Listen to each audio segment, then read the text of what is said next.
Our project is Baptistine Eco-Integrated Agriculture and Training School to train the youths. Our charism is to live a spousal relationship with Jesus and Nazarene in offering services to the young ones, the little ones, the poor, and the vulnerable. Our founder wanted really to take care of the youth. He saw how the youth were struggling in Italy, how they were just moving aimlessly. So he thought of starting this charism. So as we are doing our project here, we are not striving away from our charism.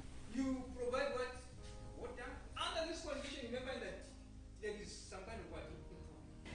One thing that we are doing by educating them in organic farming, we are reducing poverty, taking care of the aspect of food security. And employment, because this youth, once he has this trade, this skill, is going to employ himself. He will start up his own small garden, his own small farm, and he will become his own boss. As I was doing my training with the Strathmore University, I was in level 3, where we learned about recording and also how to budgeting and many other things. So in that training, I learned a lot of things. Whatever we do here, whenever we buy maybe our seeds and everything, we make sure that we record. I teach the students whenever, for example, maybe we bring our chicks. Before anything, we always make sure that we record how many chickens we have bought. In such doing, we know how much profit we are going to make or a loss. And also, in the same way, it's like there's the accountability, because each and every person knows what is going on. Even if you are working in the farm there, whenever we are planting our crops, the time we are harvesting from here, the farm, when we take them out there, everyone knows what is going on. She is when we started this project, the project was open to all, both male and female. But we saw that only male were coming. Then we got concerned. Every lady we asked said, no, Miss Sister. Then in the end, behind us, they were sharing, us, we don't know how to read, we don't know how to write. How can we come to that project? And we said, now we've seen the problem. So that's how we opened doors to literacy learning.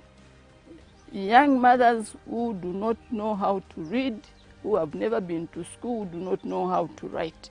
So we are teaching them to write, to read, also to speak a bit of English, just a greeting. As I was learning, I was just thinking that really, sometimes we are really behind sisters, because we always help people sometimes without equipping them. As we always know that when you give somebody a fish, a person will just go and eat that fish. But when you keep that somebody, that person will remember you forever. And that person is going to help other people. As we say, we are giving skills to our youths.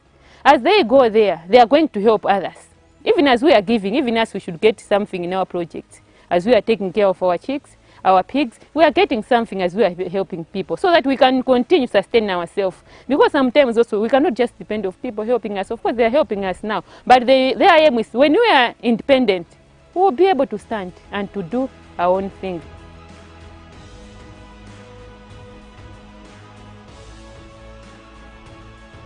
In a year or two to come, I would want to see this project grow. As you can see, we have this piggery. And the piggery this one can house about 200 animals. So this is how big we want.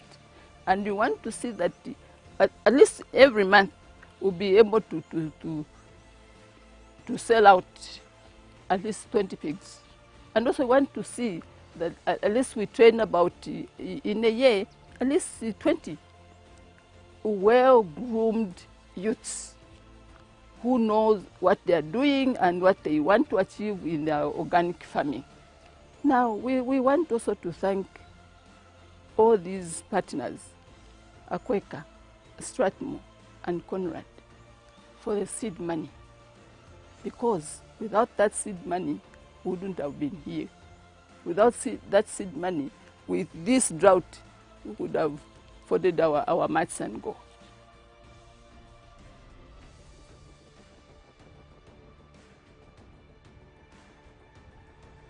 I've attended some webinars which have helped me to know that farming is not just farming for my own sisters only, that it should have social impact to the neighbors.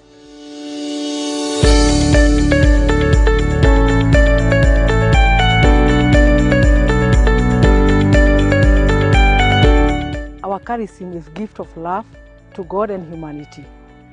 We are in Laikipia County.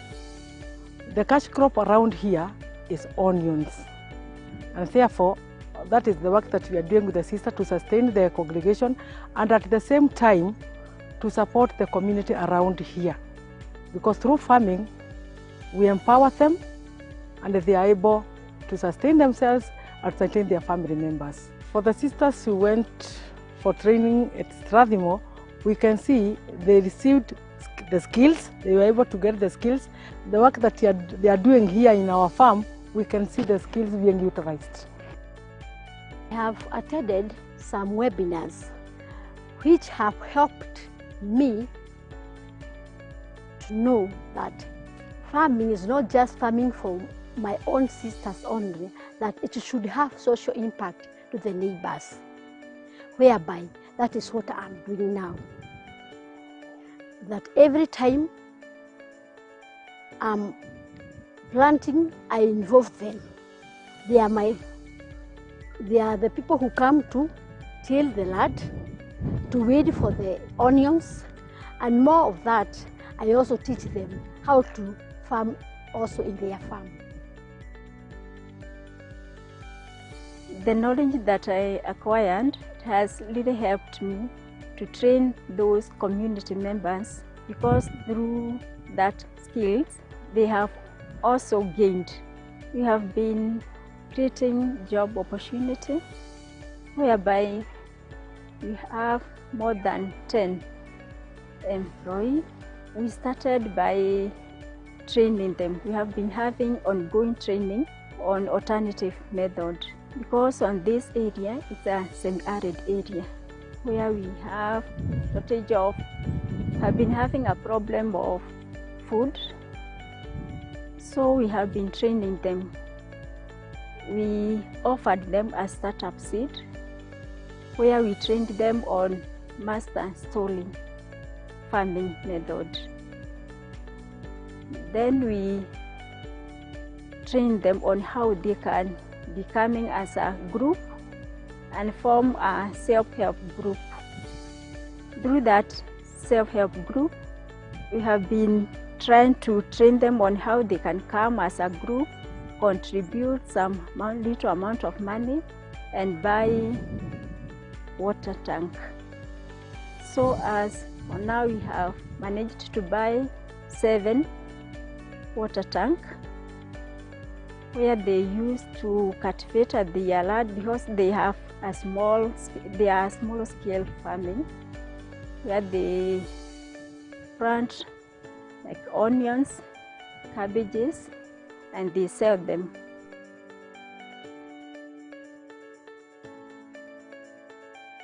Before the training, we have tilled the land and maize, and we have planted onion. And that onion, it gives us a produce whereby we got a rise of the income. After we got that revenue, our superior gave us permission whereby we gone to Strathmore for a training, and after training we were able to acquire skills, and through those skills we came back whereby we approached our superior and we asked them, because we have the skill and training and managerial skills from the course, whether they can rate us with a loan. We extended the land and we added the seeds. They gave us the loan and we were able to till 1 acre. We are able to buy 2 tanks ranging 1,000 litre each. We installed, and also we installed the drip irrigation. On 8 that we cultivated onion, we managed to get 4,000 kg. And now because we have extended to 1 acre, we are expecting to have 23,000 kg. The greatest challenge is water.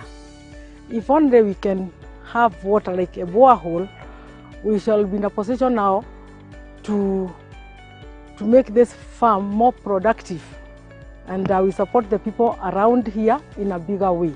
As a congregation, our future plan is to increase the productivity of this farm by farming. By farming maybe the whole land, 8 acres, so that we can increase on our productivity, and at the same time we sustain our congregation and the people around here. So we are in need of potential borehole so that it can help us to farm the whole land. And for the market, we know it is sure bet. Conrad Foundation, Akweka and Strathmore, they have helped our congregation. They have enlightened us, not only to be farming or to be doing things just for the sake of doing, but to have that sustainability of whatever I'm doing, something that is continuing in the future. May God bless them.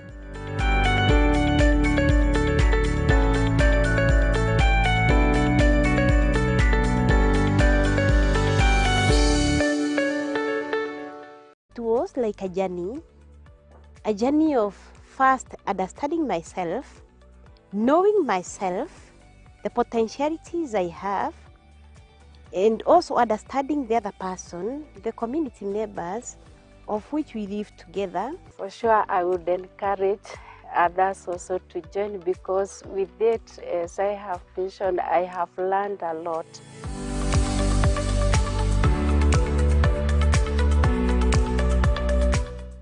The dairy farm that we have, it is helping us by the fact remains that at first we had the challenges of not getting the things like the milk, and since we joined the project, it has helped us as a congregation and also as a school, since we are able to keep the dairy farm where we get milk, which help us also in our school and also in the community surrounding us. Our project was for the dairy farm where we are at the moment. From this project, we were also mentored by our sister to start up also dairy farming in the communities where we are serving. For example, in Kajiado, we also have the cows, of which they are helping us to maintain ourselves as sisters, the school, and also the community around.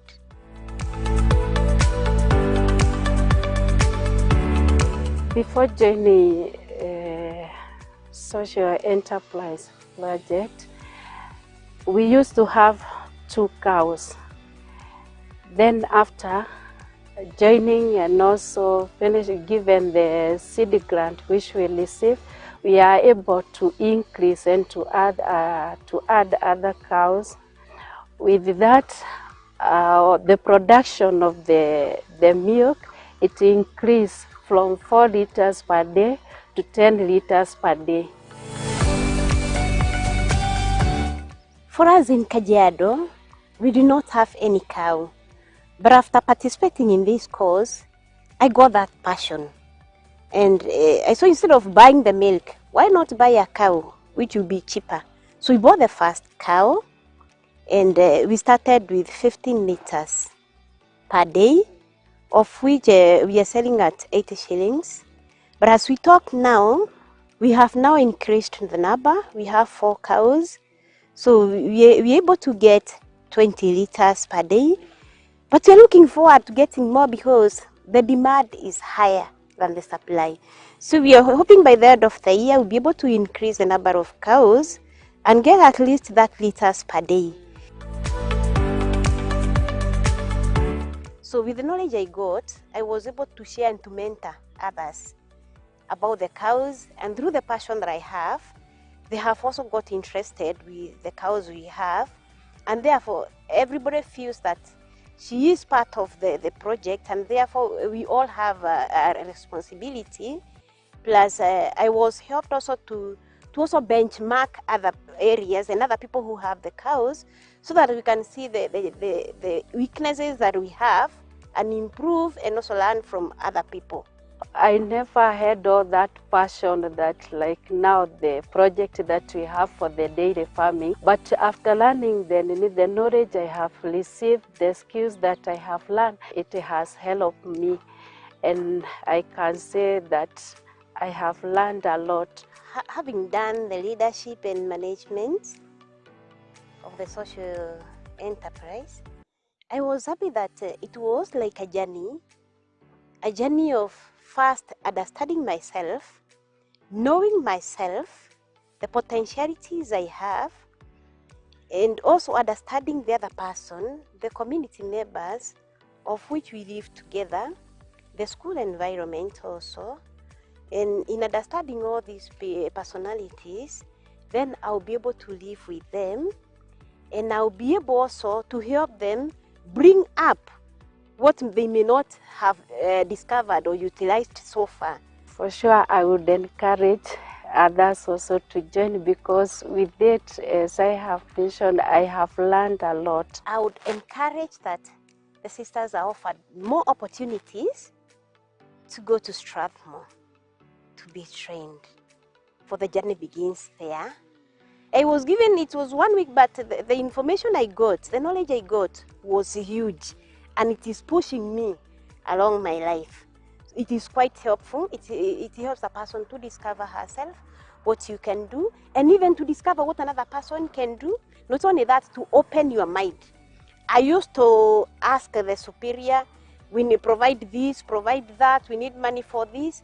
But now, having undergone that, my mind was open to see what can I bring to the table, what can I do. It's not only always asking, give me this, provide this, but I've been given so much. It's so much on my hands. It's all about discovering and making use of it. Yes, not just always expecting to be given, but also to give.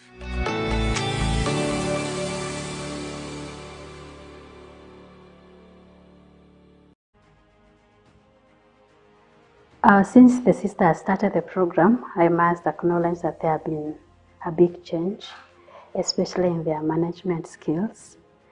One of the sisters is Patricia, is a school buzzer, and since she started the program, she has been able to manage the school finance better. So we are really grateful, because we have seen a lot of growth, and the work is now moving on quite well. Sister Cecilia is the deputy principal of the school. And since she started the program, I must also acknowledge that we have been able to work better, to collaborate, and every time that I'm able to delegate the duties, she's able to manage without any problem. So I can see that the program has been quite impactful to them.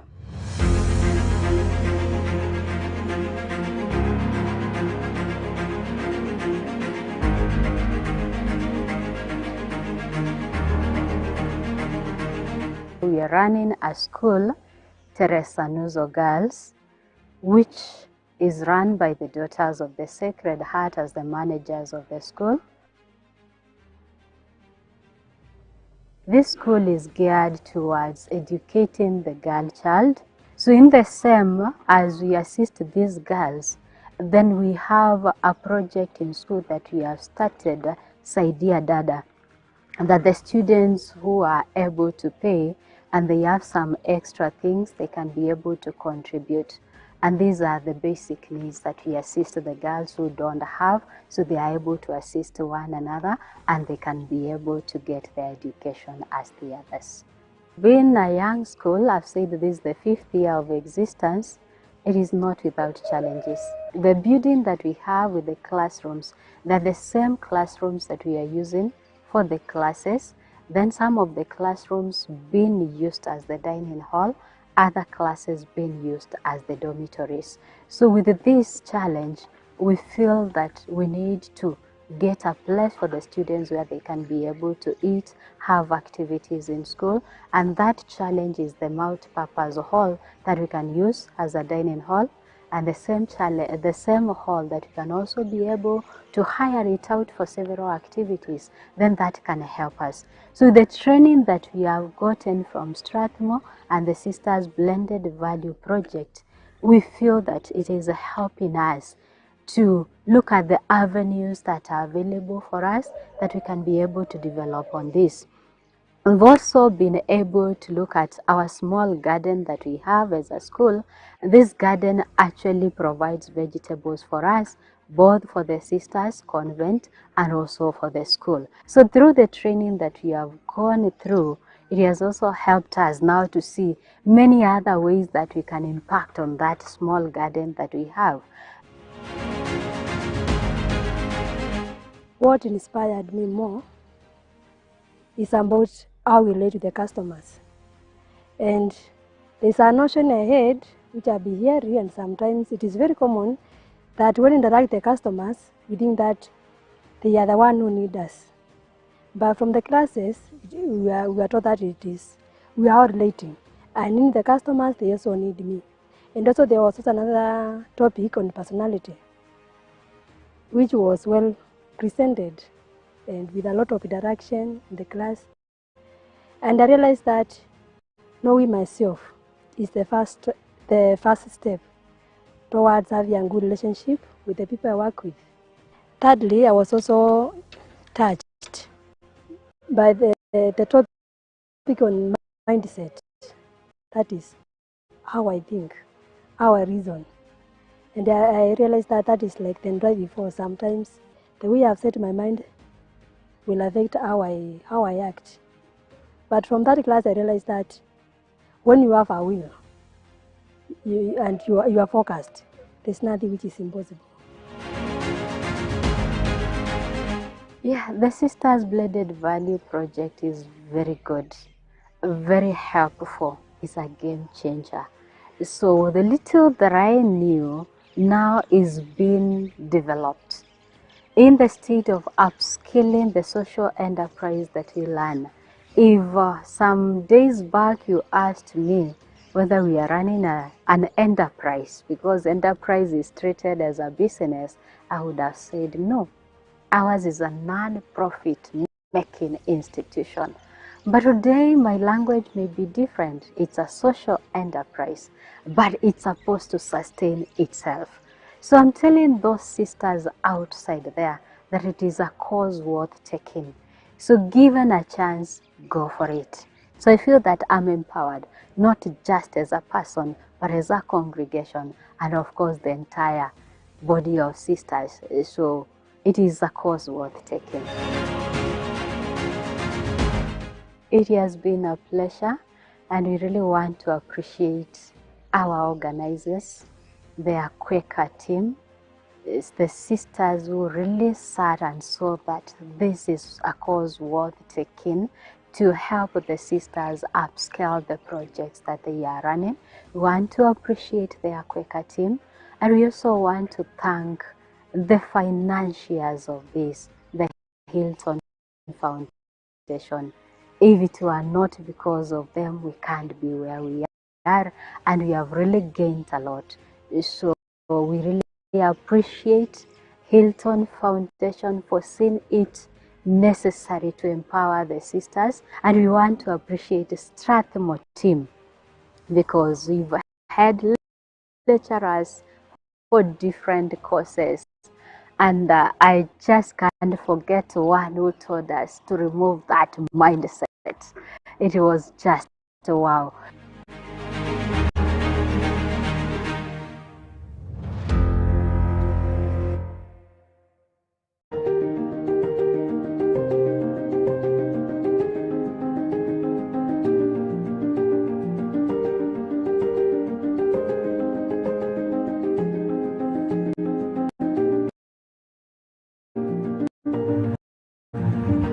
Little Sisters of St. Francis of Assisi, we are located in Nairobi North, Kasarani, Mweki Road. We are located in Nairobi North, Kasarani, Mweki Road. We are located in Kasarani, Mweki Road. We are located in Nairobi North, Kasarani, Mweki Road. We are located in Kasarani, Mweki Road. We are located in Nairobi North, Kasarani, Mweki Road. we are within the St. Francis Community Hospital. Our social enterprise, we are focusing on garment making, which makes all types of uniforms. We do the church uniform, that is the Catholic Church, to be more specific, because we do the uniform for priests, for catechists, for altar servers, and for the servants. Yeah. Then we do the school uniforms. Those are the tracksuits, the normal uniform, trouser, shirt, t-shirts, tunics, anything for a school. We also have other social enterprise just to boost on our sustainability. And one of the social enterprise we are doing for the community and for the sisters is about the water project.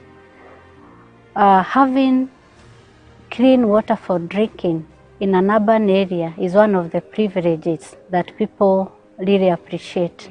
So we have put modern machines to purify our borehole water, and this water we are able to distribute in 2 kiosks to the community at a very low price.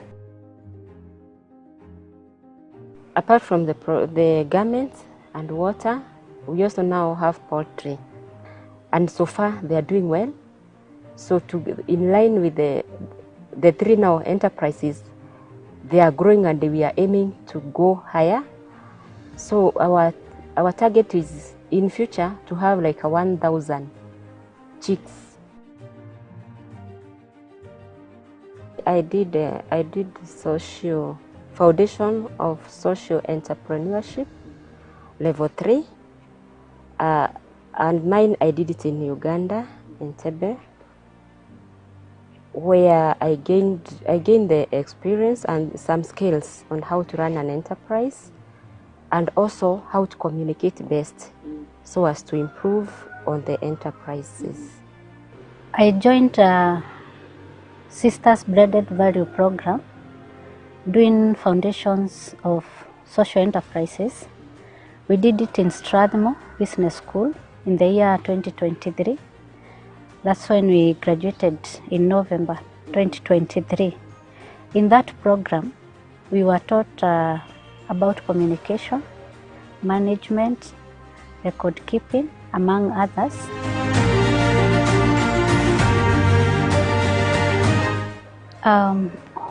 When we started the social enterprise, we had very little money, and what we used to run the project, our garment making project, we were making losses, or we were just surviving on hand to mouth.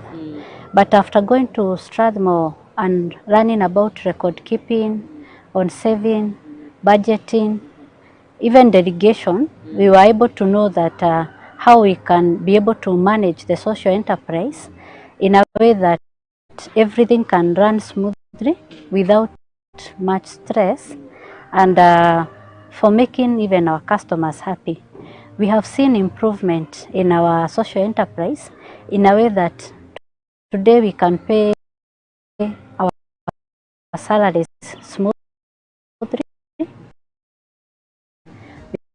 We can run the project smoothly, and we are able, every month we are able to make around 500,000. Yeah, so when we remove any other use, at least we can't miss a surplus of 200,000. We have seen a lot of improvement. For now, we have around 15 workers, employees, and these are from the area, from our community. We have not hired from outside. And then when we have a lot of work, we are able to contract on casual, those who come for piecework. Our aim was also to go to China for Canton Fair. In that Canton Fair, we wanted to get exposure of what is happening there. And because some of the things we get imported for us from there, are very expensive. If we get a way of importing for ourselves, then we will be able to have fair prices, and we're able also to reach out to more people. So on that way, we'll be able to sustain ourselves, because at the end of the day, I think we are looking for sustainability.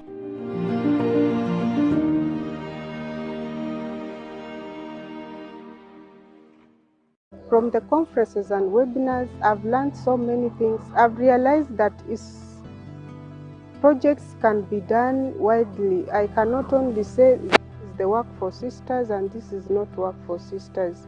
I've realized that we are supposed to put all our gifts together, our talents together, and we work together.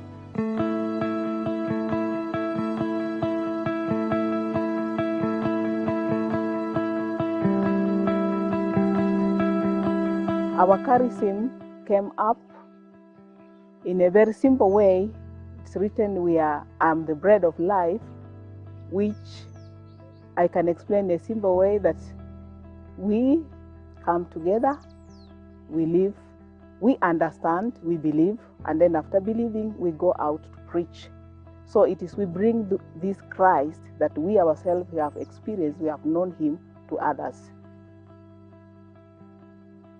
Poultry keeping has been of great help, I may say. We began just like something simple with some few 5 chicken, the kienyeji one, and then with the time we improved, and then the Sister Hedwin and Sister Beatrice, when they learned, they came back. First of all, they were doing them with the FOMIS. They came and they did it practically with them.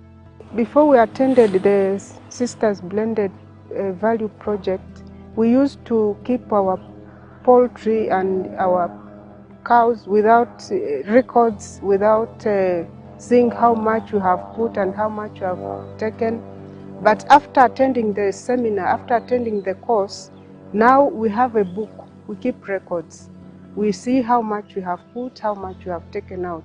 And in fact, we have improved a lot, because at the moment, we no longer buy eggs from outside, we don't buy milk, we even sell the surplus.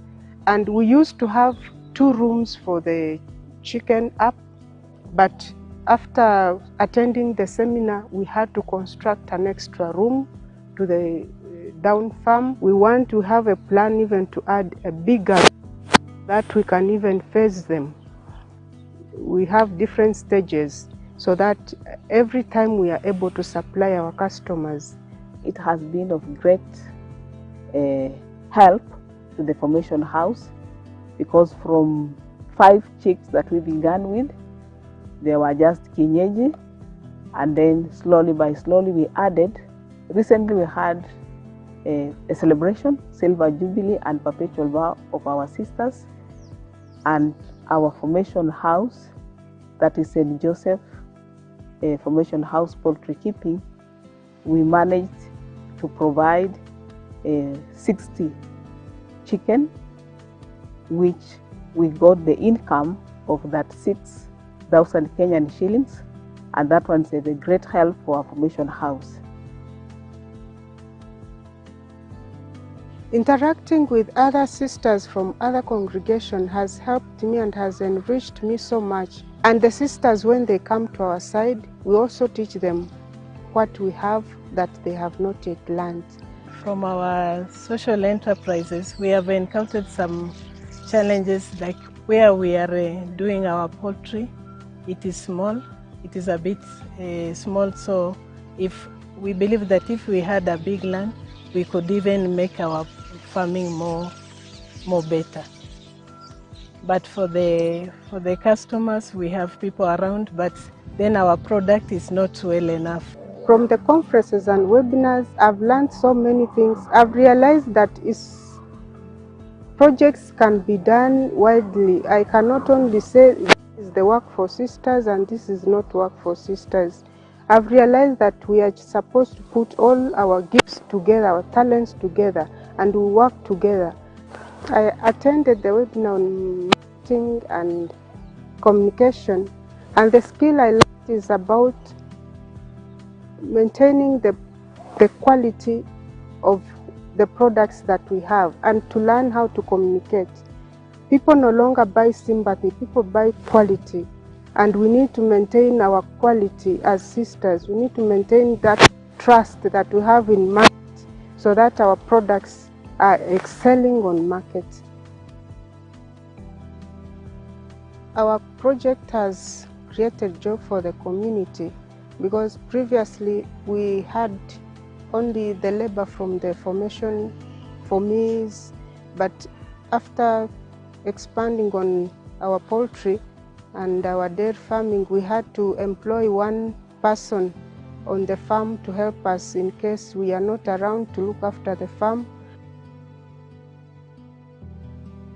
I take this chance to thank Strathmore University in partnership with the Quaker, and above all, the Conrad Hilton Foundation that has enabled us to be able to have a sustainable projects that can help us to improve and perform well in our projects.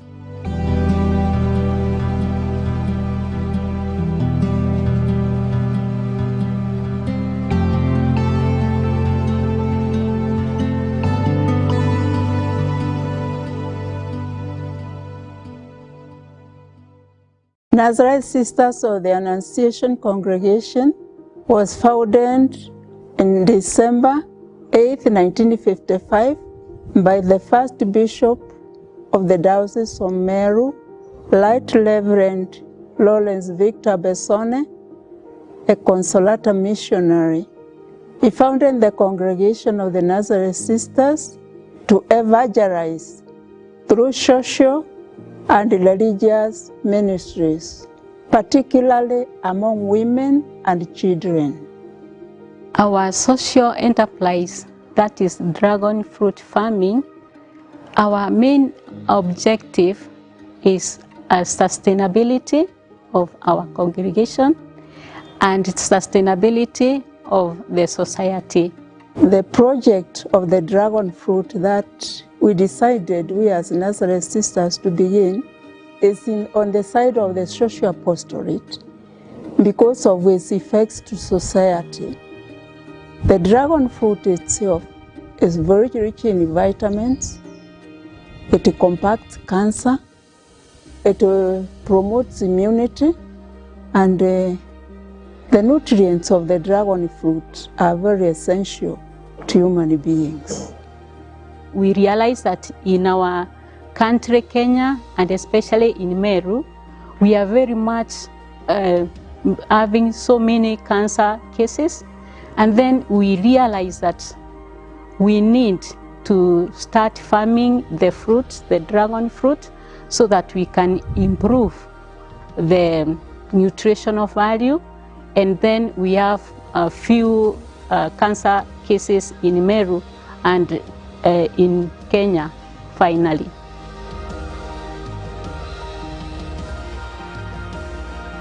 When we were learning in the social enterprise, we were encouraged to start with small so that we can move and become bigger project. So we have already managed to plant 200 seedlings, and these plants, the dragon fruits, takes 1.5 years to mature, and now we are on the canopy stage, whereby in 3 to 4 months we'll be preparing to harvest the first fruits. As we await for the dragon fruits to mature, we have planted 300 seedlings of passion fruits. We have harvested so far 120 kilos of passion fruits. We have sold them at 120 shillings per kg, and we use this money to pay the cashiers, because each and every day we have the cashiers in the farm who are assisting us there. We are also going to buy more seedlings to plant the dragon fruits, because we need to extend the farm. We are expecting to have 1,000 seeds planted, so this money is also going to boost us so that we can continue planting the seed, the dragon fruit.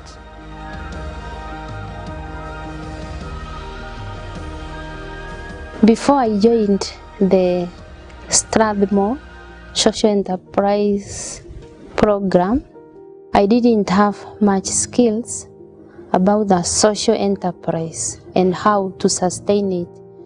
After our program at Strathmore University, we've started recording whatever we bought, the 200 seedlings, and also we have kept the date we planted, and we are following the milestone up to date. The record keeping is important so that you may be able to know the lifetime of that dragon fruit in our area, from the time of planting up to the time it produces the first fruits, and also to check on the cost of production from stage to stage, and whether after producing some fruits, whether it is worthy to continue with that social enterprise.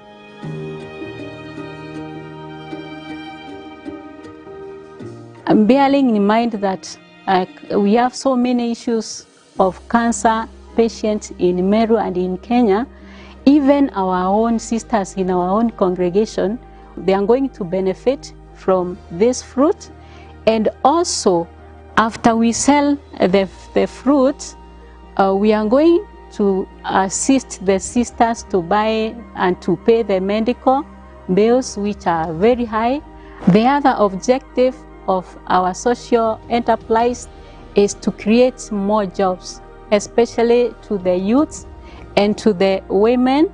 We have already started, and we already have some cashiers who are already benefiting, and we will continue to benefit as we continue winding planting the dragon fruits in our farm.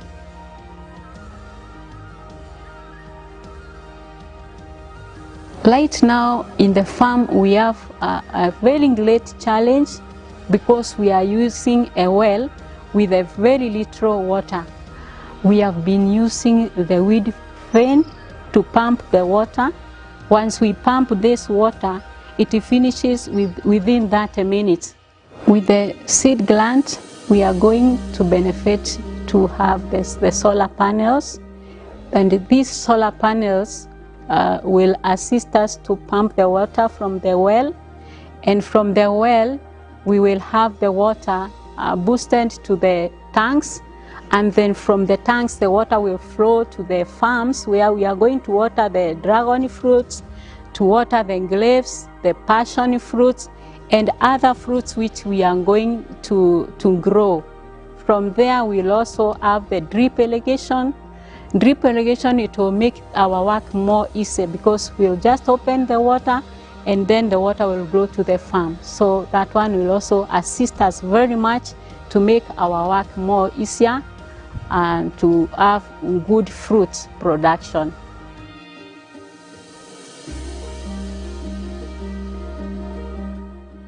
We are so grateful to Conland Hilton Foundation because their input, their impact, they have put to us through learning what we have learned in Strathmore University Business School has really enlarged my learning about being a business person. As a religious, I never thought that I would make to be a business person. It's something that was not in my mind.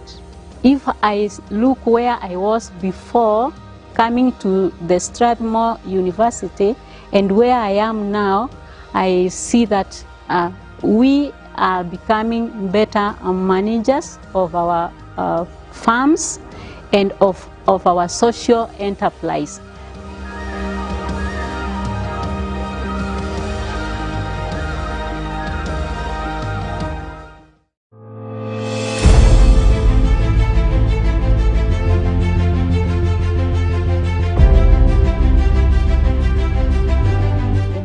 dispensary is very much in line with our charism, where we take care of women, girls, and children.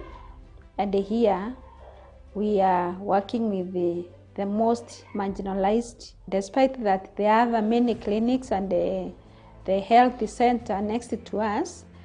The dispensary serves in a special way women and the children. And we have been going to the village and bringing to the dispensary children who are malnourished.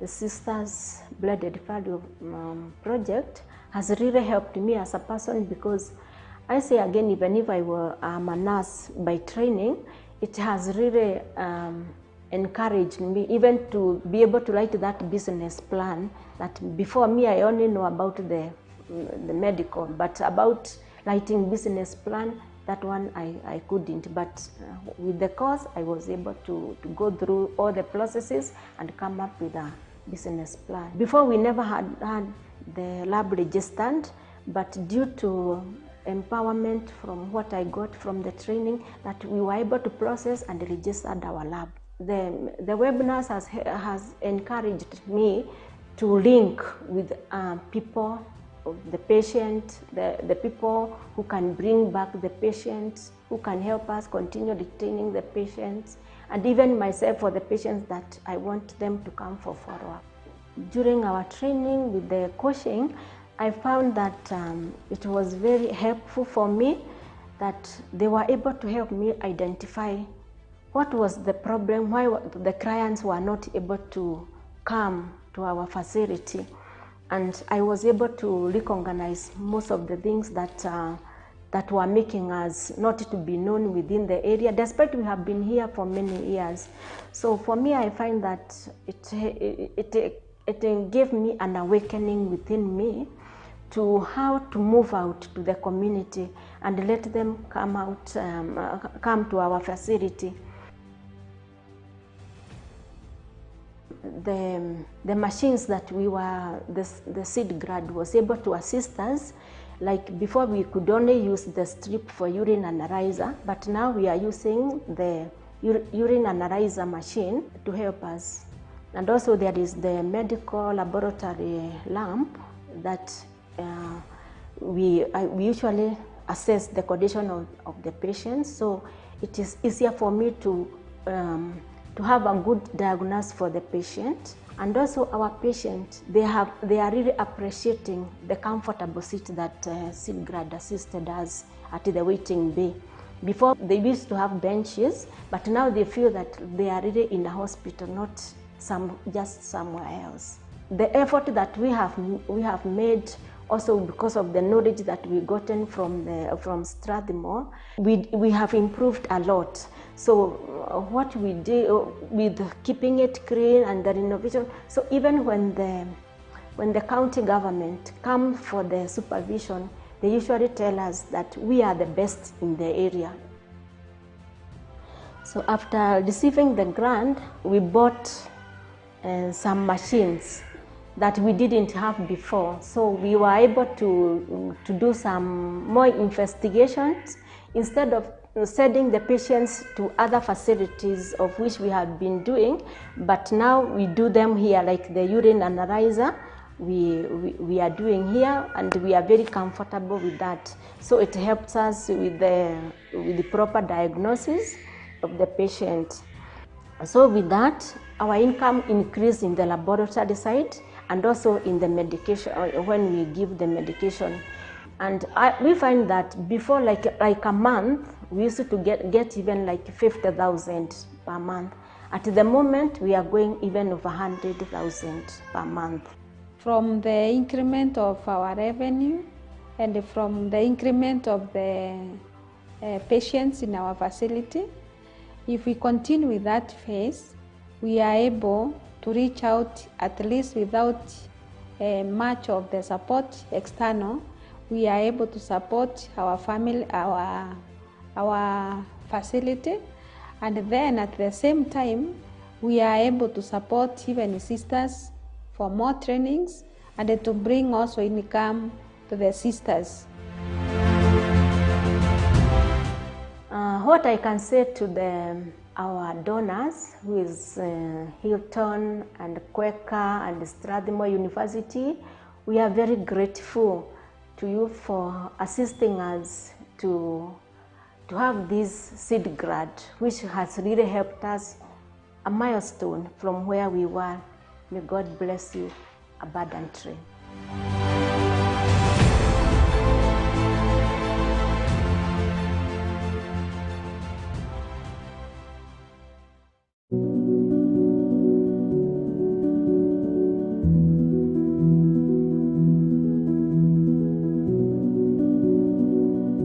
We realized that there was need here because in the surrounding here you'll not get a health center or somewhere that people can go when they are sick to seek medical attention. So that's why we chose to be here, so that we can serve the humanity by rendering our services. When I attended the training, the Sisters Blended Values, I learned a lot, especially that of leading, the leadership. One will think they have leadership skills until they enter in the class and they are trained. You're trained on how to lead yourself, how to be leader to yourself, and also how to lead others. And when I learned that, I was able to come back to our congregation, and especially the sisters who are working in the enterprise, to train them or to talk to them on the importance of on how to be a leader, to lead yourself so that you can be able to lead the people that you're working with. In the social entrepreneurship growth, I learned a lot on how to be sustainable and also on how to manage the project. How to be creative in a way that you can draw clients to the dispensary by going for the outreaches where we have been able to do it through attending the webinar on budgeting and also managing the finance. It has enabled me to be able to make budget on how to run the dispensary. I thank God for the gift of our sisters who came for the course, and what I learned from them is that about sustainability, whereby before I used to treat the patient, they could come and maybe patient will say that she has no money, or maybe the patient is old and has nobody who has accompanied them, and I could just treat without not even caring how I will get again the medicine and all that. But after the sisters came from the course and they shared with us about the sustainability, that has really helped me to balance the issues, whereby when the patient come and says that they have no money, I try to explain to them and make them understand that despite of them having no money, they have to, we cost share that money, that at least they pay something, not just to get the medication or to the service for free.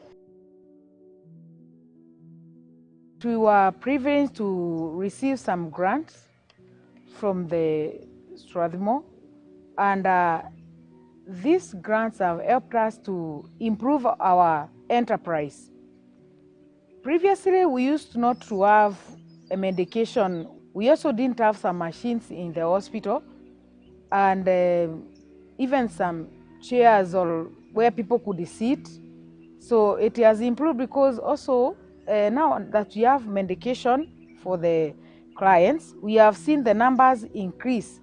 Before we received the grants, we would even see like 10 people in a day. But as we talk, let me talk of even like yesterday, there was a number of 100 clients who came here to seek for medical services. As we continue with the services, we realized that it was only during the day that we'd offer services, and from Monday to Saturday. But after the numbers have increased, we have realized we cannot do only with during the day. So we've come up with a way of how we can even have a nurse covering at night. Because the number increased in our dispensary, we could not run the dispensary with one nurse because of the number. So we were able to employ other 2 nurses, lab technician, and also the watchman, who is paid also from the dispensary. In the beginning, we were not able to pay our workers, that is the nurse, the lab technician, and the watchman. But now we are able to pay them every month, and also we are able to pay some money to the congregation through our sisters who are working here, myself and a nurse. The community here appreciates us so much because we do not only cater for their sickness, we also are concerned about their spiritual growth. I have encountered some challenges whereby this enterprise, we have a lot of mothers, those who come for prenatal, postnatal, those who are preparing to give birth. In the surrounding here, we have many women, and they come here seeking to be helped. So we journey with them from these pre-stages, but when they reach the time of now delivering, they cannot deliver in our facility because we do not have facility for that. I would like to take this chance to thank God first, and to thank Strathmore for inviting us to the training that we had and we've been having. I thank God also, and thank you, Conrad Foundation, for facilitation and to ensure that sisters are able to stand on their own and to be sustainable. I am also thanking Equeka, the organization of sisters that hold the sisters together and journey together with the sisters to ensure that no congregation is felt that they are left behind.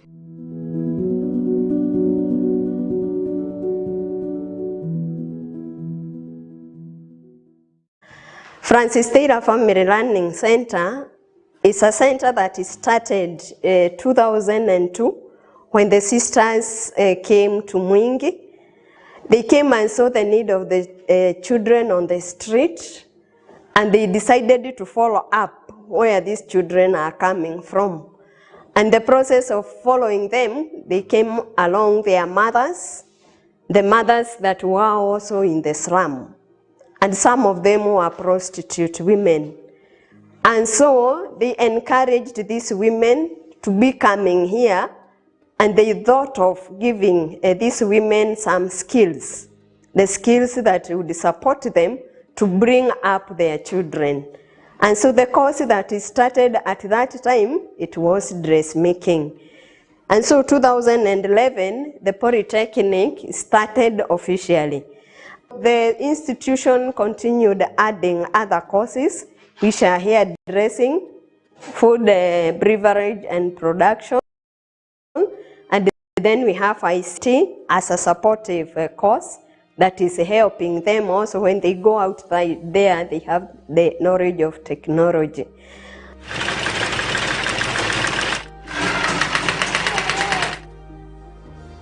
This is our production unit, whereby we are making different things like uniforms from different schools. We are doing church vestments from different parishes and different outstations. Again, we are collaborating with the different hotels, whereby we are making different things like cape for those who are doing catering, and they get opportunity to be branded.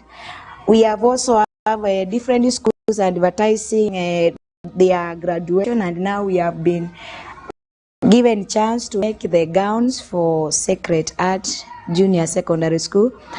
And these are different uniforms. We have different schools whereby we are giving different uniforms, and where everybody is appreciating our quality and our price. When we came to Strathmore and we were asked about the social enterprise that we are having, we thought of the production department, which already it was there. Why we chose this enterprise is to improve the lives of these girls so that we can reduce the aspect of early marriages and early pregnancies among them. Also, to create self-employment for them. Our charism is to touch the human dignity. And so these girls, when they have come to us, we are helping them so that they come from that humble background that they cannot even provide themselves the basic needs that they need.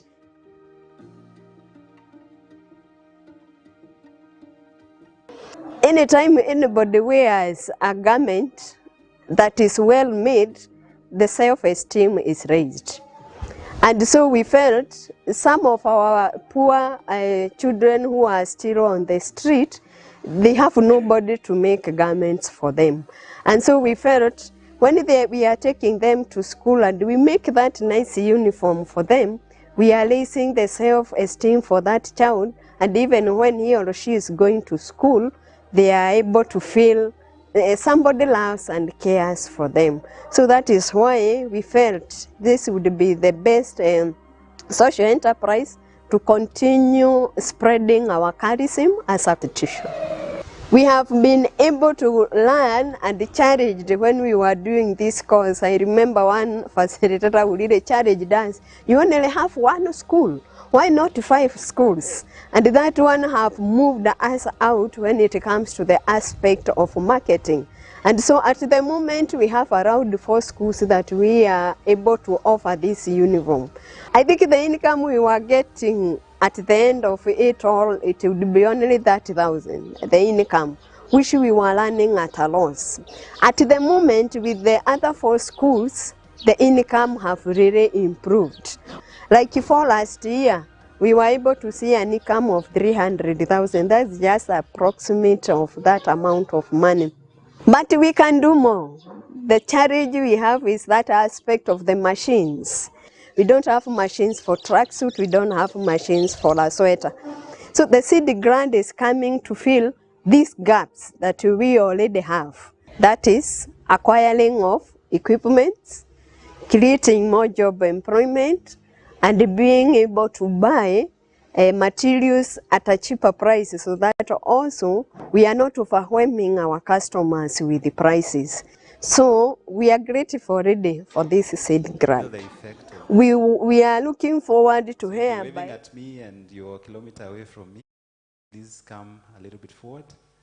And Bishop, there is a seat for you. Just come a bit closer as you say hi to the next person in front of you. So we want to begin because of time. Okay. So thank you so much for coming and coming early. There is always a present for those who come early. As I said, the early bird catches what? The fattest worm. I like that. People forget that statement. We say the worm, but the fattest worm. And you don't have to hide on it. Right, so I can see those who are early, so we'll try as much as possible to give you the fattest of the fattest worms. Right. So before we begin, I'll call Sister Felista to come and start with a nice word so that we invite the presence of God, and then we can start. Good morning, everyone. In the name of the Father, the Son, and the Holy Spirit, amen. Our Father, we thank you for the gift of this morning. We thank you for the gift of this new day. And above all, we thank you for the gift of yourself to us. We bring this day before you, dear Jesus, that you may bless all the activities which are going to undertake this day. We pray more especially for all the panelists, all the speakers, that you may grant them the wisdom they need. And for us, grant us the listening ears. Grant us the spirit we need so that we may be able to understand and get all what we need for our knowledge, for better service to you. We pray all this believing and trusting in Jesus' name. Amen. In the name of the Father, the Son, and the Holy Spirit. So thank you so much, Sister Felista, for that. Before I invite the speakers to start us off. My name is William O'Reilly, and part of the Strathmore Business School. Today is a day we've set out to dedicate it to us to learn the brilliant work that has been happening within the Sisters Blended project. I want to take this opportunity just again to thank you, but also take this opportunity, just a very quick 1 minute, to just test the temperature in the room to understand what objective do you have today. So anyone, just 3 people, quickly. 3 people, can I nominate, volunteer? Should I? 3 people, just expectations. So one of the key things I want us to leave here today is leave with something that you came here, you feel you came here, you got something, and yes, we want to. Just 3? Yeah, thank you. Thank you so much, Bishop. Your expectation for today? Oh, okay. I expect to learn, even from my fellows, on what actually it means to be a sustainable social enterprise. Good. Anyone else? Volunteer? The sister with the fattest worm? Tell us where to get that worm. I'm still figuring out. I think we are in the right place to actually catch that fattest worm, to learn from one another, to network, and maybe increase on the knowledge that we already have. I like that, to learn from one another and to increase the knowledge. I'll come to the farthest person just to get the understanding. Are you surprised I'm coming to you? What is the expectation? Yeah, so the expectation is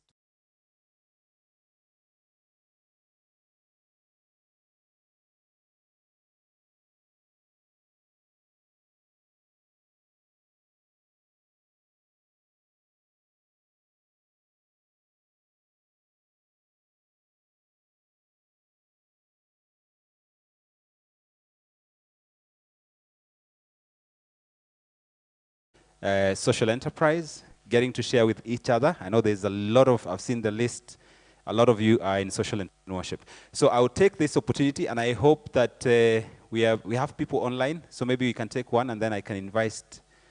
Is there anyone online to share? Is it possible to get someone online, those who are joining online?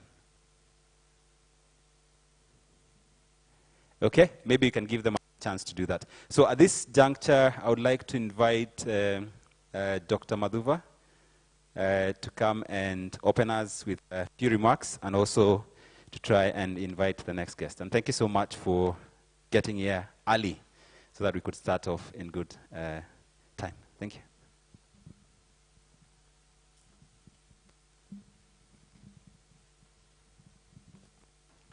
Thank you. Good morning, ladies and gentlemen. Good morning. Okay, so mine is to welcome you all to this important forum that we've organized. And this is a day for the social enterprises, social ministries, social work, and all those those items that fall under that realm. My name, as Dr. Muridi has introduced me, David Madhuva. I happen to be the research coordinator under the Sisters Blended Value project, and I'm here in that capacity. Of course, in the business school, I hold other roles, but here today, I'm here as a research coordinator in this project. And it gives me a great joy to see this day happen. This is something that we've been doing for the last 3 years, since 2022, 23, and now 2024. And for those 3 years, we've been trying to, put together and develop some thought leadership articles, research papers, case studies, some of which you might have seen outside there. So those are the results of work which has been done over the last 3 years. Plus, of course, for this symposium, we've invited research works in other fields, but within social entrepreneurship. And why this? It's because we are convinced that social enterprises have a critical role to play in our economy, in our region, and in the world. I mean, the work, for example, that sisters do, that is the Catholic sisters do, goes a long way to touch many lives, be it work in healthcare, work in education, work in assisting, you know, the privileged and all those kind of people who need our help most. And these are the kind of things that you will be seeing today. And of course, this has been informed by the growing need to engage a little bit more and see whatever it is that we can do to tell this story. Just talking about the religious side of it, or the faith-based side of things, one of the things we've observed is there are so many things that are done in that space. I mean, so many projects. But even just thinking of our Catholic sisters, they do many things, and many a times they'll do it quietly, and it passes, all right? But now this time we've decided to tell the stories and tell the world that this is the work sisters have been doing. This is the work the people in the social entrepreneurship space are doing, and that is why you see all the showcasing happening there. Our theme, something that we believe in, and we've been working on this for the last 3 years in various aspects, which my colleague Dr. Njiraini will talk about, has been transforming social ministries into sustainable social enterprises. And the idea here is to see how the social enterprises that are being run, in whichever space, can be sustainable. I think you might have seen cases where we have an initiative starting, supported by some philanthropic supporters, and then over some time, when let's say the funding fizzles out, then that project ends. We are trying to make a small effort to see those kind of things continue. And that's why we are talking of transformation of the social ministries into sustainable social enterprises. And that is something that we will keep doing here in the business school and in whichever partnerships we are in. So mine is to welcome you all. I want to appreciate the presence of our keynote speaker here, Sister Dr. Josephine Kagongo, who will be with us, talking to us at some point, Sister Brigitta, Professor Sean Kolade, and all the speakers, including my colleagues over here. And all of you who are participating in this symposium, let us engage, let us participate, let us make whatever contributions we can make, and let's keep this conversation going. Once again, thank you, and welcome to Strathmore Business School. Asanteni sana. I now take this opportunity to welcome my colleague, Dr. Majid Tohir. Dr. Majid is the Associate Dean in the Business School in charge of research and innovation, and he's the one who has given us all the blessings to do the many things that we are doing in this project. So help me welcome him. Karibu Daktari. Thank you very much. I start with apologies that I have to speak and run because I have another symposium on the other building that I'm also opening at 9 o'clock.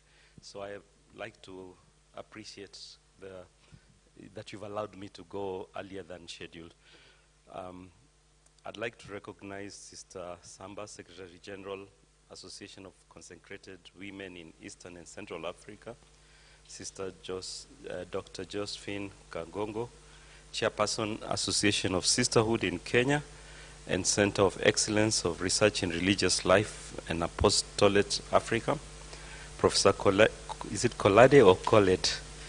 Kolade, Professor of Entrepreneurship and Digital Transformation, Sheffield Business School, Sheffield Hallam University, United Kingdom, Dr. Angela Ndunge, Principal Investigator, Sisters Blended Value Project, Dr. Nancy Njiraini, Academic and Research Lead, Sisters Blended Value Project, and the previous speaker, Dr. David Madhuva, who is Associate Dean of Academic, but as he says, is here in his capacity as the Research Coordinator of this program.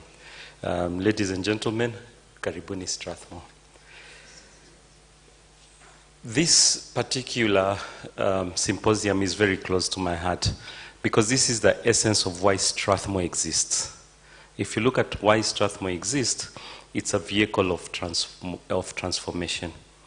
And this is what we aim to do, is to do research that touches the community, Now, I know for social enterprise organizations, it's always a challenge, especially the faith-based one, balancing between mission and margins. We say without margins, there's no mission. But mission is what is principle and the driver. So that sustainability then becomes a very important and key aspect, and really, really proud to be associated with this symposium that looks at sustainability of these social enterprises. If you look at Strathmore, our key pillar is service to society. And one of these deliverables of these key pillars is to increase societal impact. Now you can understand why this symposium is very, very close to me and to Strathmore in general. Because what you're doing is not research that is just published in journals, but it's what is happening on the ground. We say vitu kwa ground ni different. I think your role is to reduce that gap between the ideal na vitu kwa ground. And I congratulate you for doing that and having impact in the society. Thank you very much. Additionally, part of what the research output in Strathmore, what we aim to do, in addition to increase societal impact, is to increase networking and collaboration.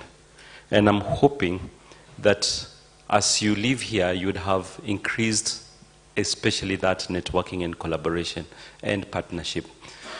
This has been going on for the last 3 years. It is my hope that it will continue for the next 20 years, that we continue collaborating beyond just a program.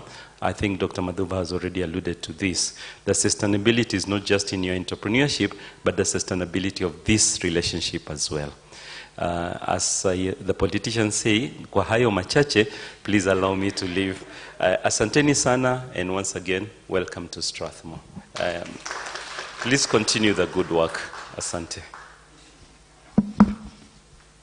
Allow me to leave, please. Okay, we do allow you. Thank you. Another round of applause for Dr. Majid. Thank you very much for creating the time despite the many things that happen in this place. Huh?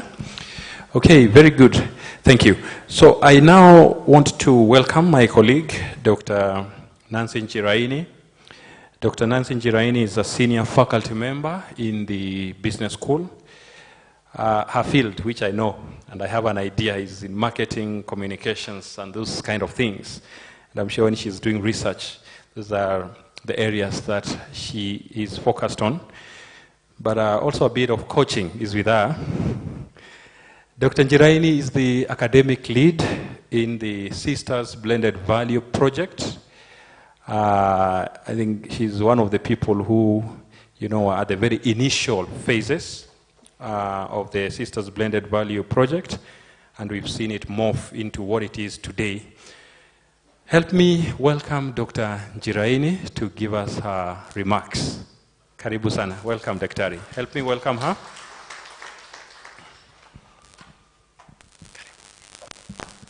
Thank you very much for the glowing introduction. We wouldn't be here if it wasn't for Dr. Madhuva and the team, Dr. Ominde, Dr. William, and there's so many other people who've supported this project through the arm of research, and we are here because of research. So thank you all for coming, and for those who are online, karibuni sana. I know you've been karibishwad enough, but there's always another opportunity to karibisha you again. So thank you very much for joining us.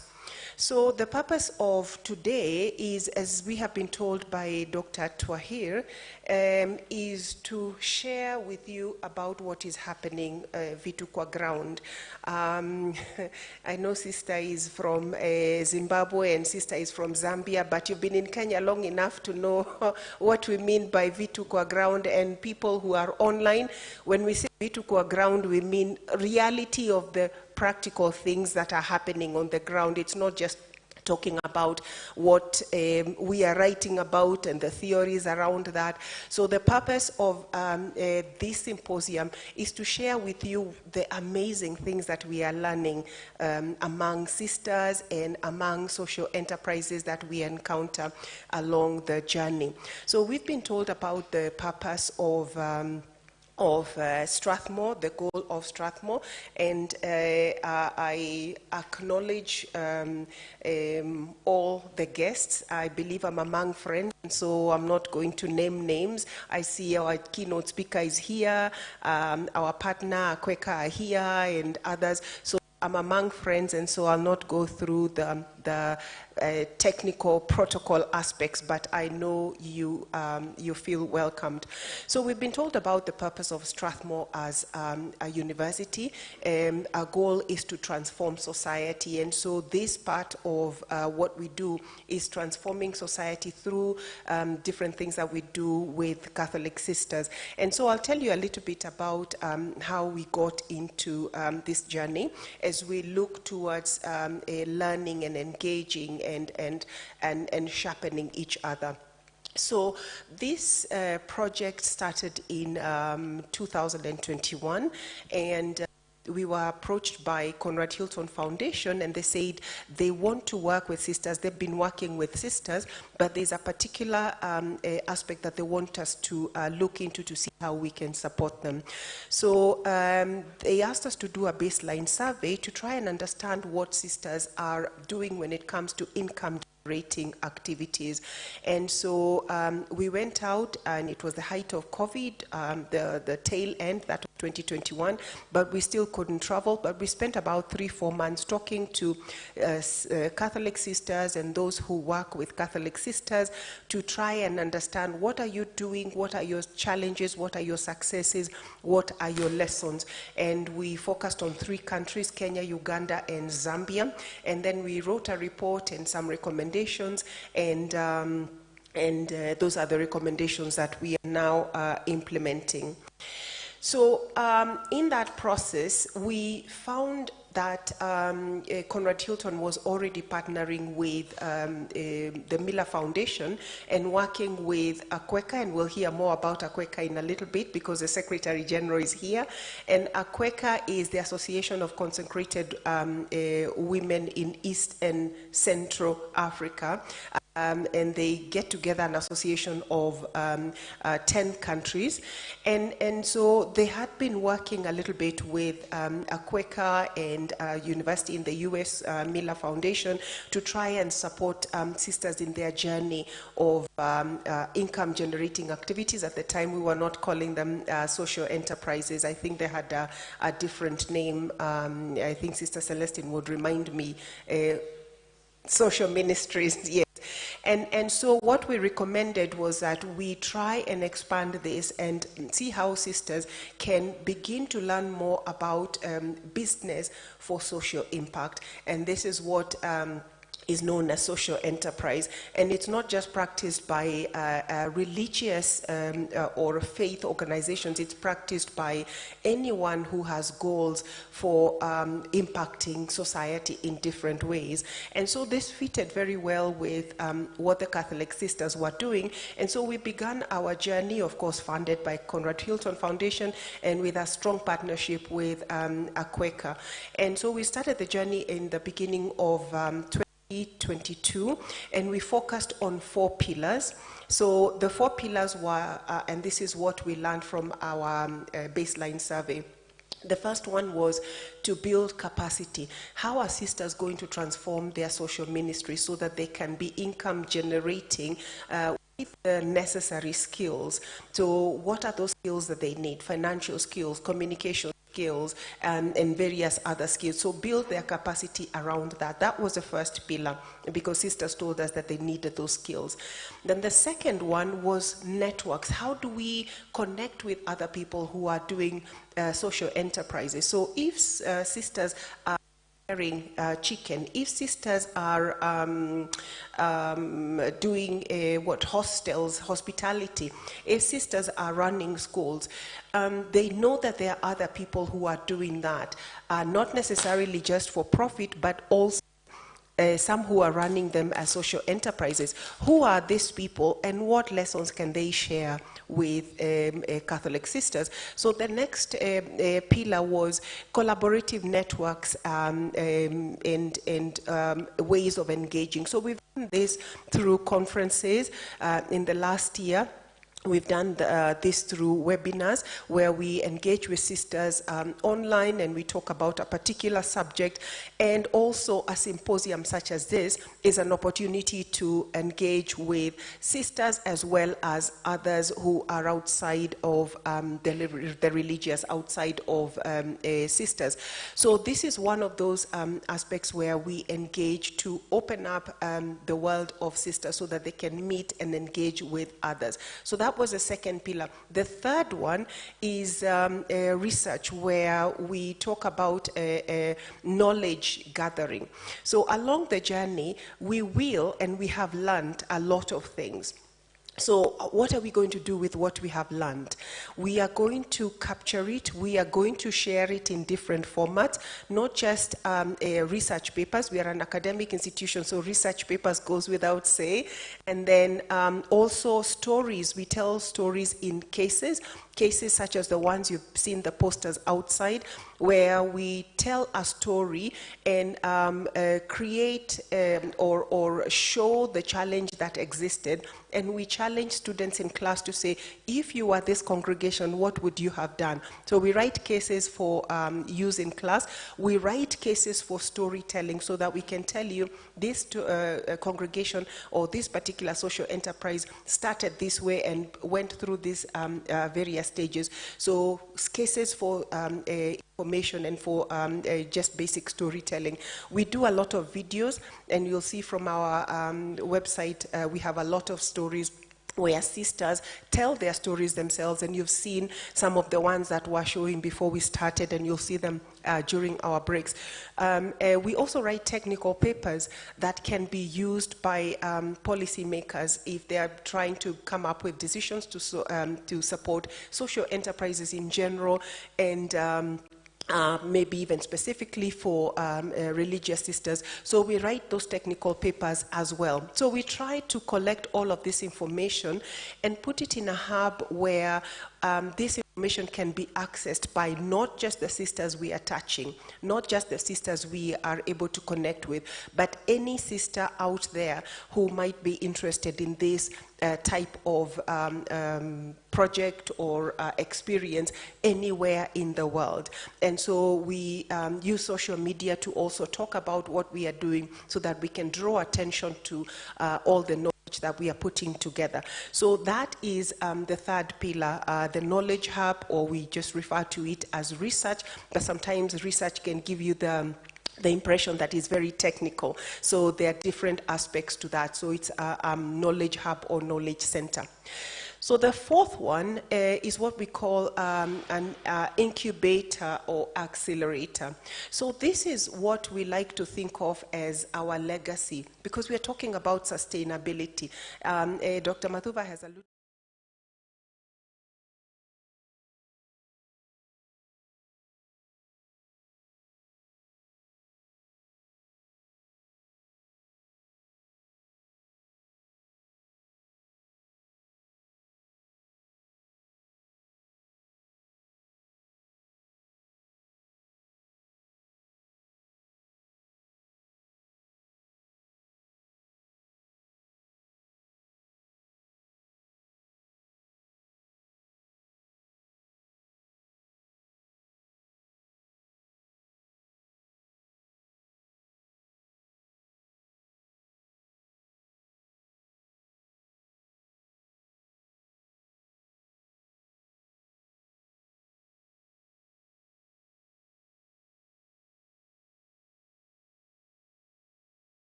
and you will have an opportunity meet with those who are present. So we look forward to an engaging day. We look forward to a time when we will interact with the posters that we have shared outside, where you'll be able to see what sisters are doing on the ground, and we will be able to see how we can connect with them, how we can support them, and how we can further the work that the sisters do.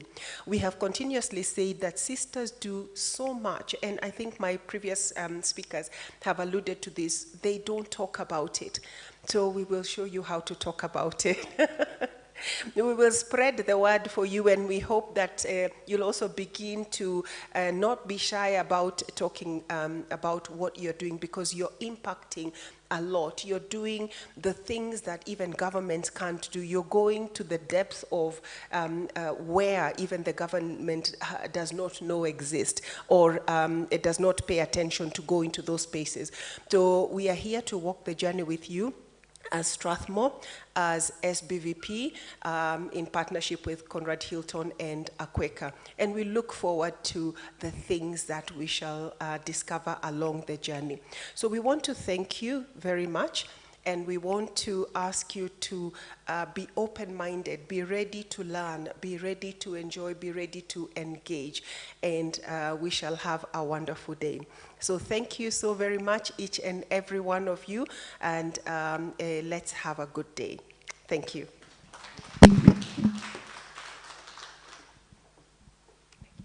Thank you. A round of applause for Dr. Njiraini. You can clearly see the passion in this project and the enthusiasm in it. Being a teacher, you know, Dr. Nancy has spoken about the 4 pillars in the Sisters Blended Value project. She spoke of capacity building. That was one. The other one was what? Networks. I'm very happy that networks comes out. The other one? Research. That's why we are here today, is it? Very good. The incubation. I mean money, is it? Dr. Majin spoke of what? The margins. There's something he mentioned there. He said margins and sustainability. So that is where the incubation or the financial side of it comes in. Thank you very much, Dr. Njiraini, for that wonderful words of inspiration regarding the Sisters Blended Value project. Now, it might seem the emphasis is on Sisters Blended Value, social entrepreneurship and the likes, but I want to just recognize the fact that we are looking at social enterprises across, right, the sphere. It's not just about the religious or the sisters or the faith-based ones. Our participants are drawn from all fields in social entrepreneurship, and that is something I really appreciate. So even as we engage in our various conversations, I think she spoke of the panel discussions we'll have here. Some might take that kind of direction, which may not be purely religious or spiritual. But from what I've read, by the way, I'm an accountant. Hello? I'm a CPA. And, you know, I never thought I will ever get published in the Pastoral Psychology Journal. Hey, guys, you need to clap for us. Who would have thought an accountant would be published in the Pastoral Psychology Journal? There's a journal called, you know, a journal is where we normally publish. It's another way of telling the story. You know, these research papers, And I'm so happy, very excited. Of course, with my colleagues here and the team that we've been working. So my word is the symposium we have here cuts across. We have our MC here, Dr. Mureithi William. He's really been active in this space, social entrepreneurship across. Just the other day, we had a forum for the not-for-profits, all right, a dedicated forum like this one for not-for-profits. And now we have, of course, this symposium. And there are many other engagements that we plan to have as time goes by. So that is the scope of this symposium. It's now my pleasure to welcome, I should say, one of us, Sister You know, I was talking to sister and I was telling her, now, sister, you need to have a permanent spot in this business school. This is Sister Brigita Samba. She's with us here this morning.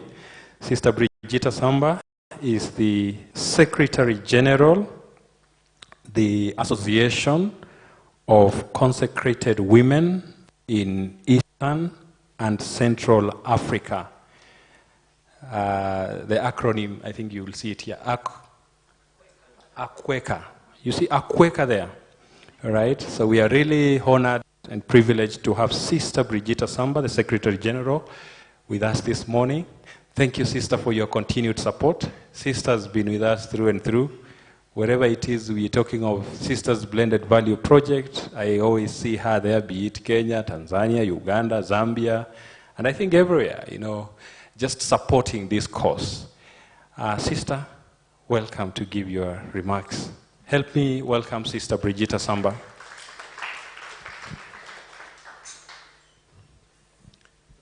Karibu, welcome.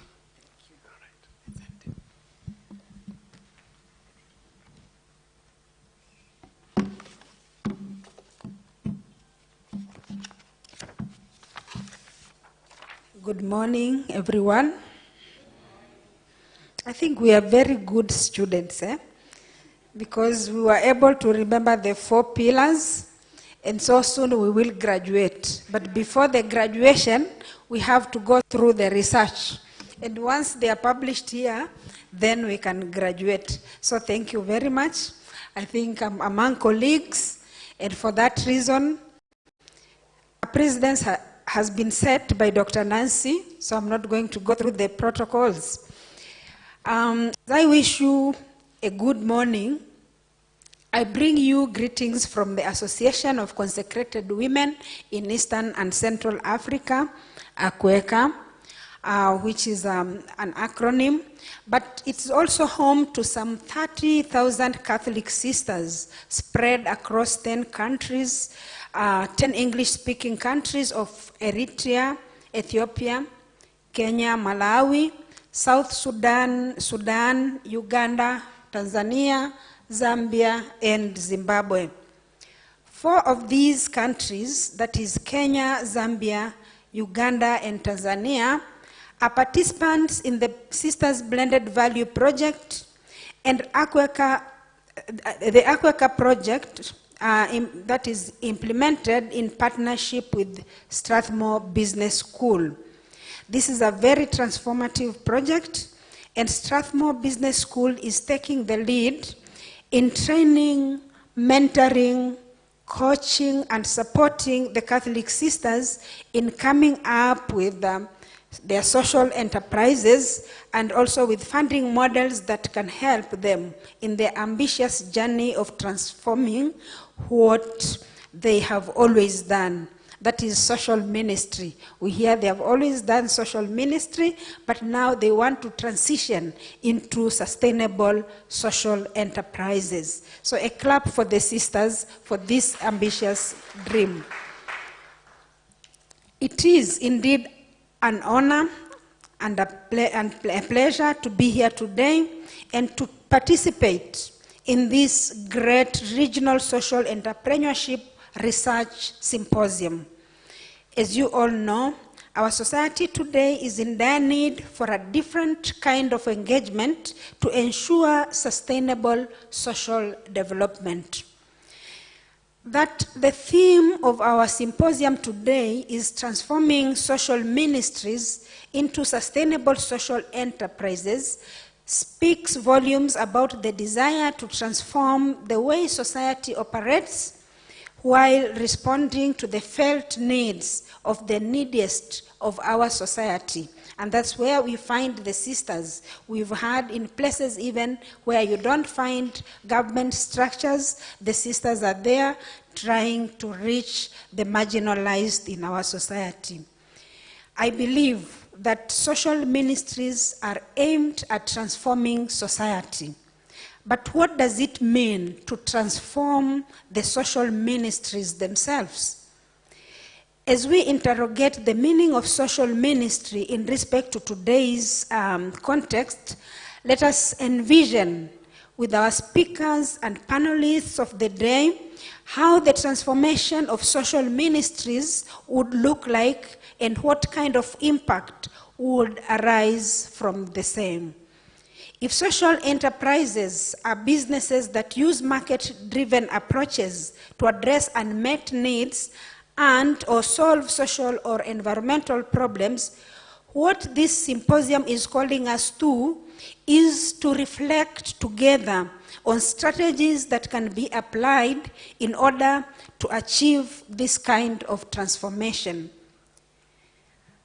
Today, we need evidence-based information to enable us make the choices and decisions to propel our work forward. Catholic sisters in this region have tried this as informed by the Sisters Blended Value Project that, thanks to the partnership and mentorship of Strathmore Business School, continues to be implemented in 4 of the Eastern and Central African countries, as stated above. It is our hope that this research symposium today will explore ways and means to truly and effectively transform the social ministries of the sisters and also all the others into sustainable social enterprises. That you all took the trouble to be here today, physically, and also our colleagues who have joined us virtually, for the fact that you took the trouble to be here physically or to virtually join the symposium speaks volumes. It shows that you are eager to learn and to understand the environment and both the challenges and opportunities posed by this shift in the perspective of social ministries into social enterprises. It is my hope that each one of us here present today will take away with them the nuggets of wisdom that will be shared by the various speakers and panelists and that are key to truly transforming social ministries into sustainable social enterprises. In my quick scanning of the program, I have noted that the symposium will not be dull at all. Okay? It's not going to be dull. The highlights for the day include hearing from inspiring speakers and visionaries shaping the future of social enterprises, showcasing how social enterprises contribute to the achievement of Sustainable Development Goals, the SDGs, listening to the stories of notable and impactful social entrepreneurs, and access to the gallery of notable research on social entrepreneurship. And we've heard that from Dr. Nancy. So it will not be a dull day, it will be a very interesting day. Therefore, as we venture into the day, let the discussions and interactions that will transpire at this symposium challenge us to continue to explore the possibilities brought about by the theme of the day. Indeed, we all look forward to having a great day, and I promise you, Strathmore never disappoints. Allow me now to sincerely thank the Strathmore University Business School for organizing this symposium and for inviting all of us. Thank you very much, and may God bless you.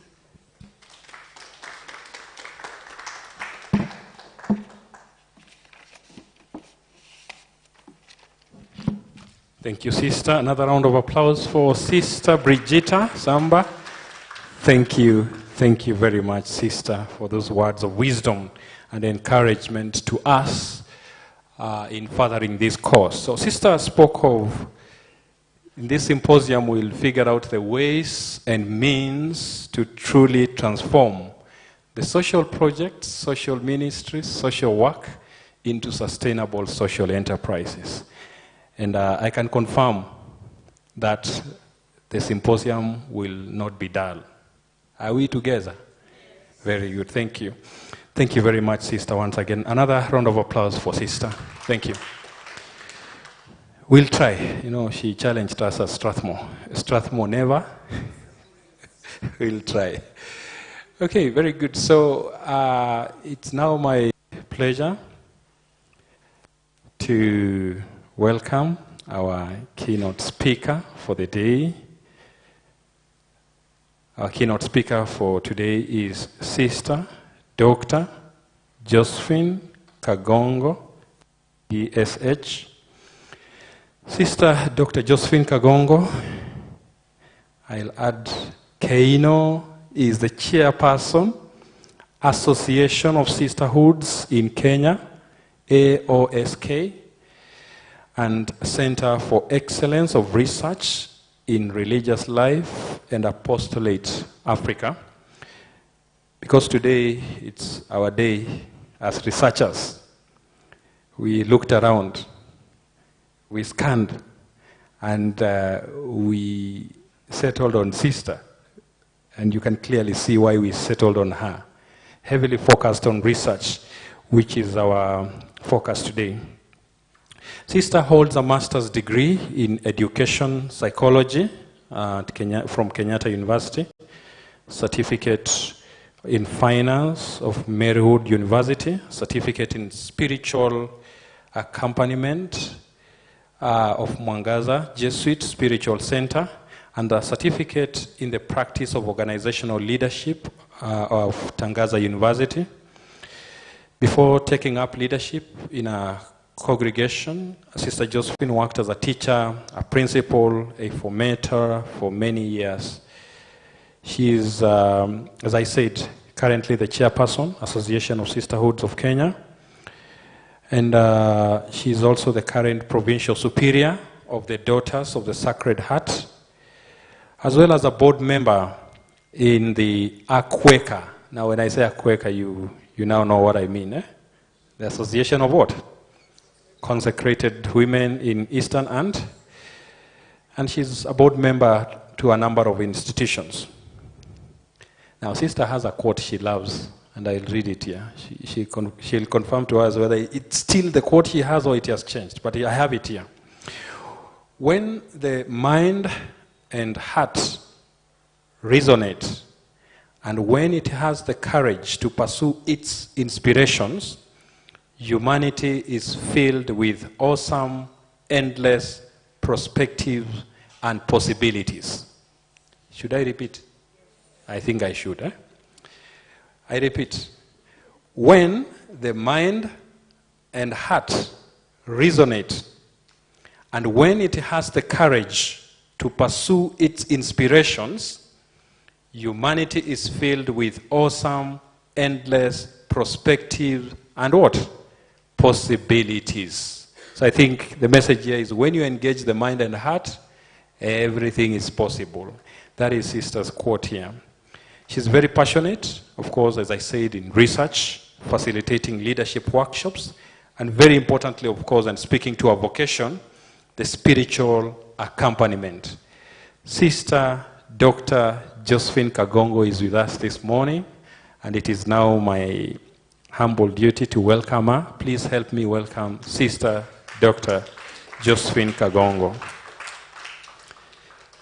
Karibu sana, Sister, and thank you for being with us.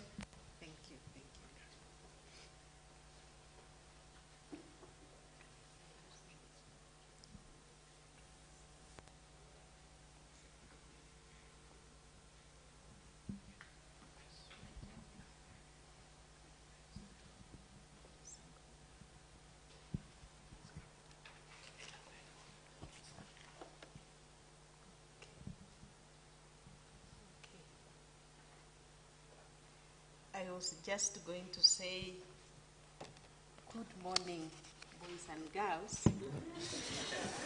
But when I raised my head, I saw Dr. Ndunge. That tells you who I am, a high school teacher.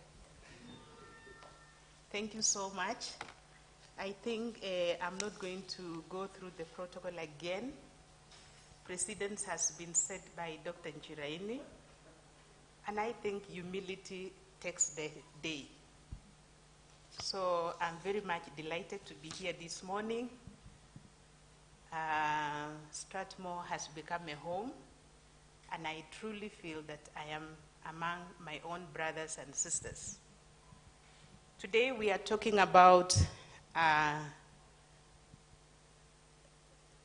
transforming social ministries into sustainable social enterprises.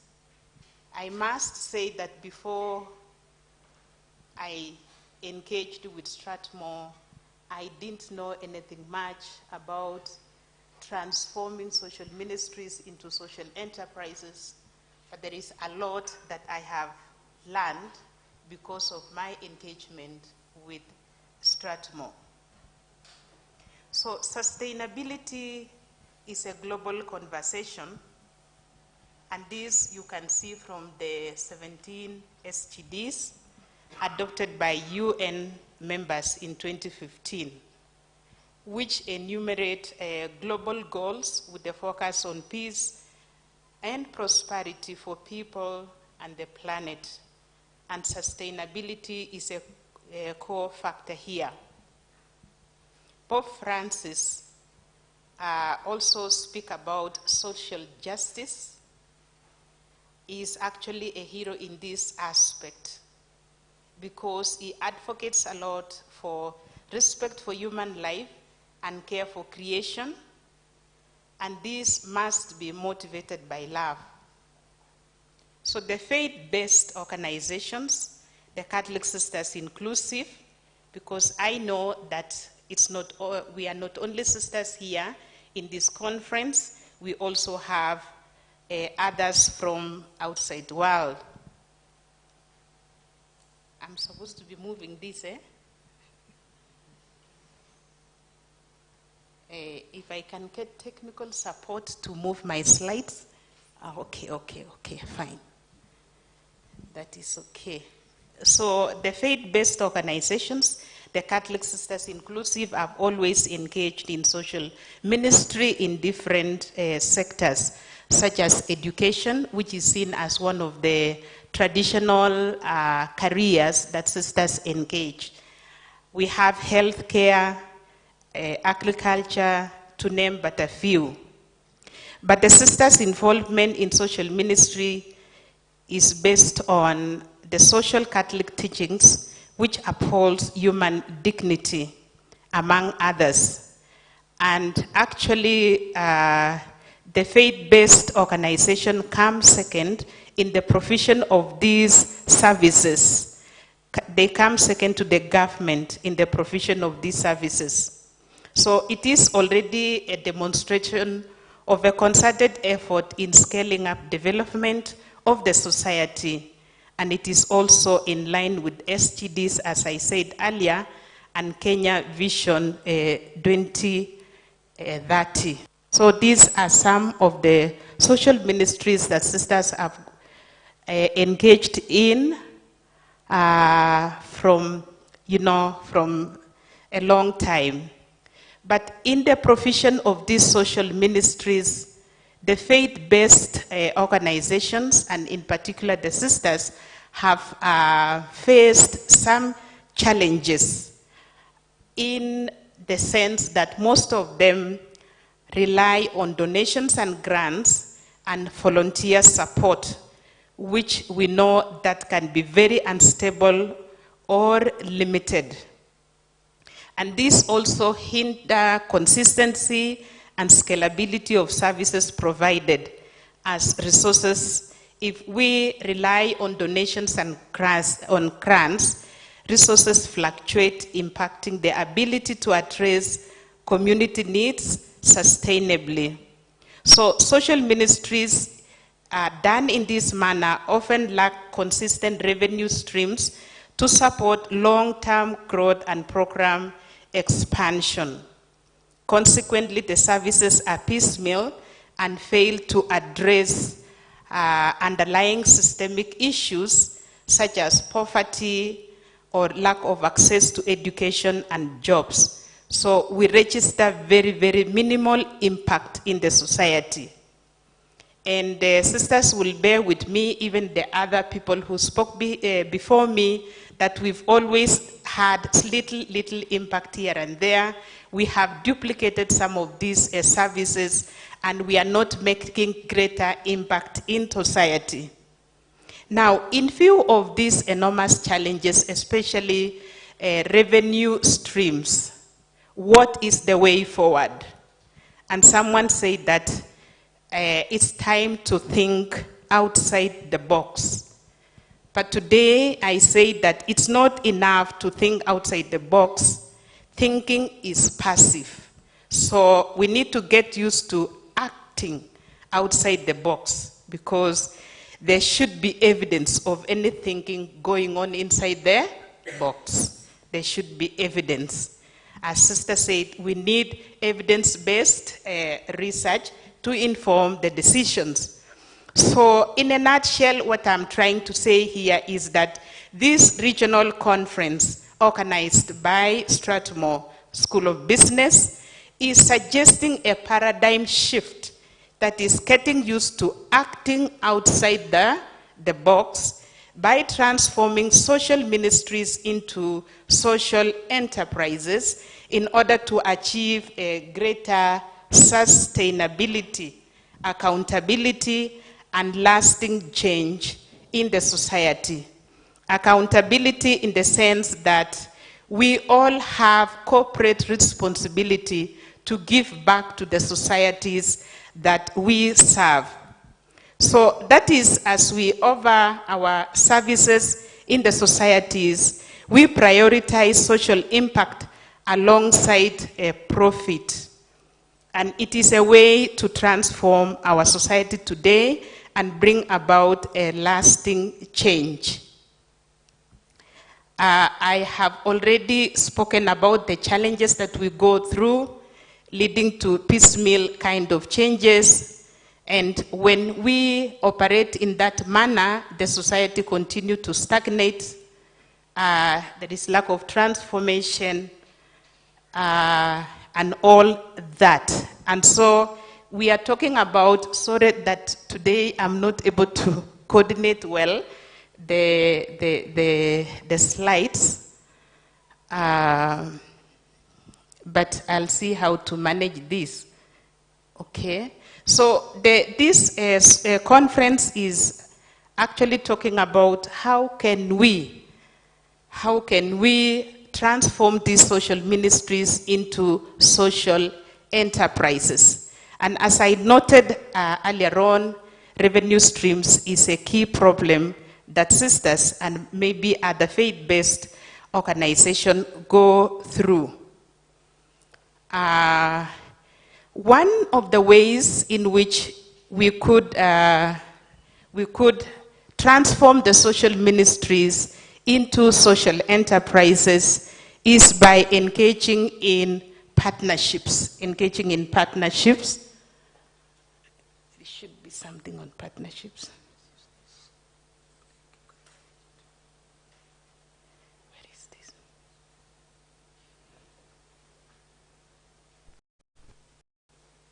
Okay, hopefully I'll pick it up from there. So one of the ways in which we can transform our social ministries into social enterprises is by engaging in partnerships. And this has proved very successful, and as you heard also Sister said that Strathmore does not fail. We believe that there are very many people outside there who are willing to help us to engage together in order to scale up our enterprises. And as we seek these partnerships, we are saying as faith-based organizations that we need also to look and to keep our values. We keep aligning the goals and values of our organization to our partners. We look at the complementary resources and expertise that we get from partners. And the best example that we have seen is what the sisters have gained from Strathmore Business School, the skills that we needed to be able to scale up our social enterprises into sustainable social enterprises. We also look at the reputation and the track record of the partner that we are seeking, because not every funder or donor have the same mind. They may have their different values. We need to look at that. And also we look at long-term fit between the two. So this is one of the most powerful ways in which we can partner and be able to scale up our social ministries into social enterprises. The second thing which we also experienced as we engaged with Stratmore School is learning some skills on how to do business.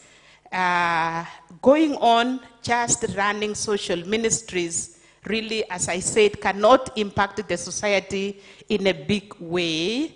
And therefore, through the skills that we have received, we are talking of coming up or developing a business model, create a business model that outlines the products. What are you actually trying to address in the society? What problem are you trying to address? What is your target market? What is your value proposition as you offer the service that you are engaging in? For instance, some people would say 10% from the sales would go to empowerment either of women or children in the society, and that becomes your selling value proposition. What is your revenue model?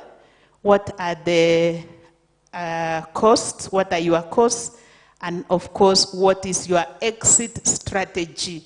Because some of these social enterprises may not, they may flourish to some extent, but time can come when they also go down. What exit strategy can you develop in order to mitigate risks in the society?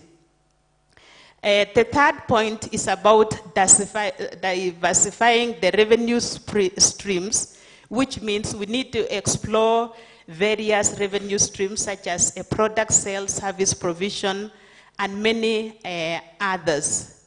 Once I came across a small group of entrepreneurs who were selling chapati on the streets.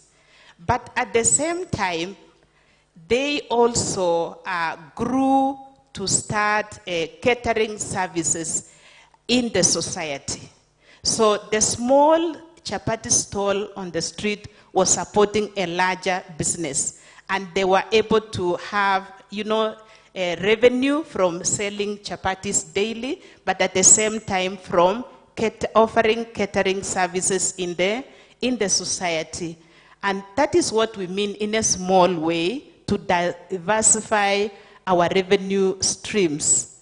Then also setting up measurable goals. We define clear measurable goals that track both social impact, because social enterprises has a focus on making an impact into society, making an impact in the society. So setting those measurable goals that track both social impact and financial performance to balance mission-driven work with sustainable enterprise growth. And finally, monitor and adapt, in the sense that it's not enough to set up a social enterprise, but we need to look for means and ways of doing monitoring, so that where we feel we are going down, we are able to adjust and adapt and take something different. So these are some of the skills that we could use to be able to scale up our social ministries into sustainable enterprises in the society.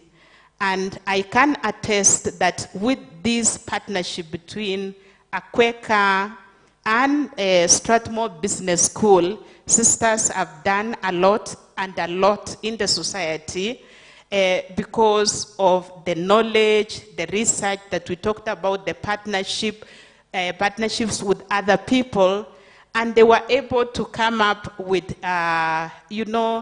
innovative ways of strengthening their social ministries to become sustainable social enterprises. I want to believe that what you are seeing here is not new. It is the effort. It is the effort and a testimony of a successful partnership, and it is the only way to go. And we are challenging ourselves today that we go beyond and partner with the government, partner with the microfinances, partner with people of goodwill outside there, because we all have one mission, and that mission is to make lasting and an impactful change in the societies that we live today.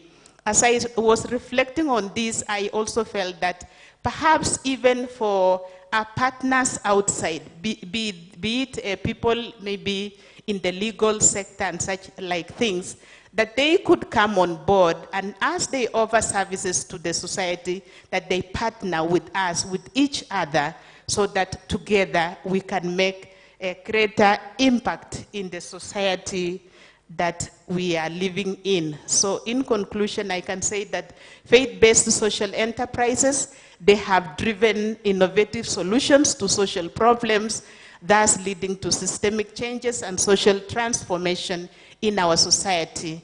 It has also led to community development and social inclusion, in the sense that many marginalized people have been reached through these social enterprises that have been strengthened to be able to make profit, but at the same time prioritize the social impact in the society, economic empowerment and job creation for many young people, for women and many others who are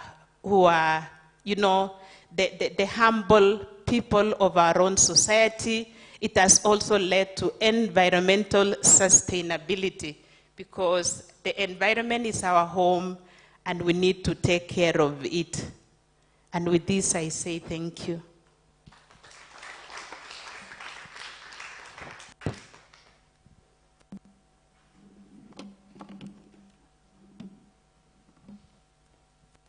Okay, another round of applause for Sister Dr. Josephine Kagongo. Thank you very much, Sister, for setting the stage for us and for your kind words of wisdom. So Sister has spoken about acting outside the what? You forgot? Hello? No, not just thinking, but acting, isn't it? All right, so Sister spoke of acting outside the box, and I think she spoke about the need to, this partnership, partnerships and networks, which Dr. Nancy had mentioned is one of the pillars we have in the Sisters Blended Value Project. As Sister was taking us through this, I just reflected and remembered one of the things that has been very prominent in the social entrepreneurship project that we've been in, the business model canvas. And I'm sure when I mention the business model canvas, sisters here are like, okay, fine, are we back at it? Thank you, Sister, for capturing it so well. We really appreciate it. Another round of applause for Sister.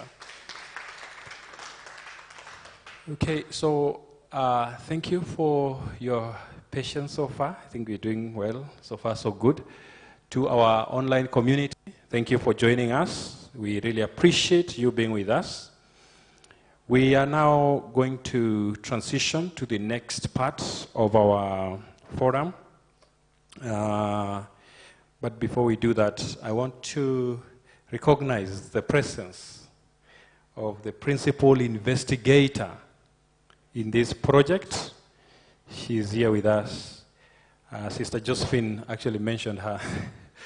So the principal investigator in the Sisters Blended Value Project is Dr. Angela Ndunge. She's here. Doc, you can just wave to the audience. So when we see her now, we feel happy and we are settled. Okay? And I'm being requested to give her a chance to say something. All right? So,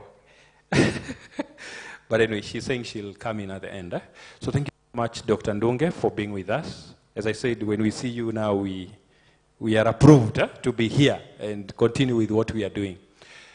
Now, before we transition, we would want to acknowledge our speakers who've just spoken. All right, so Sister Brigitta and Sister Dr. Josephine. And I see some nice things coming through. Dr. Murithi, you can help me. We start with Sister Brigitta. Sister, if you could come, please. We appreciate you. And for this, I'll request Dr. Giraini to present our appreciation. Sister, if you can come just in front here.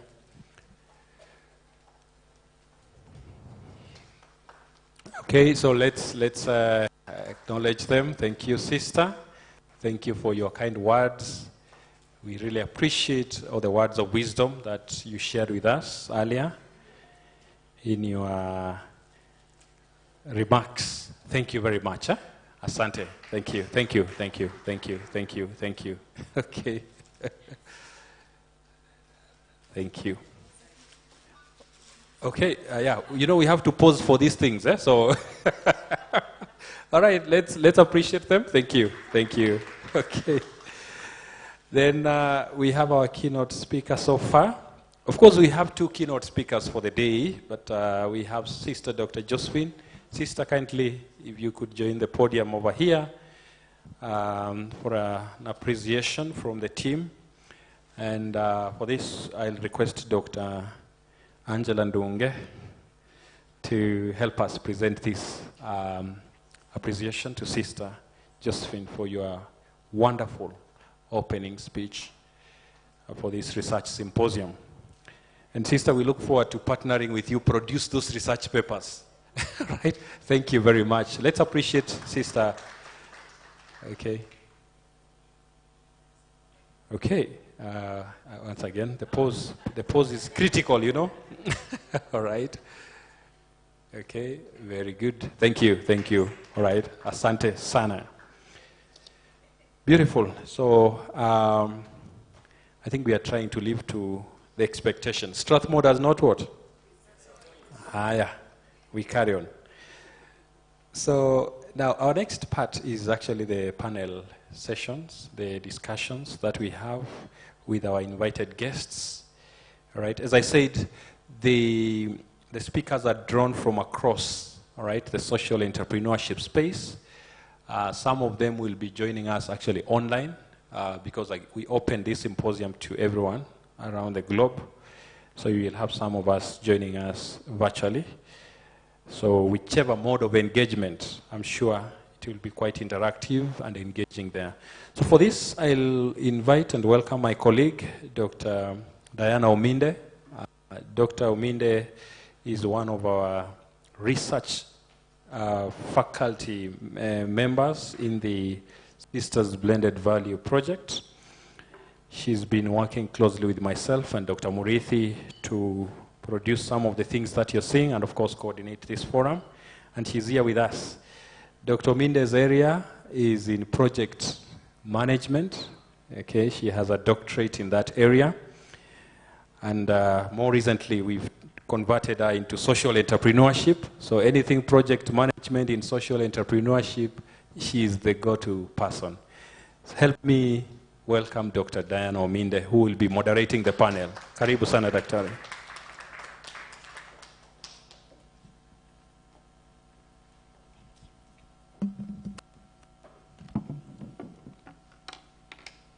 Good morning, everyone. How are you this morning? I'm happy to be here, and I will be taking you through the next session, which is the moderation. So I'll be moderating a panel that wants to expound more on what we have had since morning. And I like the previous speakers because they have emphasized on social entrepreneur, and now we want to look into how then can we make those social entrepreneurs sustainable. How can we make them then compete with any other social enterprise out there? and still be able to look at the future, grow itself, move to the next level, scale up, and all the development that are there in terms of partnership with the government and the likes.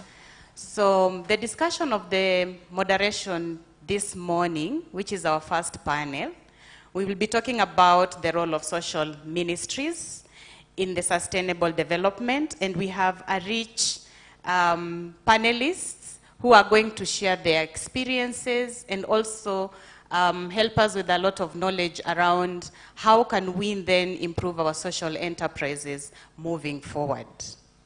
So I think my colleagues are making it very comfortable for me there. As we do so, I'll be inviting them so that we can have our conversation going. I will have 3 panelists, and we'll have one of them online.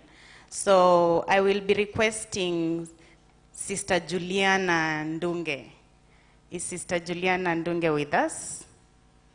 Thank you very much, Sister. Sister Juliana is coming from the Little Sisters of St. Francis, the Association of Sisterhood of Kenya.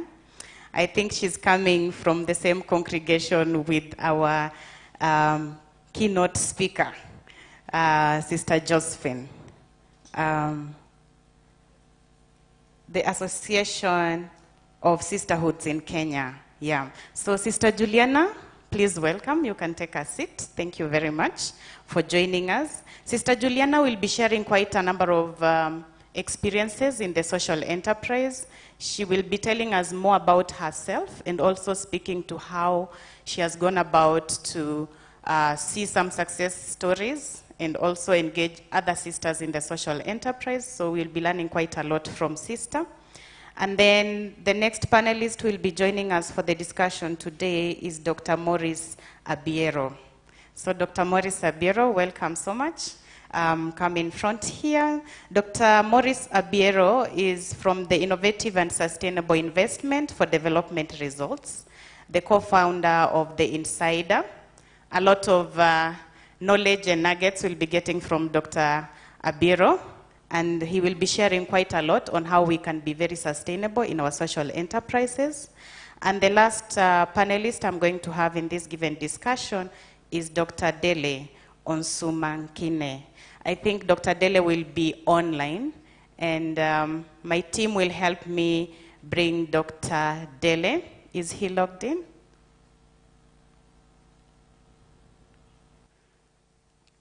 My team will help me have Dr. Dele logged in before we can begin the conversation. Just give me a signal once that is done. So as we wait for that, Dr. Dele is coming from all the way in the UK. We are so much blessed to have people globally engaging in this conversation. And it's interesting on how we got Dr. Dele on board. Surprisingly, he's one person who is preaching and doing. He's thinking and acting outside the box. So he's a relevant who is also in the teaching space, but also engaging in the social enterprises. So we will be having a true example of thinking and acting outside the box. And he will be sharing quite a lot because even his own research has touched on the spirituality, the intersection of spirituality and social economic development. So he will be sharing the unique application of spiritual principles in addressing contemporary challenges. And we are here from all spheres. For the sisters, you'll be very lucky to hear from Dr. Dele on how you can be able to transform your social ministries into social enterprises and be able to compete in the market just like any other social enterprise. So I'm just waiting to hear from my team whether I have Dr. Dele on board. All right. As that is being sorted, I think I will start the conversation with the 2 panelists I have. They're equally equipped to the task, so I think I'll have my seat on this side so that we can have a conversation around it. Remember the theme today, we are going to speak about the role of social ministries in the sustainable development. And we want to learn quite a number of things about how do we then make this social enterprise sustainable, or still the we could be touching on social development and we are not about it. So maybe we start by expounding on a few questions, and I would like us just to look at the conversation around how do social ministries define social development or sustainable development within their missions, and how does this shape the initiative they prioritize? Because sometimes perhaps we don't know we are engaging in sustainable development. So maybe Dr. Morris can open our conversation on that one. Dr. Morris. Oh, thank you so much. Good morning. Yeah, just like you have been told, I'm Reverend Dr. Biero, a co-founder with a social entity known as Insider. Insider in full is innovative and sustainable enterprises for development results, which actually is an organization that deals with grassroots, community-owned organizations in the area of networking to promote community development.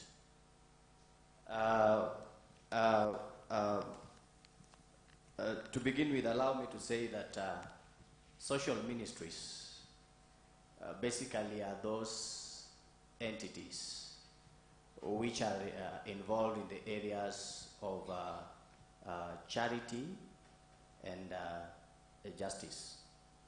As you know, from the Sustainable Development Goals, we have three main areas. That is, we have the economic domain, then we have the social domain, and then we have the environmental domain. Research has shown that there has been some bit of a neglect on the social part. And so when you talk about social ministries, we are referring to those entities. They could be departments, but mainly attached to religious organizations. And just like the speakers before us alluded to, they are not confined within the religious space. They could be within the corporate sector and even the civil society, but they tend to deal with matters in the area of solving social issues. So sustainable development for us, apart from what is known from the Brundtland Commission of 1987, that sustainable development has to do with being able to meet the needs of the present generation without compromising the capacity or the ability to meet the needs of future generations. But it carries with it the aspect of being able to continue. Actually, the connotation here is continuity. The fact that the activities of that entity can be carried out unabated or uninterrupted, even with withdrawal of donor funding. So the aspect is, how can we be able to continue our operations? How can we be able to minister to the vulnerable, even throughout? I believe that is what sustainability actually talks about. Thank you. Thank you. Thank you very much, Dr. Morris. And I think Sister Juliana could also explain from the perspective of maybe practical experience from your side in terms of this continuity that we are looking into sustainable development. Thank you very much. Good morning. I would want to focus more on what you are talking about when we talk about social ministries in far as continuity is concerned. What social ministers or social ministries focus on is on the human person, the development of the human person, the environment, and all what pertains the human person.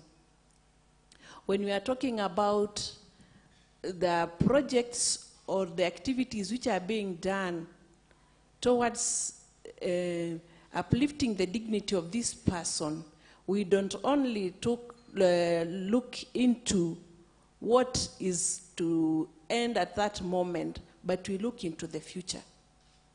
The sustainability of this project, how much it is going to impact on the human person and in the next generation. For example, when we talk about skill development in a human person, do we only give the skill and leave the person? No, we impact on the education, look at the skills of this person, and make them get in touch with the market. We make them to be self-sustained. We give them a startup project such that they may have an income which will help them in the future. So with this, what they get from whatever business they begin, it is that which brings that sustainability of this human person, such that they are not left when they are not fully equipped. When we talk about also education of a human person, we not only look at the academic arena, we look also into what this person is also capable to do, apart from the books, if they can transform their knowledge into action. This is what all social ministry focuses into. The whole or the holistic person, not only on one perspective, but wholly, looking into social, economical, financial, and even spiritual aspect of this person. So what I would say in short is social ministries look into depth of developing the skills of a human person into sustainability, or something that can sustain the person as far as all what encompasses a human person is concerned. Thank you. Thank you. Thank you so much, Sister Juliana, on that aspect of us understanding, first of all, what social ministries tend to define what social development is. And I can see we have been joined by our third panelist. This is Dr. Dele, all the way from the UK. Dr. Dele, how are you this morning?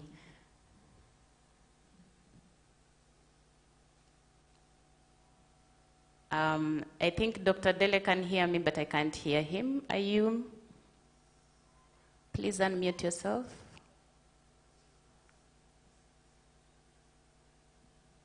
Sorry, Dr. Dele, my team will be checking your mic from our side so that I'm able to hear you. Okay, so as we get that, hello, good morning. Okay, we are still having a small challenge there, so I will get a signal from my team when we are ready on that. But I guess Dr. Dele can hear me because from the movement of his mouth, he's answering the questions, but we can't hear, unfortunately, the challenges of technology, but we'll get that fixed. So now, since we are aware of what exactly is this sustainable development we are looking forward to in terms of social enterprise, the next conversation would be, is there impactful examples you could share to just show how these projects that are led by social ministries have advanced in social or rather sustainable development in their communities? Probably speak to examples so that we are able to visualize how the current social enterprise we are engaging in, how could we then scale them up? Do we have examples of those that have already advanced, scaled up to some sustainable development? Over to you, Sister Juliana. Thank you very much. I would wish us to focus on education, especially those who are giving vocational training. We've had marginalized people or the youth who have been trained in these vocational skills or vocational schools. They have been parted with skills, and not only the skills, they have been assisted to begin some small businesses. And in these businesses, they have also created jobs for other youths in the same scenario, such that we have trained one person, this one person has gained, and in return, the person has also created job for another one. So with this chain, you see there is poverty eradication or job creation for other people who are outside the circles. When we look at education, like what we are doing in Chemi, we are training people on different programs. For example, in counseling, we have those who have been trained, they have gone out, and they are practicing. They are also offering these services to other people who are in dire need and that they have come out of those, maybe somebody has had a case, they have assisted a number of them. So we can see that it is really impacting on the lives of people. The faith-based organizations, look at those who are offering agriculture. They are using organic farming, which is very friendly to the soil and to the health of people. People are in a position to take those goods and they cannot have such sicknesses because we are not using a lot of chemicals. So when we talk about the sustainability and examples of what the faith-based organizations or projects have done, when we look at what the end product is, we can say definitely they have assisted in this. When we look also at the health perspective of it, when we look at the institutions run by the faith-based organizations, they are led by their charisms and the Christian values. They look into the person holistically. They not only focus in the pocket area, but they focus in the area of taking care of this person holistically. They do the counseling to this person, they do the treatment, and they take the person back to the society and look into issues that will assist this person to live healthy. When we look at other programs we are doing, like care reforms, we are looking into it that children are given the best care they need from their families, not outside the families, because it is in the families that they are holily and well equipped with the culture, they get the care they need, they get the development they need within their status. So we can say that with the various examples of what the faith-based organizations are doing, we are attaining the sustainability of a human person vis-a-vis the development goals, because we are looking into eradication of poverty, job creation, clean and suitable environment for the human person. So with the different and various examples, we can say that social ministries or institutions which are faith-based, they really focus on the human person and they help in making the person sustainable. Thank you so much. Yes. It means everyone is getting the information they need to. That's a very nice gesture. Now, thank you, sister. Before I go to Dr. Morris to just expound on some of the example, I can see Dr. Dele has joined us. Dr. Dele, good morning. Yeah, good morning. Can you hear me now? Yes, now I can hear you with a bit of echo. Good morning. Morning to you.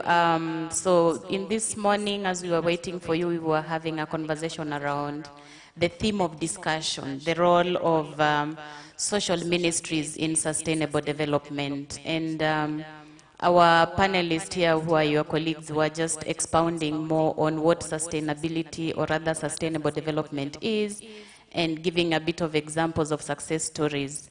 I had read your profile in absentia, so the people in this room already know who you are.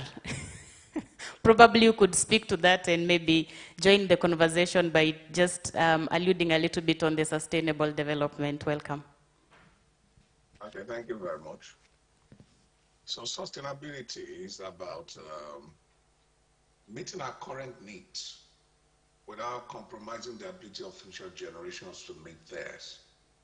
So when you say a program or an individual or anything is sustainable, that means you are looking at that part that, yeah, we want to meet current challenges, but at the same time, we're very careful to make sure that we don't do it in such a manner that we're going to render future generation unable to meet theirs when such a situation arises in the future.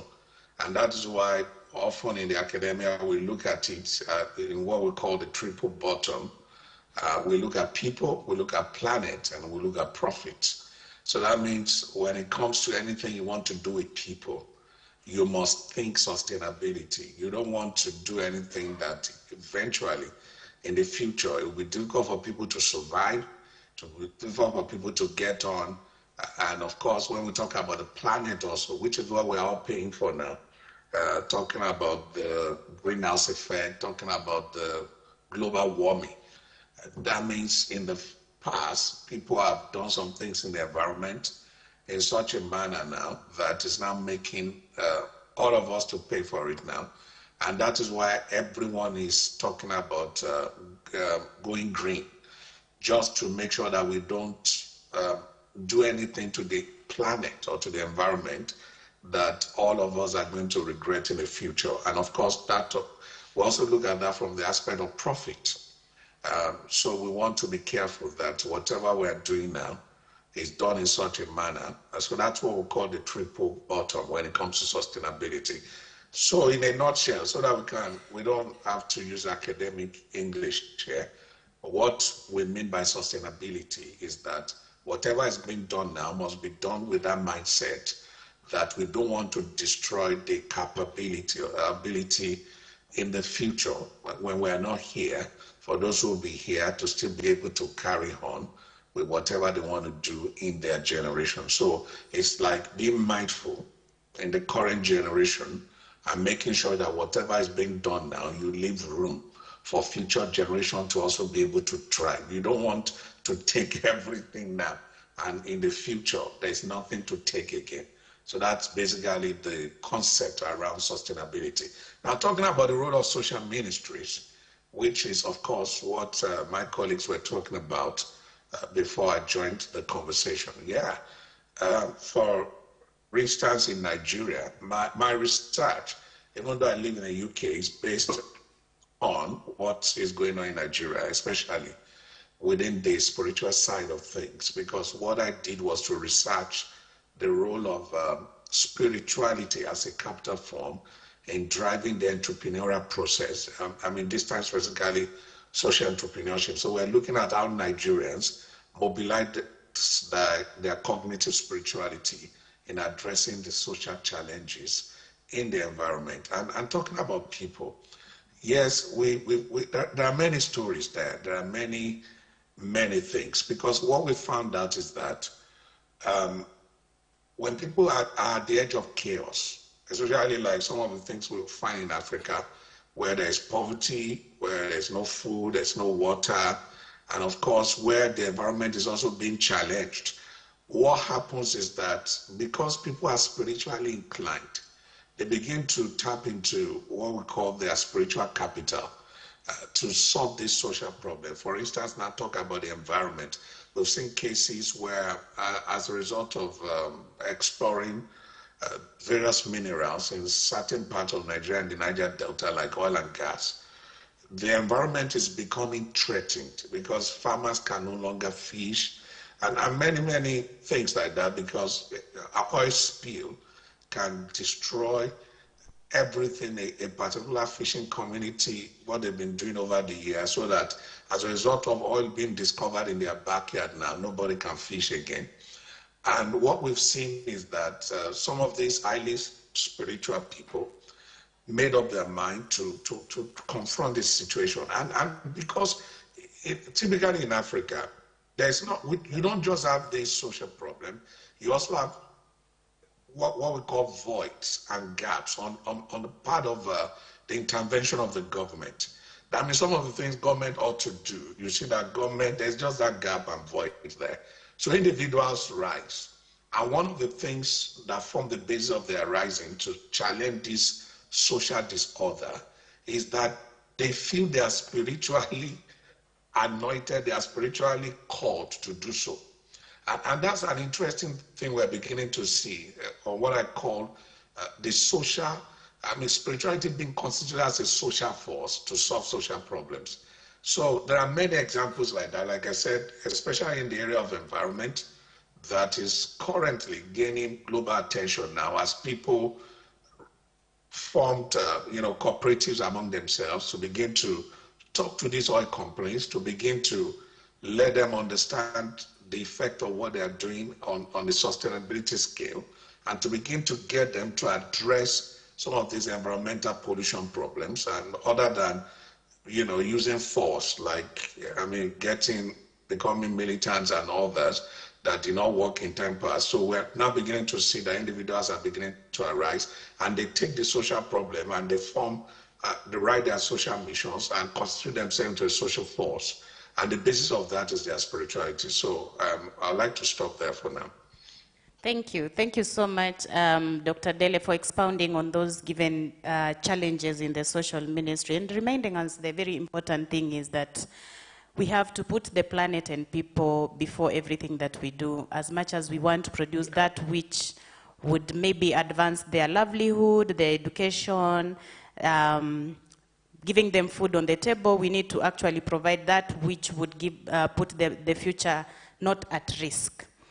Now, with those given examples that you have alluded to and clearly articulated, I want to hear from Maurice what could be some of the suggested ways of navigating those kind of obstacles or challenges, as we advance into being more sustainable in developing these social enterprises.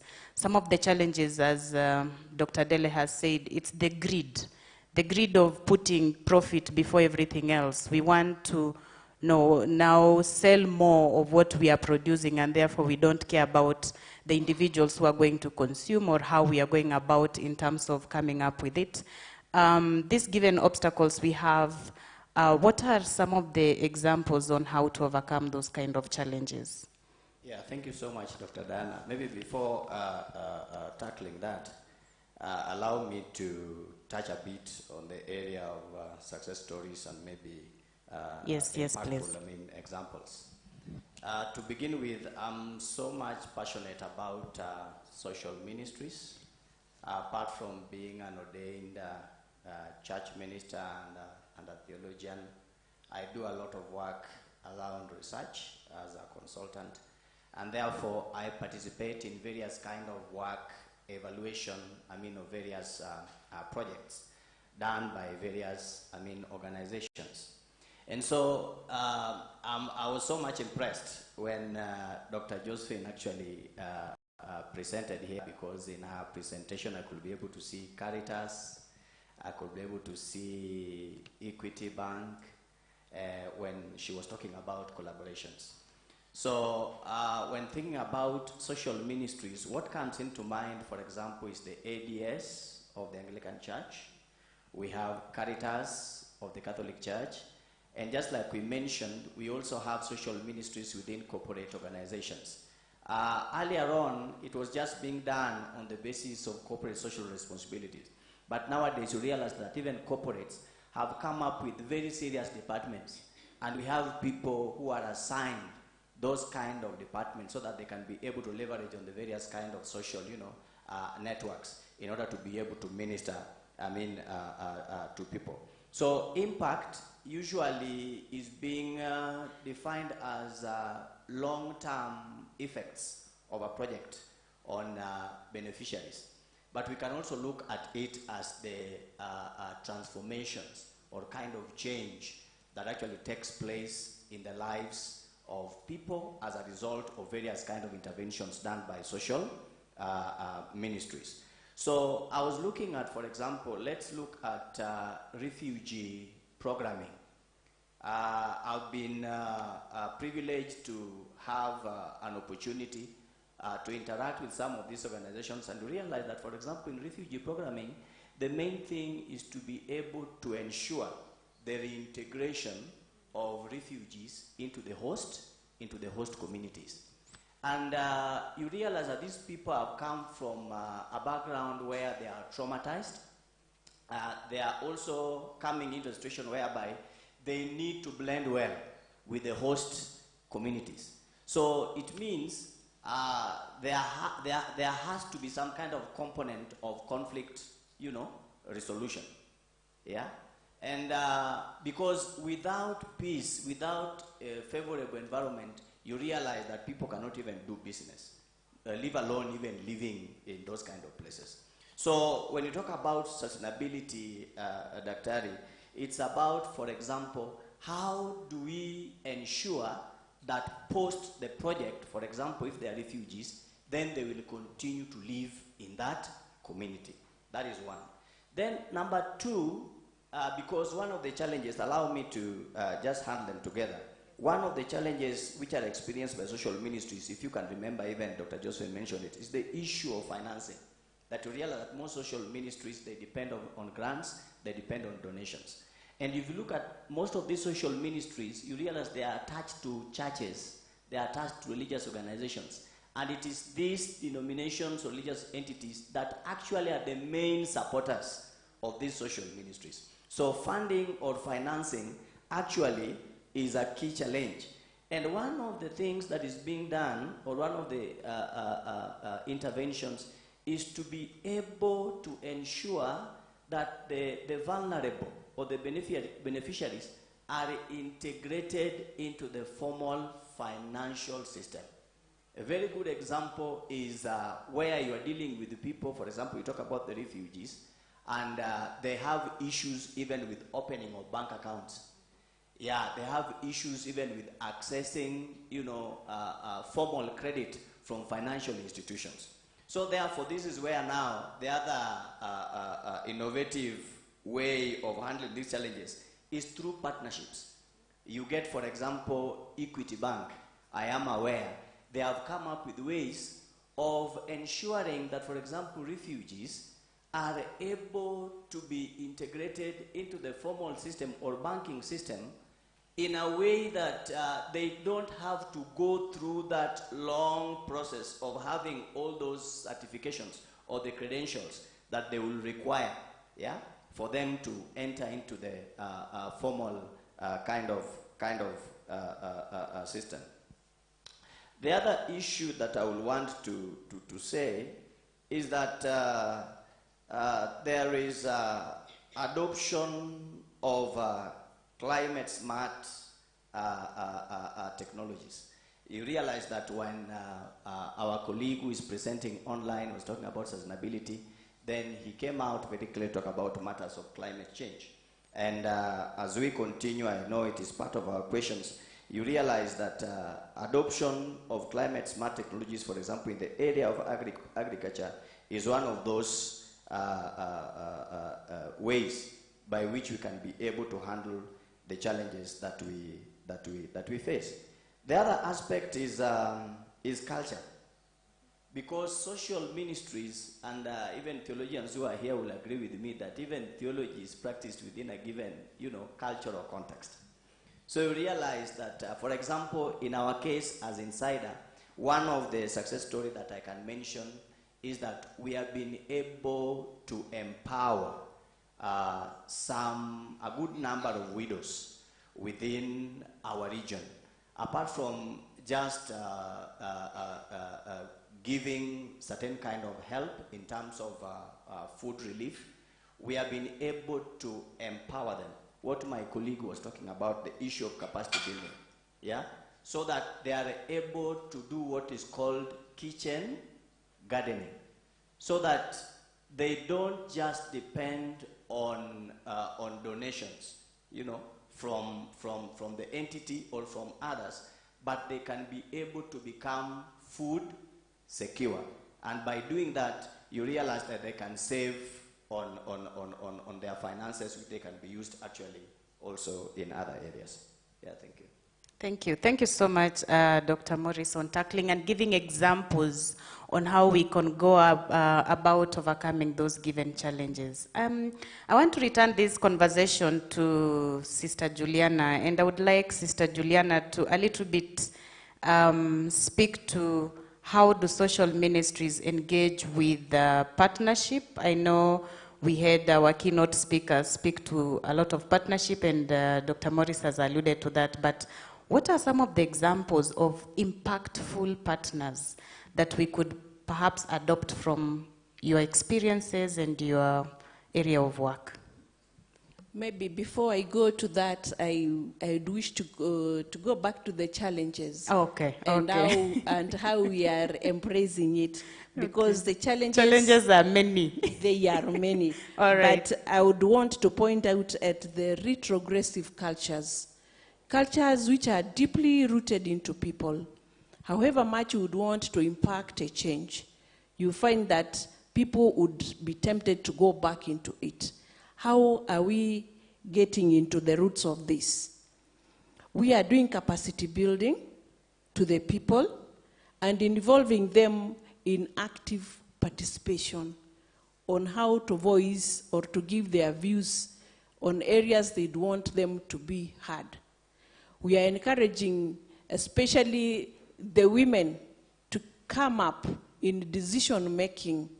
We are talking to these cultures or the people involved in them on who does what, who owns what, and then we are educating them on how each person is equally important and how these cultures are either drawing us back or they are defending us from getting into what we call sustainability of the human person. Then we are talking about the climate change and all the impacts. Look at the waste management. People have gotten the culture of throwaway culture. How are we embracing this culture? How are we doing away with it? Creation of awareness to the people. However much we don't take care of the environment, we know that nature does not forgive. So we are assisting people to keep the climate, to keep the environment clean, and to avoid the throwaway culture. We have encouraged people to have waste bins at strategic points whereby people can put their garbage together and they be collected. At the end of the day, they are disposed in the better way, so that we do not block the flow channels of water, which in turn will cause flooding and breeding of the mosquitoes, and people will be sick. We get a sick environment of people. So as much as we talk about the challenges, they are many. We talk about the policies in a given country.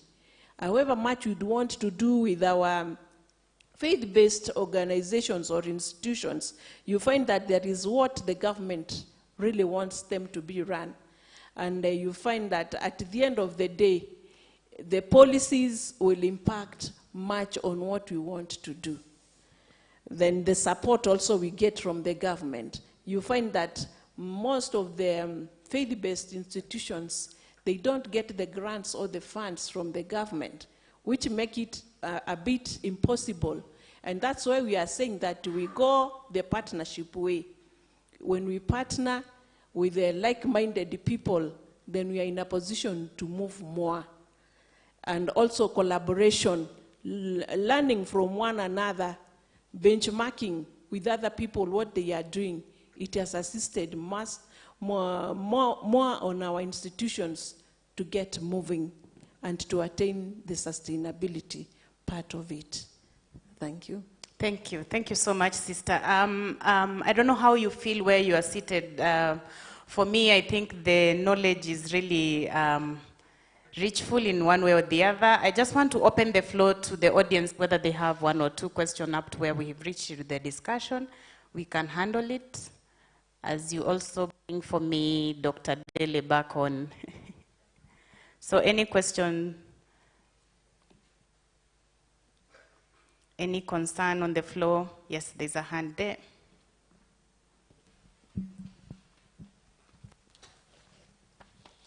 Thank you very much, our panelists, and I would like by thanking our sisters for the great work you are doing. As I stand here, I could say I'm one of your products, and I'm proud of that. My names are Joshua Adem.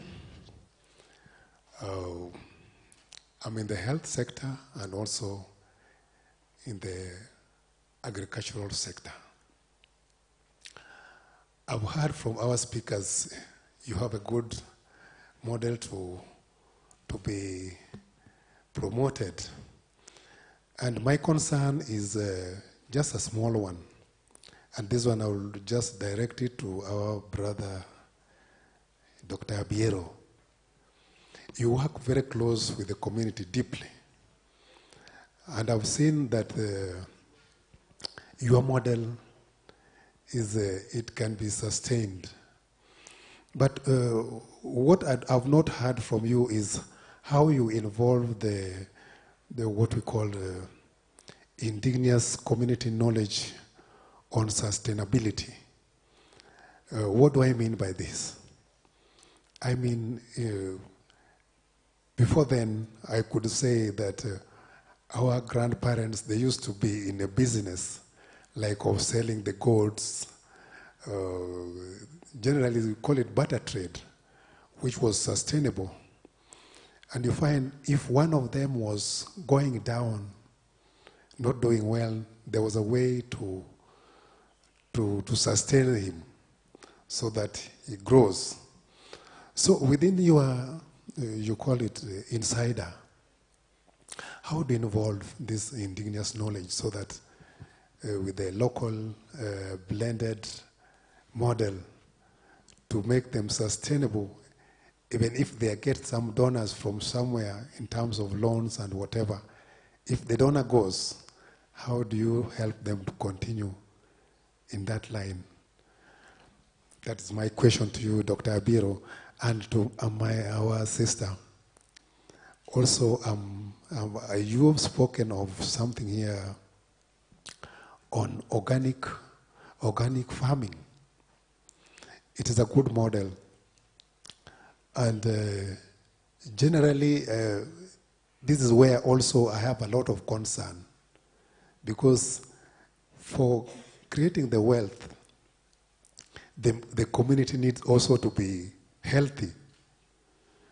And in this area of organic farming, what is the SBVP doing so that we can promote this to a larger extent, so that as we promote that sustainability, also we have a healthy and a wealthy community? Thank you.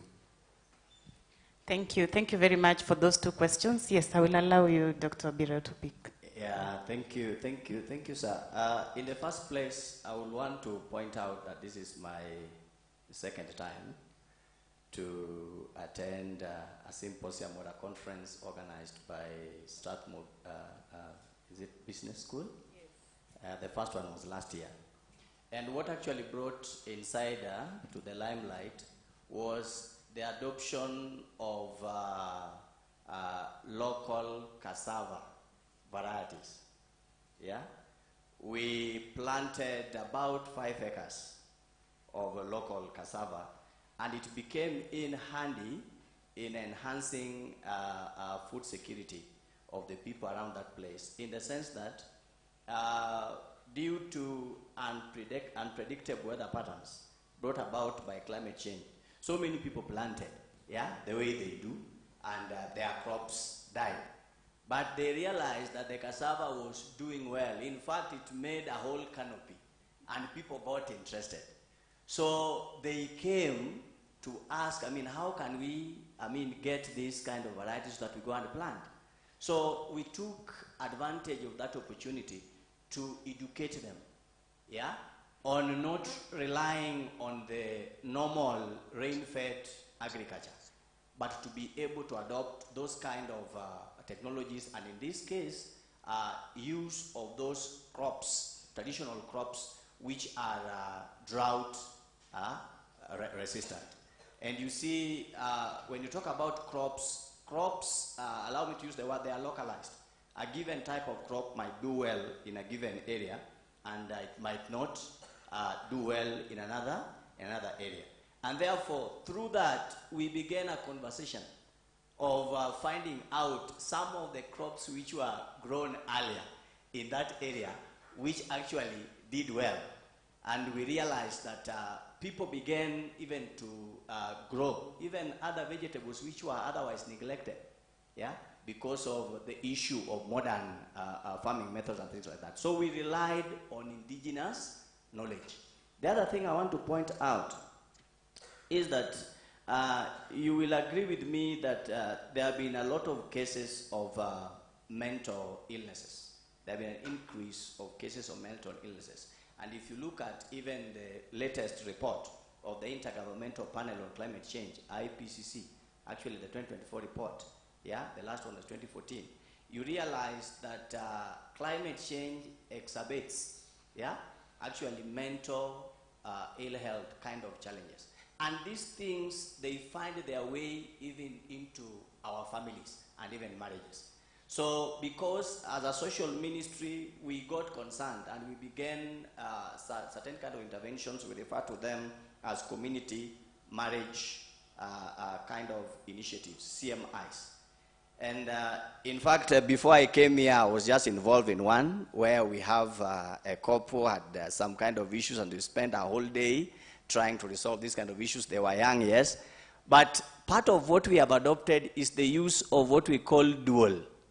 Yeah, that in the Luo community, there used to be those kind of forums where the old men, isn't it, could be able to discuss issues with the young men. So that use of indigenous knowledge, we have been able, even from a theological point of view, to be able to resolve issues to do with, conflicts in families by using even the community leaders who are there. So that is that, and maybe to add on to that, in terms of sustainability, we have been able to urge and assist various members and even individuals to form groups which are registered through the social development, so that through that they can be able to access loans, even from formal financial institutions. So by that, they can be able to access credit, and they can be able to do business. So a bit of that is what we have done to ensure that those projects are sustainable, and at the same time, and maybe to point out, you realize when you talk about social ministries, or rather social enterprises, we leverage on the social networks. And you talk about social networks or social connectedness, then the issue of social norms, culture come into being. And therefore, for you to be able to succeed, you must be able to respect actually the culture of the people. For example, in my area, I work in my home area. And so there is the way you are expected, for example, to relate with the people. Like if for example, you're doing a program around assisting widows, then some of them are your close relatives. For example, there is Iora, in our language, is a shemeji. How do you relate with them? How do you relate with older women? So by, you know, if you just maybe grew up in the city without having had maybe that a kind of advantage of getting to those kind of things, then you'll have to rely on some of these older people. You might have said something so innocently, but you have offended an elderly woman around, and therefore you'll be corrected that no. For example, my mom is part of that widows kind of program. And then she will tell you, no, my son, you know, you offended Nyangane. Nyangane would mean another lady. So by that, you are able to use indigenous knowledge to ensure that these people continue to participate in the project. Because next time you call maybe for a meeting, you might find that you are alone in that kind of meeting because you offended them, but you don't know. Yeah, maybe I've tried to answer your question, I don't know. Yeah, thank you. So thank you. Sister Juliana, just touch briefly on the organic farming question. Thanks. I'll touch a bit on it, but I want to back up my fellow panelists on that issue of traditional knowledge. What other people are doing, they are doing what we call seed banking. Seed banking, they are looking into those crops which our forefathers used to plant and have a bumper harvest. And they are creating stores for those seedlings such that they keep into that seed without having to throw it away. And that's how they are in a position of carrying it forward because it is suitable for a certain soil or a certain region. So it is created for that place. And what we are doing at the moment is each region, we are trying to see into what is their traditional seed, which they used to have and have a bumper harvest. And in the traditional way, such that for the next period, it is there. And with this, we are in a position to keep the bumper harvest for a given region for that case. With the organic farming, what we are doing at the moment is we are teaching the farmers on how to grow crops without use of chemicals, because we know the impact of the chemicals on the human person and also on the soil and in the surrounding. So as much as we are doing the organic farming and doing away with the chemicals, the fertilizers, we are making it in an organic manner such that the byproduct or the end product will not have more chemicals to the person, meaning to say that this person will be healthy. And the products which we get, we are trying to maneuver for markets such that they are in a position to move out. And what we are seeing at the moment is from the market sector, people are looking for those products which are purely organic, and they are really selling. So we may say that we are creating a healthy and wealthy environment for the people. Thank you. Thank you. Thank you so much for the... Let's give them a hand of applause, please. They have elaborated those questions very well with the knowledge they have. I want to turn to Dr. Dele before I forget you online, all the way from the UK. So in your introduction, you touched on something to do with green, going green. I would like us to, perhaps you share with us how are social ministries adapting to addressing emerging changes like climate change and poverty, and what roles does innovation play in this?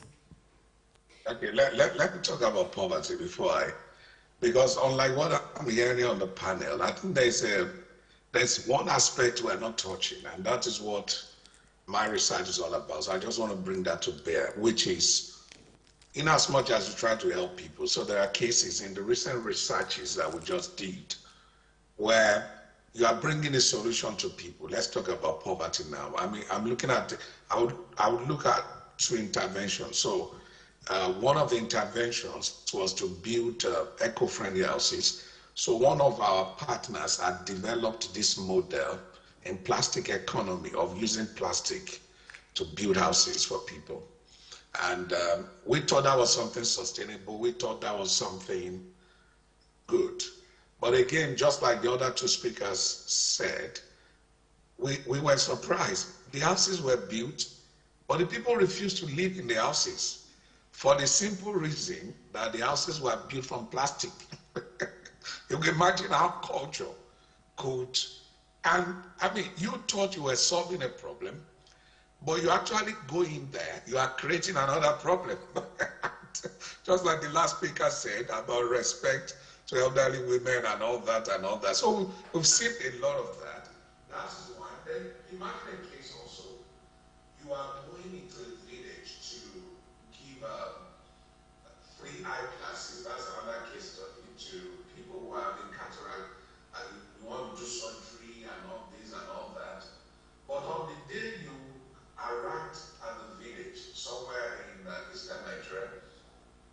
men had gone to the farm, so we were only able to speak with the women.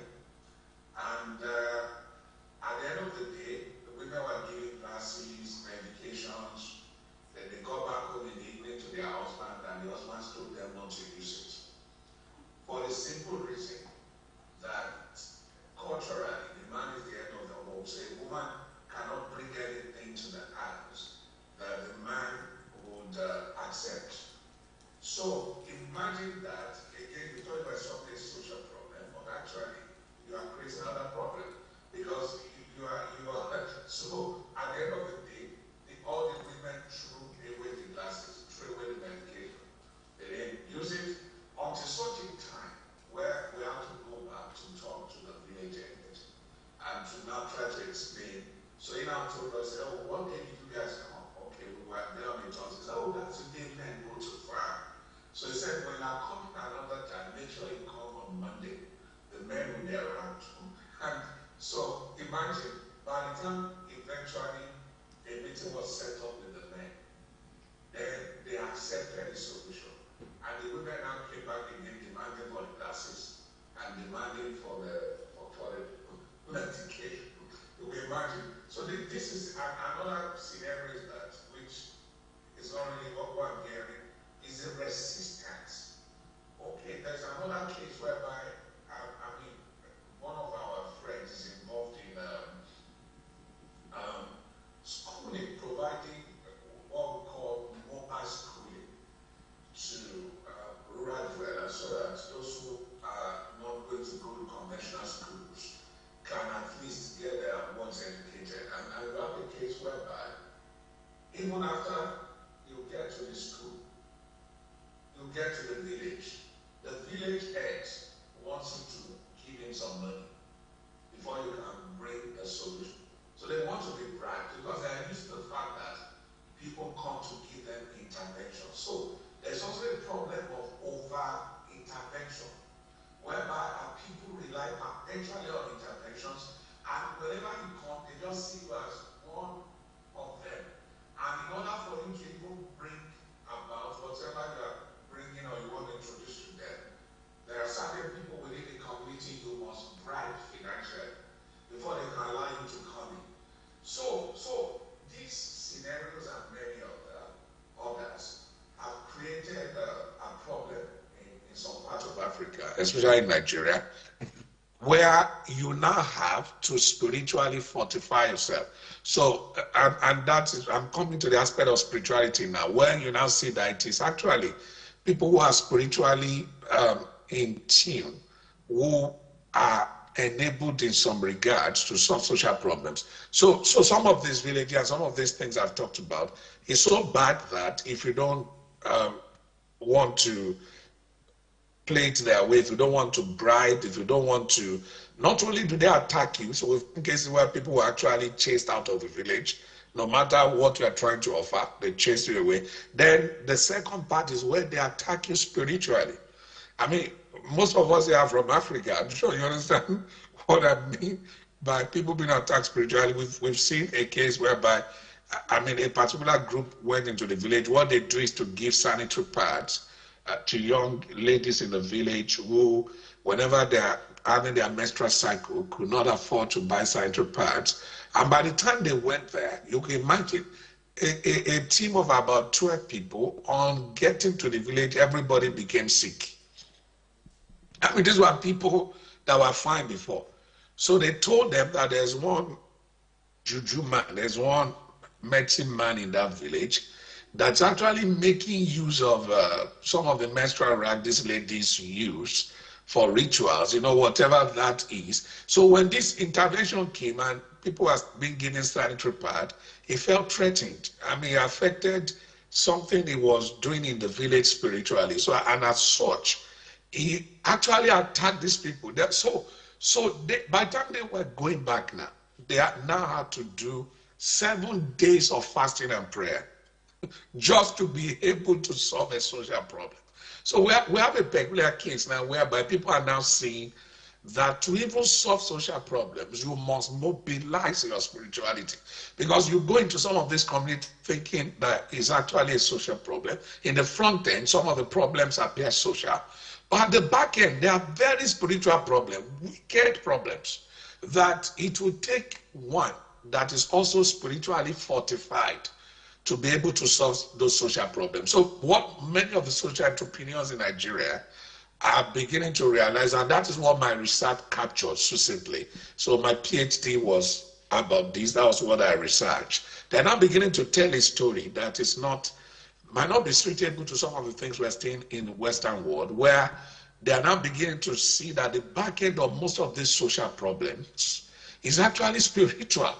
That there appear social problem, that is when you get in there, you now begin to realize that there's a spiritual side, there's a spiritual underpinning, there's a spiritual undertone that is also an enabler of some of these social problems. And they cannot just be solved socially if the problems are going to be sustainable, and so on and so forth. So I'd like to stop there, just to add another perspective to the discussion, which I also believe is also the experiences of some of the people in places like Kenya and some other parts of Africa, because the research in Nigeria is now beginning to make us to understand that these problems are not just social, and if the solutions are going to be sustainable, the way we go in has to be holistic also, and we cannot immediately divorce the spiritual and the spirituality of these social problems from what we see in the field, except you are not a field person. If you go into the field, you just realize that,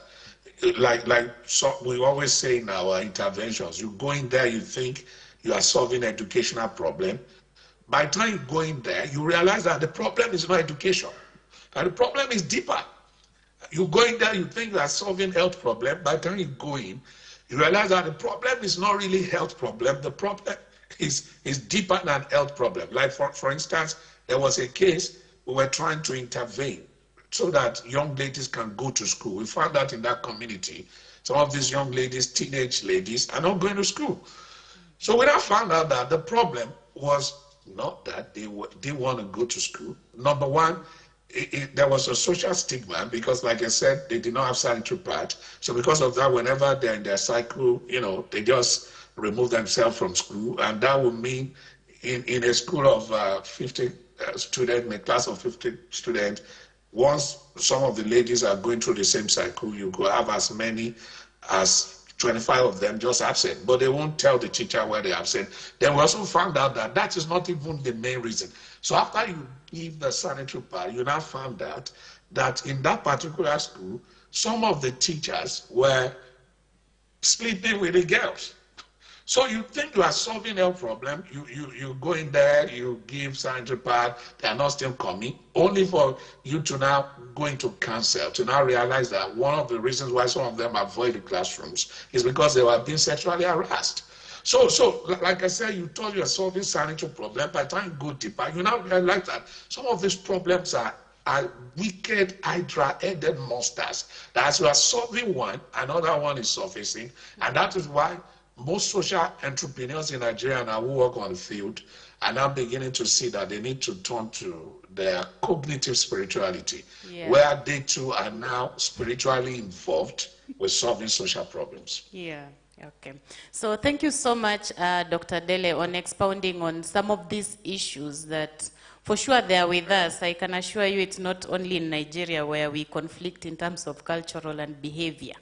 It is a moral, also a moral compass for us to always think about how do we go about that. Now, I want to quickly go to the online conversation individuals before I even forget them.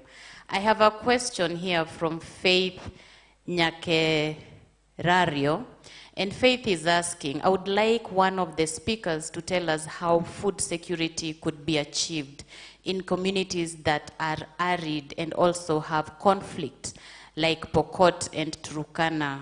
Thank you.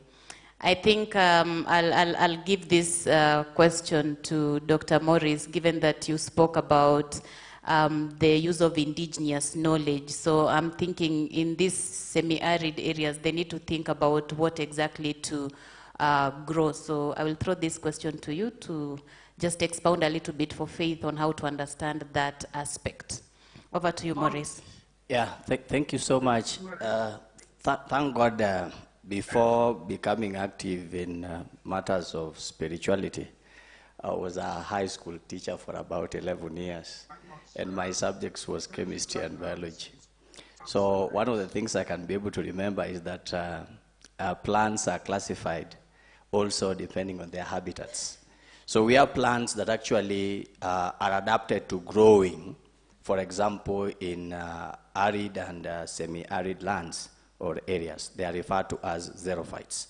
So just like you have said, it is important to make use of indigenous, knowledge to get to know which are some of the drought-resistant crops which will be suitable or which will grow in those kind of areas. And that is what we refer to when I talk about climate smart agriculture, so that we don't do agriculture as it has always been done, but how can we be able to do agriculture so that they can be able to respond to the kind of shocks which are brought about, environmental shocks which are brought about, by climate change.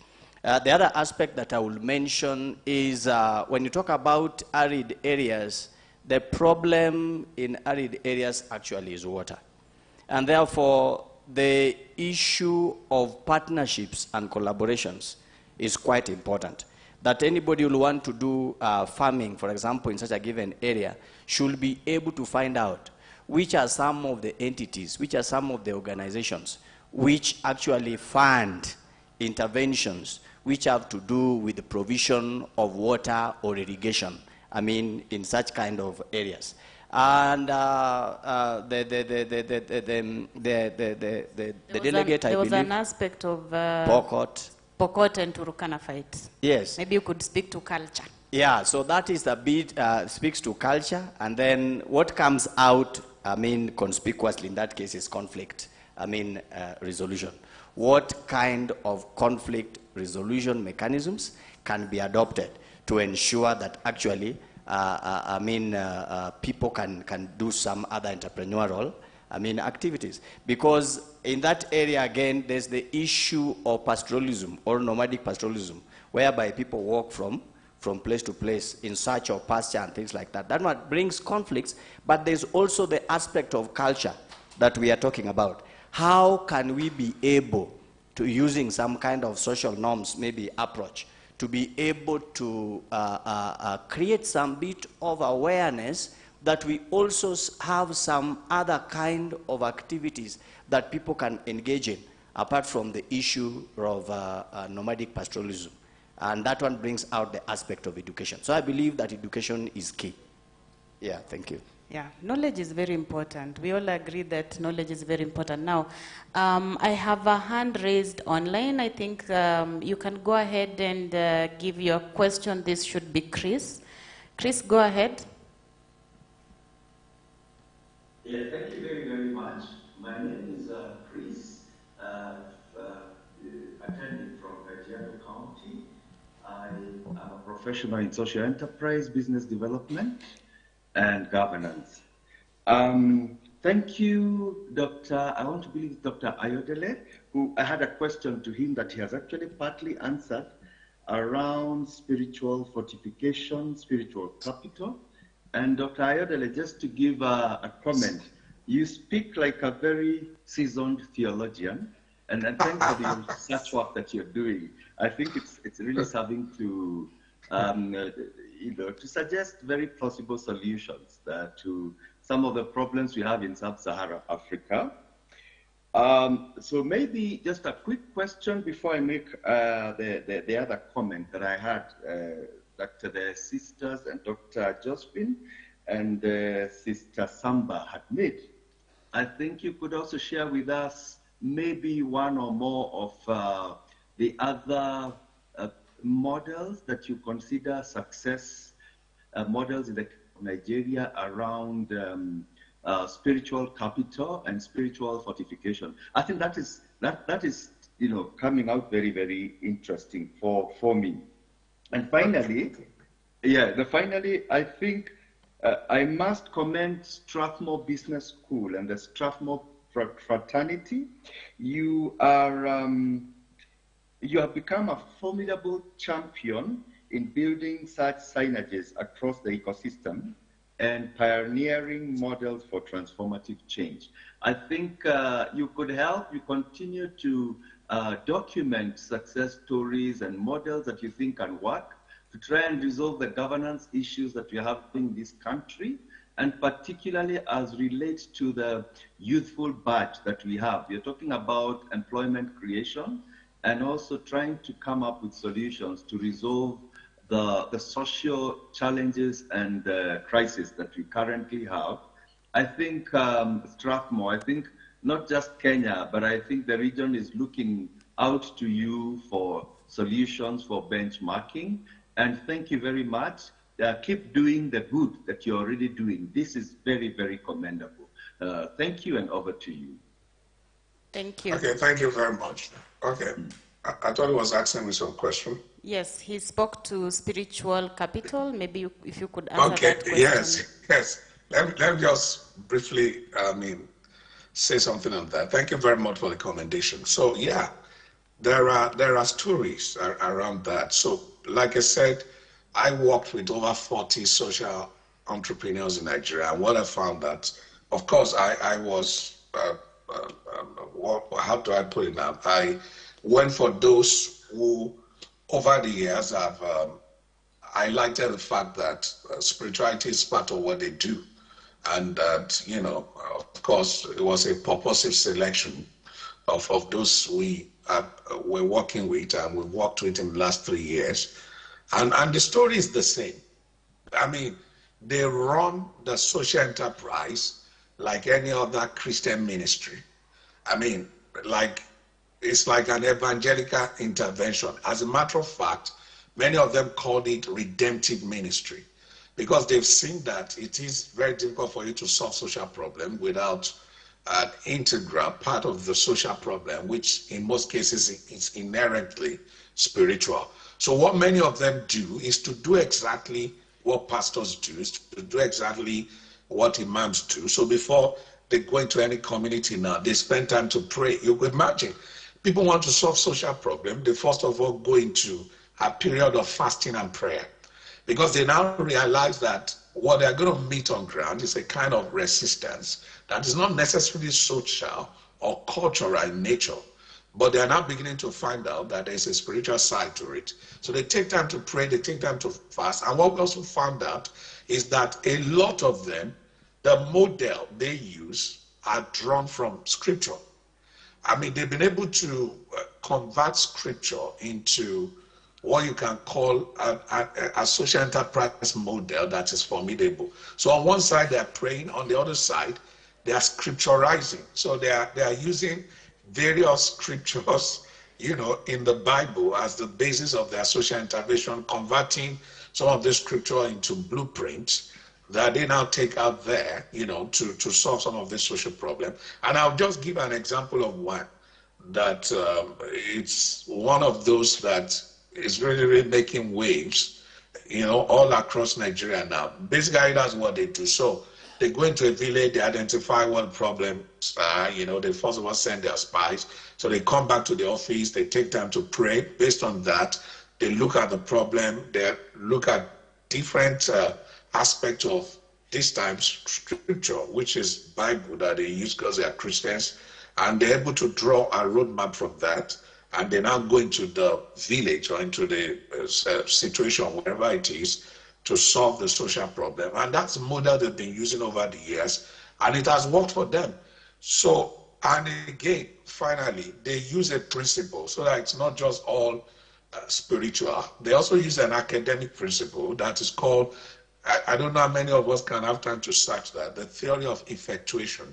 So there's a theory that Saravasti 2001 came up with, that is effectuation. Coincidentally, that is the underpinning theory for my PhD research, whereby she's saying that there are 5 core constructs of that theory, what social entrepreneurs can do, especially at the age of chaos, in institutionally challenged climes like Africa, where there's significant voids and gaps. So this theory is also a model most social entrepreneurs in Nigeria are using, who are spiritually fortified, because like I said in one of the papers I wrote recently, that it does appear that in order for you to practice the principle of effectuation, you have to be spiritual. You can't just be social in your outlook. And that is what, even though many of them are not calling it, but we're academics.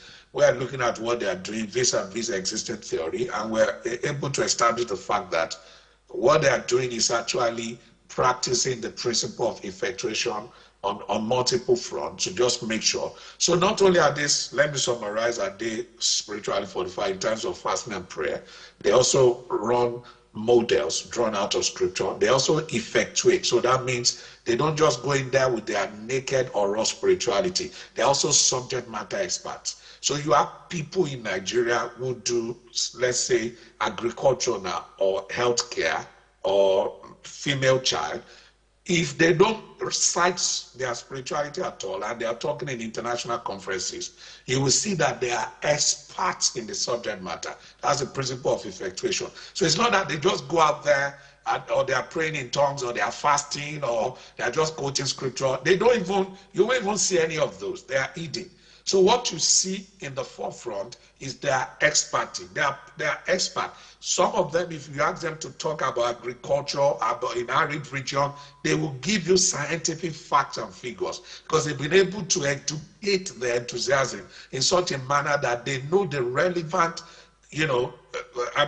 researches that back up their claims. They know the state of the industry. They know the state of the problem.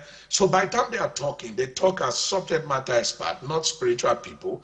But at the back end, they know that what is enabling and driving the intellectual side of things, and of course the subject matter side of things, is that robust spirituality. Thank you. Okay. So thank you so much, Dr. Dele. That is a very good explanation on the question as of spiritual capital.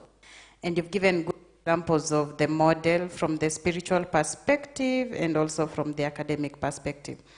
Now, our time, I'm actually being informed that our time is up, so every conversation has a beginning and an end. This conversation has been very, very productive. I would just want to give each one of you 1 minute to wind up the conversation, what you would like the participants or the attendee to go home with in terms of this conversation today. And I would like to start with Sister Juliana. What is your wrap-up points for this conversation, just in 1 minute, please? Thank you very much for the opportunity and the sharing you've done, all towards sustainability of all what we are doing in our different areas.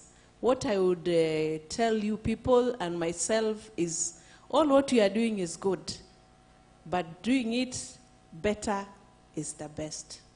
Thank you. Over to you, Dr. Morris.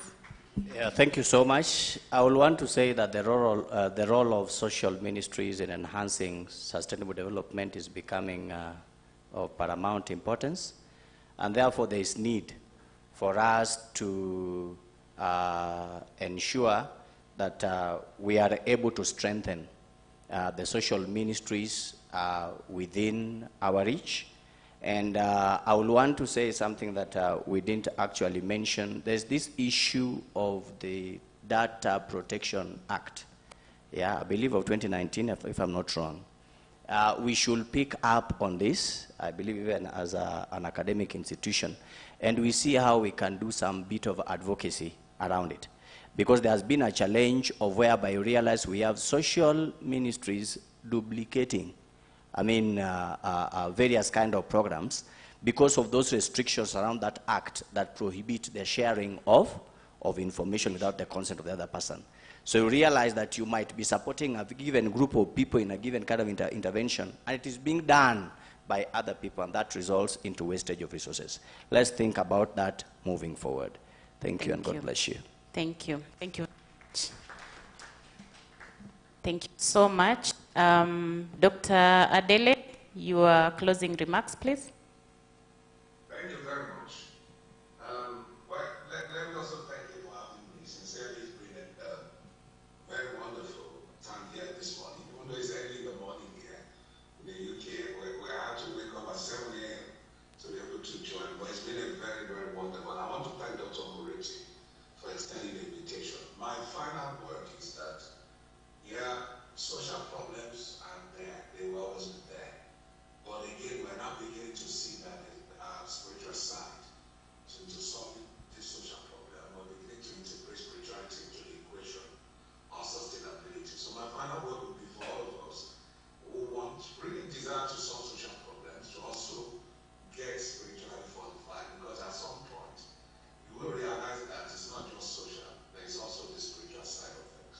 Thank you. Thank you so much.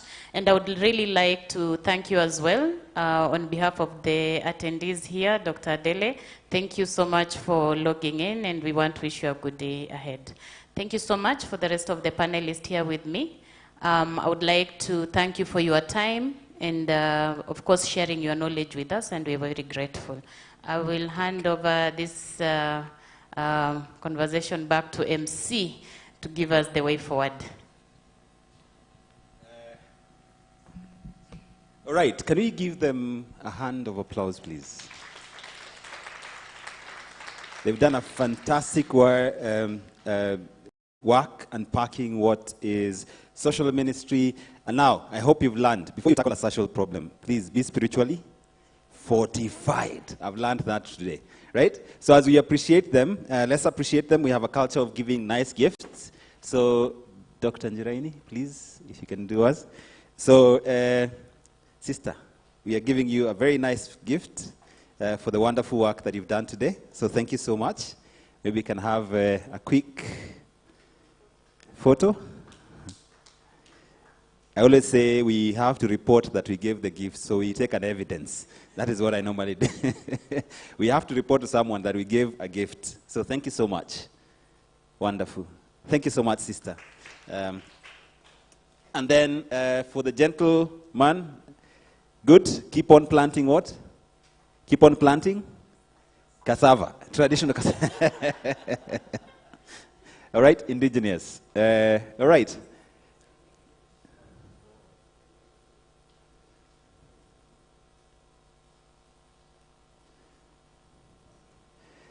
All right, good. Thank you so much. Thank you so much, Dr. Ari, for that. And thank you so much, Dr. Ominde, for taking us through that fantastic session. So I've been told we've sat for long. We have been fed what? Is it spiritually, mentally? And now we have to feed what? Physically. Get something to grab. So before we go, can you just touch your neighbor? Can I be a little bit? Touch your neighbor. Tell your neighbor one thing that you've learned. Just one thing from that session. Touch your neighbor. Tell them, neighbor. Right? Just one thing. And someone is not touching their neighbor because they don't have a neighbor. Can you look for a neighbor to touch? Right? Okay, good.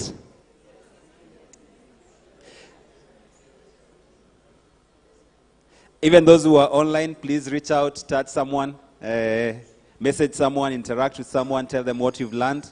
You can share also on the platform what you've learned in the session this morning.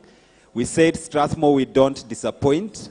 So we'll tell you how spiritual capital, religious capital is connecting and doing wonders in the society.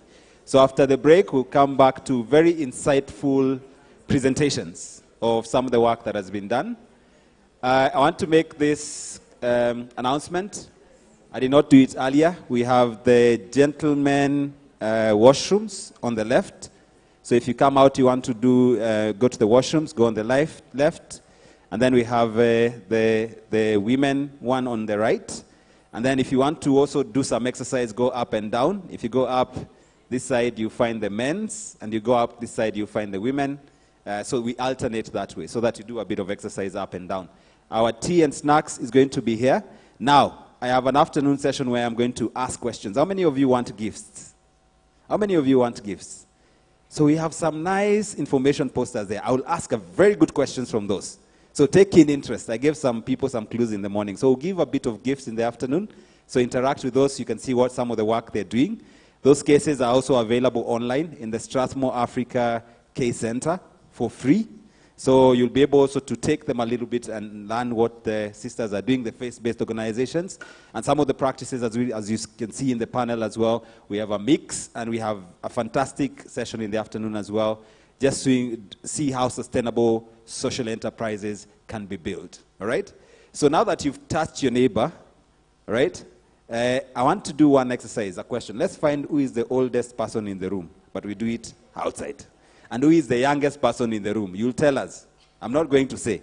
You tell us. And we give a gift for that, all right? So now that you've touched your neighbor, hold your neighbor's hand. Let's go for tea and snacks. All right? The panelists and the speakers, we have where we have the holding room. We can maybe walk there and have something there. Thank you so much. Let's come back at 11:30 to proceed. We have become a wholesaler enterprise whereby we are able to sell garments to others who are retailers. And we are also looking forward to creating more employment, and especially to our girls, as I shared. And also our congregation being able to be self-sustainable. We are really grateful and we thank God. It has been a time of growth and a time of great experience. And we pray and hope that what we have learned, it will be of great impact to these young people, to our community at large, and to the congregation.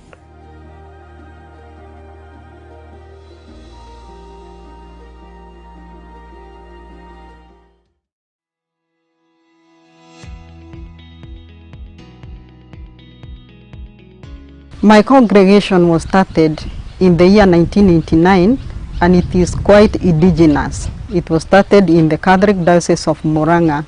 In its initial stages, 3 sisters felt inspired by the love and compassion of the Sacred Heart. They wanted to serve the people of the Catholic Diocese of Murang'a. And their aim to start the congregation was to uplift the dignity of the vulnerable people. They wanted people to feel that God is with them, as the name states that we are Emmanuel. Emmanuel is God with us. We are guided by the charism to manifest love and compassion of the Sacred Heart of Jesus, and with this prompted us to start a skill center that caters for the vulnerable girls in the society. So we did a training on social enterprise in Strathmore. And with that, we began a broader project whereby the aim of starting this project was to raise funds that would help us to carry on our charism and our mission, and that is uplifting the dignity of the vulnerable girls. After the training, we were granted with a seed grant that we were able to purchase 3,000 birds, and with the birds we are also able to buy the chicks feeds that was to take for the 6 weeks, that's for the chicks to mature. We were able to cater for all the necessities for those kids for the 6 weeks, and this also came out of the seed grant. Our sole customer are the quality meat packers, that is the QMP. And they supply us with the chicks and the feeds. After 6 weeks, we harvest and we sell to them. So they have provided a ready market for us. The surplus, we were able still to divide it as projected in our business plan, whereby the 50% was to go back to the social enterprise itself for its sustainability. A 25% was to go directly to the congregation. This was the purpose, to avoid the draining up the congregation, but we can also be able to give back, as it can be able to serve the sisters more better. And still the 25% was to go back now to the skill center, whereby it was to take care for these vulnerable girls. And we are glad to report that it was able to give a full year scholarship of 2 girls who are taking the training, and with this we have seen a very great impact. In the Sisters Braided Value Project training, we are able to interact with different congregations. And you know, in life, you cannot say that you are enough by your own self. You depend on other people. And so in the training, we are able to exchange ideas. We learn from them, they learn from us, and we learn from their mistakes and their successes. They also learned from our successes and from our mistakes. Other sisters from other congregations or even our own sisters. This is a program that will enrich us and help us to expound our horizons so that we can be able to do more than what we are doing. Personally, as Sister Rosemary, when I started the training, that is in 2022, there is one key thing that I brought home. Initially, sisters or religious communities, we have always focused on charity, but now, through the interactions, we were challenged. Yes, it's charity, but how do you do charity without the finances? And this was emphasized on taking risk. Since then, I changed my attitude to be a risk taker, even as a religious woman. Sisters, when they came from the training, they taught me how to keep the record so that I can be able to know the loss and the profit, and where there's challenges, how to communicate with the sisters and the people we are dealing with them directly, like the doctors, so that we can be able to know where we can be able to correct. And with that, the project is moving on well, and we are able to move with those who we are partnering with them well. Every successful project, there is someone behind it. For this reason, I wish to thank Hilton Foundation, Strathmore Business School, and Akweka for making our dream a reality. We were able to have the broiler project, and it has supported our mission. Were it not for them, it would not have been successful. May God bless you.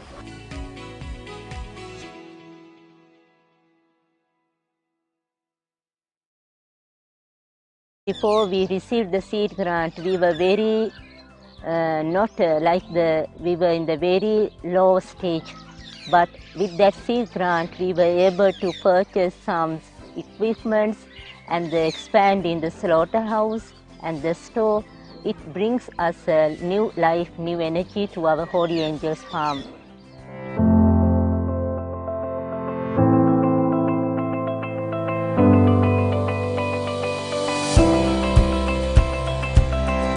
I'm Sister Mary Kaini Pranandu. My farm project name is Holy Angels Farm Garamara, poultry farming. I attended Kenya Level 2 program in Strathmore, managing the social enterprise. Actually, it was a wonderful experience. As a missionary, I had the opportunity to go out and interact with the other congregations. I'm privileged to learn so much skills, how to be an entrepreneur and how to run a social enterprise. The skills and the knowledge I really got, like personally, is the financial management, like keeping every record clear and knowing where I'm going at a loss and also a profit. And also again time management, which is something which I learned in Strathmore about time management, employees, what they really need to do, and also what I do as somebody who is on the farm. This one has really helped in time management. Isiolo County is a dry region, and it is mainly a pastoralist community, whereby the people or the locals are minded in livestock keeping. And also, having seen that they have that experience of slaughtering goats and cows, so we found that it is a good opportunity when we are doing our slaughtering in our social enterprise to bring them in so that they can be able to use the skill that they know of slaughtering. They can help us in our slaughtering of chicken. And as we work with them, we try to help them to see that also, other than the livestock keeping, there is another way of farming, which is poultry, which can be also another good source of income. And having worked with the locals in our social enterprise, we are happy to say that at least we have inspired one in the nomadic community to become a poultry farmer. The revenue we are getting from the chicken farm, we are able to support our school. But the revenue we get, we also support in buying the food for them. And also the impact and gain, the revenue we get, it has really helped in the community.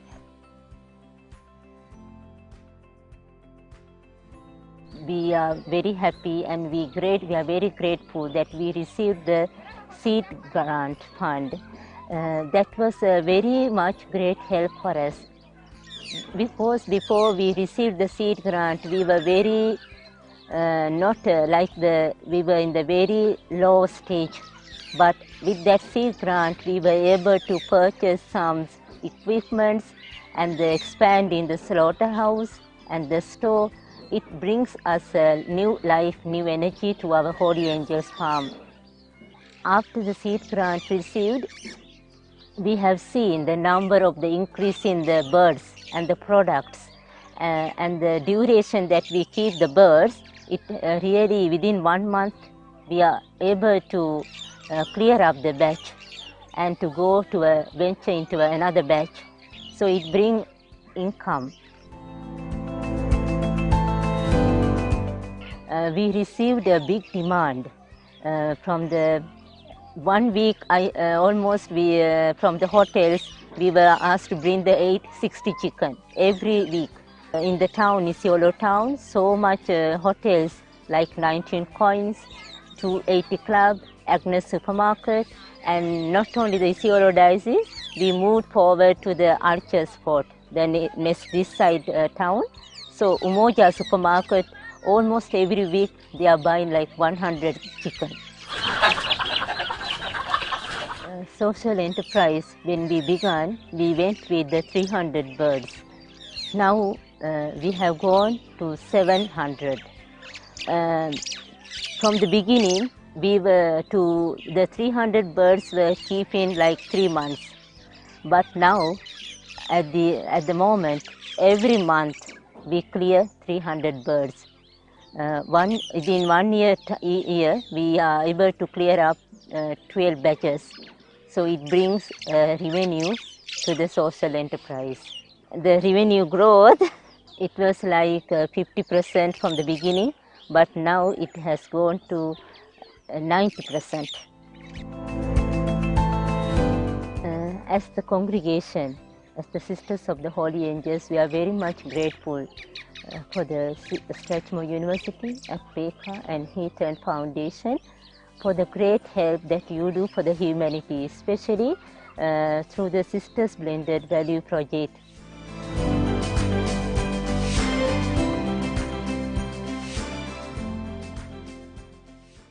We held ourselves together, and from the top to the last sister, we said we are going to work together.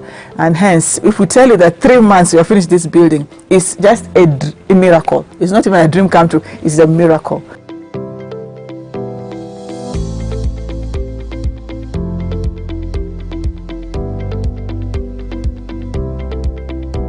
We are a missionary congregation, and it was started by an Irish Archbishop, Charles Heery, who mandated us to be mostly with the charism of compassion, approaching it within a spirit of humility.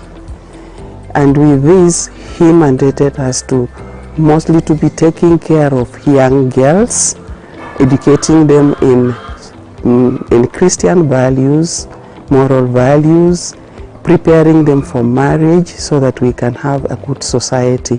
The social enterprise that we undertake in my congregation is the Charles Heery Hostel Project, which is geared towards female students around this vicinity. We have about 6 universities around us with different hostels, but ours is going to be a unique one because the female, being our charism, the upliftment of female, we want to have a different approach whereby we tackle the entirety of a woman, the holistic of a woman, not just education, they come back, they just eat and sleep and all that stuff. There will be moral and spiritual bit of it. And counseling is also part of it because opposite the building, we have the counseling center, which I run.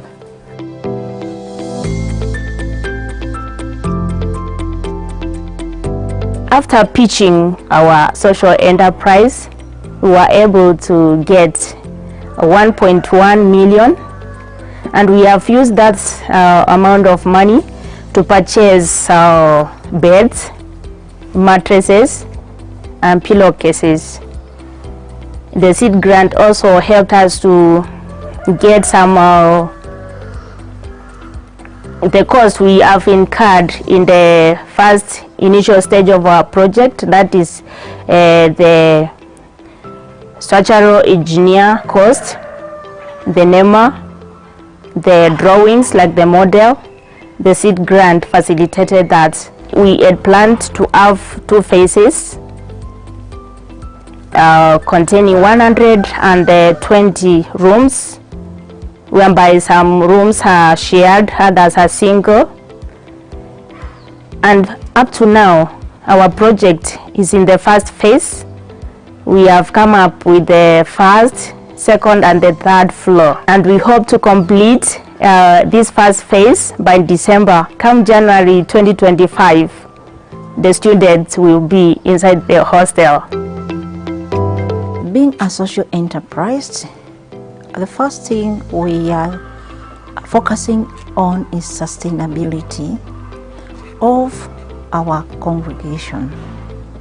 It's only when we are sustainable that we'll be able to help even the needy. So we'll focus on 60% going back to the congregation for its sustainability and for the project itself.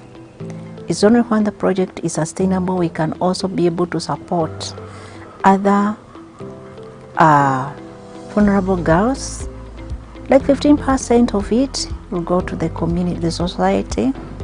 We have also congregational needs like formation houses. We have 2 of them, and this depends entirely on the work of the sisters, what we do, and so this social enterprise will be very instrumental in supporting our formation houses to further our charism when we get more girls joining us.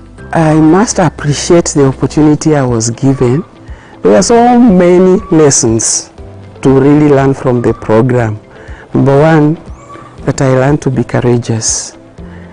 Even to be in the face of difficulties, not to give up. I remember Dr. Njaraini would say, never give up. Always a day after another and never give up. I learned that I should not be working alone, to be networking. Find out how the other person also did it and do it. And then don't stay with your product and think that people know it. Market it. Interaction with other people during webinar and conferences have enabled me to be resilient in handling challenges that I face every day and becoming more innovative and creative in problem solution and helping others, especially women that I'm working with, to have positive mindset in terms of their own development and issues of fighting poverty. If we tell you that 3 months you have finished this building, it's just a miracle. It's not even a dream come true, it's a miracle. So I learned a lot from Strathmore, and my coach, Dr. Helen, God bless her, even it reached a point she had traveled, and I called her, I told her, Dr. Helen, I think I'm giving up here. She said, what is it? I said, there is no finance. This thing is just a dream that will shatter all of us. She said, Sister Yvonne, put all those things into practice. Talk to your leaders. Do everything we have said and hope on God. And that's what we did.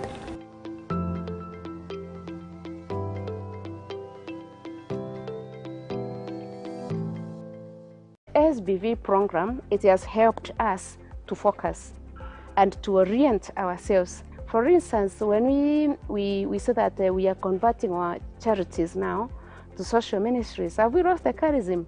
And the answer is not at all.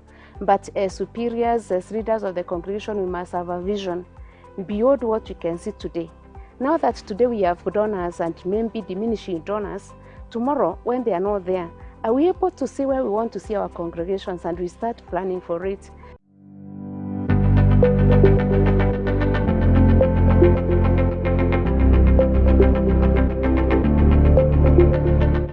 The Entrepreneurship version designers has a huge future.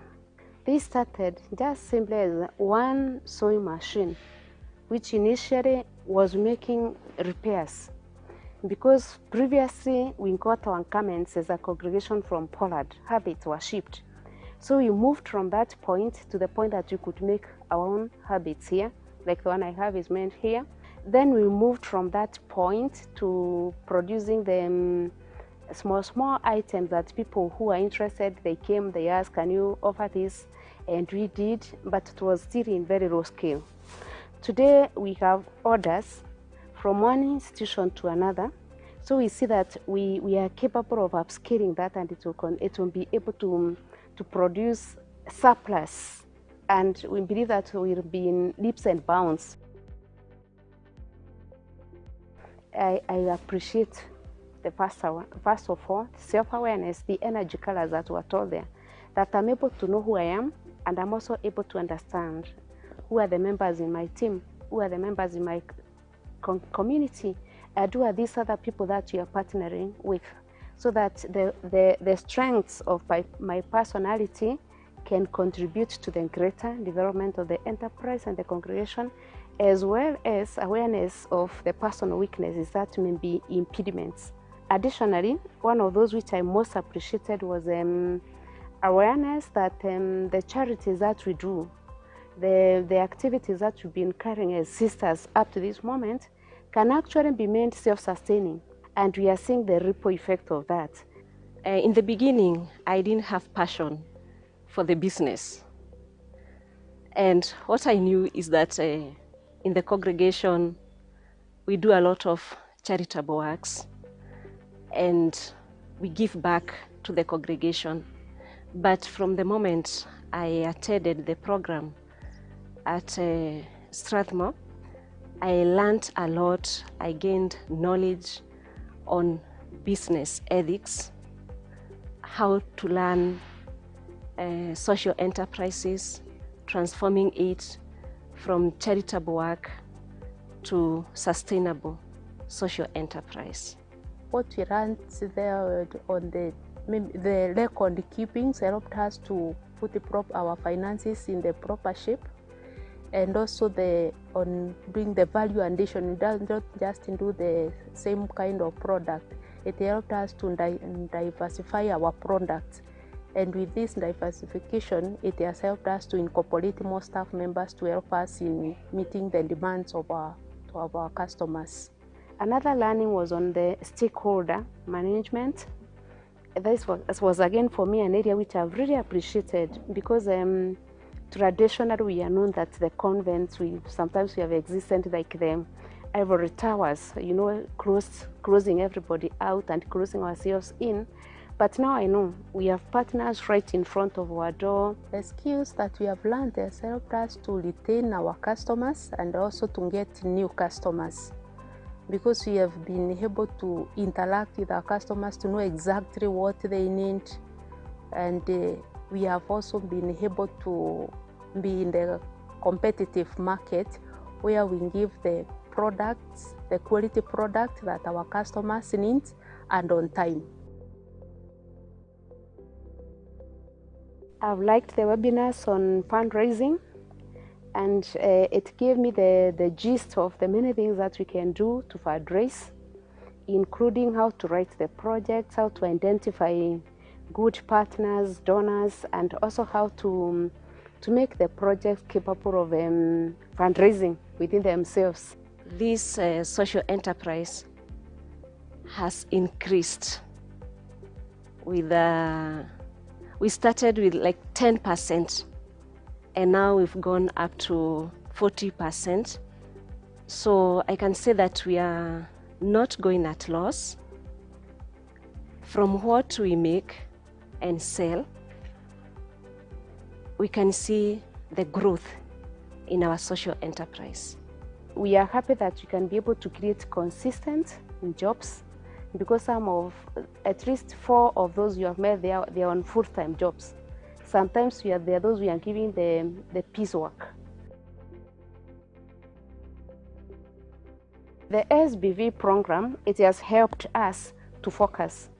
and to orient ourselves. For instance, when we say that we are converting our charities now to social ministries, have we lost the charism? And the answer is not at all. But as superiors, as leaders of the congregation, we must have a vision beyond what we can see today. Now that today we have donors and maybe diminishing donors, tomorrow when they are not there, are we able to see where we want to see our congregations, and we start planning for it? That's why I would say any superior who wants to be supported will find that support in the SBV. And I am very grateful to Strathmore University, to our mother, Akweka, to the USK, and whose umbrella we are, and also to the Hilton Foundation, who finds it worth to support the initiatives for the growth of sisters, especially in Africa. We are really grateful.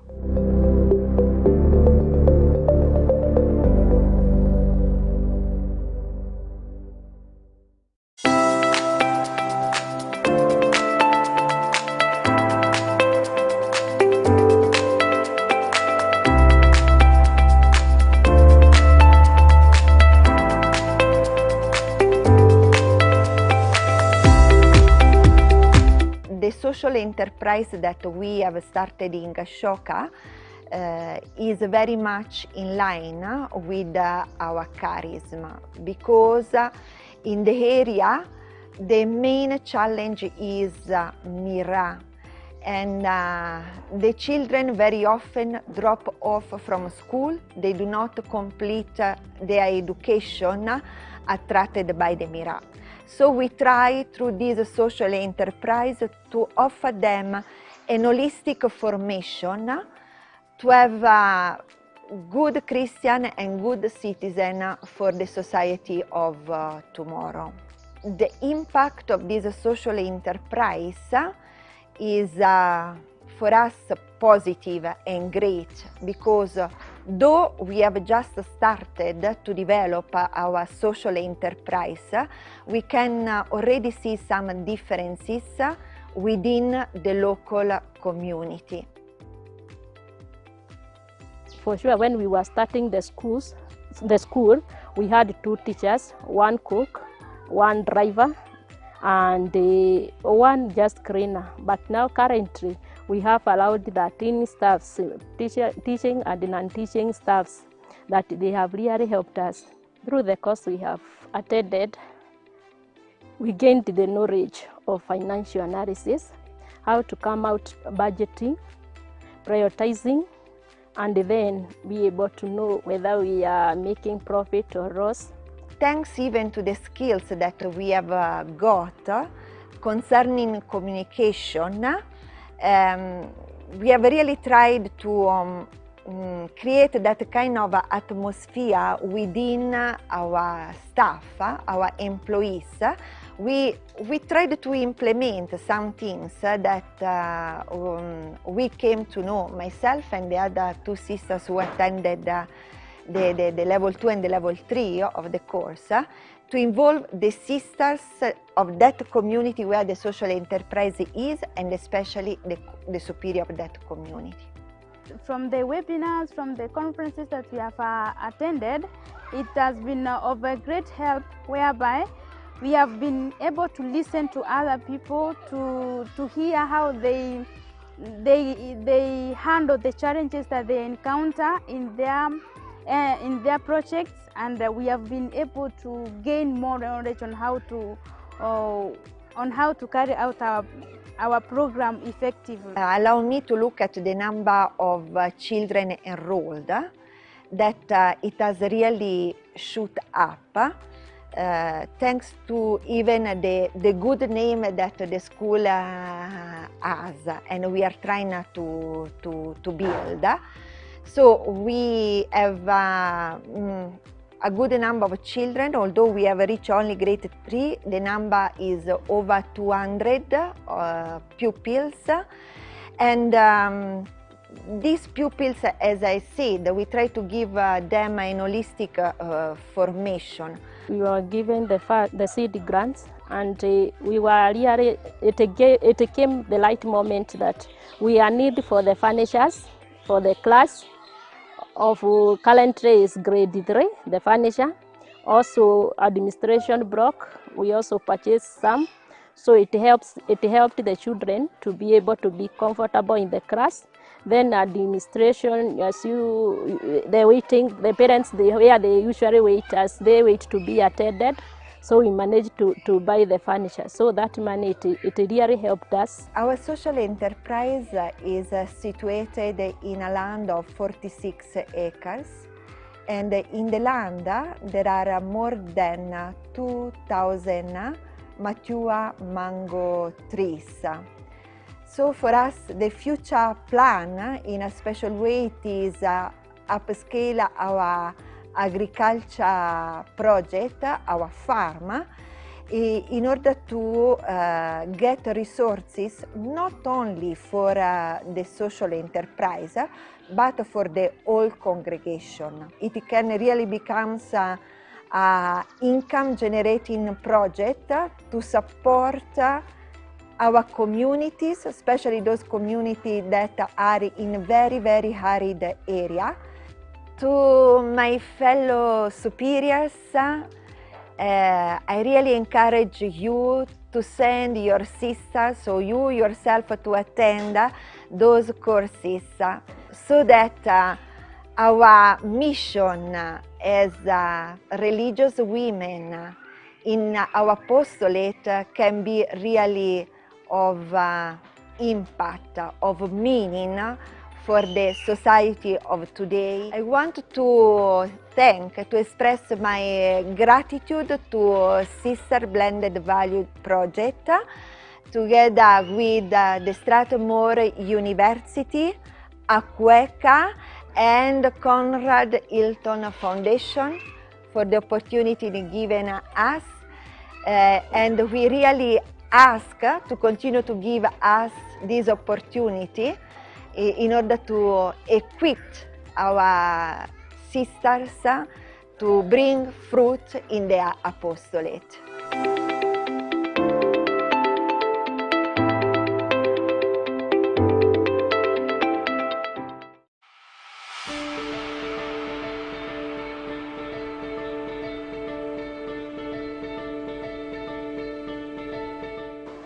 Before having this school, we had these buildings which we didn't use it for anything. We built it for the purpose of having the transformation evening classes. But after roofing the houses stayed here idle for almost 60 years. In the workshop is when we get that idea of having this pre and primary school. After being advised by our mentors that we can inject small amount so that we can start something.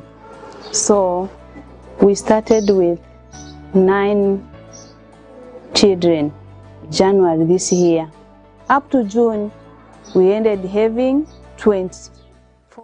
So it would give chances to some of those who have conducted some research to share. And I always say we're going to do like a marathon, just a quick sprint of sharing. We expect some questions from the participants. All of you now are invited in this journey. So you can ask questions as well. Some of them might be a bit technical, but we are trying to just break them to a way that we can consume the information without being that. So let me ask a question. I like giving gifts. And now you're here. The rest are outside there. So let me ask a question. How many cases or studies have you seen out there from Zambia? How many? Hey! How many are they from Zambia? Someone who's very courageous. You're trying to do your math and it's not mathing. Eh? The mathematics is not mathematics. How many are from Zambia? Okay? Yeah? You think one. Okay, you only saw one and you think it's one. Okay. Why are you thinking? And you were just, okay. Okay. You didn't finish. No, Can I give you some time to finish? Yes. I think you're on the right track. Okay? You're on the right track. At least there is one. You're on the right track. Okay? All right? So have a look. I mean, the Sisters Blended Value Project is in 4 countries. Okay? So Kenya, Uganda, Tanzania, and Zambia. All right? We were recently in Zambia. And of course, I can tell you that the stories there are quite profound. Okay, another question maybe. How many sisters have been trained across the 4 countries?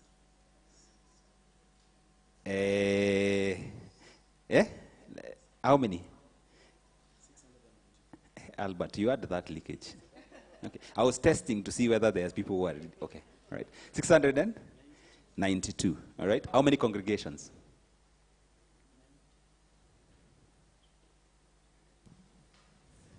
I knew where to catch you. Okay, can you divide? 35? 35? 935. 30? 935. 935 congregations. Conferences. What is a congregation? Meetings. Eh? In meetings or symposiums. Okay. Conferences. All the congregations in the 4 countries. Congregation is a group of sisters who are ascribed to a specific charism. Yeah. What is charism? Hey, what is charism? Eh? I'm just giving you hints of the questions I'm going to ask in the afternoon. Right, okay. So we want to start a very quick presentations. And as I said, we've done a bit of research on this project. And as you can see, we've tried to document a lot of cases. I think we have about 17 case studies that are accessible online. If you go to the Strathmore Africa Case Center, they are free to be accessed. You can see the brilliant work that the sisters are doing. So that is just a summary. So I want to quickly call upon our first presenter. You have 7 minutes max to present. Then we have another 5 or so minutes to ask questions. So Dr. David Madhuva, you're presenting on funding conundrum. You tell us what it is. So we'll have the poster put out there, and then the presentation happens. Thank you. Right. Thank you, Dr. Muriithi.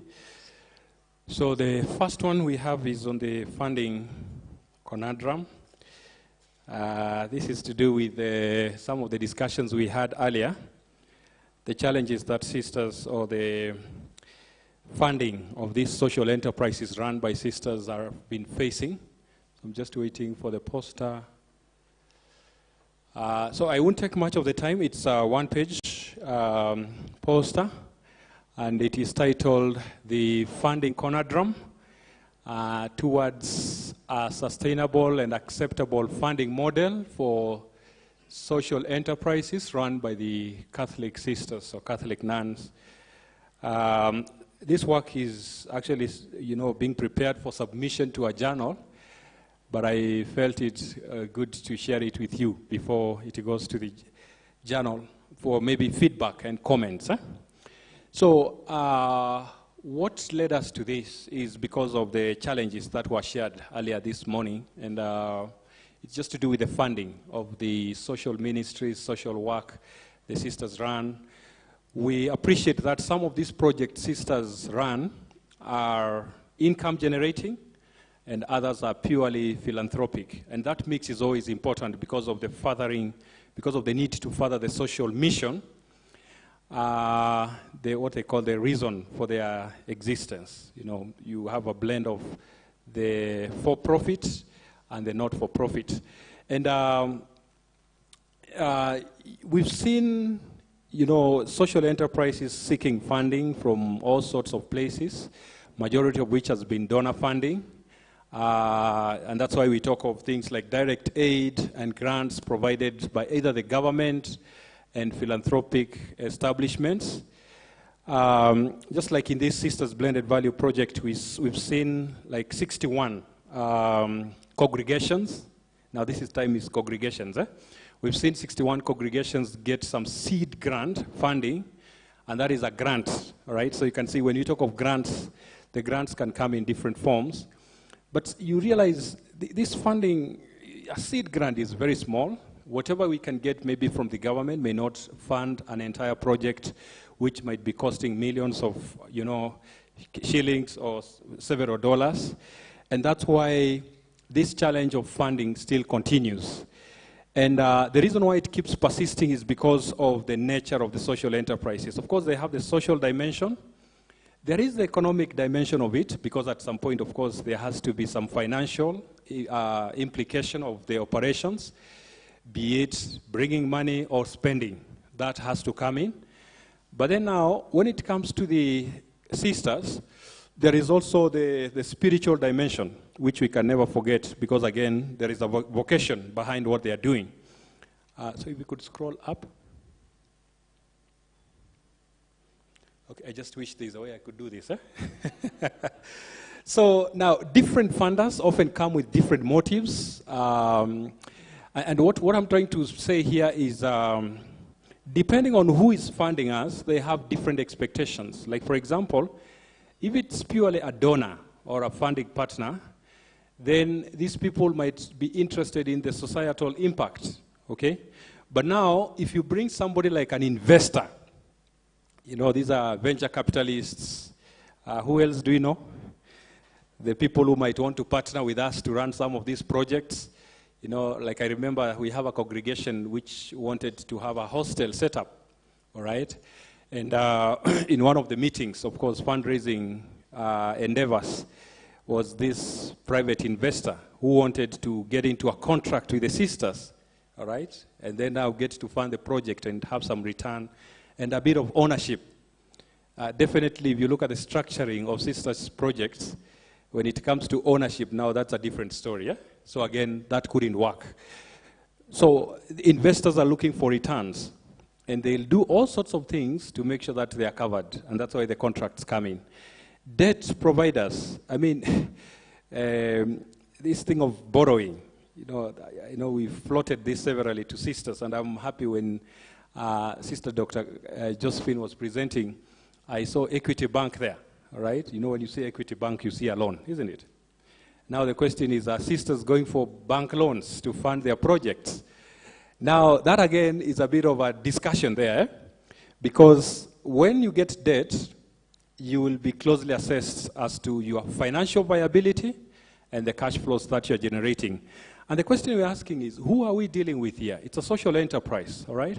It's not just about the financial viability and cash flows. There is much more to this.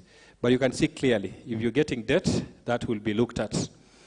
And that's why we are saying the inability of social enterprises to generate sufficient profits increase this challenge, okay? Because if you are funded and somebody is expecting a repayment, then that could be a tall order, because maybe even this social enterprise may never get to pay back.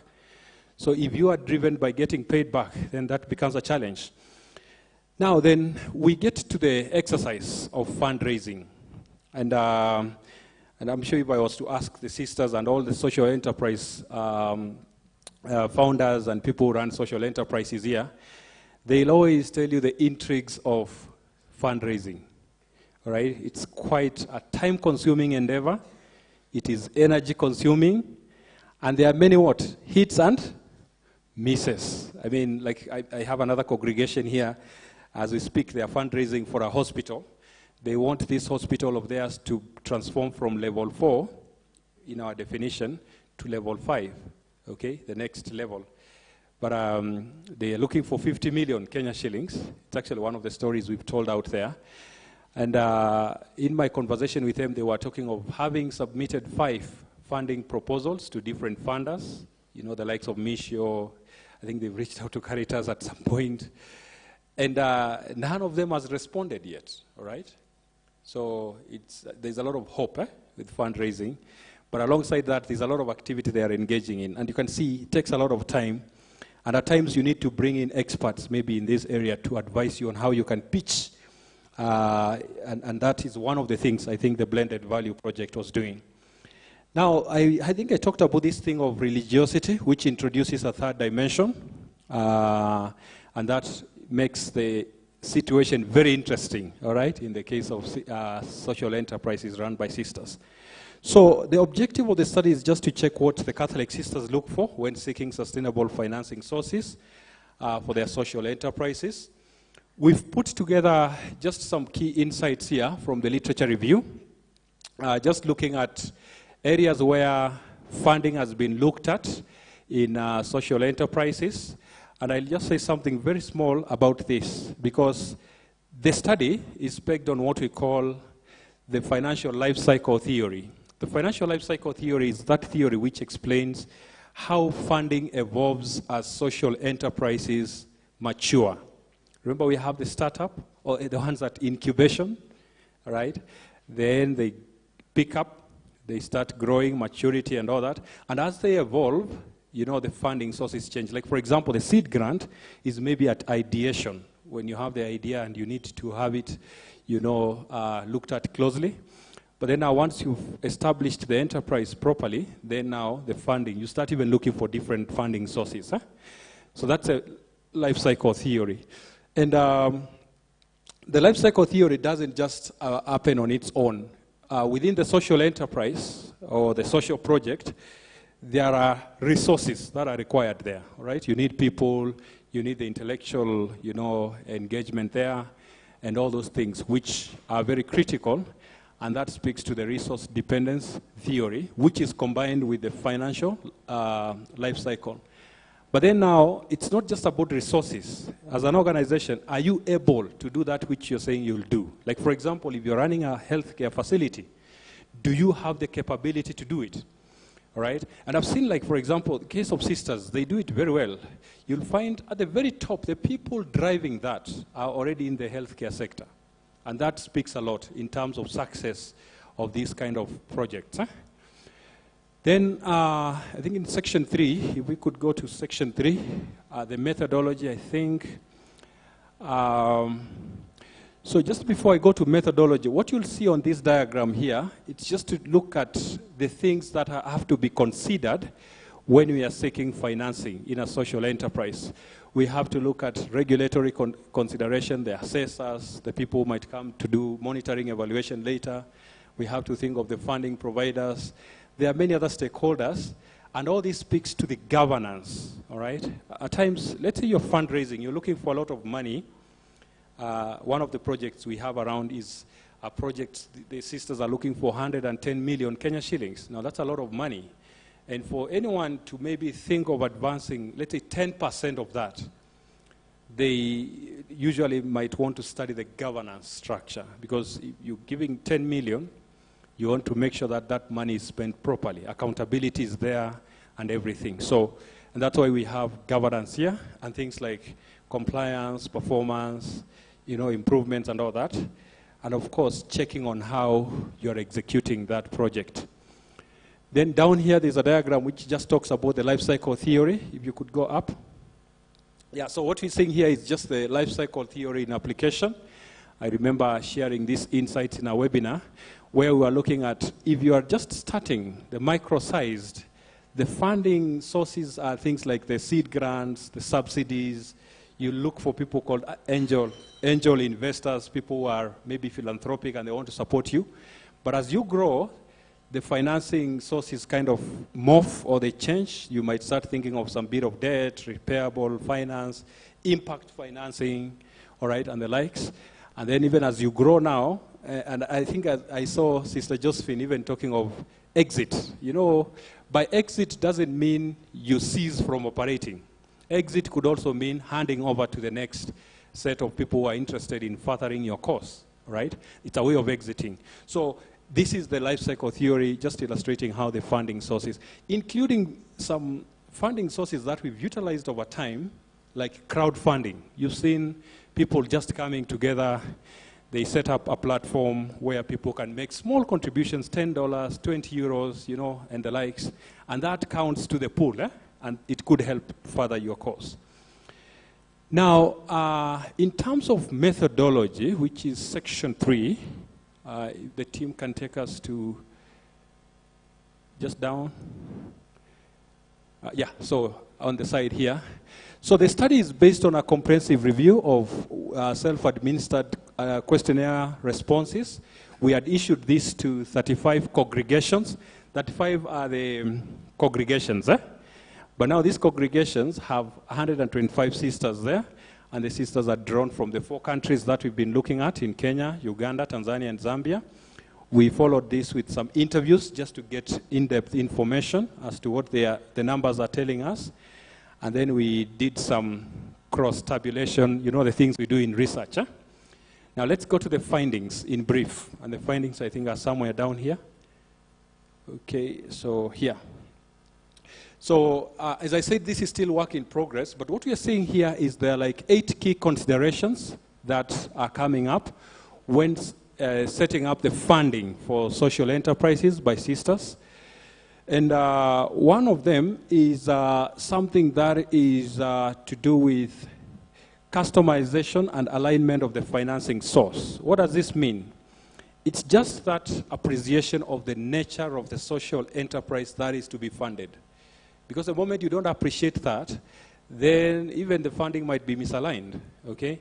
And again, there's something we call in social enterprises the mission drift, you know, where you get some funding, then the expectations are different from your mission, and you may find yourself deviating from your mission. So and that's why we're saying whatever funding we are getting has to be customized and aligned, right, to the project itself. Then the other thing is flexibility of the funding. You realize, I mean, the social enterprises are not like for profit, where every month, every year, we expect you to generate profits. Many a times you might report even deficits, losses. So what happens? You know, is that funding amenable to your situation? All right? Does it understand you as a social enterprise? Now, this thing of joint ownership came in there, and it's one of the things, you know, sisters highlighted is a key consideration for them in terms of, given the nature of the project sisters run and the resources they have, let's say, for example, land, all right? And you know the ownership issues around land, and then the property, maybe that project being put up. For them, ownership is a key thing because they still want to maintain their ownership, all right? So any funding that touches on that aspect, they may not be there, all right? And that's what I was trying to explain here. Then issues of accountability and controls, of course, were highlighted there. You know, once a project is funded, this issue of following up and checking how the funds are being spent, and if there are any controls to make sure that the spending is it's well executed. Of course, they spoke about cost of capital, and that's why you'll always find most projects, you talk of donor funding first, a fundraiser. Of course, there is a cost to fundraising, but now the cost of capital here is coming in terms of, if I borrow, there is some interest that must be paid. It's not optional, must be paid. And that is a key consideration for the sisters. And it's one of the things they look at. I've had chats or conversations with sisters who've thought of still borrowing, but where they borrow is from the friendlier social financial institutions like cooperatives. All right, so that might work for them. And we know, like in Kenya, we have a cooperative which takes care of you know, the religious or faith-based and the likes. That is Waumini Sacco. In a way, it has some products. Then the issue of due diligence, of course, is the other thing that came, and scenario-based funding. The scenario-based funding is linked to customization and alignment. You fund me based on my situation and the project I have. And then now, who is in the leadership of that enterprise? Now, there is one study we've carried out as to why social enterprises fail, right? We start, they fail. And one of the things we found is the founder. So you have this person, a sister, let's say, very enthusiastic, self-driven, began the project, but then somehow, let's say, was transferred, all right? It happens, I mean. And when the sister is transferred, that project suffers in a way if succession planning was not well done. So in a way, sisters also said the person behind it and how the succession is being taken care of there is critical. And then, of course, who is funding us, right? Again, like in the Catholic space, there are certain things that it's a no-no, So again, the who is funding was also another critical consideration. So that is the gist of the findings. I don't know whether we can go to the conclusions. I think on this side. think that side over there. Yeah, go up. Yeah, over here, yes. Just there, go up. Yeah, so just to conclude, the study makes a call for reduced dependence on donor funding and more reliance on social enterprise or project funding. This is a call where we're looking at sisters thinking of project self-funding, all right? And of course, that's a tough one, but that push has to always be there. How can we make our project self-funding? Then the religious have to continuously seek innovative and sustainable financing sources, because as I said, they do run a mix of income generating and projects which are not income generating. So how do we still sustain the projects that are not generating income? So that's why this push has to continuously be there. Then there has to be a balance between the resources, capability, and funding source, all right? That balance between the resources we have, our ability to run that project, and the funding that we have. And then finally, given our results here, we saw cases where a beneficiary-driven funding approach might yield better results, where if you put the beneficiary at the forefront, then you might attract a little bit of funding. What do we mean by this? Let me give the case of the hostel project. I know when the sisters were thinking of this, 110 million, I think, Kenya shillings, one of the things they thought of is telling a small story. A small story of a young lady who came to Nairobi. This is a hostel for the, ladies who have completed high school, they're joining university from the not so well established backgrounds. So this lady comes to Nairobi, is supposed to study in a university, cannot find good accommodation which is affordable, and people take advantage of her, right? That's a story.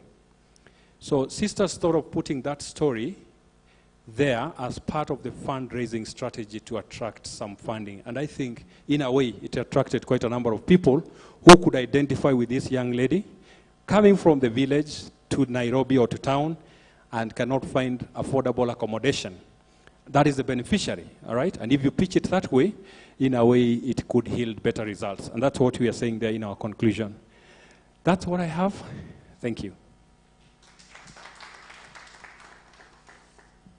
All right, a quick question, one or two. Quick question. Okay.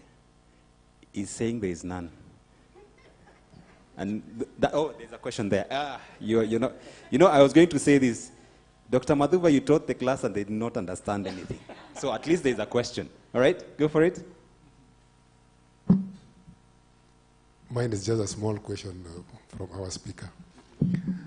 I think you have elaborated it very well, the procedure there for funding. But, this thing has to trickle down to the community level for the understanding.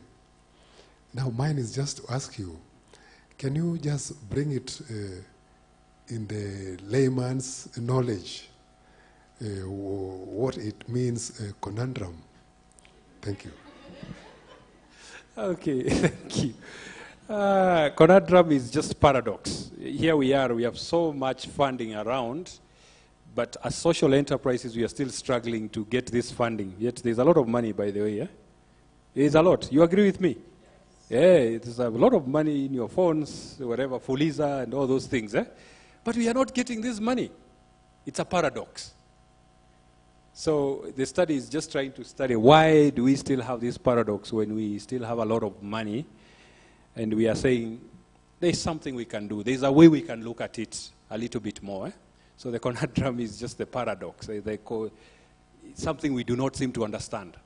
Yeah? Thank you. And thanks for the question. All right. Any other question? Oh, there's another question. All right, good. Hello. Thank you so much for the presentation. It was very elaborate. My question is, if you are running a social enterprise where you are not able to monetize whatever you're doing, so you might not have the ability to showcase cash flows and such, how are you going to earn donors' money or grants when you don't have that aspect of monetization.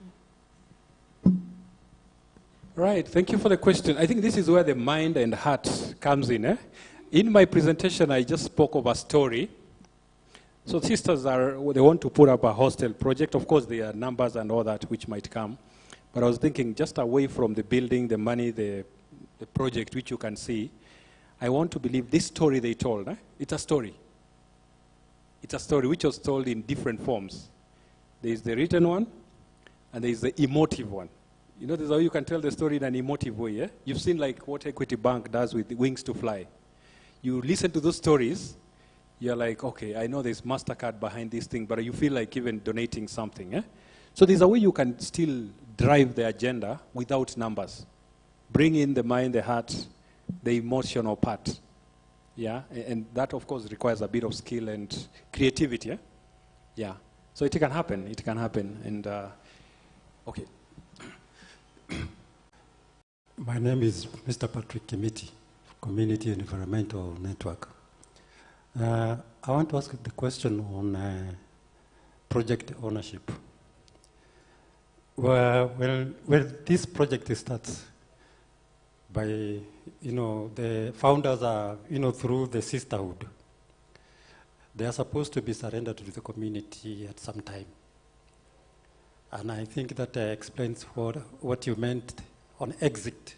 Exit is not the downfall of the project, but it's handing over to could be community.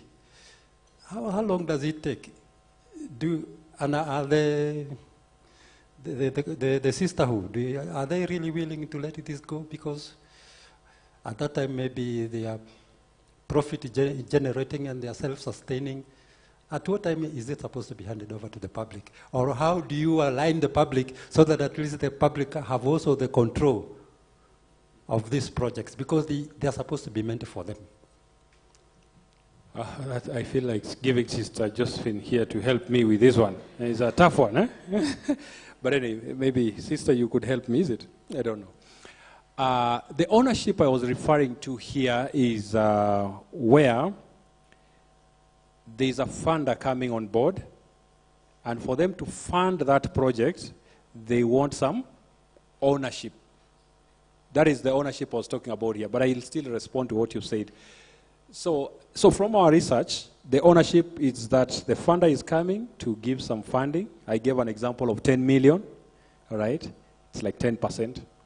But now they want you to sign a document that for you to get this funding, will be part owners of that project.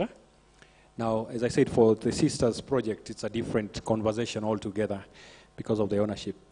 But now talking of the exit and when do we get to hand over to the community, as I said, Sister will help me, but let me just chip in the small bit I have. We've seen cases where sisters run social enterprises like hospitals. There's one we are following up there. And many a times the community is heavily involved. In fact, even the starting of the hospital could be a community-driven agenda. Sisters just come there to facilitate and make it happen, all right? And that is what has happened. And in that one story I know, it's a case where the hospital began, the community was heavily involved, but now, you see, community, we have very many people there, but you need to designate some people to run this hospital, and it happened to be a congregation, and their sisters running that. But with a lot of reliance from the community support. And every time they want to, move to the next level or get a facility, they'll always go to the community.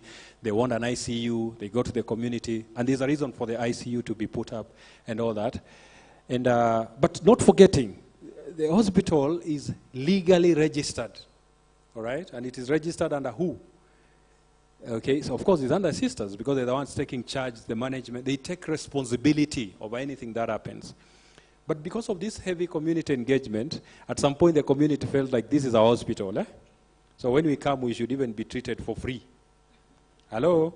It has happened a lot with sisters projects of that nature. Now, so the question comes, how can we, like this project, can it be handed to the community, and what modality should be there for us to hand it? And why, okay, what could have triggered the handing over? I may not have an answer, I know I've seen cases where schools have been handed over, but is it to the community or to the government? Maybe to the government. But I do not have a very good example as to that process of handing over. I don't know whether, sister, you have something to add on to my response here. Thank you so much. I feel that you've really given a good answer. First of all, when you start a project, it has to be clear whose project is it. That is very important. And when we say we hand over to the community, community is not a legal entity. So the sisters is a legal entity, and part of the constitutions that we have has to explain about dissolution clause. When their organization or the sister cease to exist, then whose property is this? In the Catholic Church, you hand over to the church. You hand over to the church. And if we must hand over something to the government, it presupposes that there was an understanding before. And you did the nursery for the young children among the Maasais. So the invitation was from the government, but through the church, our local ordinary. So when we came up, when we got the fund from Oxfam to support the community, we were given a duration of time for us to mentor the community into getting back the project that we are going to come up with. So we were able to come up with around 15 nursery schools in different communities. And when our time came, after 5 years, as we had agreed through the local ordinary and the government, we had to hand over to the community. So there's a difference between a project that is owned by the sisters themselves and a project that you're supposed to mentor the community to take over. Thank you. All right, good. Any question online? An addition? All right, okay. Yeah, just a simple one. Just to buttress what they have said, is that every project must have what is called a project design. That is why planning goes into, project work at the beginning of it all. So matters of at which point should a project be handed over by who and to whom, usually they are addressed at the point of the project design. So it is very important that people get to familiarize themselves with the project design. Thank you. Okay, so key takeaways: design your project in such a way that you can transition that project or handover, exit. Thank you so much. Can we just appreciate Dr. Mathuva once again? Then I will quickly call upon Dr. Diana to come and do your presentation. So we're going, skipping the second and third paper to the fourth one, just to allow her to do the presentation, and she can proceed. All right. All right, so thank you so much. I think it is afternoon. Good afternoon. So as I wait my poster to be put up, I just want to, I'm hoping I'll not go into the teaching mode, but I want you to understand the work that I'm going to present in a manner that you can apply the knowledge. And I just want to ask a question of whether we are aware of the 5 dysfunctionals of a team. Functions of a team by Patrick Lencioni, where he says that for an organization or a social enterprise or anything that is being done in a team manner, you must be able to be cognizant of the 5 dysfunctionals of a team.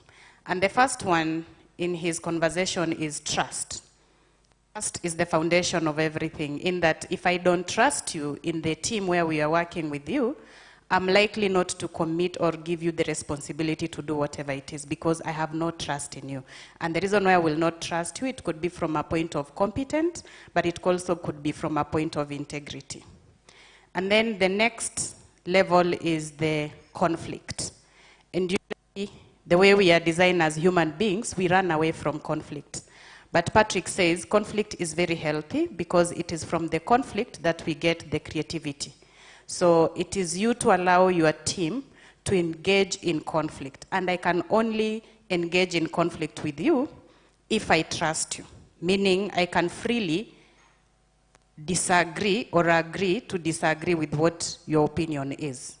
Then the next one is commitment. I will only commit to that I trust, because I can conflict with it and still be able to execute what I want to execute. Then after the commitment comes the accountability. I can now only be accountable to the responsibility you've given me. Why? Because I have trust in you. Secondly, I can easily conflict. Third, I can commit, and now I can be accountable for it. And after the 4, then comes the climax of it that we all push for, even in the social enterprises, which is the results. So we always go for results and forget results stems from the trust. And in fact, he puts it in a pyramid manner. At the tip of the pyramid is where you have the results.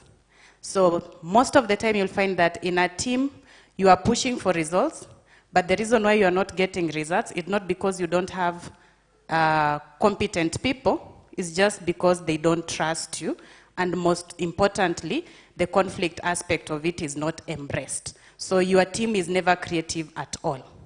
Now with that knowledge, I want you to draw you to the discussion of the paper we wrote. And I was hoping by the time I'm done, the poster is up. Oh, it was there and then it was dropped down. So now, coming back to the poster, now that we have that background understanding of what especially conflict, I want you to understand the aspect of conflict. So the paper more or less looks at evaluating the role of organizational leadership approaches in managing task conflicts, in program team creativity, in the connection to social enterprises. All right. Okay, here we go. So just introduction gives us background of the conversation, and this is where we subjected this thinking or the dimension to the sister social enterprises across Kenya, Tanzania, Zambia, and Uganda. And the study was more or less to explore the mediation role of leadership in managing conflicts and sustaining the project success. Projects being your social enterprises. And I want you to pay attention to this diagram. In a research format, we always refer to this diagram as the conceptual diagram. In other words, you can forego all the other wordings and just concentrate on what the diagram is saying, because the diagram is all about what the discussion is. So on this end, we are looking at the conflict vis-a-vis the project team, and we are saying we want to moderate this relationship with the leadership approaches that are there. So we were about to find out how conflict leads to team creativity, and therefore how leadership in the social enterprises moderate this kind of relationship. Because your team can only be creative if it can engage in project task conflict. And I gave you the background information so that you don't look at conflict as a negative thing. That has always been our approach. Whenever you conflict with a colleague, you are like, you are conflicting with me. No, I'm encouraging you to think and act outside the box. So, I'm borrowing it from my seniors. So now, you encourage the conflict so that you enhance creativity, and we are saying the thing that can moderate that relationship and give you what you want is the leadership approach. So here we are encouraging the superiors at the top to have leadership that showcase this relationship, that moderates this relationship. Why? Because we have controlled variables here, and we are controlling whatever size of the team you have, whatever age of the team members are. We are controlling all the other factors that you would give as the excuse as to why you cannot encourage this relationship. Okay? So subjecting sisters to this conversation, we actually got the findings that it indicates the transformational leadership serves as a positive moderator in the interaction between project task conflict, and team creativity. For the sisters who showcased the freedom of encouraging conflict in their work, for sure we could see some creativity in that team. And therefore, whereas task conflict may hurt team performance in one way or the other, which we also got as findings, effective leadership lenses this negative effect because it is here moderating this given relationship.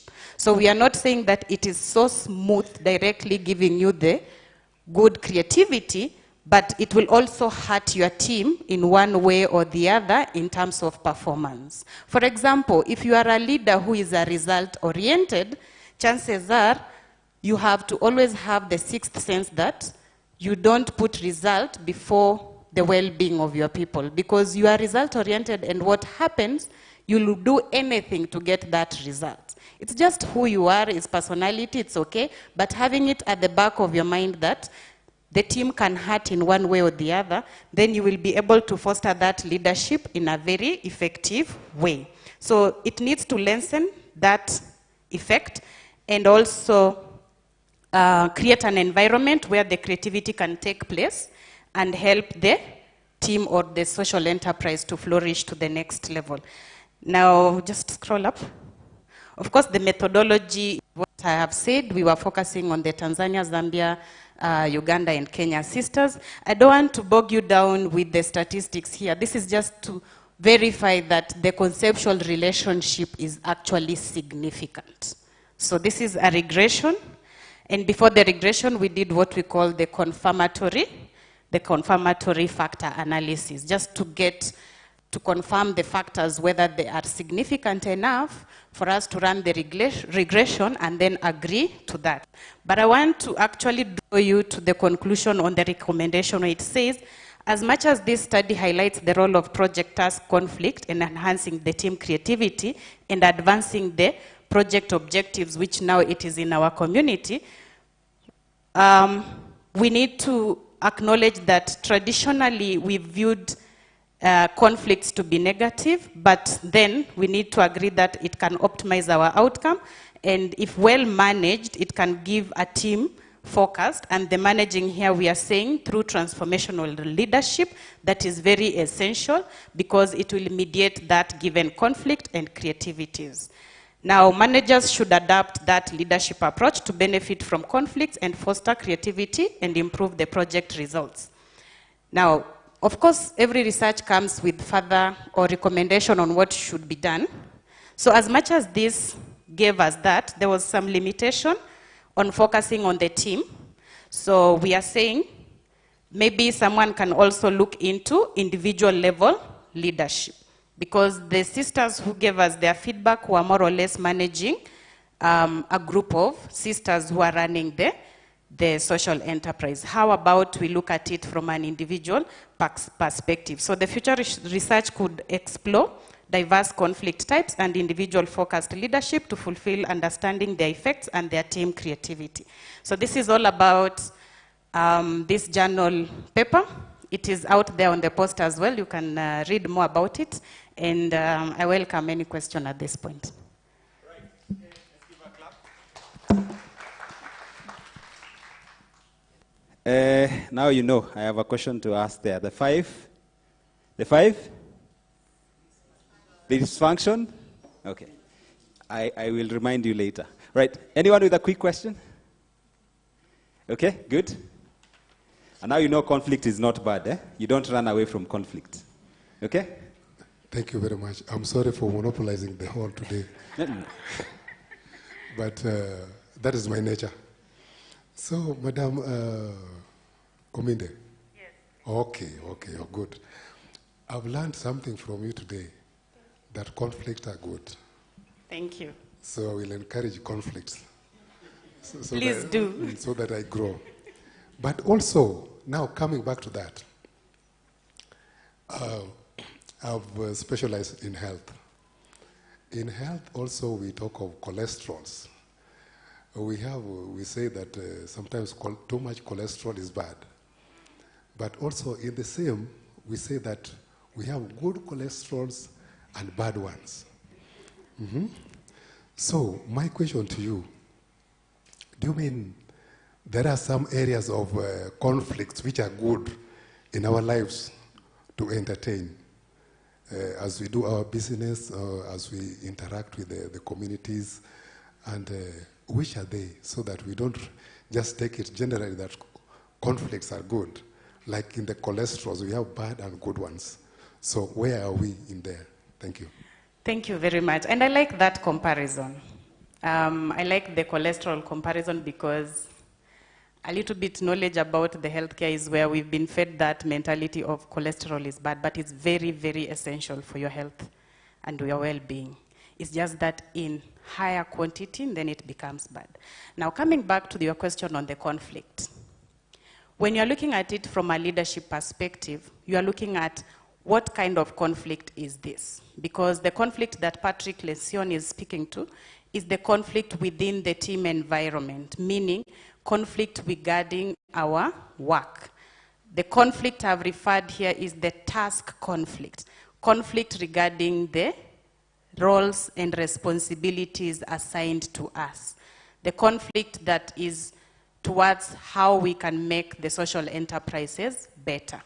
Now, you as a leader, you have to learn how, even in the, after identifying that given conflict, because your question wanted to know the good and the bad, so that is the good conflict to be embraced.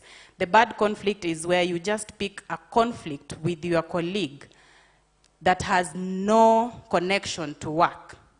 Yeah, I'll give an example of having a leader who gives you unrealistic goals to meet. So they have only two things involved. Either they are working professionally to get you out, because who meets unrealistic goal? So again, in the team, who is attacking you away from the work that you are doing together? So it has to be related to the tasks, what we are working together, and then the conflict should not be personalized. Don't attack me. Please speak to the work that I'm doing. Have your opinion on exactly what I'm executing, not how I look or how you get. So don't go personal.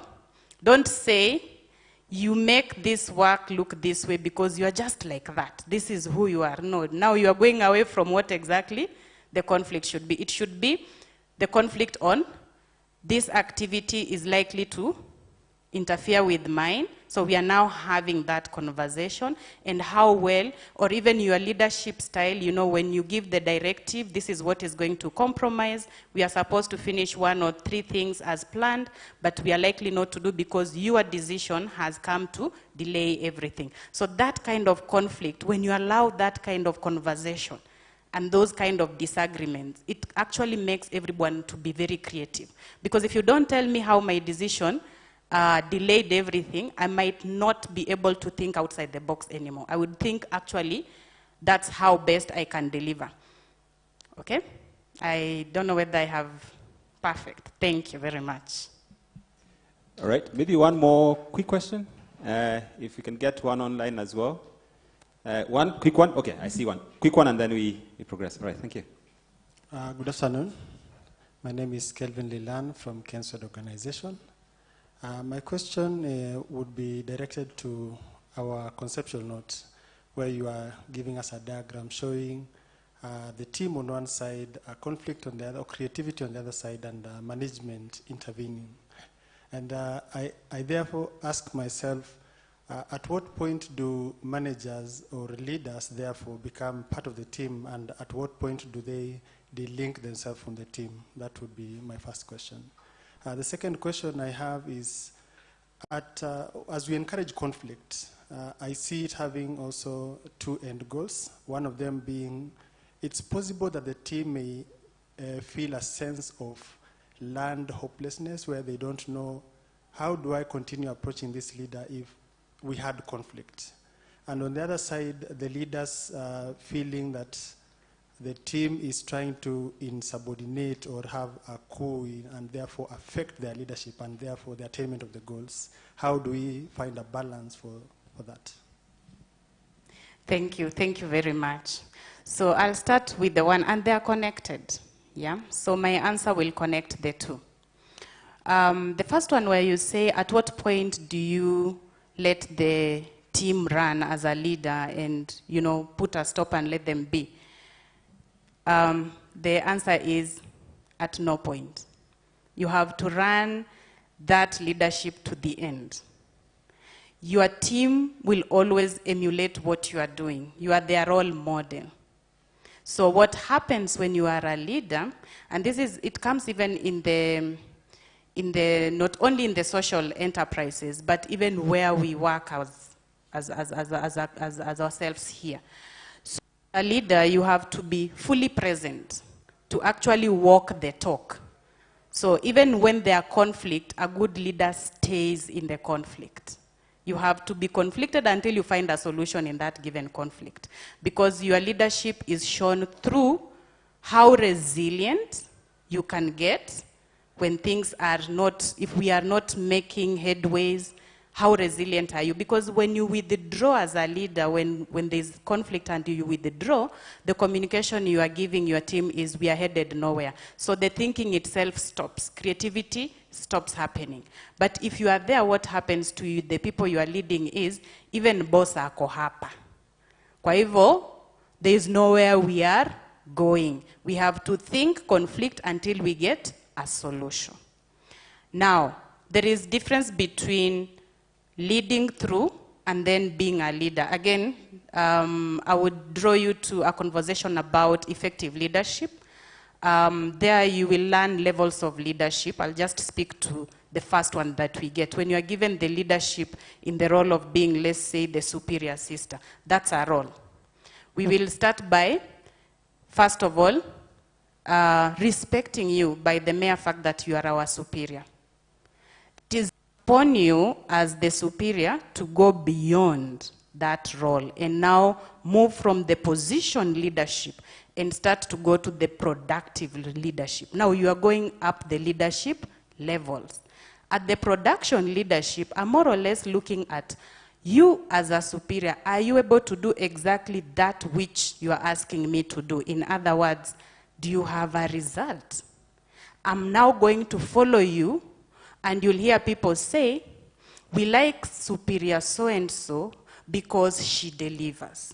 Now you have started to speak the language of your leadership, speaking from a production level.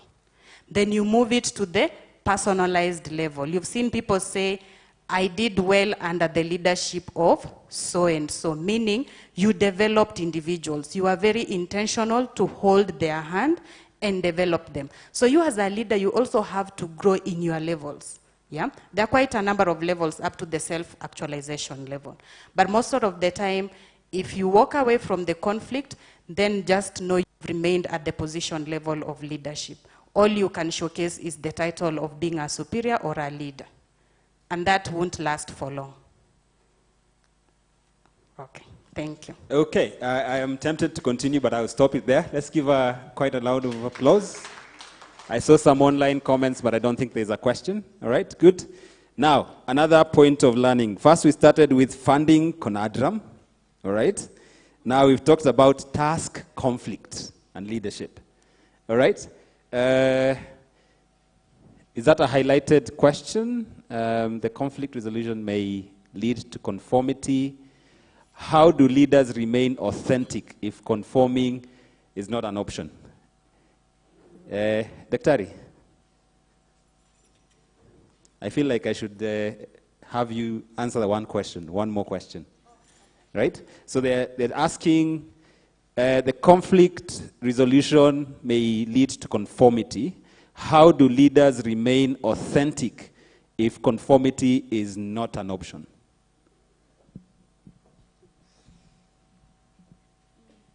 Let me see. This is David Kiprop. So the conflict resolution may lead to conformity. How do leaders remain authentic if conforming is not an option? So as a leader, you have your values that define you in terms of leadership. So you have to actually you have to subscribe from something. You cannot just lead blindly. You are writing your story. You are writing your story about leadership. When people remember leaders, they don't remember their names. They remember their deeds.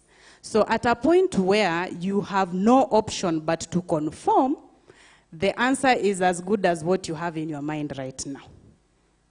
You go back to what you subscribe from. What do you subscribe to? That's what you go with. Because when all is done, there is no way you'll remember there was Dr. Diana. You'll always remember Dr. Diana with the deeds. So conflict resolution is very important. But if it is you have to conform to it, and it is not going to be beneficial to the team, then you just have to go to what you subscribe to. And that's it. All right? Okay. Okay, I hope that is well answered. Well done. Let's give a last round of applause. And with that, then I will invite Sister Celestine to give us a presentation on effects of training and development on sustainability of social enterprises. Okay? So a case of Sisters Blended Value Project. 5 minutes. 5 minutes. 5 not 5 plus 5 plus 5, no, 5 minutes. Thank you so much. Today is really humbling for me to present this work that I have done for 2.5 years here at Strathmore University, and also being in the Sisters Blended Value Project. So I'm humbled, and I will share with you what I did for my research work. After Dr. Diana presenting about leadership, I just thought about myself, because I also have that aspect within this. And it was really interesting when I was interacting with the sisters on the findings of how they handle social enterprise with their leadership. So I'll go directly to my presentation. It's about effect of training and development on sustainability, a case study of Sisters Blended Value Project, which has brought many sisters together to try and network and work together and learn from each other. So basically, this program or project, it's one of the many 4 projects at Akweka Secretariat, which are being implemented in the 10 countries where Akweka is situated. That is the work with major superiors. Akweka work with major superiors in 10 countries, and each country has a national association. So the national association within the 10 countries, that is Eritrea, Ethiopia, Sudan, South Sudan, Malawi, Tanzania, Uganda, Zambia, and Zimbabwe as an associate, they form Akweka. So the major superiors are the ones who own Akweka, if I may say. So the secretariat is down in Ngoroi, where we are. And the main aim of this program, Sisters Blended Value Project, is to empower consecrated women through social entrepreneurial skills. We have done a lot of social ministries, but we didn't have the aspect of social entrepreneurial skills. So basically, this is what this program is all about. So the sisters have been trained, they have gone through this training for quite some time. It's almost 5 years. When the program started, we were working, or we were in partnership with a university in the US, which trained the sisters for 3 years.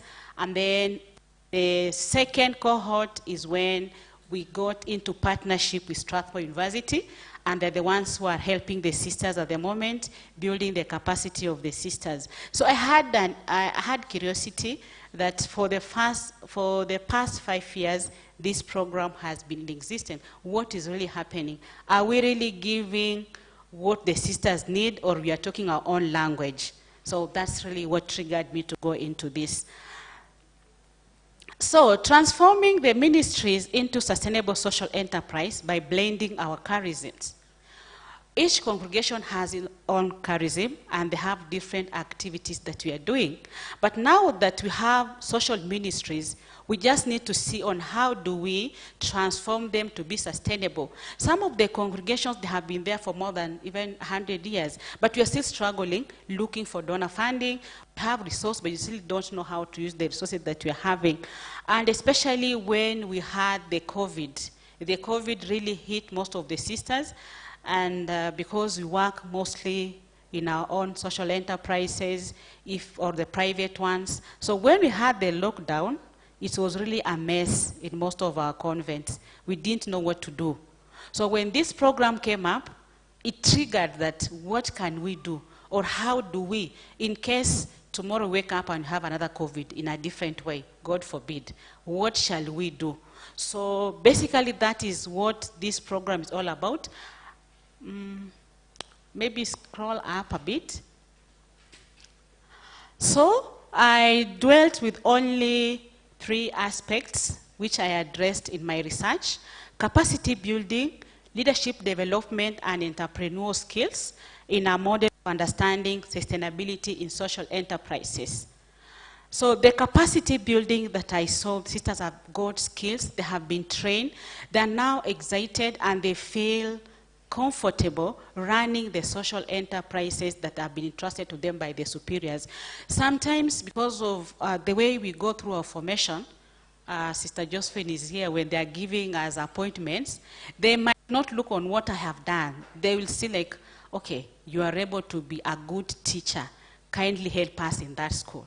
And I've never been before people, or I've never been a student, I've never been a teacher, but I have to be there because my superior has said. But building the capacity of the sisters now, from this program, they are able to go with the skills they have got in using them, because the program has been really customized in the way that they're helping us to interact with people, they're giving us skills on how to deal with our customers, how to bring out our products. If you want to sell our school to the next people, how do we do it? The other aspect that I looked into, it was leadership development. For us, for our social enterprises to really nourish and to be sustainable, where should we start from? We might train all the sisters all over the world, but if we don't go back to the superiors, they should understand that they need to understand that where we are coming from, this is where we are supposed to go to. So I also looked at the aspect of leadership development. Which leadership style do we use, or which leadership style should we use so that we are able to sustain these social enterprises? The other aspect that I looked into, it was entrepreneurial skills. Something that we have been doing, but we didn't know that we are supposed to go into entrepreneurial way of thinking, where there's a win and win situation. There's a part that is going to come back to us, and a part that we give to the community by sharing. So all these elements were able, and they're able to help the sisters. So basically, this research was only within Kenya, despite that the program is being implemented in 4 countries. So we tried as a pilot by assessing what is happening in this program from one country, and then we can extend it. So some of the findings during the discussion, because I used mixed method, where qualitative and quantitative, I had a chance to meet sisters and talk to them one by one.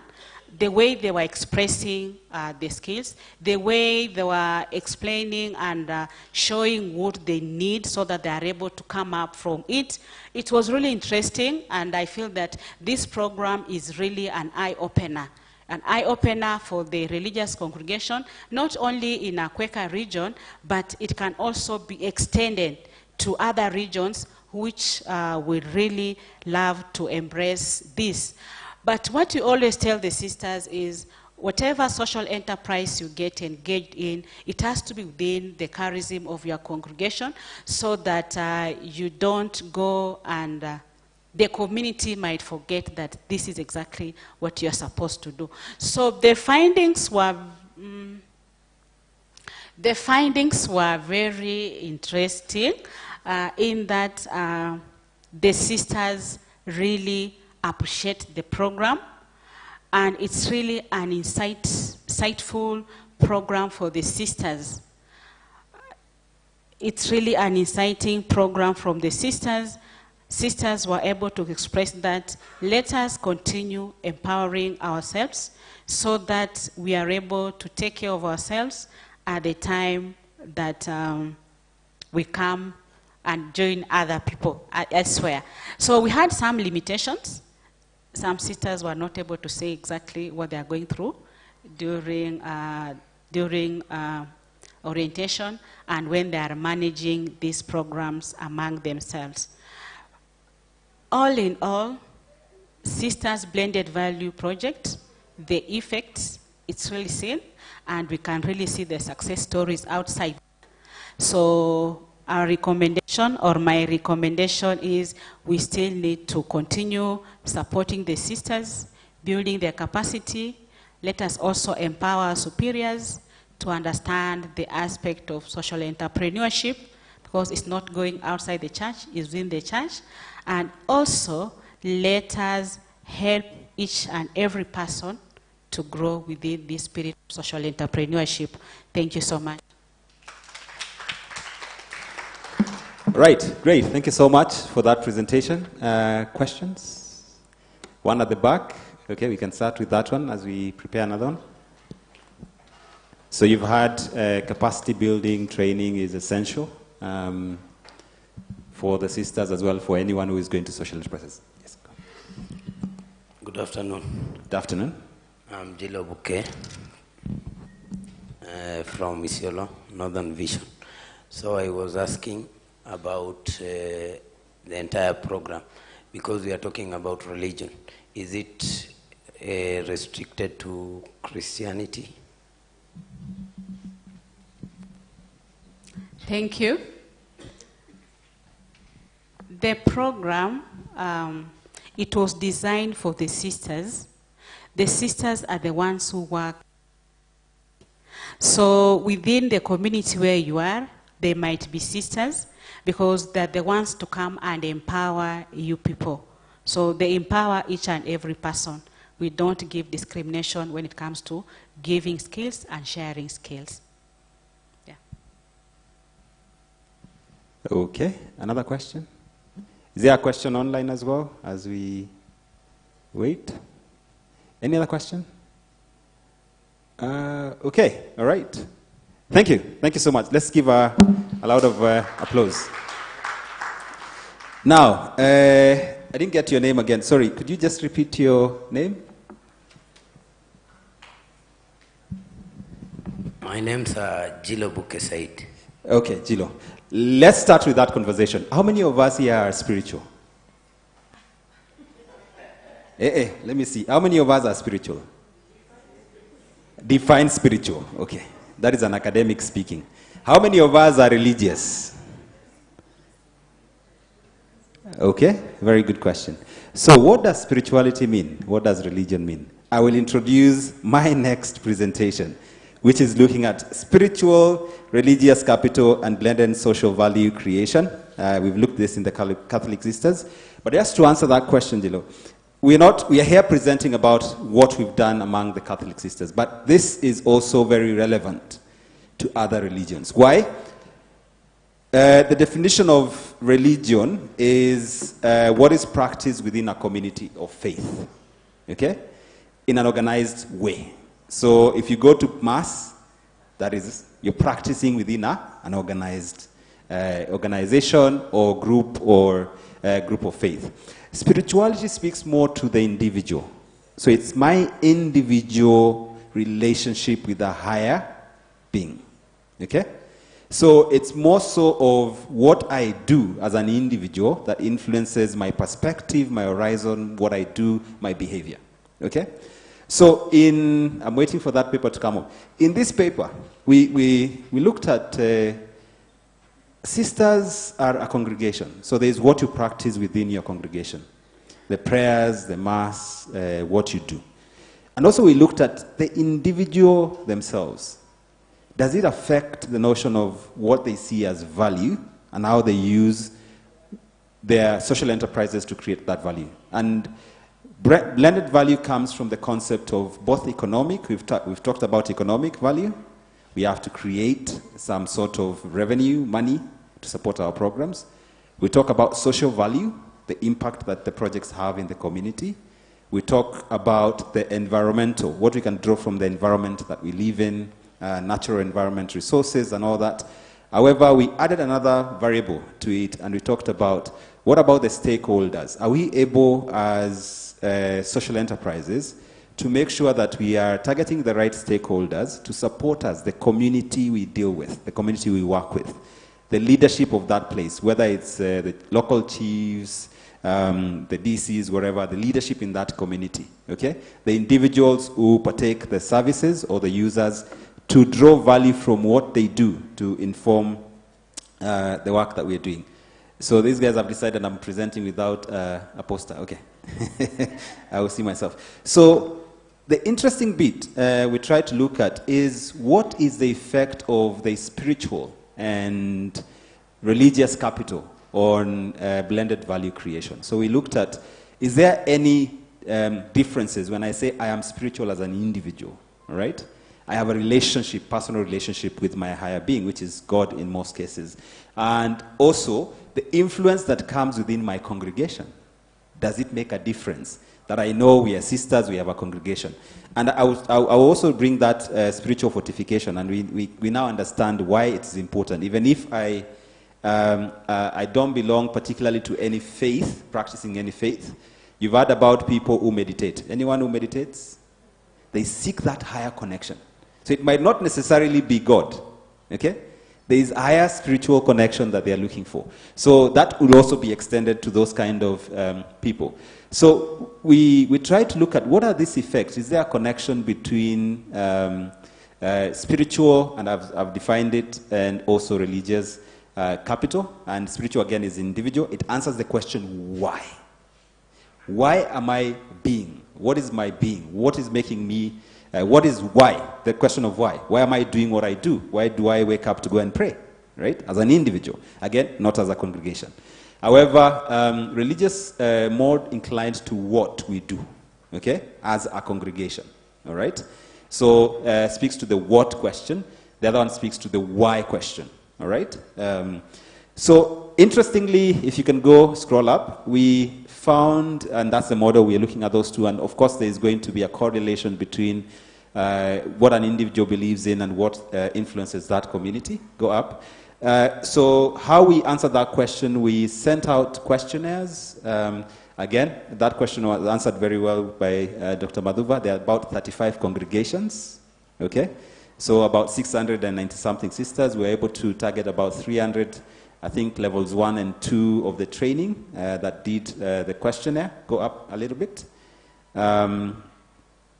Again, go up a little bit. So, and this is the hypothesis we're testing. So spiritual capital has a strong and positive effect on blended social value creation in the Catholic sisters-run social enterprises. The other one also we looked at, we had a positive effect, a strong positive effect on what the sisters do in terms of the creation of value. So we can see the differences there. I will not bore you with the technicality of that. But what that established is those two, the spiritual capital and religious capital, are actually two different sources of capital. And I would like to distinct this from the financial. So we were taught about funding conundrum, looking for money. When you're looking for money, the principal concept is accumulation of wealth. Isn't that true? So you accumulate as much money as possible. However, when it comes to spiritual capital, is the redistribution of that. How do I use my why of being to influence what I do and what I provide to others? So how do I create value? Where the social impact that we do, right? The economic and the environment. We know about what is happening with environmental sustainability and climate change, all that. So this speaks more to the distribution. Mine is not accumulation. And when sisters give, we've had them present, and Dr. Angela will forgive me, she's been very insistent on, yes, you're making this money. How much goes to you as a congregation? Because we've said them give everything. So they tend to give everything and remain with none, all right? So it's the question about they're distributing that wealth within the community, whatever they're having in terms of distribution. So we realize there is a difference between the two as to the relationship.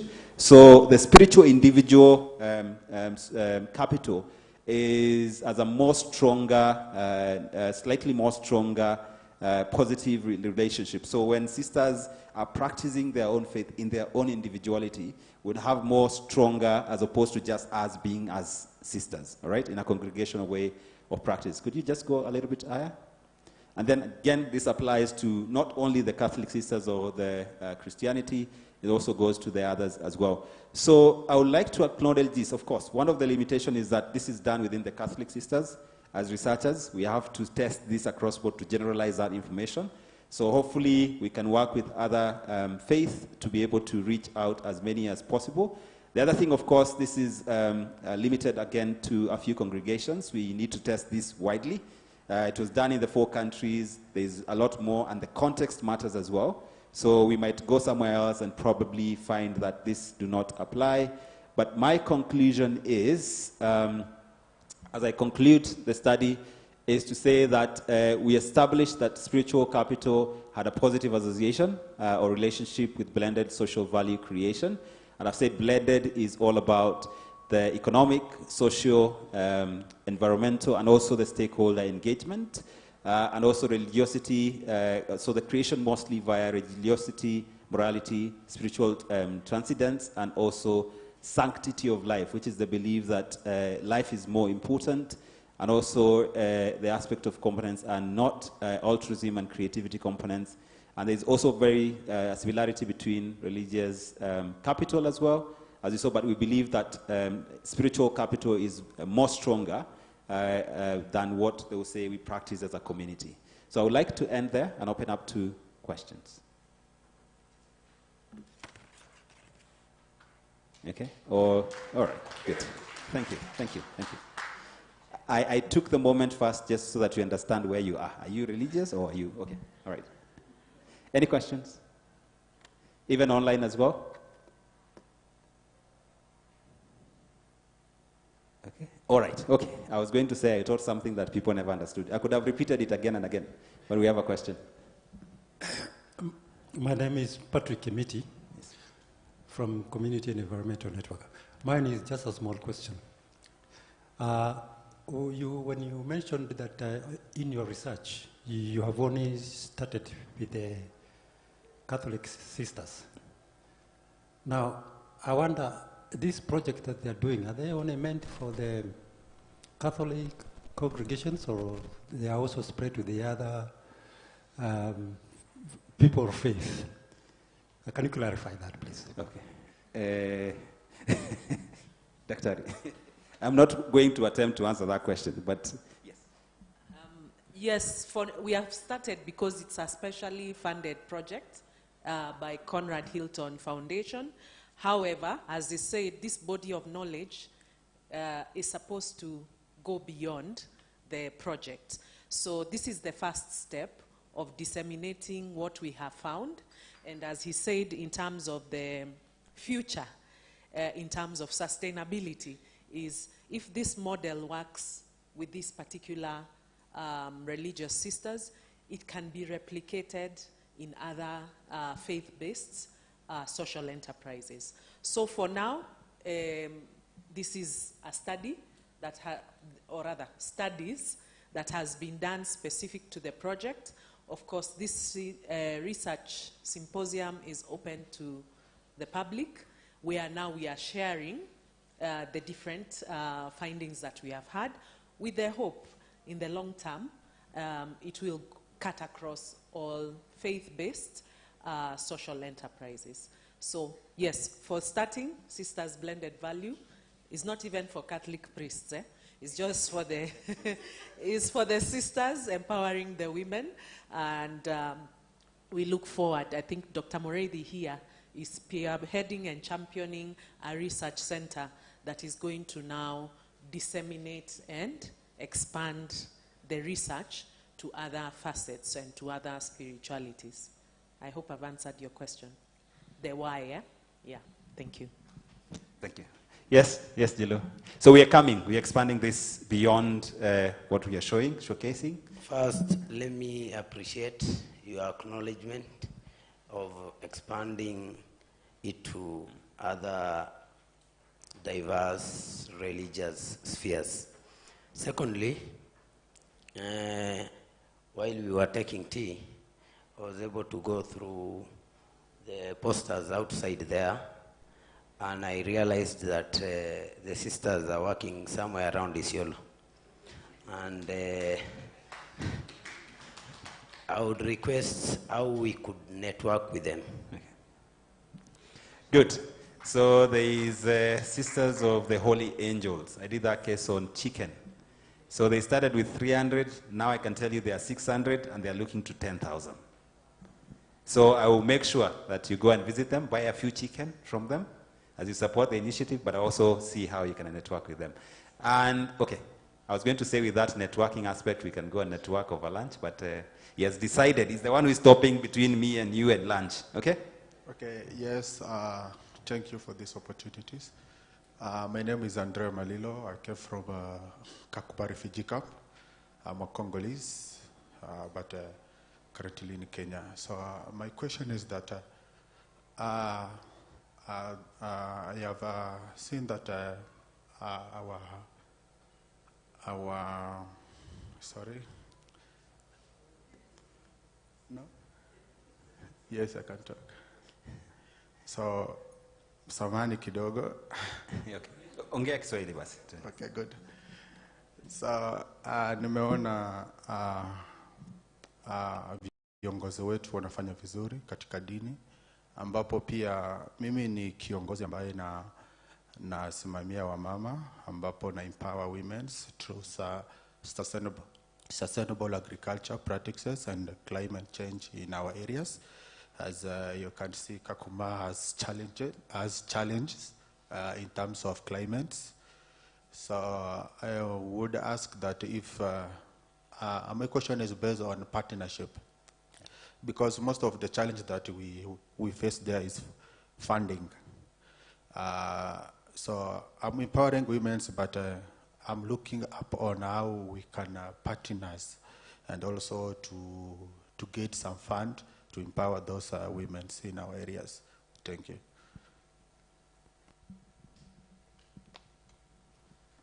Okay, thank you. So that's again, it's a conversation we can have and we can partner. And sister is saying, are you ready to partner? Oh yes, because we saw one of the, what do you call it?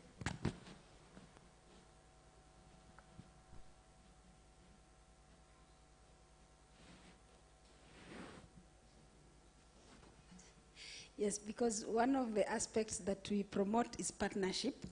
And I'm very glad for the conversation that is taking root among us.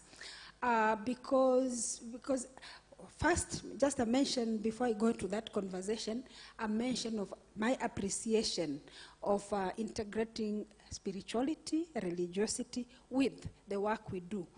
Because as sisters, and let's talk about social entrepreneurs in general. There are things that push them. Some probably are motivated by the profits that they make, but for sisters, we are motivated by our faith and also the service that we give to society, to humanity. And so the social ministries that we have been having since time immemorial, because of the needs of the societies where sisters serve. And that's why we are talking about finding sisters in places where we may not even have government structures. Isiolo, for example, Marsabit, Turkana, Lodwar, and other places in Zambia, in Zimbabwe, in Malawi, wherever. That is one. So by the very nature of our calling, we are called to serve. We cannot serve God, we cannot be spiritual, we cannot be religious if we are not connected to the communities that we serve.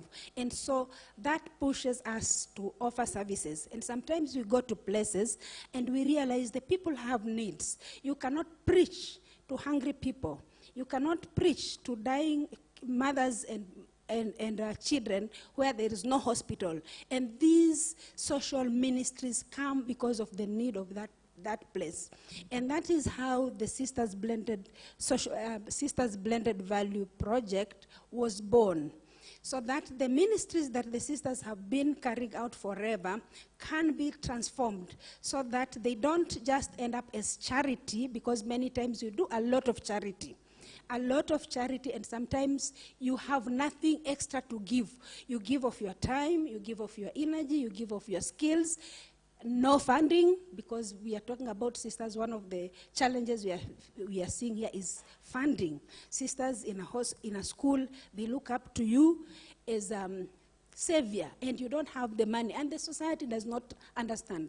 And many of these ministries come out of the needs, the society, the communities themselves sit with the sisters. What can we do to ensure that we come up with something that gives service to the people? And that's how these have been born.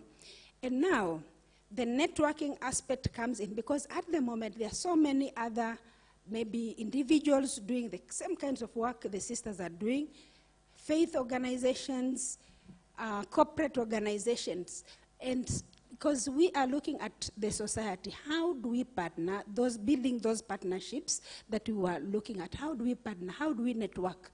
In Isiolo, thank you, link them. And that is very important, because the sisters are very open to work. They don't discriminate with the Catholic, non-Catholic, and even non-Christian organizations, so that we feel we are part of what happens in the society. Because where there are diseases, they affect everybody. They don't discriminate between the Muslim and the Christian. Where there are schools, if it's the only school, every child in that locality, be they Muslim, be they Christian, they go to that school. To Muslims, probably we should come up with the same kind of policies, so that we are serving communities, not our faiths. Because again, our faith pushes us to serve that humanity, and that is our call as sisters. And I'm very happy that we are having people from different backgrounds, and this is very helpful for us as we go forward, even as sisters. Because as we look at our programming, we are looking at the needs in Isiolo, the needs in Marsabit, the needs in Uganda, the needs in South Sudan. Our region has so many issues that if we don't come together and network, collaborate, we may be competing and not serving the communities. Thank you so much. Wow. If we don't collaborate to work together, we might be competing and not achieve the objective. I would want to stop there. Sister is telling me time is up, time is up. It feels that she's very hungry and wants to go and have some food. I will allow that. So where is our food, sister? Out, where? Down? Please guide us. So we are going to grab some food as we network, and we'll be back here at least 5 minutes to 2. 5 minutes to? Oh, we need to pray for the food. Sister? Yes, we need to pray for the food. Okay, who is volunteering to pray? May I request? All right. Oh. Just, yeah. Inclusivity. Oh, thank you. Thank you. I hope we are comfortable, all of us, with starting our prayers in the name of the Father. Isn't it? Yes. Okay, let's go. In the name of the Father, the Son, and the Holy Spirit. We thank you for the meal that is before us. We commit it into your able hands. And we pray that even as we partake of it, Lord, let it be a blessing unto us. In Jesus' name we pray and believe. In the name of the Father, the Son, and the Holy Spirit. Amen. God bless you. Okay, let's quickly go. There is a lot that is coming up. You'll understand why faith, money, and the other one is social mission makes sense, the charism, right? Let's go for lunch and make a friend, meet a friend. I still have the question. You need to bring back me the oldest person and the youngest person in the room. You get a present. Okay.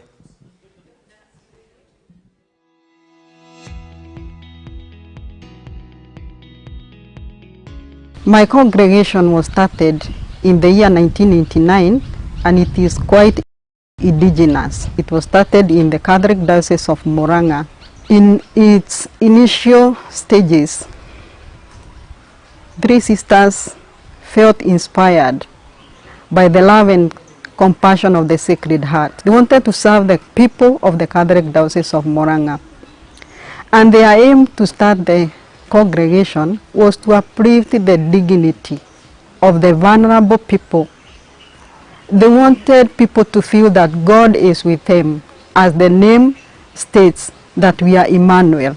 Emmanuel is God with us. We are guided by the charism to manifest to start a skill center that caters for the vulnerable girls in the society.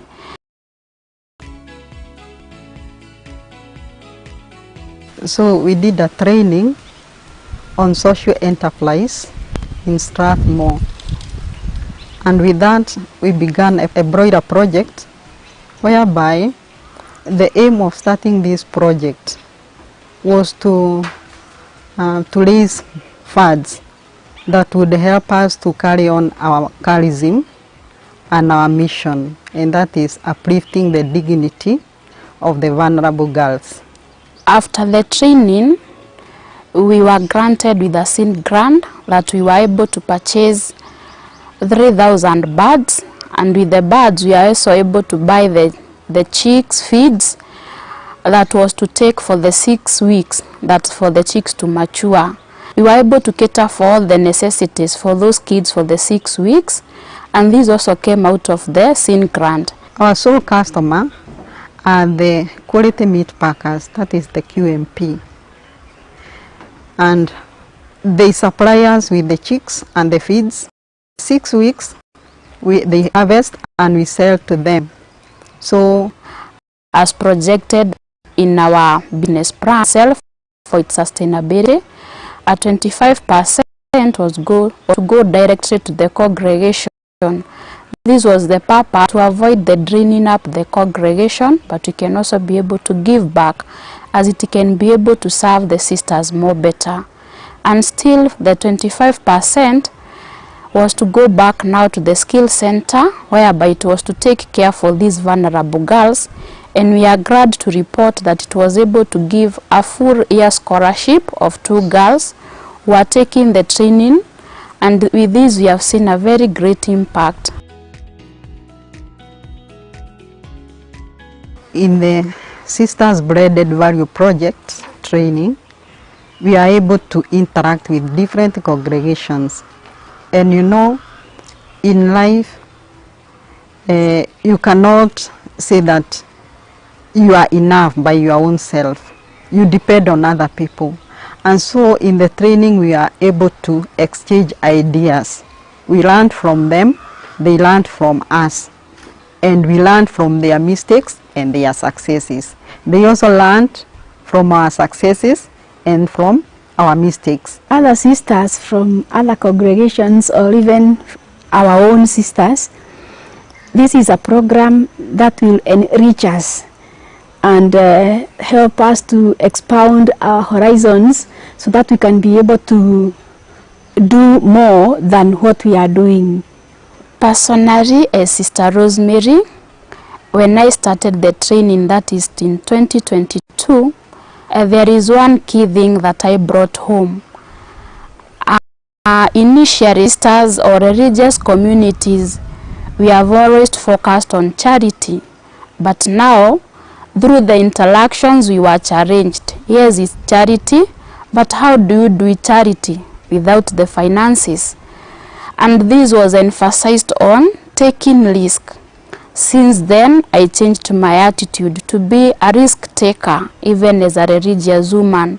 Sisters, when they came from the training, they taught me how to keep the record so that I can be able to know the loss and the profit, and where the challenges, I have to communicate with the sisters and the people we are dealing with them directly, like the doctors, so that we can be able to know where we can be able to correct. And with that, the project is moving on, and we are able to move with those who we are partnering with them well. Every successful project, there is someone behind it.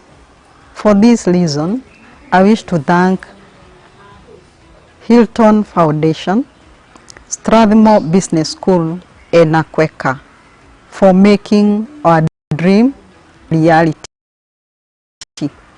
We were able to have the broader project, and it has supported our mission. Were it not for them, it would not have been successful. May God bless you.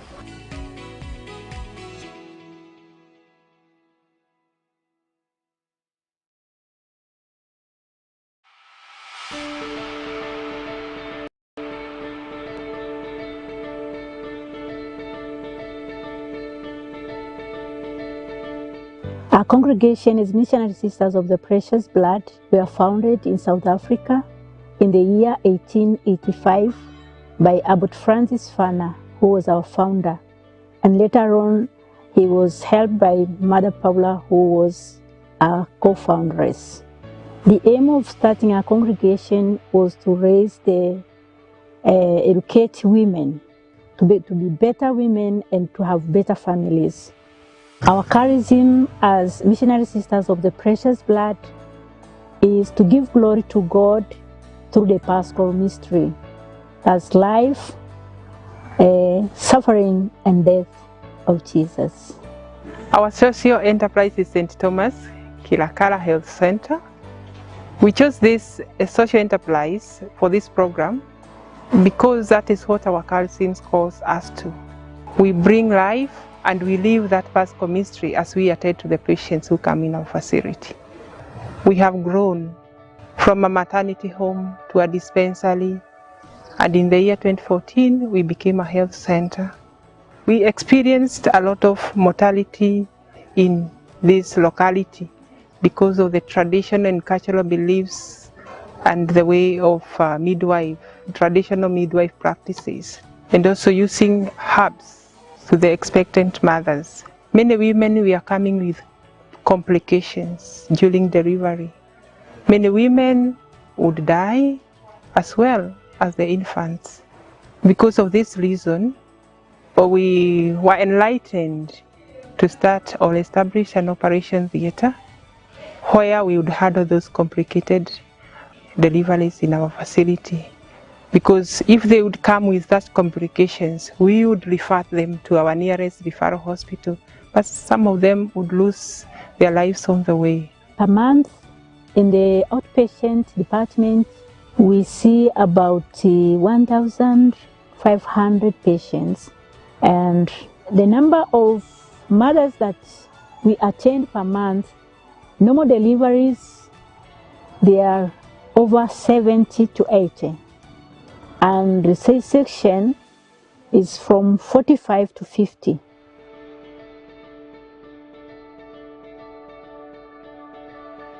Before the Sister Breaded Value program, we didn't have the skills to run our health facility to help it to be more sustainable.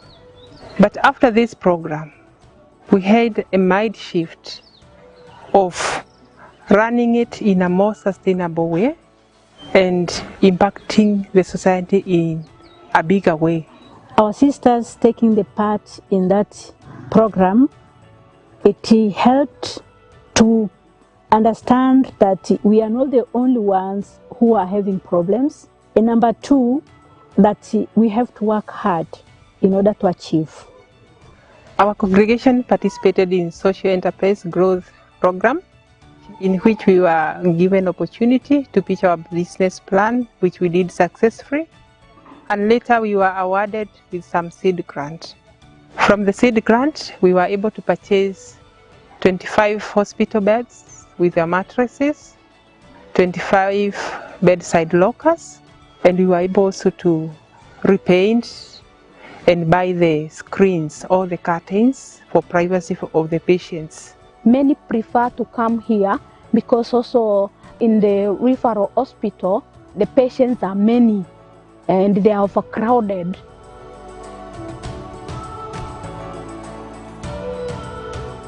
The social enterprise program was very empowering to me as an individual, also to our congregation. I felt empowered. It has enriched me to really look at myself as a leader.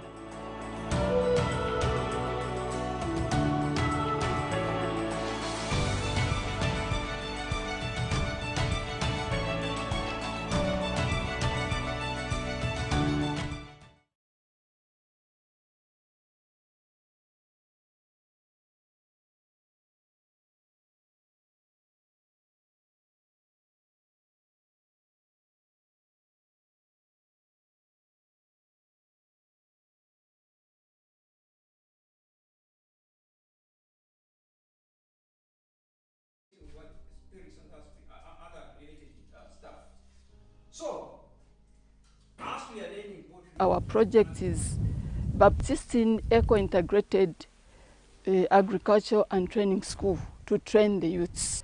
Our charism is to live a spousal relationship with Jesus and Nazarene in offering services to the young ones, the little ones, the poor, and the vulnerable.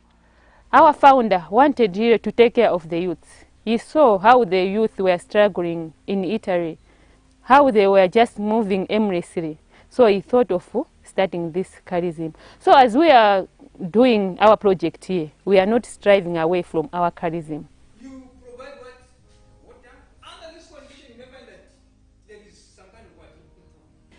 One thing that we are doing by educating them in organic farming, we are reducing poverty, taking care of the aspect of food security.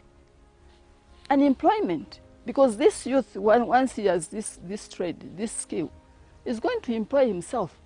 He will start up his own small garden, his own small farm, and he will become his own boss. As I was doing my training with the Strathmore University, I was in level 3, where we learned about recording and also how to budgeting and many other things. So in that training, I learned a lot of things. Whatever we do here, whenever we buy maybe our seeds and everything, we make sure that we record. I teach the students, whenever, for example, maybe we bring our chicks, before anything, we always make sure that we record how many chickens we have bought. In such doing, we know how much profit we are going to make or a loss. And also, in the same way, it's like there is the accountability, because each and every person knows what is going on. Even if we are working in the farm there, whenever we are planting our crops, the time we are harvesting from here, the farm, when we take them out there, everyone knows what is going on.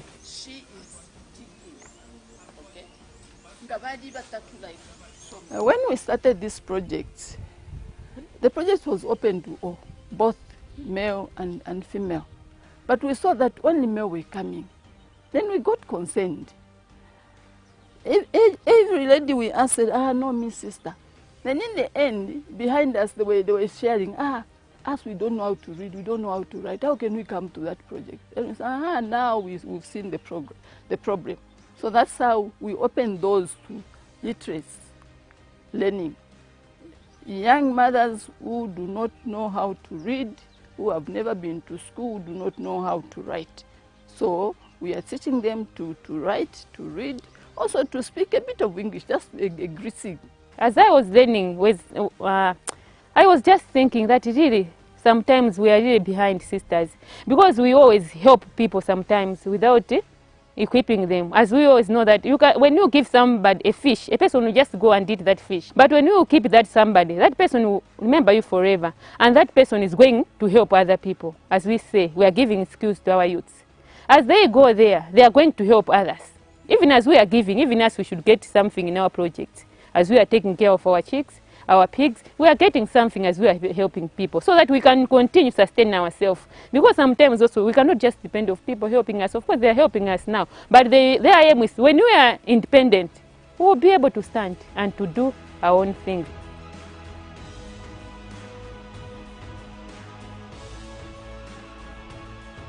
In a year or two to come, I would want to see this project grow. As you can see, we have this piggery. And the piggery this one can house about 200 animals. So this is how big we want. And we want to see that at least every month we'll be able to sell out at least 20 pigs. And also want to see that at least we train about, in a year, at least 20 well-groomed youths who knows what they are doing and what they want to achieve in their organic farming. Now, we want also to thank all these partners, Akweka, Strathmore, and Conrad, for the seed money. Because without that seed money, we wouldn't have been here. Without that seed money, with this drought, we would have folded our mats and go.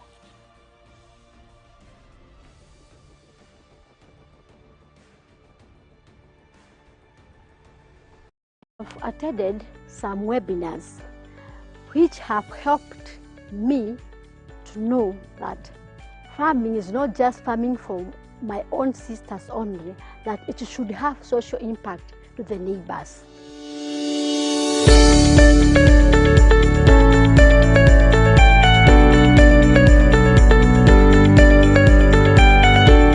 Our charism is gift of love to God and humanity. We are in Laikipia County. The cash crop around here is onions, and therefore that is the work that we are doing with the sister to sustain the congregation and at the same time to support the community around here, because through farming we empower them and they are able to sustain themselves and sustain their family members. For the sisters who went for training at Strathmore, we can see they received the skills, they were able to get the skills. The work that they are doing here in our farm, we can see the skills being utilized. I have attended some webinars which have helped me to know that farming is not just farming for my own sisters only, that it should have social impact to the neighbors, whereby that is what I'm doing now. That every time I'm planting, I involve them. They are the people who come to till the land, to weed for the onions, and more of that, I also teach them how to farm also in their farm. The knowledge that I acquired has really helped me to train those community members, because through that skills they have also gained. We have been creating job opportunity whereby we have more than 10 employees. We started by training them. We have been having ongoing training on alternative method, because on this area it's a semi-arid area where we have shortage of, have been having a problem of food. So we have been training them. We offered them a startup seed where we trained them on master stalling farming method. Then we trained them on how they can be coming as a group and form a self-help group. Through that self-help group, we have been trying to train them on how they can come as a group, contribute some little amount of money and buy water tank. So as now we have managed to buy 7 water tank where they used to cultivate at the land, because they have a small scale farming where they plant like onions, cabbages, and they sell them.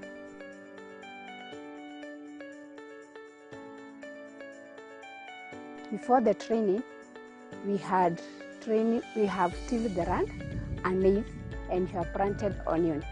And that onion, it gives us a produce whereby we got a rise of the income. After we got that revenue, our superior gave us permission whereby we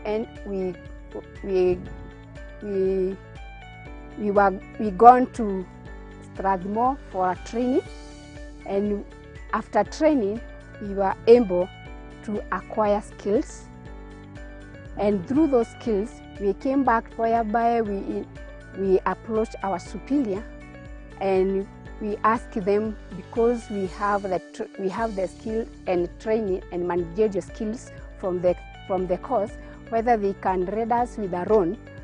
We extended the land and we added the seeds. They gave us the loan and they were able to till 1 acre. We are able to buy 2 tanks ranging 1,000 litre each. We installed, and also we installed the drip irrigation. On it that we cultivated onion, we managed to get 4,000 kg. And now because we have extended to 1 acre, we are expecting to have 23,000 kg. The greatest challenge is water. If only we can have water like a borehole, we shall be in a position now to make this farm more productive, and we support the people around here in a bigger way. As a congregation, our future plan is to increase the productivity of this farm by farming. By farming maybe the whole land, 8 acres, so that we can increase on our productivity, and at the same time we sustain our congregation and the people around here. So we are in need of potential borehole so that it can help us to farm the whole land. And for the market, we know it is sure bet. Conrad Foundation, Akweka and Stradimon, they have helped our congregation. They have enlightened us not only to be farming or to be doing things just for the sake of doing, but to have that sustainability of whatever I'm doing, something that is continuing in the future. May God bless them.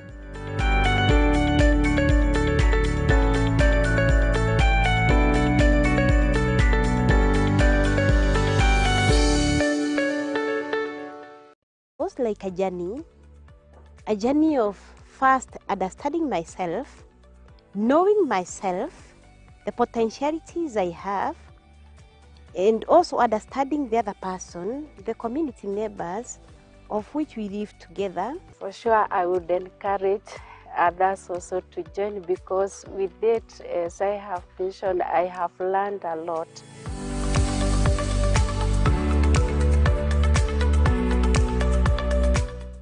The dairy farm that we have, it is helping us by the fact remains that at first we had the challenges of not getting the things like the milk, and since we joined the project, it has helped us as a congregation and also as a school, since we are able to keep the dairy farm where we get milk, which help us also in our school and also in the community surrounding us. Our project was for the dairy farm where we are at the moment. From this project, we were also mentored by our sister to start up also dairy farming in the communities where we are serving. For example, in Kajiado, we also have the cows, of which they are helping us to maintain ourselves as sisters, the school, and also the community around.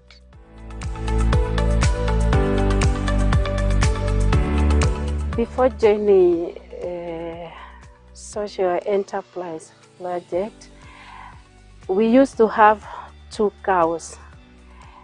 Then after joining and also given the seed grant which we received, we are able to increase and to add other cows. With that, the production of the milk, it increased from 4 liters per day to 10 liters per day. For us in Kajiado, we do not have any cow. But after participating in this course, I got that passion. And I saw instead of buying the milk, why not buy a cow, which will be cheaper? So we bought the first cow, and we started with 15 liters per day, of which we are selling at 80 shillings.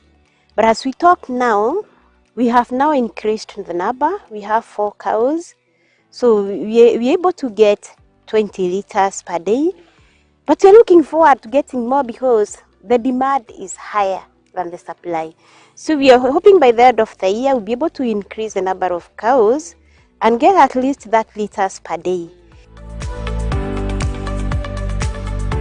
So with the knowledge I got, I was able to share and to mentor others about the cows, and through the passion that I have, they have also got interested with the cows we have, and therefore everybody feels that she is part of the project, and therefore we all have a responsibility. Plus, I was helped also to also benchmark other areas and other people who have the cows, so that we can see the weaknesses that we have and improve, and also learn from other people.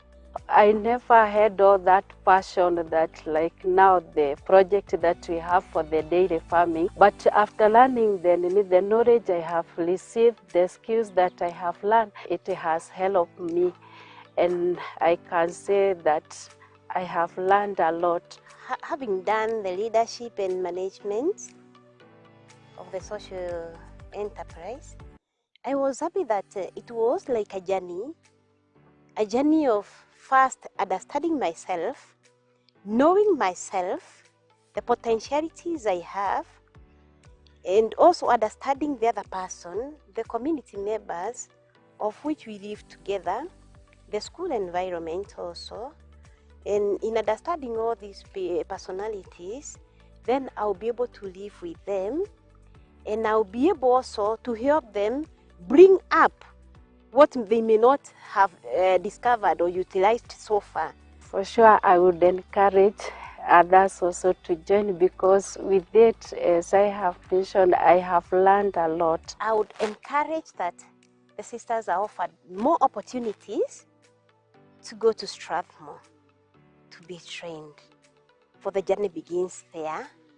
I was given, it was 1 week, but the information I got, the knowledge I got was huge, and it is pushing me along my life. It is quite helpful. It helps a person to discover herself, what you can do, and even to discover what another person can do. Not only that, to open your mind. I used to ask the superior, we need provide this, provide that, we need money for this. But now, having undergone that, my mind was open to see what can I bring to the table, what can I do. It's not only always asking, give me this, provide this, but I've been given so much. It's so much on my hands. It's all about discovering and making use of it. Yes, not just always expecting to be given, but also to give.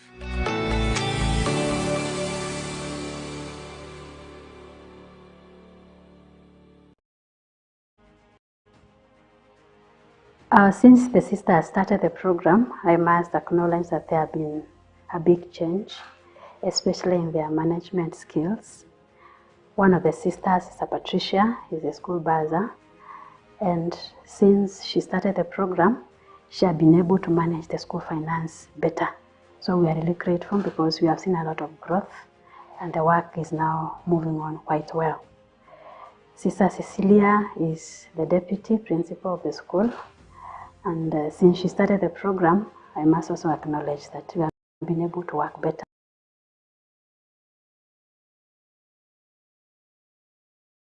To collaborate, and every time that I'm able to delegate the duties, she's able to manage without any problem. So I can see that the program has been quite impactful to them.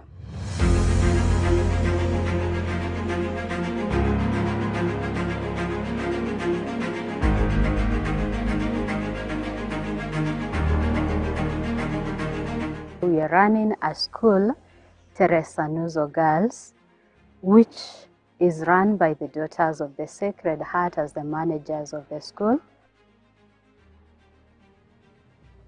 This school is geared towards educating the girl child. So in the same as we assist these girls, then we have a project in school that we have started, Saidia Dada, that the students who are able to pay and they have some extra things, they can be able to contribute. And these are the basic needs that we assist the girls who don't have, so they are able to assist one another and they can be able to get their education as the others.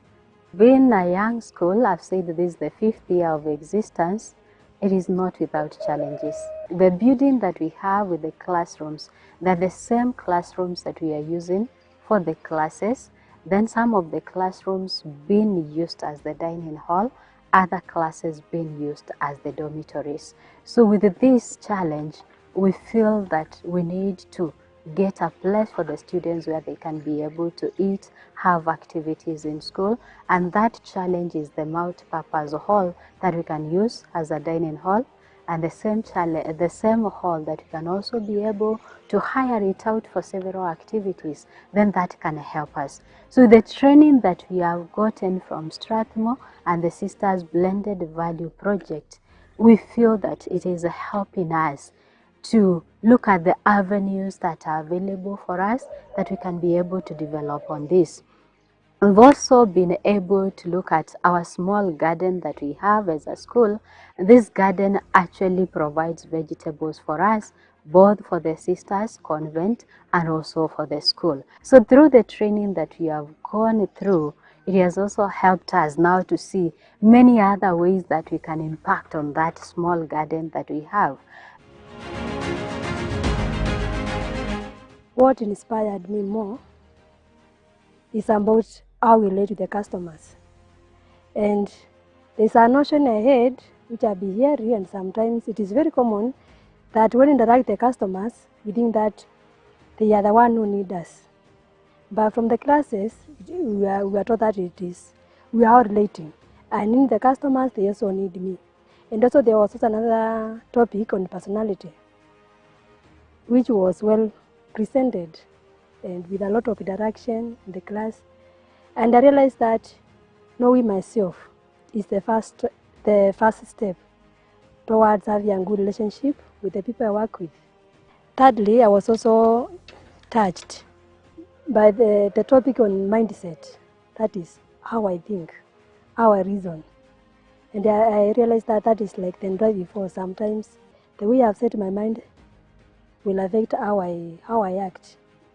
But from that class, I realized that when you have a will and you are focused, there's nothing which is impossible. Yeah, the Sisters Blended Value Project is very good, very helpful. It's a game changer.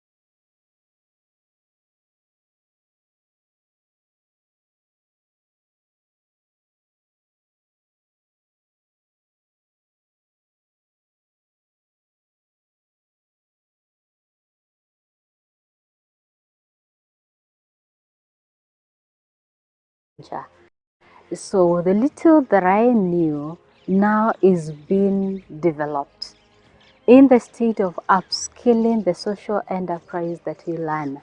If some days back you asked me whether we are running an enterprise, because enterprise is treated as a business, I would have said no. Ours is a non-profit making institution. But today my language may be different. It's a social enterprise, but it's supposed to sustain itself. So I'm telling those sisters outside there that it is a cause worth taking. So given a chance, go for it. So I feel that I'm empowered, not just as a person, but as a congregation, and of course the entire body of sisters. So it is a cause worth taking. It has been a pleasure, and we really want to appreciate our organizers, their Quaker team.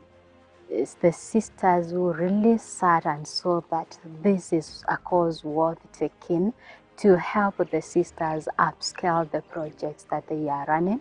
We want to appreciate their Quaker team, and we also want to thank the financiers of this, the Hilton Foundation.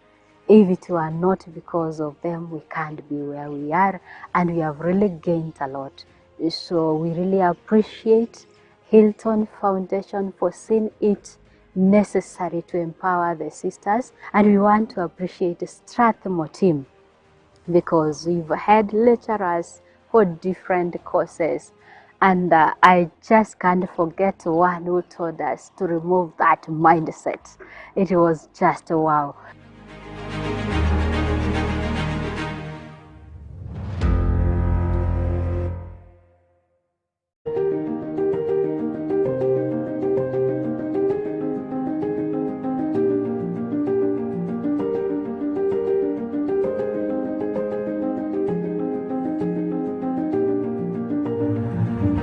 Little Sisters of St. Francis of Assisi, we are located in Nairobi North, Kasarani, Mweki Road.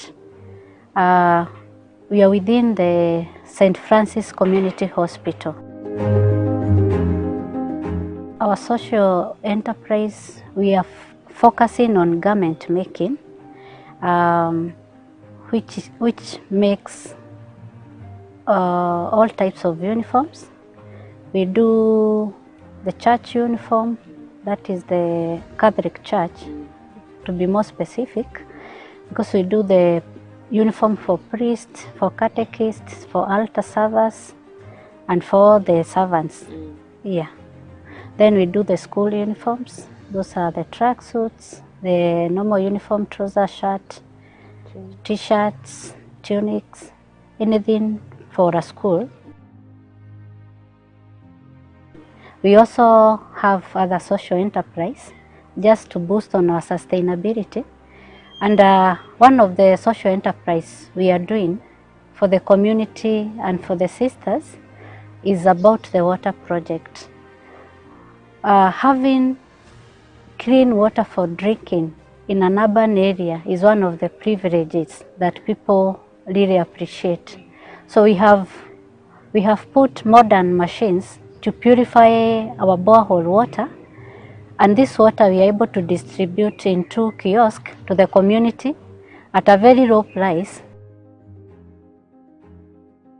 Apart from the garments and water, we also now have poultry, and so far they are doing well. So in line with the three now enterprises, they are growing and we are aiming to go higher. So our target is in future to have like 1,000 chicks.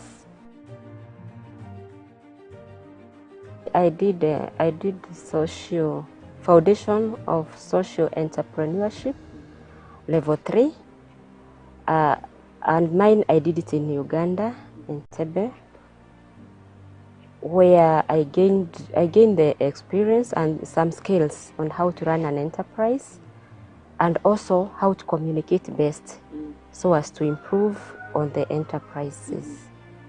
I joined a Sisters Blended Value program doing foundations of social enterprises. We did it in Strathmore Business School in the year 2023. That's when we graduated in November 2023. In that program, we were taught about communication, management, record keeping, among others.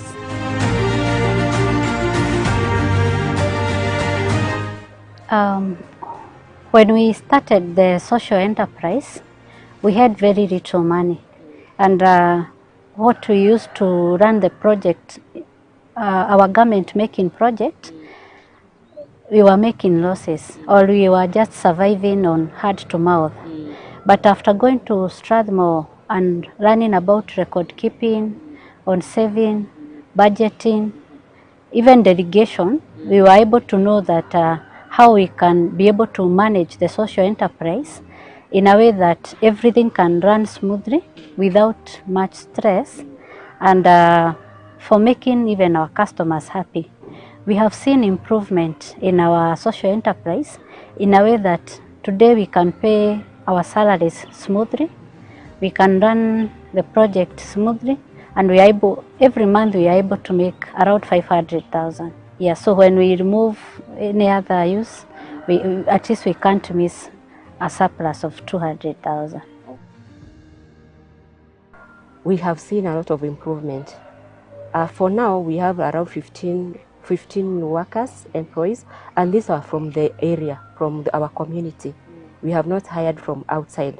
And then when we have a lot of work, we are able to contract on casual, those who come for piecework. Our aim was also to go to China for Canton Fair. In that Canton Fair, we wanted to get exposure of what is happening there. And because some of the things we get imported for us from there are very expensive, if we get a way of importing for ourselves, then we will be able to have fair prices, and we're able also to reach out to more people. So on that way, we'll be able to sustain ourselves. Because at the end of the day, I think we are looking for sustainability.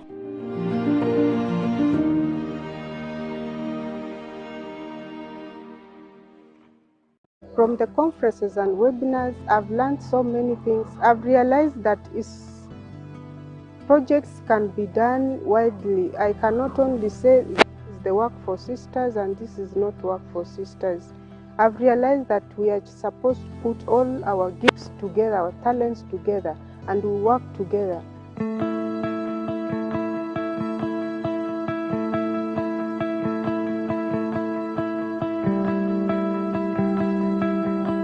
Our charism came up in a very simple way. It's written, I'm the bread of life, which I can explain in a simple way that we come together, we live, we understand, we believe, and then after believing, we go out to preach. So it is we bring this Christ that we ourselves have experienced, we have known him to others. Poultry keeping has been of great help, I may say. We began just like something simple with some few 5 chicken, the kienyeji one, and then with the time we improved, and then the Sister Hedwig and Sister Beatrice, when they learned, they came back.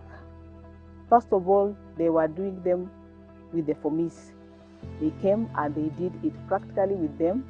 Before we attended the Sisters Blended Value Project, we used to keep our poultry and our cows without records, without seeing how much we have put and how much we have taken. But after attending the seminar, after attending the course, now we have a book, we keep records. We see how much we have put, how much we have taken out. And in fact, we have improved a lot because at the moment, we no longer buy eggs from outside, we don't buy milk, we even sell the surplus. And we used to have 2 rooms for the chicken up, but after attending the seminar, we had to construct an extra room to the down farm. We want to have a plan even to add a bigger that we can even face them. We have different stages so that every time we are able to supply our customers. It has been of great help to the formation house, because from 5 chicks that we began with, there were just kienyeji, and then slowly by slowly we added. Recently we had a celebration, Silver Jubilee and Perpetual Vow of our sisters, and our formation house, that is St. Joseph Formation House Poultry Keeping, we managed to provide 60 chicken, which we got the income of that 6,000 Kenyan shillings, and that one's a great help for our formation house. Interacting with other sisters from other congregations has helped me and has enriched me so much. And the sisters, when they come to our side, we also teach them what we have that they have not yet learned.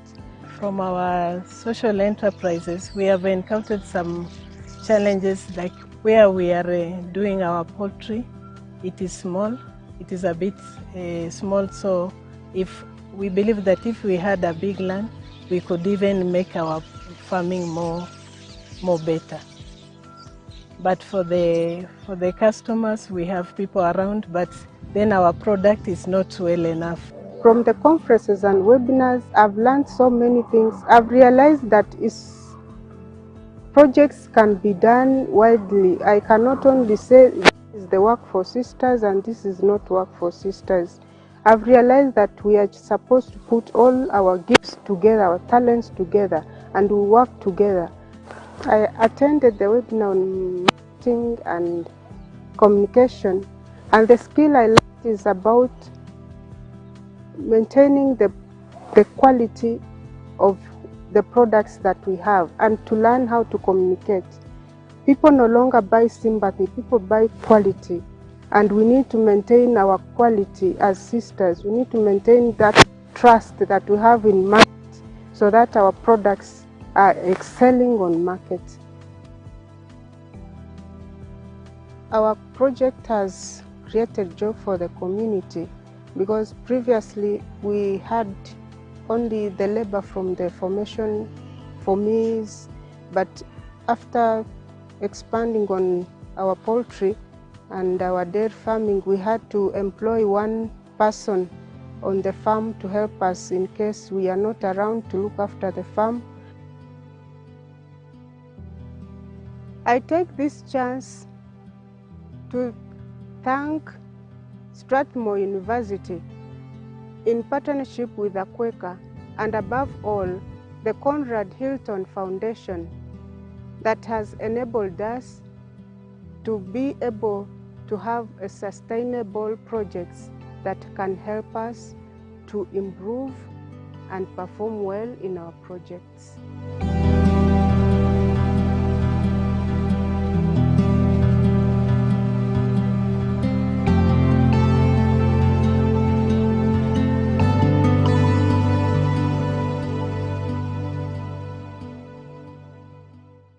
Nazareth Sisters of the Annunciation Congregation was founded in December 8, 1955 by the first Bishop of the Diocese of Meru, Right Reverend Lawrence Victor Bessone, a Consolata missionary. He founded the Congregation of the Nazareth Sisters to evangelize through social and religious ministries, particularly among women and children. Our social enterprise, that is dragon fruit farming, our main objective is sustainability of our congregation and sustainability of the society. The project of the dragon fruit that we decided, we as Nazareth Sisters, to begin is on the side of the social apostolate because of its effects to society. The dragon fruit itself is very rich in vitamins. It combats cancer, it promotes immunity, and the nutrients of the dragon fruit are very essential to human beings. We realize that in our country, Kenya, and especially in Meru, we are very much having so many cancer cases, and then we realize that we need to start farming the fruit, the dragon fruit, so that we can improve the nutritional value, and then we have a few cancer cases in Meru and in Kenya, finally.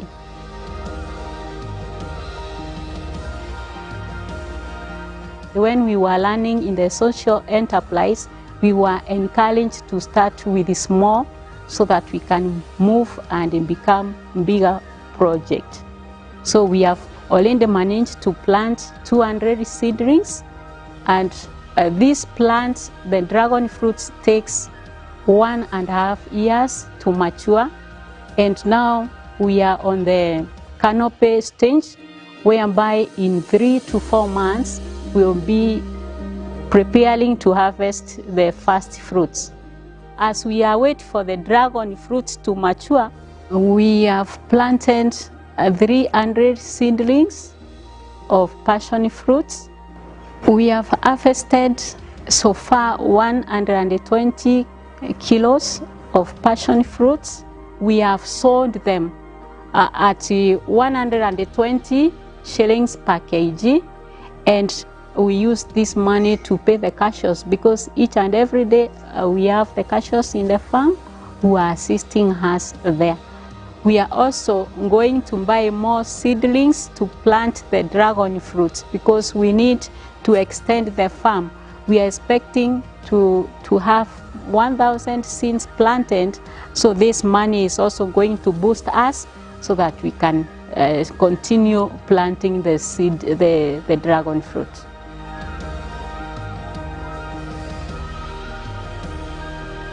Before I joined the Strathmore Social Enterprise program, I didn't have much skills about the social enterprise and how to sustain it. After our program at Strathmore University, we've started recording whatever we bought, the 200 seedlings, and also we have kept the date we planted, and we are following the milestone up to date. The record keeping is important so that you may be able to know the lifetime of that dragon fruit in our area, from the time of planting up to the time it produces the first fruits, and also to check on the cost of production from stage to stage, and whether after producing some fruits, whether it is worthy to continue with that social enterprise.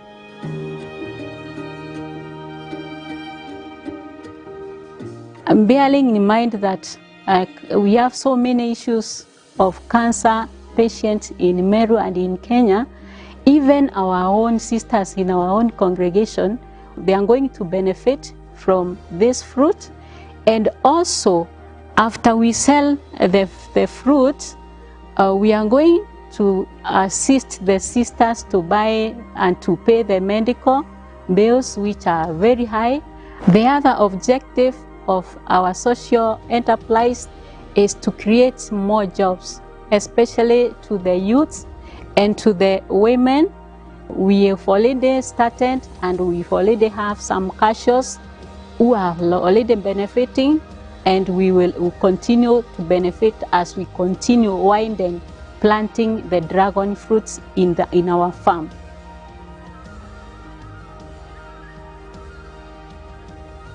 Right now in the farm we have a very great challenge, because we are using a well with a very little water. We have been using the weed fan to pump the water. Once we pump this water, it finishes within 30 minutes. With the seed gland, we are going to benefit to have the solar panels, and these solar panels will assist us to pump the water from the well, and from the well we will have the water boosted to the tanks, and then from the tanks the water will flow to the farms where we are going to water the dragon fruits, to water the grapes, the passion fruits, and other fruits which we are going to grow. From there we'll also have the drip irrigation. Drip irrigation, it will make our work more easy, because we'll just open the water and then the water will go to the farm. So that one will also assist us very much to make our work more easier and to have good fruit production.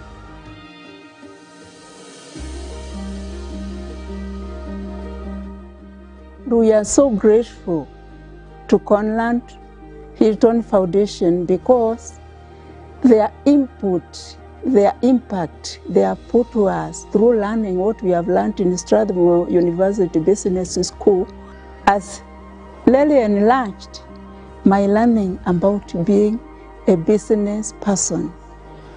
As a religious Professor Sean Kolade, can you hear me?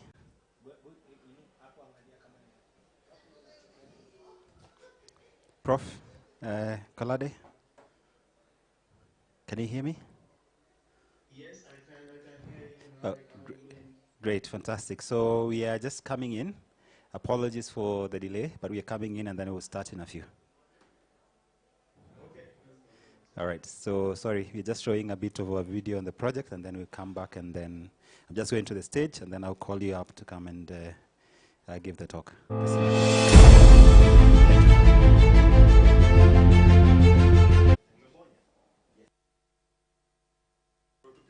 Prof, Sean Kolade, you will be sharing your screen. Are you sharing something? No, I'm not sharing the screen. Okay. Ah, good, good, good. That's fine. Thank you.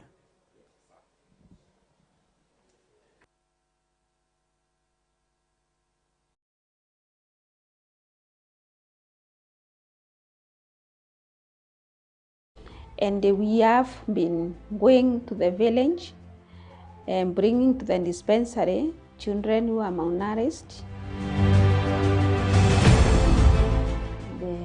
The Sisters Blended Value project has really helped me as a person, because I say again, even if I'm a nurse by training, it has really encouraged me even to be able to write that business plan that before me I only know about the medical, but about writing business plan, that one I couldn't. But with the course I was able to go through all the processes and come up with a business plan. Before we never had the lab registered, but due to empowerment from what I got from the training, that we were able to process and register our lab. The webinars has encouraged me to link with people, the patient, the people who can bring back the patients, who can help us continue retaining the patients, and even myself for the patients that I want them to come for follow-up. So can I ask for a good song to make us do some exercise? Is that okay? I see someone. Hey. Let's stand up. Let's stand up. Let's stand up. We do a bit of a stretch, and then we invite the keynote speaker. Okay? So I was taught this, and I was told to try it always. All right, good. Stretch a bit. You can stretch wide. Now, you know what? I love the birds, and I love the eagle. Can we fly? Let's try and fly like an eagle. Okay? And let's see who goes up first. Who is going up? Who is going up? Okay, if you cannot go up, can you try to call the roof to come down? Call it until it comes down. Okay, try and fly. All right, call the roof. I call the next person behind you, mpaka akuje. Oh, behind you this way. I am in front of you. Okay? Right, good, fantastic. Thank you. Let's have a seat. All right, so for this, the afternoon session, again, we've planned, we want to hear from Professor Sean Kolade, who is giving a small keynote speech to introduce us to another topic for the afternoon. So we said, at Strathmore, we don't disappoint. And I've seen you will be playing a bit of videos here and there as well to get us going in that aspect. So it will be my honor to introduce the keynote speaker, who is Professor Sean Kolade, Professor of Entrepreneurship and Digital Transformation. Professor Sean Kolade is based at Sheffield Business School at the Sheffield Hallam University. So his research activities cover broad areas of digital transformation, transformative entrepreneurship, social and spiritual capital, refugee entrepreneurship, and also SMEs and strategies. Prior to that, he was a senior fellow. He's a senior fellow at the Higher Education Academy, and also a certified management and business educator. And I've worked together with Sean Kolade, professor, and I know he's going to give us a fantastic speech and talk. The focus of this keynote speech is the role of spiritual capital in the transformation of social enterprises. We are looking at how can spiritual capital enable or constrain the growth of social enterprises. So we've heard a lot what spiritual capital is, okay? We've heard what spiritual capital is. We know what it is. All right, let's hear how it can enable or constrain the growth of social enterprises before we get to the next insightful panel discussion. All right. Prof, are you there?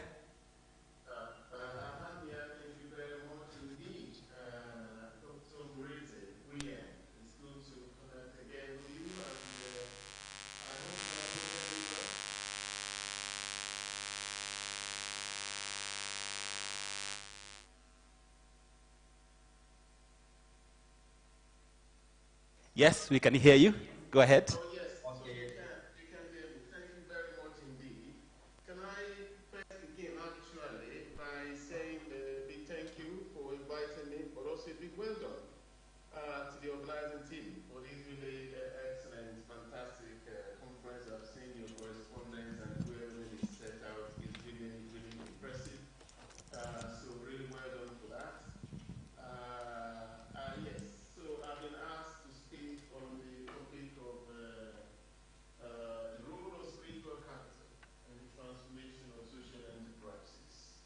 Rather, how can spiritual capital enable or constrain the growth of social enterprises? And I will be providing my own reflections based on my work as a researcher.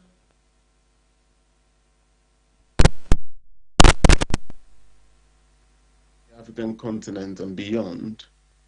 And yeah, I hear William saying that you've already had a lot of conversations around what spiritual capital is, and you know what spiritual capital is. Well, that's an interesting claim there, William, because even within the, the scholarly community, those who have been working on spiritual capital, they are still making sense of what spiritual capital truly is. So it's an ongoing conversation, actually. It's not a done or fully completed discourse in terms of the meaning or the conceptualization of spiritual capital. As a matter of fact, I examined a PhD just 3 months ago now, where part of what we discussed in the Viva was the what actually do you mean by spiritual capital? So I think it's not a concluded discussion, but I'm not going to dwell too much on it. But it's still important to begin with that in terms of actually what do we mean by spiritual capital or spirituality and religious capital, which I hear Williams speak about earlier in his own presentation. There has been various conceptualization of the idea of spiritual capital. The one that I've used, particularly in my work, which seems to be something that of a more broader, comprehensive definition, is the one by a 2015 work by Newbert et al., which defines spiritual capital as a set of intangible, transcendent resources that emanate from religious beliefs and experiences and can be used for economic activities. But you will see in a moment why that is good in the sense of pointing us to the intangible, these transcendent resources, but why it's also a contested definition in some other respect, not least in the sense of linking this with religious beliefs, because other scholars have pointed out that spirituality and spiritual capital does not necessarily have to be linked directly with religious beliefs. So there has been further effort to try to explicate the very concept of spiritual capital. But what we know is that spirituality itself as an idea goes in the heart of questions around ultimate meanings, aspirations, and values. And this idea of self-transcendence, the idea of peak experiences, as we find in the work of Maslow and others like Kirk, Eves and Martin in 1999. And this self-transcendence has a capacity to reach beyond self-boundaries, to achieve broadened perspectives and behaviors that help one to discover and make many, of experience. So that is one way of looking at it, and from Maslow's hierarchy of needs, about this, from self-preservation, from the existential level all the way to self-actualization, and then higher beyond that is this idea of self-transcendence, and also that links with the idea of ultimate meanings. But we also have. As scholars try to grapple with this concept of spiritual capital, this idea to sort of link it to cultural capital, the Bourdieu's framework. Some have used it to explicate the idea of spiritual capital, to talk about the three forms, if you like, of spiritual capital. Which refers to the embodied state, or what is called embodied spiritual capital, and the objectified state or dimension or spiritual capital, and then the institutionalized state. And when we talk about the embodied state, it is then considered something about the aggregation of knowledge, in an individual, the religious ability, the taste, the credentials that an individual accrue as a result of their process of socialization, education, and so on. With the objectified state, is talking about religious object, texts, and symptoms, and how these are appropriated as spiritual capital.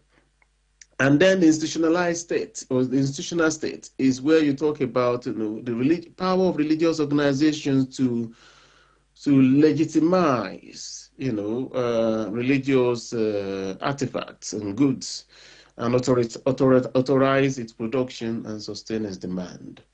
But the challenge again with this definition, which is why I'm saying is still something that we're trying to get deeper, broader understanding of, is that it models the idea of spiritual capital and religious capital, which, as we know, if spiritual capital is something that is intangible, then you cannot objectify it. It cannot be reduced to religious objects, symptoms, and forms. So for me, I think a more a deeper definition I've come to in recent years in my work is this three-dimensional model that draws from the work of Booker, which talks about at the individual level the dimensions of connectedness, and it talks about the vertical connectedness. How an individual is the connectedness or the relationship with a transcendent being or force. We call it, the spirit or God, that connection with something beyond yourself that is higher, transcendent. So there is that, the vertical connectedness. And there is the horizontal connectedness with the immanent environment. It's also really about how we want that connection with nature.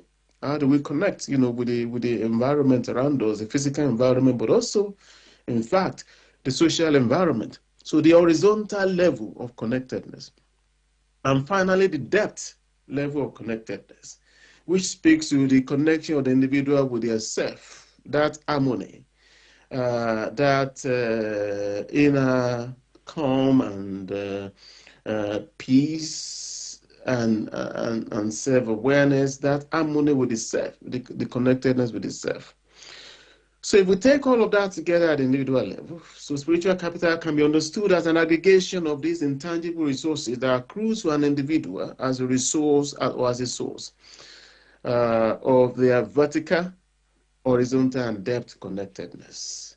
And I know, of course, again, the challenge with this then is spiritual capital as an individual resource. But this gives us a window to understand how spiritual capital can be harnessed also at the collective or organizational level, which again is linked to this horizontal dimension of connectedness with the immanent environment, and that includes organization and how the spiritual capital is enacted. Because we have to accept that spirituality is something that is first realized at the individual level, and then harnessed at the aggregate organizational or collective level. So I think that would be my first, reflection in terms of speaking to the concepts of spiritual capital, but because that is important for us then to make sense of, when we talk about entrepreneurship generally and then social enterprise, which is what we're talking about. Now we then talk about, entrepreneurial resources from this framework of spiritual capital. We can think of it in relation to each of those three levels. The vertical, level of connectedness, where we can talk about, the capital, the resource of transcendent consciousness, this awareness, this connection with the divine that, then drive, the entrepreneurial process, which I'll come back to in a moment. But also this inward harmony and resolve, which again can be linked to the resource, the resilience, the entrepreneurial resource of resilience. And then also this, the outward motivation, which you can then link with the connected and the horizontal connectedness, with the immanent environment. But what motivates us? What drives us to reach out for social impact, to reach out to the community, to reach out to see how people are faring, to enact, social impact. So this is all. This helps us to see then entrepreneurial resources in a new light, from that framework of vertical connectedness, horizontal connectedness, and depth connectedness. But also it helps us to make sense of the entrepreneurial trait, key entrepreneurial trait, in terms of need for achievement, because we then talk about that inner motivation, that inner connectedness. That helps us to see, how that links to the need for achievement as an entrepreneurial trait, or self-efficacy, or internal locus of control. Again, that inner connectedness, the confidence and belief that is rooted in that inner connectedness, but also the connection with the divine being, which links to this self-efficacy. That we can do this because we are connected to the divine, and we are resolute in ourselves. We are well connected within ourselves. But also the tolerance for risk and ambiguity. Again, you can link to that. That if you have this transcendent consciousness, that, some will say the spiritual controls the physical kind of, mindset. That even if there are uncertainties and ambiguity and risk, there is a higher resource that you can draw on to enact the entrepreneurial outcome. So I think, this is important, both in terms of really understanding the entrepreneurial personality, but also the entrepreneurial process in terms of opportunity recognition, this spiritual awareness, this transcendent consciousness, helping the entrepreneur, the social entrepreneur, to see, what others are maybe unable or to see, or unable to see as clearly, helps them to recognize opportunity where maybe others are saying, challenges and problems. So I think, again, that transcendent consciousness is linked to that when you try to then make sense of the entrepreneurial process. But also value creation as well, about, how do we,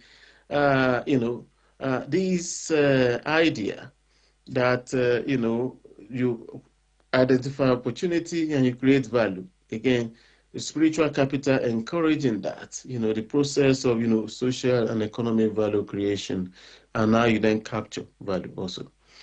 Now, coming then to social enterprises. So we can then begin to think about it in that light, that when you think about social enterprises and the key element or key component of social enterprises, you talk about the social mission, okay, the deeper purpose beyond profit, that is driven, informed by ethical values, and the economic viability also that underpins it. The social mission, this mission has to be sustainable. You have to, create resources to be able to keep it going. And then the stakeholder engagement, also how you build trust and collaboration through shared spiritual values, and of course innovation and problem solving. This idea of addressing social issues through the creative, mission-driven approaches. We can see how spiritual capital is linked to all of these dimensions of social enterprise. Because if you are motivated beyond profit, there has to be something more. And that something more is linked to this transcendent consciousness, this connection, this vertical connectedness we have been talking about with the divine, with the spiritual. And when you read many of the religious texts, again, we know that spirituality is not a proxy for religious experience, but there are aspects of it that links. In terms of this vertical connectedness, when you read about those people, maybe in the Bible, other places, they've seen visions. They hear God saying this to them, and they are going and they are driven and they are motivated, not for profit, but to realize the divine purpose. For example, so that's motivation. So is linked to self-transcendence. But also the stakeholder engagement again, is also driven by that, the fact that you have, this level of trust, and you're able to build, new networks with people maybe who share the same spiritual value, or if they do not, the idea also that, okay, God or the divine or the spiritual is driving you to explore new experiences of connections, collaboration with people that may even be previously hostile. So there is something beyond the human experience that drives, this kind of stakeholder engagement and stakeholder networking and collaboration. Because otherwise, you are likely to distrust and maybe be hostile to people who are hostile to you. But spiritual experience, we know, has driven people to explore new world of experience, including with those previously hostile communities, to bridge gaps. So that can also really be something. And this creative process of finding new ways can also be induced, by this vertical connectedness, the depth connectedness, and the horizontal connectedness. Okay, I hope I still have some time, Williams, and I've not spoken too much. But I will come now to the sixth point, which is about how can spiritual capital transform social enterprise, negatively or otherwise.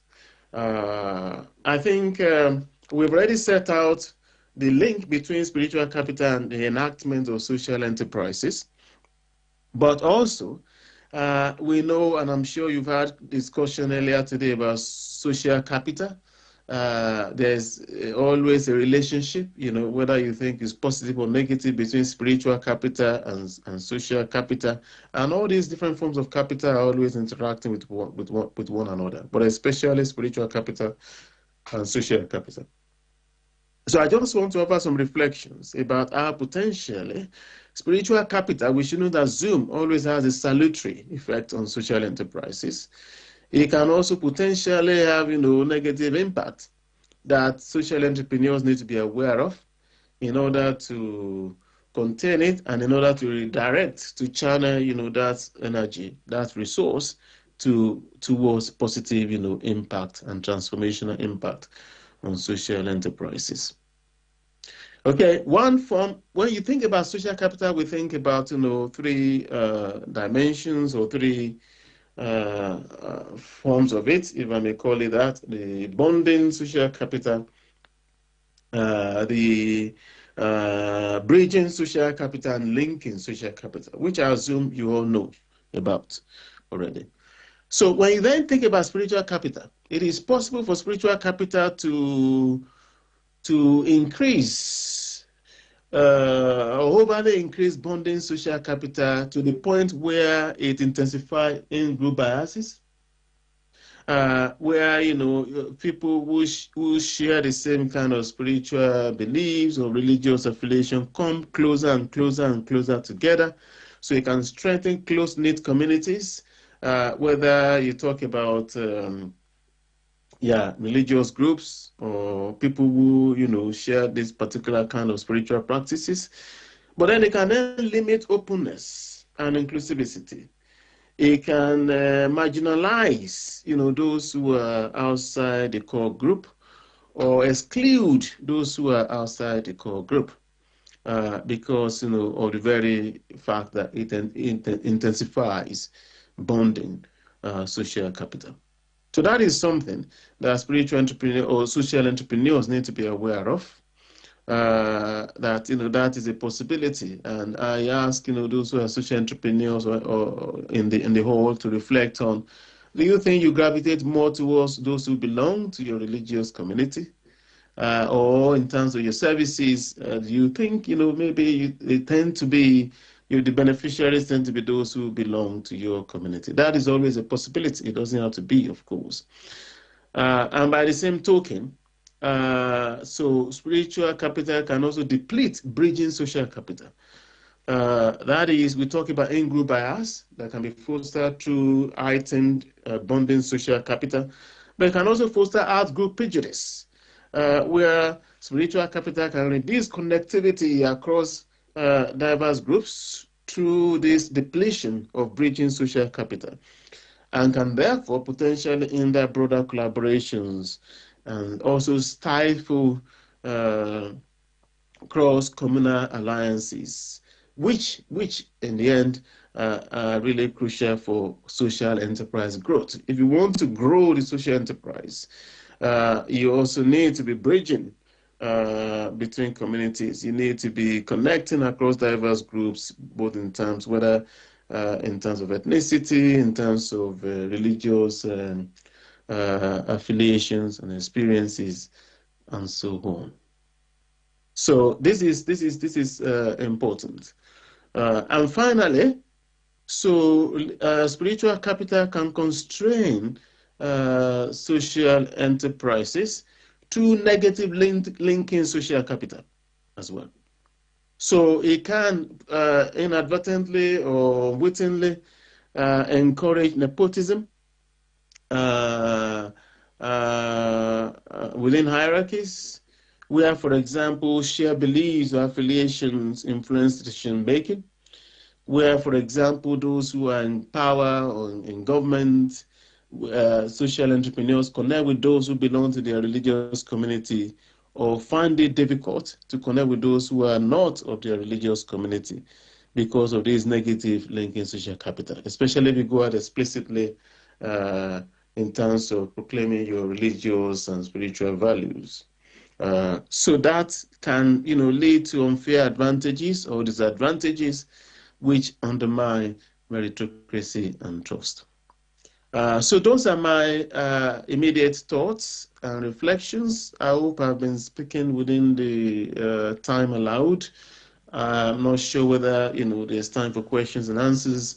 But if I may just quickly sum up again, I think what we have been saying is that spiritual capital, I don't know whether you reflected on that before, can be seen also in terms of these levels of connectedness, which is a vertical level of connectedness with the divine, with the transcendent, and the transcendent resources that come from that. The horizontal connectedness with the immanent environment, both physical and social environment, which again is linked to the resource of this resilience, of this the outward motivation, the motivation that drives us, to people to want to care for people is also linked to this connectedness with the immanent environment. That horizontal connectedness is important as an enactment of spiritual capital, but also the depth connectedness. So that means that connectedness with the self. I remember each of these three levels are mutually reinforcing. If you are connected with the divine, the idea is that you also have that depth connectedness with the self, and that positive connectedness with the immanent environment. But also that, and this can transform the growth and process of social enterprise positively, because this motivation doesn't run dry, because it has a vertical connectedness as well as a depth connectedness, and it's reaching out as well. But it can have potentially negative, aspects in terms of the increased bodily social capital and in-group bias that may come from that, depleted bridging social capital and out-group prejudice that may come from that, and negative linking social capital and the nepotism and the kind of not so positive interaction with power structures that may come from that. So I would stop now. And if there are any questions, is there time for questions, William? All right, yeah. Thank you so much, Professor Kolade, for that insightful and also very well delivered, I think, keynote on unpacking what spiritual capital is and its effect. I think I'll be obliged to invite at least 1 or 2 questions from the audience, and then maybe we can see what we have online as well. Anyone who wants to ask a question in terms of how spiritual capital is connected to enabling and also contributing, both positively and negatively, as you've had, on the development of social enterprises. Anyone? I'm looking at you like you have a question. No, okay. Anyone with a question? Can we see what's there online as well? So, Prof, I like the fact that you really expressively said about the bridging, linking, and also bonding social capital. There's a question that was here. How do we collaborate across or beyond just our religion, I think, congregations? We are talking about Catholic sisters. Someone was asking, can we also have collaborations and partnerships with others, like the Muslim community and all that? What's your take on that? What would that mean when it comes to what you've said about spiritual capital? And we had also the issue around conflict and creative conflict and positive, constructive conflict. Do you potentially see any way that could potentially also, I mean, from ideological perspective and all that, conflict across the different religions when collaborations is done?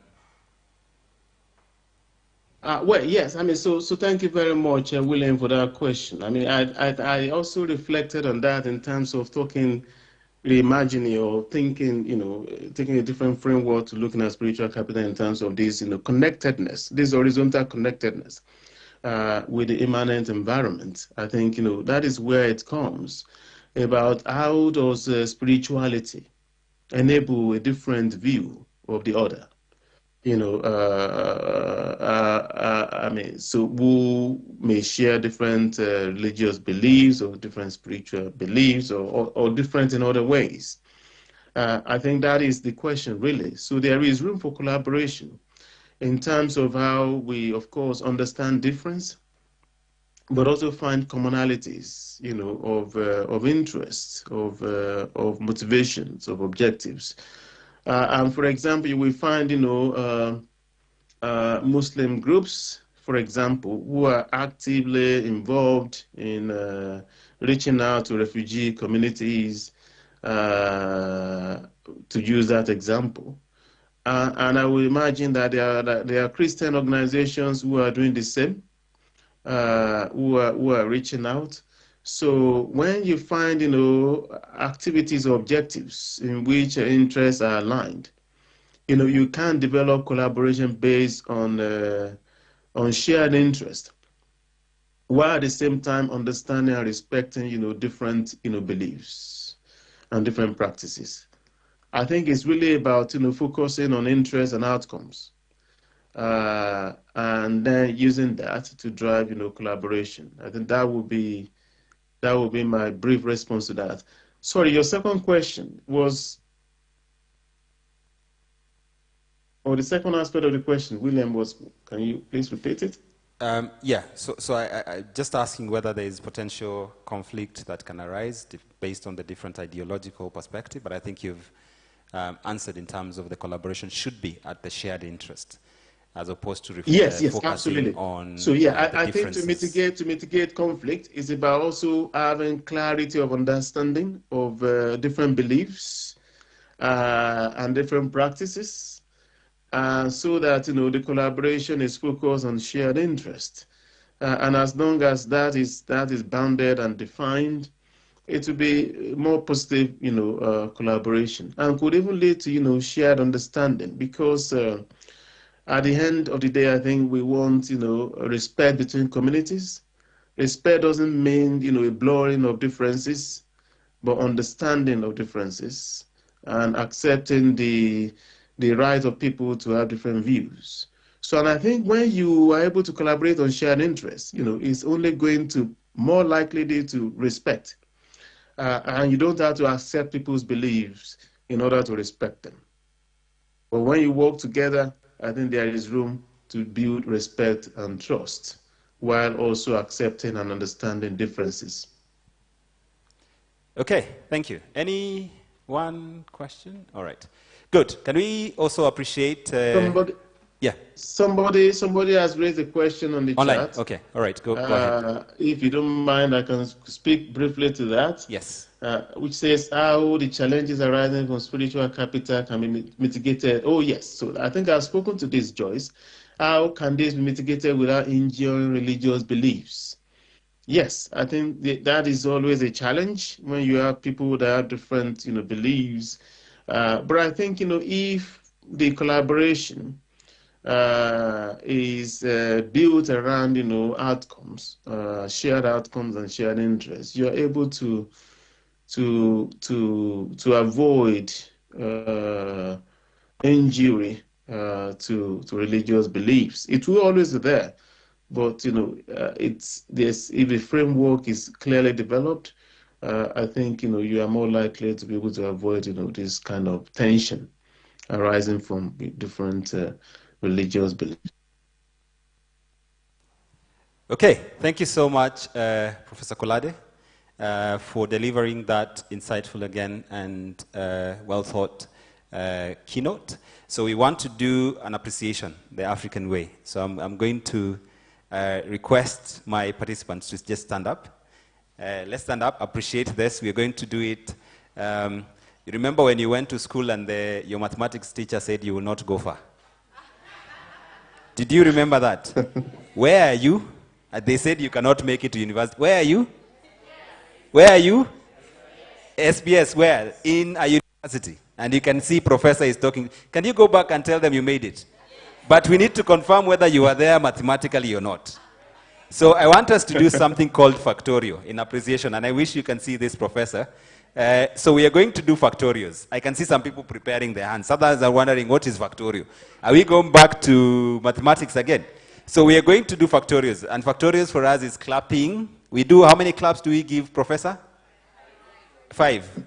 Then plus mine 2. I know he's a very good professor. So we give 7, which is the biblical number, okay? So we are going to give 7 factorios. And then I want, after that 7 factorios that we are going to give, we also want to send some what? Some flowers.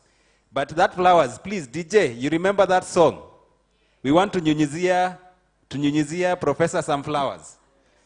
He does not understand what I'm saying. So I want you to demonstrate that to him.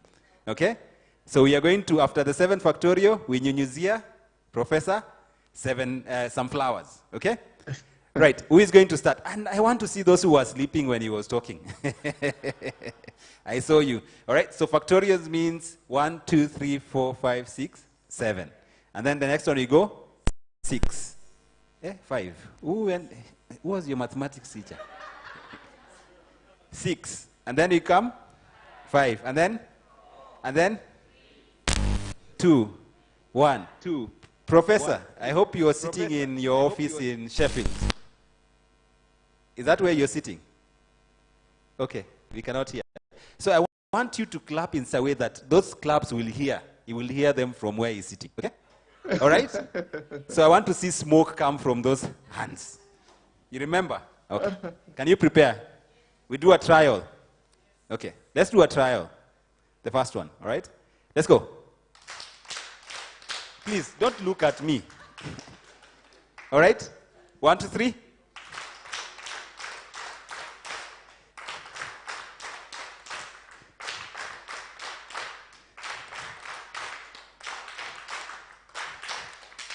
Good. And then, all right. Now we can do it properly. As the DJ, the song comes immediately after that, so that Professor sees what we're doing. All right, let's go. 1, 2, 3.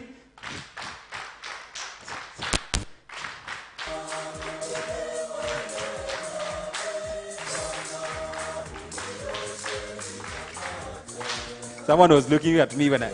All right, hey. All right, thank you so much, Professor Kolade, for that again. We appreciate you. You are allowed to stay a little bit longer if you want to. We are going to the next panel. And we're talking about what the next thing is, the theme for the conference. Right, as you've heard, good, thank you. Good, thank you. All right, fantastic. Great, so we move swiftly to now the last panel, and again, there's a lot of insights. It's a very rich panel. It's got both, again, of the congregations, as well as people who have worked with the sisters and different perspective in terms of social enterprises Kenya. So allow me to invite Dr. David Madhuva to introduce the panel in the afternoon. And please promise me that you'll ask them so many questions. Very many. Very many. Okay. All right. Thank you. Right. Thank you. Thank you, William. So as William has mentioned, our second panel discussion is on the theme for the symposium, Transforming Social Ministries into Sustainable Social Enterprises. And for this, I have 4 panel members. The first panel member we have is here with us, Dr. Betty Ngala. Dr. Betty Ngala is a certified workplace coach and an accomplished corporate communications practitioner and researcher with a vast background in classroom teaching, with over 14 years of experience in strategic corporate communications. Betty supports the university with its communications and all engagements with the relevant stakeholders. She has served on the management board, contributing to high-level strategic decision-making. She is an accredited coach in the workplace and very passionate about empowering executives in their professional journeys. Dr. Betty has many accolades here and has served with different organizations, Safaricom, ICRAF, Kenya Breweries, Kijabe Mission Hospital, and many others there. She holds a PhD in communications from Daystar University, a master's degree in media studies from the University of Nairobi, and a diploma from the Chartered Institute of Public Relations, UK. Dr. Betty Ngala is here with us this afternoon. Help me welcome Betty Ngala. So, Daktari, you can just take one of the seats over here. Guys, keep the accolades coming. Let's appreciate her as she sits.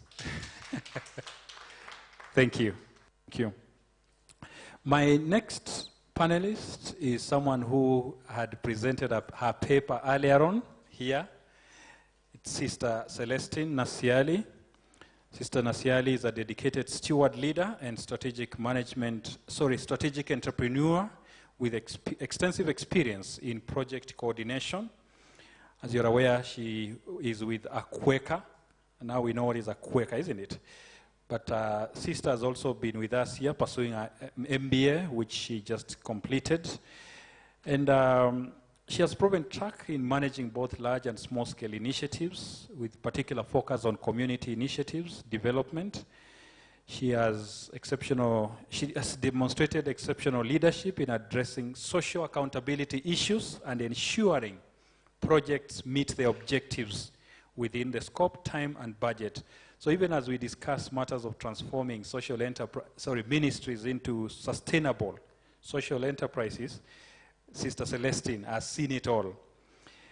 She holds a diploma in higher education in community development from Jomo Kenyatta University of Agriculture and Technology, a Bachelor of Arts in Leadership and Management. She has a Master of, okay, now this one I need to say louder. She holds a Master of Business Administration in Strategic Management from the Strathmore University Business School. Okay. So Sister has been with us here coordinating the Sisters Blended Value Project, and she's really been of service to us. Kindly help me welcome Sister Celestine Nasiali. I think Dr. Murithi prepared you for this panel, highly powered. Now, my next panelist is joining us virtually, Dr. Sally Carr. I hope the team here will be bringing her up there. Dr. Sally Carr is a senior lecturer in business management at the Faculty of Business and Law. Her research explores responses to and adaptations to contemporary business factors such as the cost of living crisis, social impact measurement, and sustainability in social enterprises. So her research centers around matter sustainability. She's done several research, projects in that space, documented case studies, and actually Dr. Sally Carr is one of the editorial board members of the Strathmore Africa Case Center, the one you've seen showcasing some of the cases there, and I can confirm she's actually been an editor or reviewer of one or two of those cases you see there. Quite supportive. Her dedication extends to presenting her research findings at prominent national and international conferences, such as this symposium, demonstrating her commitment to the academic community. She is an active member of distinguished academic and professional organizations, including the European Council for Small Business Entrepreneurship, Enterprise Education in the UK, and the Institute for Small Business and Entrepreneurship at the Higher Education Academy, that is in the UK. Dr. Sally Carr, as I said, is joining us virtually. Kindly help me welcome Dr. Sally Carr. Doc, welcome to the symposium. I'm just introducing my panel members, and thank you very much for joining us. Then the other panel member we have with us is Kenneth. Kenneth is here with us. Kenneth, so remember, even as we discuss matters women, we also have to bring the other side of things, is it? Yes. So Kenneth is here with us, and I'm very happy that he created time for us. So Kenneth is a seasoned leader with over 15 years of experience in transforming humanitarian and social initiatives into sustainable enterprises. He adopts a user-centered approach, getting to solve some of the community challenges that the stakeholders that he deals with face. His work focuses on integrating the principles of social entrepreneurship into traditional social ministries, empowering communities to develop lasting, scalable solutions to poverty, inequality, and social exclusion. Kenneth's expertise is in human-centered design and has been instrumental in creating social enterprises that prioritize the needs of people they serve. So Kenneth's interest in social sector in Africa has seen him ensure social ministries evolve into enterprises that not only uplift communities, but also create sustainable economic ecosystems. And he still continues being involved in matters philanthropy. Remember, I talked of humanitarian here, entrepreneurship, and deep community engagement. Kenneth is here with us, as I said. Kenneth, welcome to the podium, and kindly help me welcome Kenneth. So, participants, as I mentioned, the topic for our discussion is on transforming social ministries into sustainable social enterprises. And I'll be moderating that. For those who might have joined late, I am David Madhuva. I am the research coordinator in this Sisters Blended Value Project. So just as we get into this conversation, I want to start with maybe the journey, of the transformation journey, as social ministries transform into sustainable social enterprises. What is the trajectory? How is the trajectory like? And it all begins with ideation, all right?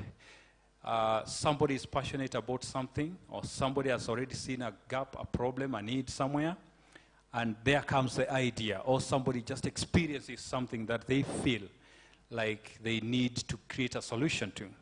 And once that idea is already with them, they now want to action it. Remember, we were told about actioning, putting into action whatever it is that we have. And this actioning requires resources, capabilities, and all that. So you need to pull resources and capabilities together to get this, idea move up. And of course, if you put it into action now, we have it running. It's a project. It's whatever initiative. You need to think of funding, or you need people to support it, whether volunteers or paid, whatever it is. You need support mechanism, for us to see that project run. And then it starts growing. Talk of the life cycle, all right? It gets into a point where now you need to scale it to some level, all right? And there comes challenges, there comes threats. Some things like COVID might strike, threatening its survival. How do you navigate? You have to figure out what you need to do to continue, to talk of resilience. And then there it goes to maturity and continuity into the future.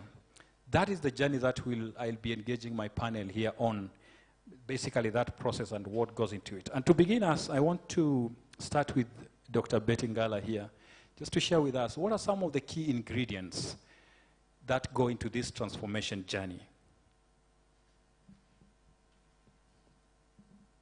Good afternoon, and thank you very much for inviting me to this to this session.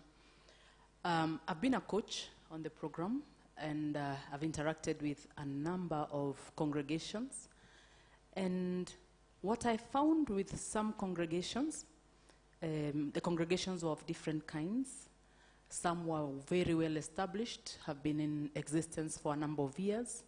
And some were newer enterprises, newer congregations, which were still in the formation stages.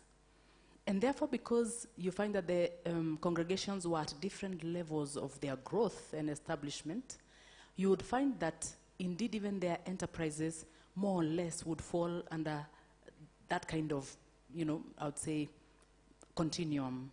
That the older congregations, some of which have many good resources, have a lot of land, have a lot of vocations, you would find that their enterprises were very well established and thought out. And perhaps because some of the ones that came from missionaries coming from, Italy, from Germany, from Europe, some of these congregations had very well thought out social enterprises, such that their land resources, such as their schools and hospitals, had developed to a certain level. You find a congregation has almost like a level 5 hospital. So you will see that. And maybe the second one, before I pass on to another person, would be the charism of each congregation. When you interact with the different congregations of the sisters, you find that the charisms really determine what kind of enterprises they get into. Some of the congregations are very, very much geared towards education. And so whenever they want to think of something they can do, they'll think of a school. Other congregations have, they're into farming, and they will think, okay, we'll go into farming. A few of them you'll find are into business ideas, and you'll find them going into big business ideas. Water production, their farm, or rather, their congregation is near a well or a spring. And they suddenly go into water production and go into water production in a big way. So I would say that each of the enterprises many times emanated from the resources available for each congregation. Okay, thank you, Betty, for that. And Ken, you are from the humanitarian sector. You've interacted with community-based organizations, different stakeholders. What would you add on to this conversation around the ingredients in this transformation journey from a social project into something that can outlive itself? Thank you so much. One of the things that I've found that is very key is having what you call innovative funding models. You realize people are so traditional. They think of, like different, I would say like what Sia said, Like, let's say you go to a community and you're looking for funding and you want to tell people you want to sell water. And you're selling water to people, maybe you have springs there. So what makes your business model so innovative, so disruptive, that somebody somewhere can come and, you know, and fund that? I would also think about an impact-focused programs, you know. Most of the times, what I've found when I've worked with people out there, you know, there's a culture, not just in Kenya, called copy-pasting. You know, if you go to your home area, even where you stay, someone sees somebody selling chapatis and selling tomatoes, and they think this person, so this person, there are so many customers, you know, flowing there. So what do? They come and start theirs there. What do people do? They see, oh, this one is making, so another one comes and starts there. And you see, I think when you're thinking of what you want to do as a model, even, and that's what we teach, think of user-centered or user-centric need. What does that community need? Do they need all those tomatoes? You know? Do they need maybe that water? So what is it that you can do in a very innovative way that will categorize and they adopt your product? So that has been the thing, and I think that's a challenge you have in Africa, whereby, you know, we deprecate, we compete. I know we have a lot of things in our communities that, you know, cows, if you put cows somewhere, they don't finish grass, but you find yourselves, you're at zero. And that's what I've found even in some of the congregations that I've worked with, because sometimes you do something because people want you to do, and you saw the other congregation doing it and they are doing better, and you want to copy paste, and you find yourself at zero. So you have to think about the people that you're selling to. Remember, at your congregation, you are 10 of you, and you want to reach out to 10,000 people outside there in your business. Right, thank you, Ken. And Sally, just over to you here. From a research perspective, what does research tell us as far as these ingredients in this transformation journey is concerned? What are some of the insights from research works done in this space? Thank you very much, David. I think that research around transformation of social enterprises is still growing. That is because the evolution of social enterprises across the world is different, and the model for social enterprises are also very different.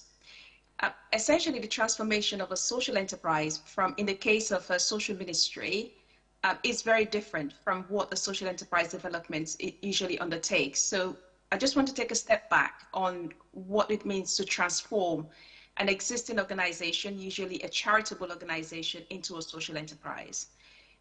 In a charitable organization, the essence is to offer service to those who need those services in a particular community or a geographical area. The transformation into a social enterprise takes place in various levels. First is looking at the differing needs between what the charitable organization offers and the needs of the community at present. Usually they are the same because the foundation is either addressing an environmental problem where you have waste-related issues, or a social problem, things around poverty or social housing. It could also be economic issues in terms of things around unemployment. But the transformation takes place into converting that charitable organization into a more legal structure of a social enterprise. This means that the ingredients would involve identifying the social mission. I think it was Betty that talked about this, recognizing the social need of that community, and what the organization really stands for. So it begins with that. What is your social mission? What are your vision and values for the organization? And what does it benefit? The second one is what legal structure would this organization now entail? In some countries, there is a clear legal framework for a social enterprise, like the UK. But I'll also say that in places across East Africa, there is a new recognition for social enterprises, not necessarily from a legal framework in some countries, but from a cooperative social structure. So they have been around since the 1800s during the post-colonial rules. These organizations have continuously created services for communities, but the legal structure needs to be clear. And the reason for this is that social enterprises need support, not just financial support, but also support with regards to mentoring, coaching, so a range of non-material, if you like, support to enable them to flourish throughout that journey. The third one is recognizing what governance structure is needed to be able to keep this social enterprise accountable to different stakeholder groups, because without accountability, there will be no inclusion, and we also need this for transparency purposes. Now, the final one that research is telling us is that social enterprises need to be able to demonstrate their social impact. And this is one of the key areas that I'm looking at.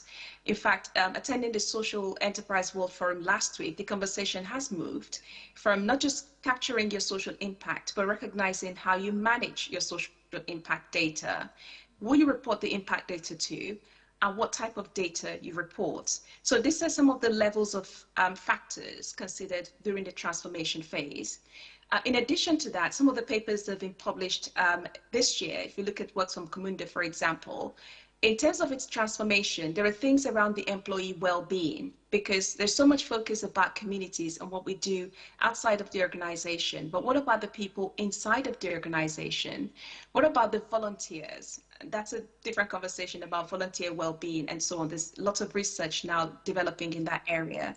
But the role of these employees in that organization to be able to create a social intervention that is fit for purpose, that enables them to create longevity in that social intervention is also very important.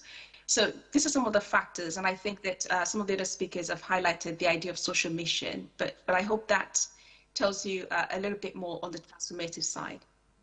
Very good. Thank you, Sally, for that. I mean, the need to create a social enterprise fit for purpose is critical there. And just speaking of this transformation journey, there definitely are challenges that come with this or in this journey. And the question I have here for this is Sister Celestine.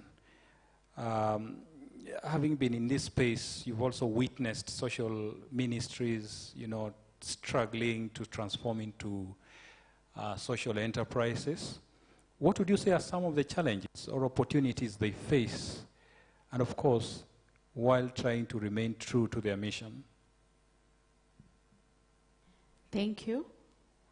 When you talk about transforming social ministries into sustainable social enterprise, it all comes back to what the sisters are doing and the journey of transformation, which also comes with opportunities and challenges. Some of the challenges that we might be facing as sisters, we always want to go by what we want. We don't really know the needs of the stakeholders. We think when we go to establish a community in Lodwar, we take to them a school, but it's the school they need of that place. So it's a high time that we need to see when we open new missions, where do we start from? And who are the people that we are going to be serving? The other thing is the initial capital to start these social enterprises. We always have the goodwill of serving the people, but sometimes you are limited, and we are limited with the funds or all that we have. So it becomes a challenge for us to really serve people, but we try by doing the best so that we are able to serve the people. The other challenge we're having is we have been brought up with the mindset that we shall be given, we shall get. When we are in our formation, everything is provided to us. So when I now become a sister is when you are sent to go and do some work, and it's like, so it's like this mindset of being given, or this mindset that everything is going to come. We need to see on how we are able to change this mindset, because it's really blocking us from being creative, being innovative, and thinking that everything is going to come. So also to work on this challenge, I think we also need to see on how we should start it from the initial formation of the sisters, so that they will not get themselves into such challenges that we are facing while we are implementing the social enterprises. Thank you. Okay, thank you. And you just spoke about capital financing And if I remember, Sally has mentioned the issue of it's not just about money, you can also provide support in kind. But then if I remember, Kenneth, you spoke about innovative financing. Could you share with us just a little bit of insights around what are some of these innovative financing solutions that these social ministries or projects, you know, the people running them can think of as they grow sustainably? We're looking for financing that is innovative without risking their sustainability. Thank you so much. One of the things that I've practically found working, you know, is a model where you balance between philanthropy and also profit making. So it's a hybrid whereby, you know, you talk to the, let's say like the community, you show them the need, and you discuss openly with them on that this has a cost implication on it. So we're going to co-share on this. And sometimes these communities don't have to give you what you call monetary kind of a thing, but they can be able to give a lot of resources in kind. I'll give you an example of a model we are trying somewhere in Kiambu with widows. So whereby, you know, someone has given them money, but it's like a micro loan. So what happens? So I give you money, you start a daily goat project, but how do you pay it? You know, the way you're going to pay it, you're going to make money, and with this money, you're going to put it in let's say in a kitty, whereby you can loan yourself and loan another widow somewhere, and how they pay back, you know, is very simple. They buy a goat, and when that goat gives birth to a kid, you give that kid back. You see? So in a way, like if like let's say a goat costs around 20,000. So then you work on a model. How much would a goat kid cost? Maybe 10,000. So how many goat kids do I need to give in order to repay? So that in a way is very sustainable. The other way, another financing model is where you partner. There's somewhere you partner even maybe with the, I know we talk about this, the private sector. You know, people come and give you resources, and in a way, they recoup those resources, maybe in form of data. People, there's what you call the impact data, and so much of the financial modeling that's happening is something that I think in Kenya we need to run, whereby my money, I make it through the data. Let's take, for example, I give an example of what? I'll think about that, but I give an example. So an organization makes its own money through the data that flows in. It could be, with that data, they help a certain organization design a product that is very people-centric. Okay? So what do? They give you the money, you implement, you correct the data, and how when you generate that data, we can use that data, maybe it's like Safaricom, maybe for example, to design a product or a service that really targets those people. So there's that kind of, you know, hybrid model, so where I give you money, and you don't have to give the money, but you give me your data, okay? And also the last one is one I have seen that work in a financial model is whereby you work with the community to develop a financial model that fits them. Not what a bank walks in and tells you, oh, this is the product, this is what you do. So you sit down with those women, you sit down with those men, and you discuss what works for them. And you take that to an investor. And you do agree on the modalities, the processes. And in a way, there's a win-win process in that. Thank you, Kenneth. And Sally, I'll come to you here, just around financing and scaling up. And you just mentioned the case of impact and also how we manage that data there. How can we, as social enterprises, leverage on that impact data for scalability to move to the next level? Are there any insights around that? This is impact, we have the data. Can we leverage on that data to scale up? Yes, I think there's an opportunity to do that. So in one of the studies that we're currently looking at around cost of living crisis, what is clear is that social enterprises have the resilience to navigate any economic crisis, and I know the cost of living crisis is one of such example.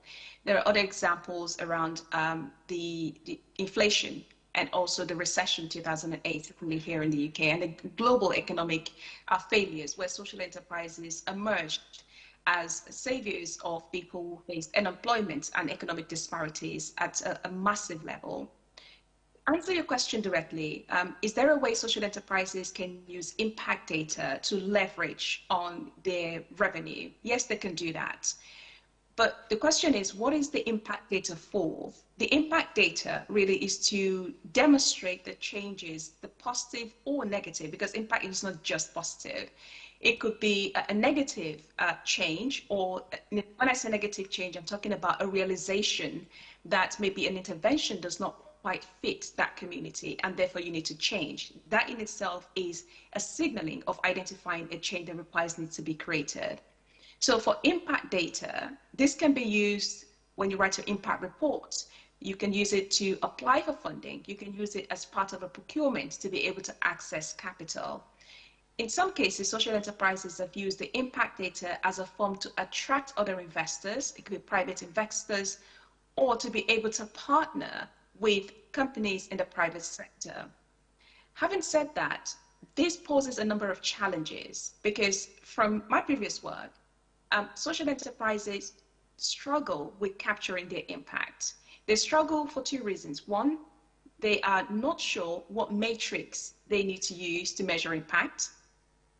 And the other reason is they're not sure, certainly for the majority of social enterprises that we'd interviewed, they were not sure what matrix fits their organization size. So if you are a micro-organization or a small, medium, large enterprise, the model that you need to be able to capture impact will be very different.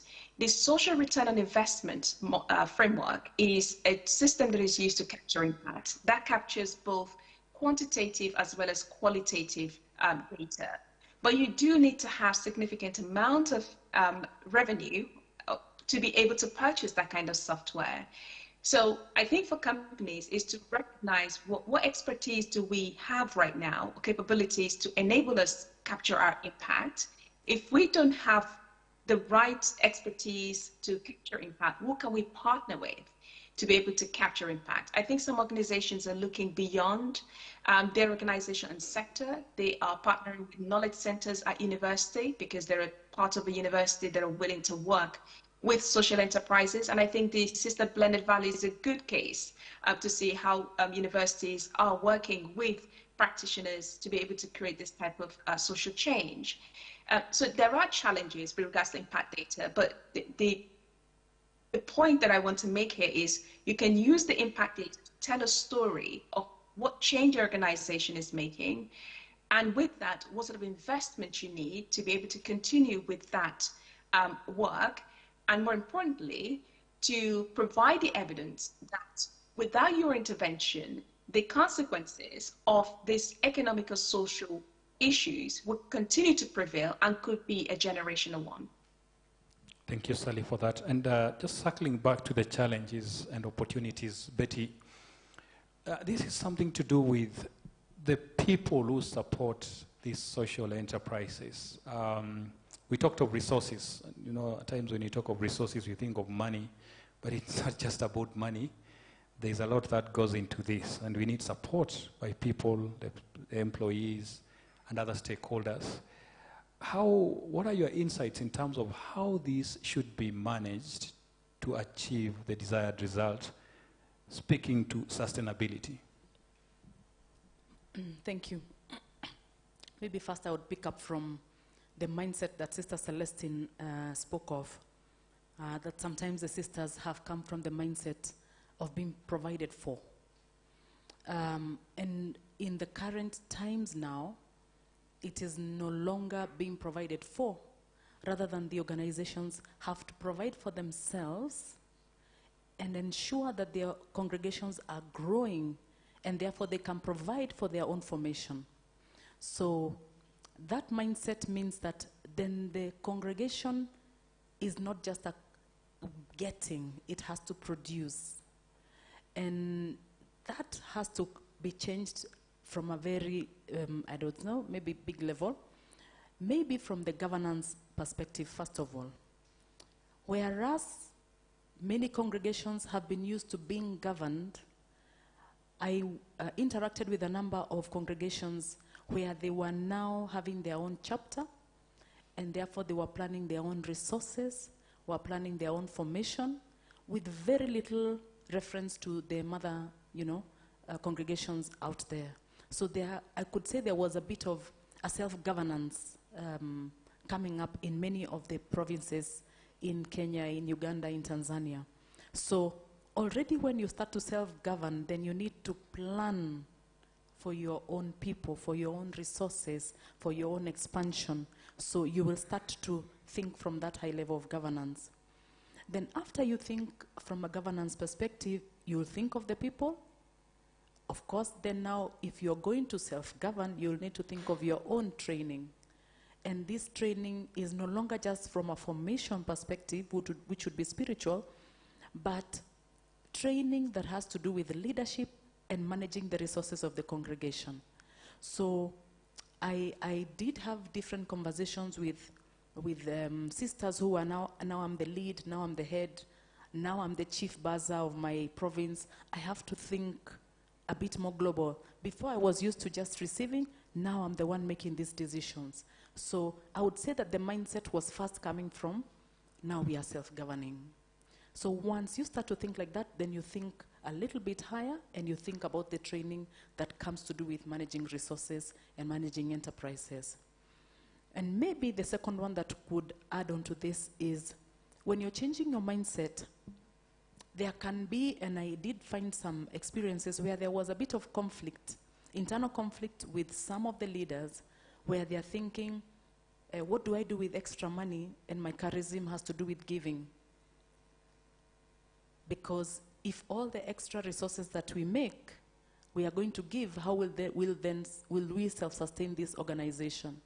So there needed to be a mind shift there that it is okay to have extra, because this extra is going to build this resource that we are, or enterprise that we are growing, which will then be used for funding our formation house, because our formation house is receiving new and more vocations.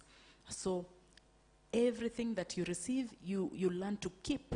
And when you keep, sometimes it can look like the account has a lot of money. And if the charism is to support the disadvantaged, then we all give and there's nothing. Then what are we doing? So again, that mindset was coming at a certain level where we are balancing our governance, and at the same time we are thinking, what is my charism saying, and is there a conflict or a paradox that now I am accumulating money in an account, and yet I have children I could give bursaries to.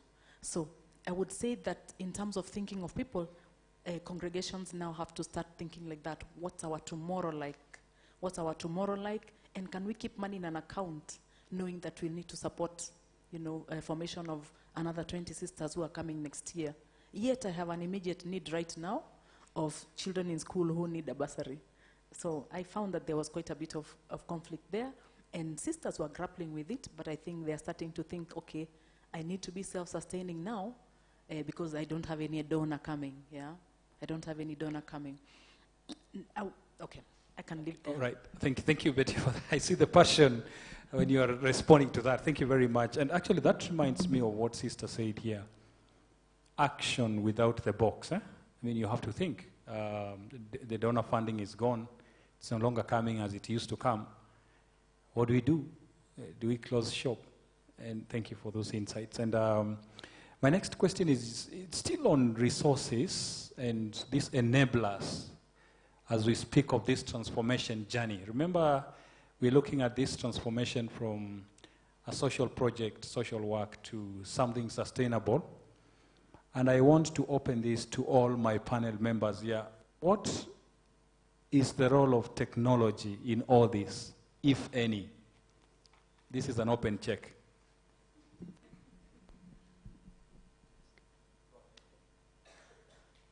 Okay. Technology, it is a call that it's inviting the religious sisters to come on board. We have phones, But I know at the end of the day, I've received a message. I've answered a message on WhatsApp. I don't know what next I should be doing that for. So when we go for technology and we want to go in social entrepreneurship, we just invite the sisters to try and see the other positive part of the technology, apart from us reading daily scriptures from the phones. We are able to sell our products through technology. For example, we have a school and we need to increase the number of students in the school. We are able to bring this on board using technology, and we are able to get more customers, explain more about our social enterprises. If you want to go in for networking, investing with people, unless we tell them our stories, they won't be able to know what we are doing.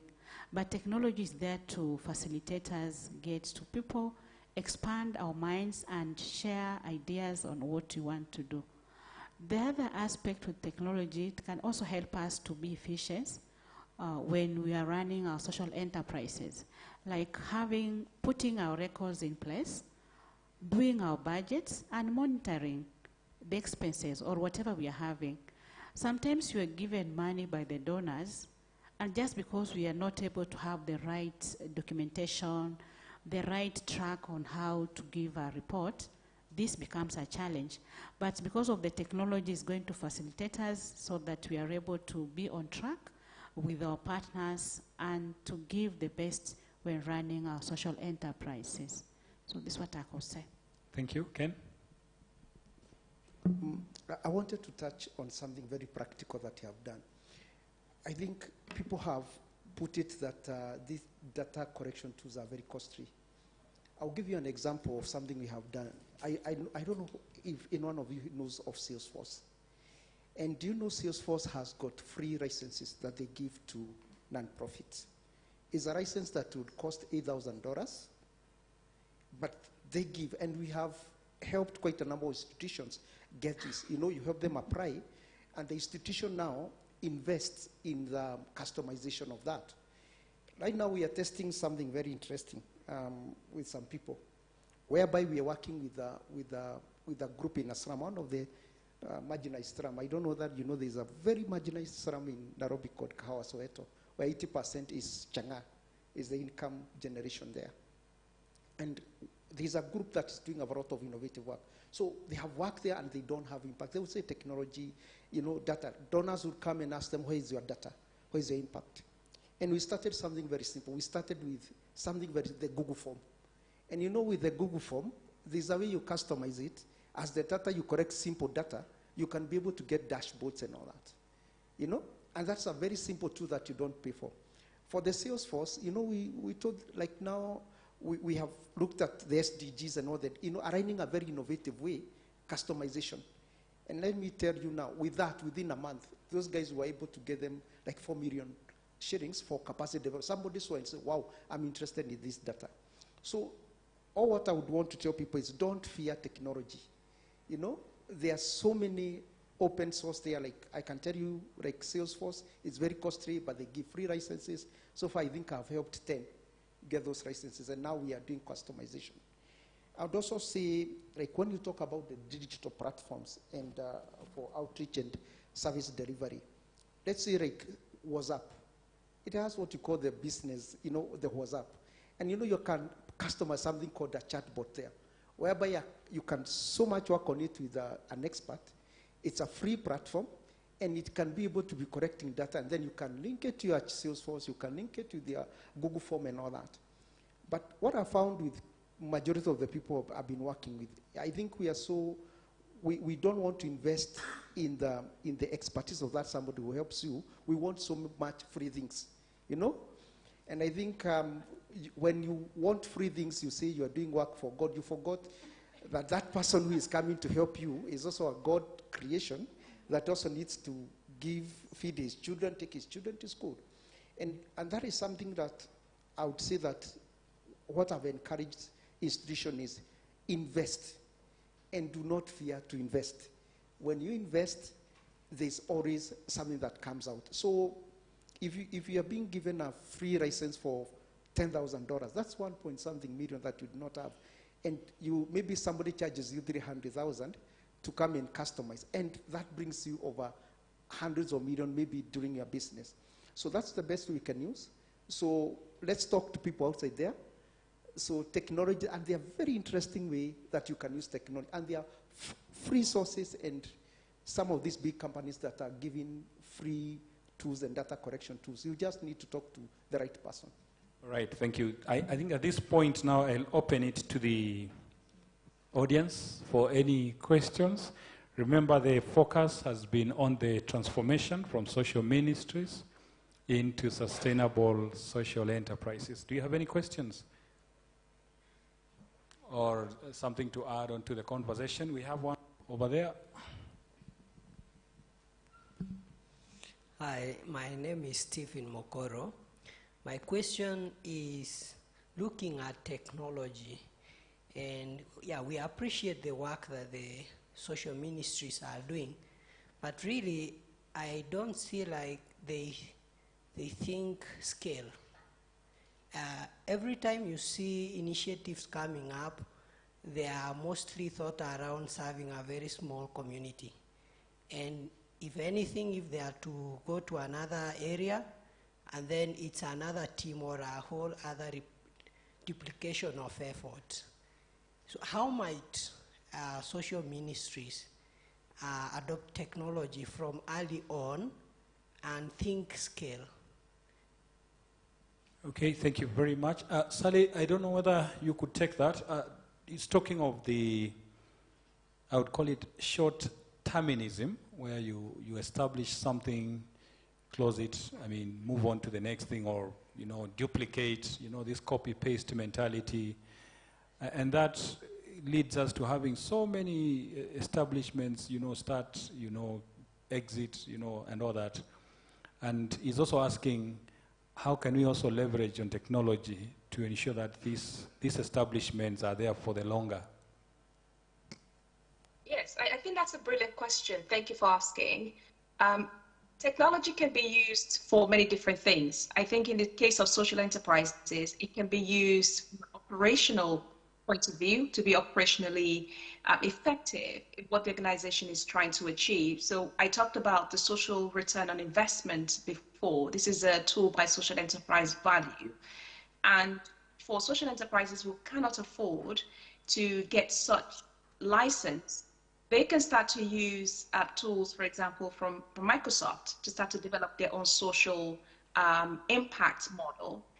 But they would need some expertise to be able to engineer how this would work. So creating some indicators and social impact indicators would help with this. In fact, there's an interesting article by the Stanford Social Innovation Review about the use of technology in social enterprises. If anyone's interested, it actually gives a step-by-step process of how you can use technology as a social entrepreneur to be able to create operational effectiveness. I think the second thing that can be used, or technology can be used here, is for sustainable social enterprise. And I think that I just want to maybe focus on that slightly here. What does that actually mean? In research, sustainable social enterprise focuses on the scale of the social enterprise. That is where you move to a geographical region. But in this case, if you use technology, it would be geographical collaboration. So you don't necessarily have to physically move to another location or expand your operation to another location, but you could collaborate with a social enterprise in another country. So there are currently 44,000 social enterprises in Kenya, but there are also social enterprises that are growing and emerging in Nigeria. So as of 2022, Nigeria became the highest country with number of social enterprises in Africa. And they tend to focus a lot on technology, using technology to address environmental issues. So they have done quite a lot of work in things around solar panels in housing, also things around waste management. So you can have this collaboration using technology as a ways to team collaborate with different people. This phenomenon is known as social tech entrepreneurs, and it's a new form of generation collaboration focusing on the Industry 5.0. The other thing is social enterprise sustainable, how you use technology will be scaling deep. So on one hand, you're having scaling up, which is your geographical scale. Scaling deep is looking deeply at the phenomenon of the social venture. So just referring back to some of the challenges that you mentioned already about what impacts social enterprises. One of the challenges facing social enterprises is mission drift. So they start off with a clear mission of what they want to achieve, usually by a founder with a pro-social motive. But then when that founder leaves the organization, it would appear that the soul of the organization has completely left. So they move on to a different mission. In some cases, the founder is still there where they experience mission drift because they want revenue and they want to work with different other partners who might have a completely different value and mission in their organization.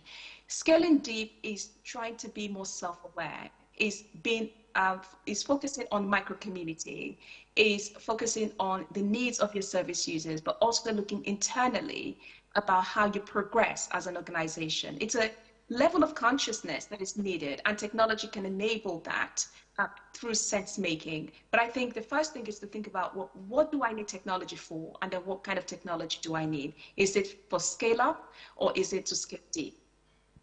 Thank you, and I think in the interest of time, we're coming to the end of it. I'll just give my panel members here half a minute just to give us their concluding remarks. I'll start with Kenneth. Thank you so much. What I would challenge you is technology is here. Nowadays, like, you know, AI has so much advanced. I do happen to be in a house with children and teens who are so much interested in tech, and every day you get a surprise. And it's a high time that don't demonize it. Look at the positive side of technology. We were just discussing something this week of how someone is in Germany is doing something and talking to so many people, reaching millions of people with their technology and their product. So let's embrace technology. Let's work with experts. And if you think expertise is costly, then you lose a lot. Thank you, Ken. Sally, I'll give you a challenge. As you give us your closing remarks, you'll come in later. There's a comment online there. You can have a look at it, and then you will share your reflections as you give your concluding remarks. Sister Celeste? Thank you. My call for all the religious sisters, let us move with time, and time is here for us so that we may make the change we want to have. Let us come out from our comfort zones and prepare for our future, because it's not waiting for us, but you have time for us to reflect and make these social enterprises sustainable and make us live our religious life very well. Thank you. Thank you, Sister Betty.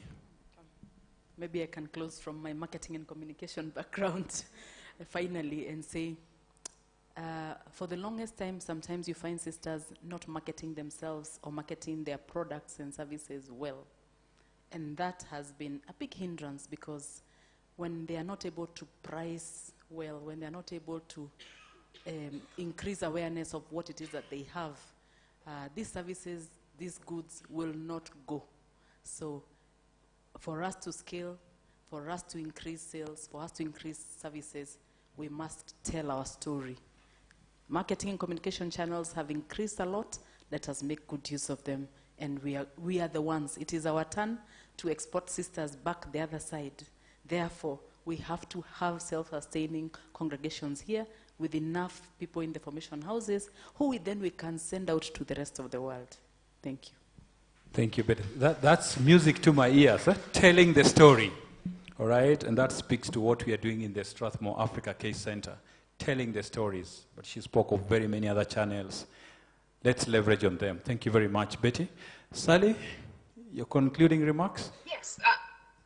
Thank you very much. And I just want to address very quickly the comments in the chat by Joyce. And I think it relates very much to my concluding remark, which is social enterprises are still enterprises. There is a lot of focus on the social side of things, which I acknowledge, and they are legitimate factors underpinning the development of social enterprises, but they are still enterprises What this means is that there needs to be a clear strategy for the sustainable of social enterprises, a clear strategy of what the organization has set out to achieve, and have a clear plan for its social impact in order to tell the story in different ways to different stakeholders. It is also important to adapt with the times without compromising the values of the social entrepreneur or the soul of the organization.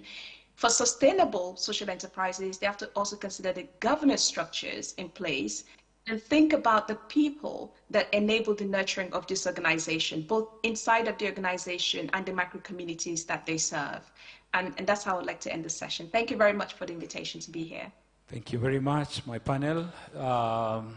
Ladies and gentlemen, that has been our time. Let's give a round to my panel members here as we exit the stage. Thank you. Thank you very much. I'm told you can just hold there as we appreciate you before you go. Eh? Okay, so as always, we are Africans and Africa is our business, right? So I have an appreciation here for Betty. I request the gentleman over here to help me present it. Kindly. Yes, it's you. Everyone here has a role, isn't it? Yeah, so Dr. Biero is the one to present this to Dr. Betty. All right, so kindly go ahead. Let's appreciate Betty there for being with us. Thank you so much. Okay, we have one for Sister Celestine. Someone to present, Diana, kindly. So this is for Sister Celestine. Okay, help me present this. Let's appreciate Sister. Thank you very much, Sister, for your insights. And then, of course, the one for the gentleman. Bye. Yeah. Thank you very much. I see some niceties being exchanged. Now, for the gentleman, of course, it's different, all right? Kenneth. Thank you very much for being with us. Now, who is to present this to Ken? Murithi, William, kindly help me here. Let's appreciate Kenneth. Thank you so much. All right. Okay, thank you very much, Ken. To David Mathuva for that very insightful running session that you have given us. So, again, for me is just the knowledge that has been transferred and the conversations. And I really want to also say we can do quite a lot. We've been trying also to see how sisters can benefit from technology and marketing. Social enterprises must also compete to market themselves for the market to be able to reach out and overcome. Right, so we want just to know that very, very quick presentation. Again, on the beautiful work. I said there is a bit of questions, so after this I'll ask a few questions. I wanted to invite, I hope is there, Bet, Dr. Bet, to give us a very quick presentation, at least 5 minutes, of some of the work. This paper is beautiful. It was done during COVID-19, and we can really, that's when this project was starting around 2021. And we can see some of the impact, particularly during COVID pandemic, and how sisters were able to navigate that perspective. Bet, I don't know whether he's ready for us. If he's there online, you can spotlight him. He will just give us a quick presentation. Brilliant. Dr. Bet, 5 minutes. When I say 5 minutes, it's 5 minutes. When you see me standing here, it's 5 minutes. But also, you can share, I don't know whether you can present like that or we share the... If you can share the screen, I would appreciate. All right, good, yes. So please share the paper on resilience among the religious during the COVID-19 pandemic, perspectives of the Catholic sisters in Kenya, Uganda, and Zambia. So you can just briefly introduce yourself as we share. Right. Yeah, thank you so much, Dr. Murithi. My name is Harry Bet, part of this program, and in the research department. So I'm going to briefly present one of the papers that we had from the baseline survey where we started, and it was about the resilience. So about the resilience that we examined in the sisters during COVID. So we of course carried out some study and trying to see how are the sisters coping with COVID. How was it affecting them? Were they being more resilient? He said something that was coming out of their work. So it was a 3-country study. Yeah, so that's what the paper, maybe can enlarge it. So resilience among the religious during COVID-19 pandemic. So perspective of Catholic sisters in Kenya, Uganda, and Zambia. And those are the authors. So basically we're saying, of course, the COVID pandemic affected all the other organizations and industries and individuals. And our aim was, how are the sisters responding to COVID? How are the social ministries affected? And we used the resilience theory, which basically is helping us understand when someone, of course, when you talk about resilience, the issue is always about how are people facing adversity. Do they become better? Do they become, worse at the end of an adversity that they face? How about their businesses? So that was the aim in this study. And maybe you can scroll down. So we carried out a study among, it was a qualitative study, a cross-sectional study, 3 countries as I've mentioned. We used interviews and FGDs, so focus discussions. It was purely online. Remember, again, it was COVID time, so we couldn't physically get to speak to people, and then we analyzed using thematic analysis. And some of the themes that were coming out from the study, of course, or naturally, fear, loss, and pain, where the sisters are expressing fear of contracting, the COVID-19 virus or the coronavirus, fear of, possible death. They were, of course, lost also their loved ones, their family members, congregational members, and the pain of witnessing all this. I just gave 2 quotes there. Someone said, one of the sisters, personally, COVID has really affected me terribly. First of all, it came with a lot of fears that I almost died. So the fear there, I lost my colleague in September, and that was a big blow to me. So losing people who are, their loved ones was such a big blow to them. And then we also had the bit of resilience. So on one hand, while people were fearful of contracting the virus, the pain in the members, and also, contracting the disease and all that, there was resilience on the other hand. We're bouncing back, So we're in this pandemic, what do we do? And some creativity and even new beginnings. So some of them, of course, learned some technological tools. Sometimes, or prior to COVID, most of the sisters were just hidden in their social ministries in the remote areas. But it is now they couldn't interact with the world out there. They need to talk with some of their donors, some of their programs out there. So some of them took to Zoom. They learned how to use Zoom. They learned how to use Teams like we're using right now.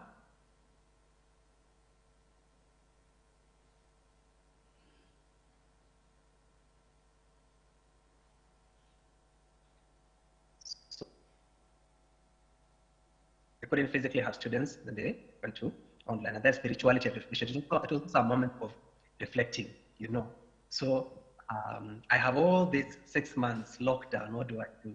Okay. So someone said, we have a lot of time to think for ourselves and pray. And we've been able to thank, and continuing. Good even for God, thank God for. And then again, I was also able to live better my spiritual journey. So basically, there was a lot of time of reflection, spirituality, of course, enhanced spiritual life. And maybe just going on to the discussion and then conclusion. In my remaining 1.5 minutes, you can go to the discussion. You can just scroll down. Hope you can still hear me. So it, of course, mirrors other studies that have done in literature, where it's about fear and loss and pain. It was something that was widespread, whether in families, in organizations, even among congregational members. Some of the studies have expressed, I think I've given 1 or 2 there by Bolton, among hospital staff. they feared because they were handling patients who are getting COVID. Can you scroll it up if you don't mind? And then resilience. Yes, thank you. So the bit about resilience also, that people were bouncing back, people were learning new skills, okay? People were gaining a lot from COVID. So some even from this study, some now had time even to just have, explore their skills, explore their talents. So it's actually a very beautiful paper, and I would encourage us to get access to it and read. And finally, spirituality. So like one of the studies, Kilgo, talked about greater pandemic was witnessed among individuals who exercised and prayed the more. Interestingly, maybe just to mention that the response to the pandemic or to adversity, some of the factors that affected are those ones, if people are more prayerful, people have social support, they're about to be more resilient. And maybe this is also affecting us. It depends how we respond. Who are we surrounding ourselves with? What are we engaging in during that time? So in conclusion, social support that's highlighted in literature became very prominent in this study. Engaging in activities, recreational activities, was also important, and it helps sisters to be more resilient. I suppose I have ended my 5 minutes. There are the references. Thank you so much. Okay, so let's invite a question or two on how sisters were able to cope with the challenges that COVID-19 brought. So disruptions are there. How do social enterprises cope with that? And particularly on these situations. Any question? Oh, that one ili muliinama ika imeingia? Ah, okay. All right, good. Okay, thank you so much, Beth, for presenting that. I think it's one of the initial studies, and this study is also accessible. It's one that is published, as Dr. Madhuva said, in Pastoral Psychology Journal, and it's accessible to be read, to be understood, and it's one that we can use. Thank you so much, Dr. Beth, for that presentation. I would want to quickly call again online Abraham Woru. Now, we did something also to be very inclusive as well. Look at a study from Ethiopia. This is looking at determinants of urban household in diversification of livelihood activities in Ethiopia. So particularly looking at how also we can be able to empower households, particularly in different contexts here. And we know social enterprises also work with a lot of empowerment and socioeconomic development of livelihoods, and also working with households. Abraham, are you there with us online? Abraham, are you there? I'm hoping. If not, then we can give that chance later. Are you there, Abraham? Okay, all right. Probably not yet joined. Probably just I can quickly present another paper that has been done. So you can put up the paper on are faith-based social enterprises run by Catholic sisters better at keeping mission drift at bay. So we can just do that quick paper on, good, thank you. So let me ask that question. Do you think faith-based social enterprises, particularly those run by Catholic sisters, are better at avoiding mission drift? So first of all, mission drift. It has been talked earlier. What is mission drift? Anyone? I have a present for someone who tells me what a mission drift is. This is my way of trying to keep people awake. Yeah, mission drift. Yeah, I see someone is lifting your hand. Okay? Just in front of you. Good. I think mission drift is, okay, every social enterprise has to have a mission. And before it starts, specific mission is, we have a specific mission. So a mission drift is when you find yourself drifting or moving away from the main your main goal, or yeah, something like that. All right, good. Anyone else who wants to try? Yes, there's a hand there. So what is mission drift? If it relates to the Catholic sisters, they have a way of life. Like every congregation have their calling, that the way they carry themselves, their charisma. So mission drifts to them would be activities that will go out of what they are called for as a congregation. Wonderful. All right. So I like that example. So one of the things that really boggled my mind, I know social enterprises have two things. It's a hybrid model that talks about economic and also social impact. The social mission is what drives them. However, to say sustainable, they have to generate some sort of income. However, looking at Catholic sisters, there's another thing that comes into play, and we've talked about it, their spiritual life, their faith. So my question is, and I was doing some interviews somewhere in Isiolo, and they kept on saying, sometimes I'm a sister, I have to go and look after the chicken. No one will look after the chicken if I don't, right? And I'm asking, what time do you look after the chicken? Does that affect the way the other side of your life? Because you have a vocation, you have a charism, and also you have to spiritually done. So we asked these questions. Are they best at keeping the mission drift at bay? Because we know this social enterprises either drift to their economic, they leave their social, or they stay with their social and end up not really attaining their economic sustainability. So after asking that question and looking at the literature, we did some interviews, focus group, with two congregations in Kenya, one in Isiolo and one in Meru, and then we went to Tanzania as well and did a bit of interviews, focus group interviews, just trying to really understand whether this affects this aspect. We are trying to make them become social entrepreneurship. Some of them were discussing about having to carry chicken and take them to supermarket.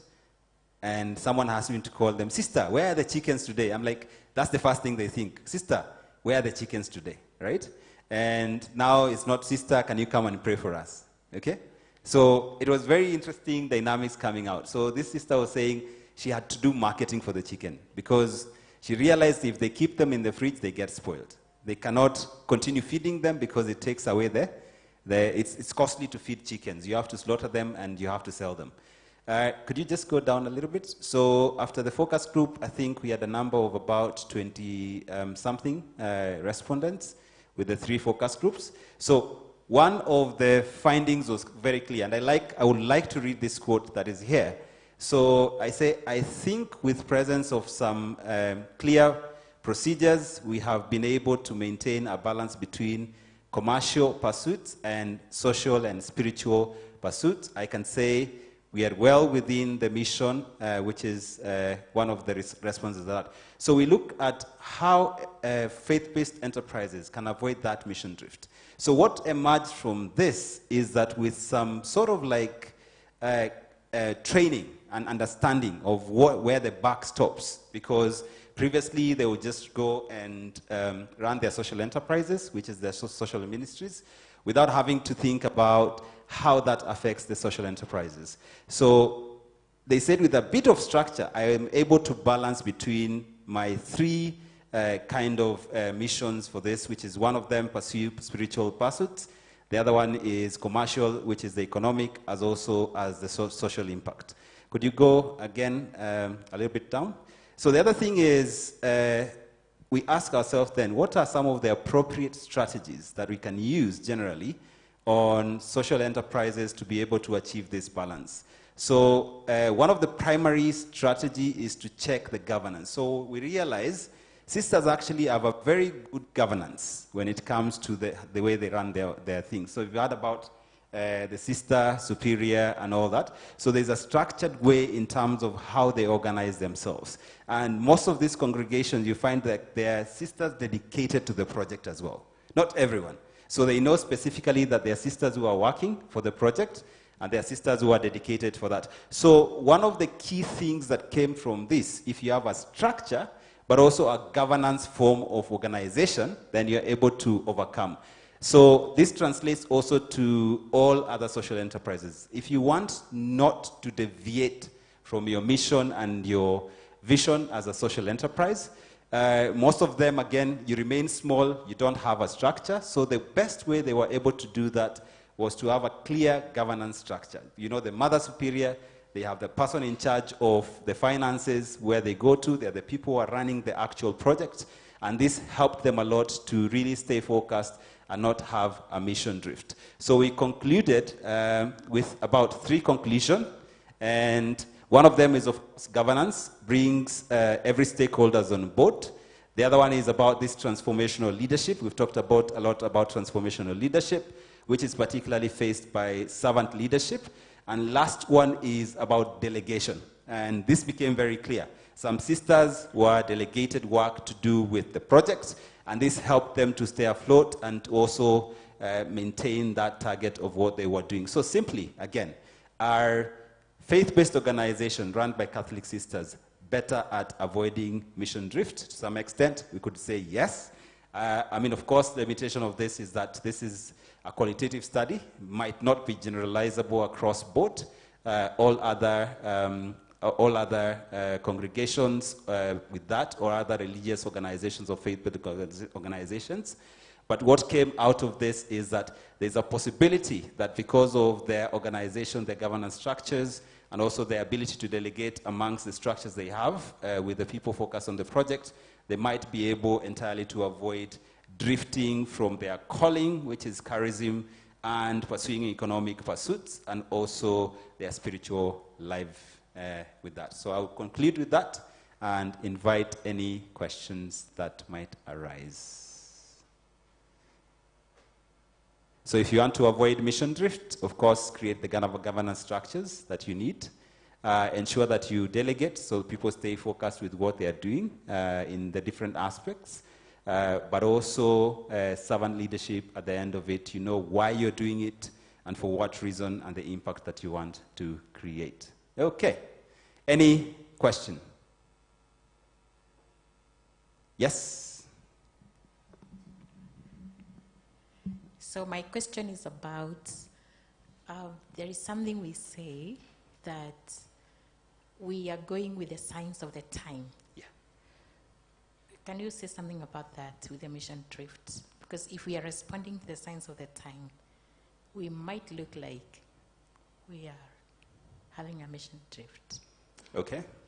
So one of the things that is really standing out, and this is a question I was going to ask about that, is every congregation has a very specific charism. So as things change, the charism doesn't change. They might go with the times, they might go with the technology. However, what is their calling and what they do does not change. So that is one of the perfect, example for me, what came is very consistent. They can be in education, they can be in health, the same congregation in agriculture, but still, what they're doing still fits to their charism. The picture that you saw on that poster are the sisters of the ones in an Annunciation in Meru, who are now in dragon fruit. So we went around the farm. They have a school. They are doing, they have a big farm, but also they had started planting dragon fruits. And the realization of all that is that even if the dragon fruit, everyone, how many are doing farmers? In Kenya, we love going with the times, right? Everyone wants to plant. When it was quail, everyone went to quail. When it was dragon fruit, now everyone is going there. But for them specifically, is about their charism. They want to grow this to subsidize their diets because they've realized that some of their sisters are affected health-wise. So they're saying we want first to subsidize our diet so that we can be healthy, but also affect the communities around us. It's a very interesting case because they could say one of the things is not really proven medically, but they were saying there are so many cancer cases that they're seeing, and they think this can potentially be something to mitigate that kind of a problem. So no matter what the times are changing or moving with the times, they still stick to their charism. There's a comment. Okay, let's see that. This is, okay, Sally. Mission drift is not necessarily negative. It can have a positive outcome depending on the drift itself and when they drift. Okay, that's interesting. So we don't necessarily have to look at it from a negative perspective. So sometimes the drift can also be to the positive. So if they focused more on the commercial and now they're thinking we might slightly move to the mission, then it's good. Or they were focusing more on the mission and they were suffering financially, then they start drifting to getting more revenues in to achieve the objective. Again, that's not really a negative. It can be a positive thing for the social enterprise. All right? Good. Okay. I don't know whether Abraham is back. We want to finish, and then we have a very good something coming up after this. Is Rosemary around? Okay, she's here. So we can have Rosemary for the next presentation. Again, we've talked about technology. We've talked about disruptive technologies. Now we're talking about disruptive potential for data-driven policymaking. And this is the use of blockchain technology. So, welcome. Thank you so much, Dr. Matthew. I'm Rosemary Okello. I work here at Strathmore as the director of the Africa Media Hub, and I thank Dr. Angela for this actually a great meeting that she's having. In fact, we're having another meeting on the other side, and they were like, whoa, you should have actually intertwined these meetings because they speak in the, Africa speaks. Without, without social entrepreneurship, Africa can never speak. So my presentation is actually unblocking the blockchain for policy making and how blockchain can be able to be used by policymakers to actually make decision making. And we can see it came very clearly during the COVID, whereby people were going to, and I kept on telling the reason behind this research that there's no household in this Kenya that has not been impacted by Catholic sisters. And there is no household that has never been actually transformed by Catholic sister. Because during blockchain, we did our research down in in Elgeyo Marakwet, where people were coming to say that how many people have come here actually to be injected? We say we don't know. How many women have come here even during this blockchain to give back? We don't know. The numbers were not there. The numbers were not speaking. So we are saying that lack of access to data, even for policymakers, make them not even make proper decision.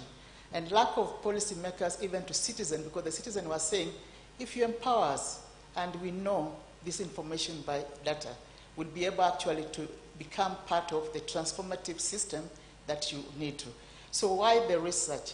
The research was about actually the importance of access to data, the importance of how a blockchain can be able to be used by policymakers to make proper decisions, the importance of making sure, even we talk about Dr. Matthew talk about even agriculture, how even to even grow certain fruits.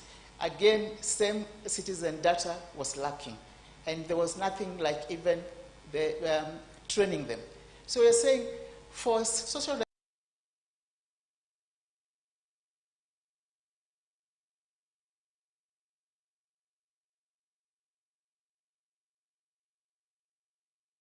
and for data to be able to work is the blockchain system.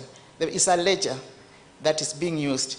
And this ledger also can be used by also any ministry information. So how was it done?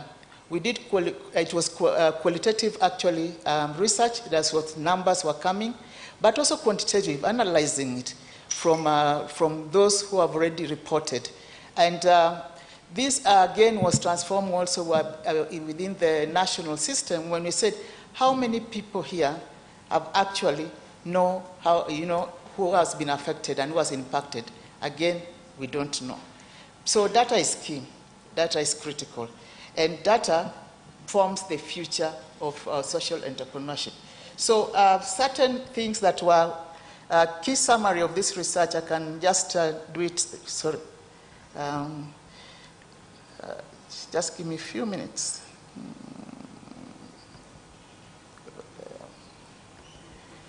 So some of the key summary that this research was looking into is the lack of access to good data. Because data is there, but there's no good data, and data for public good.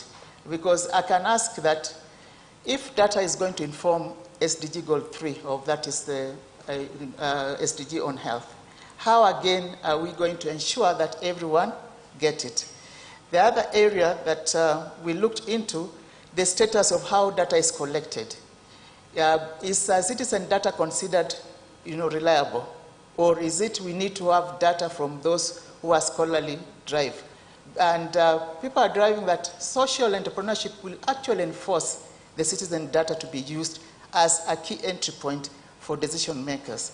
And the way also we looked at it also was that when you look at also land use, there is no proper data on land ownership.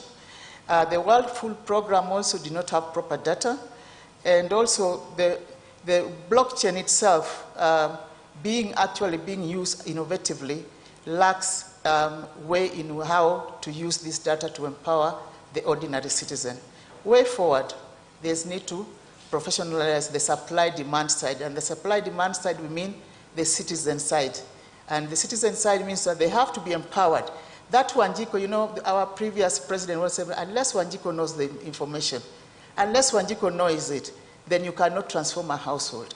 Our Wanjiko needs to know it, that this community, there are so many people who doesn't own data, there are so many people who cannot access it, there are so many people who are not reliable. Look at what M-Pesa has done, transformed, but because of getting into the people. And getting to the people is the way forward. And the other area we say as a way forward is identify and strengthen the demand side, but also build the evidence base of what works. And the work you are doing is an evidence base. How can we showcase it as a case study, as what can be used as a case, as a data for policymakers? And build data responsible framework. Since the word data started in the 60s, there's been actually a coding language that always, blockchain is another one. How many coding language do you even know?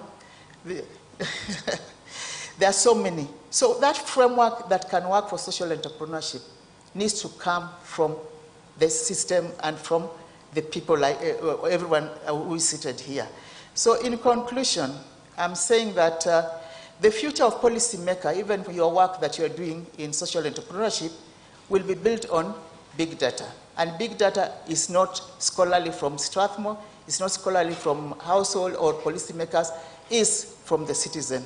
And that big data can be able to be supplied and used to actually enforce and reinforce, and actually not even reinforce, but also can be used to change the way research is done. And that research, when research time has come, that is no longer research this side, is no longer data this side. There has to be intertwined.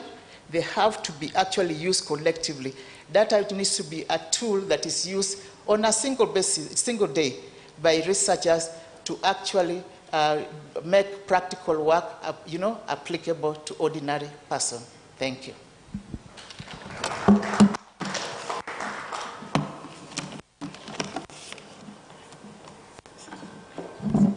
So I would like to take one question or two, maybe. The importance of using data to make policy. We're trying to do some policy work as well, and how we can use data, blockchain. Is there any comment online? Okay, all right. Okay, good. 2 questions. Brilliant.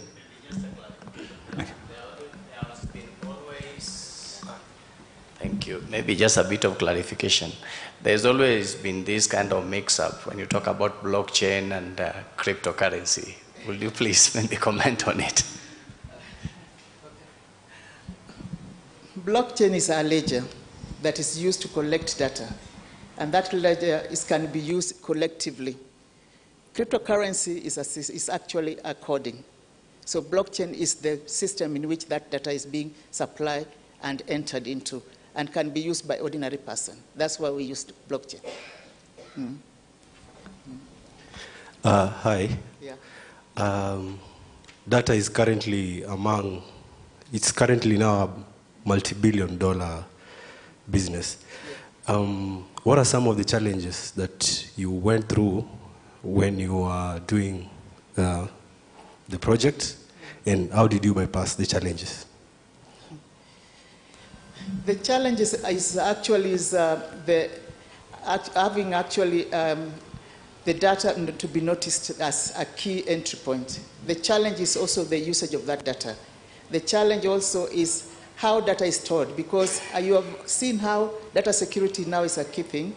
So how data is being stored. For example, when you go to a rural community and you collect that so many women either gave birth, and you just come and store that data, and those women's identity is not protected. That's against the law.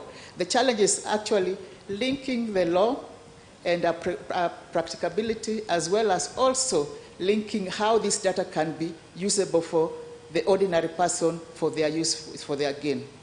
You say it's the next big them. Actually, they say it's the next oil. And the data actually is informing everything that we do in the whole world. Okay, so when I heard you ask about cryptocurrency, I thought you were asking how sisters can raise money through cryptocurrency.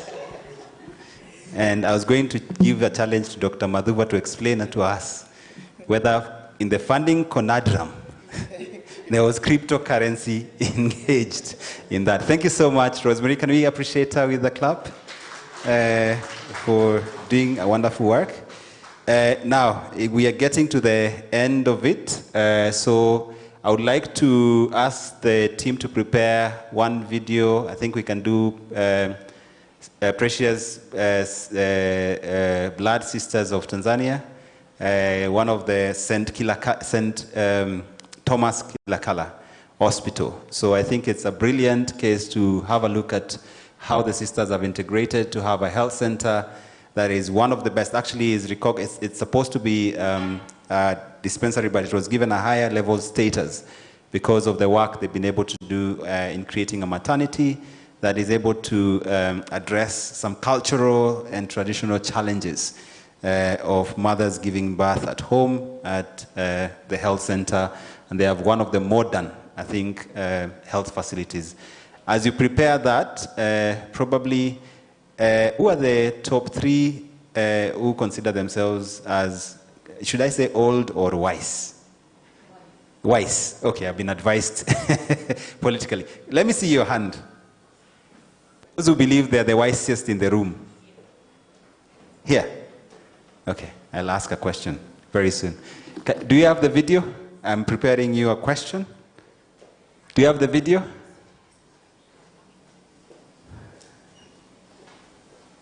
The video on St. Thomas Kilakala, Precious Blood Sisters of Morogoro, Tanzania. You can watch that as a very good impact case. All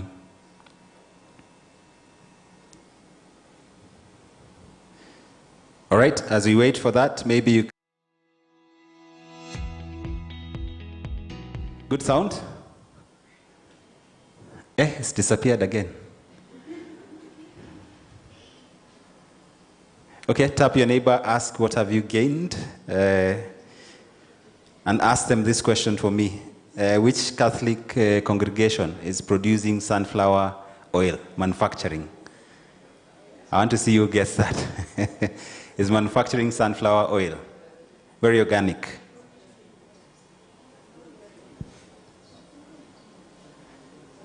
The video, please.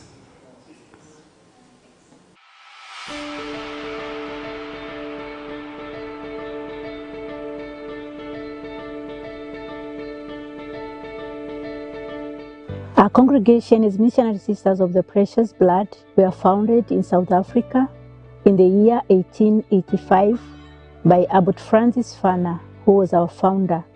And later on, He was helped by Mother Paula, who was a co-foundress. The aim of starting a congregation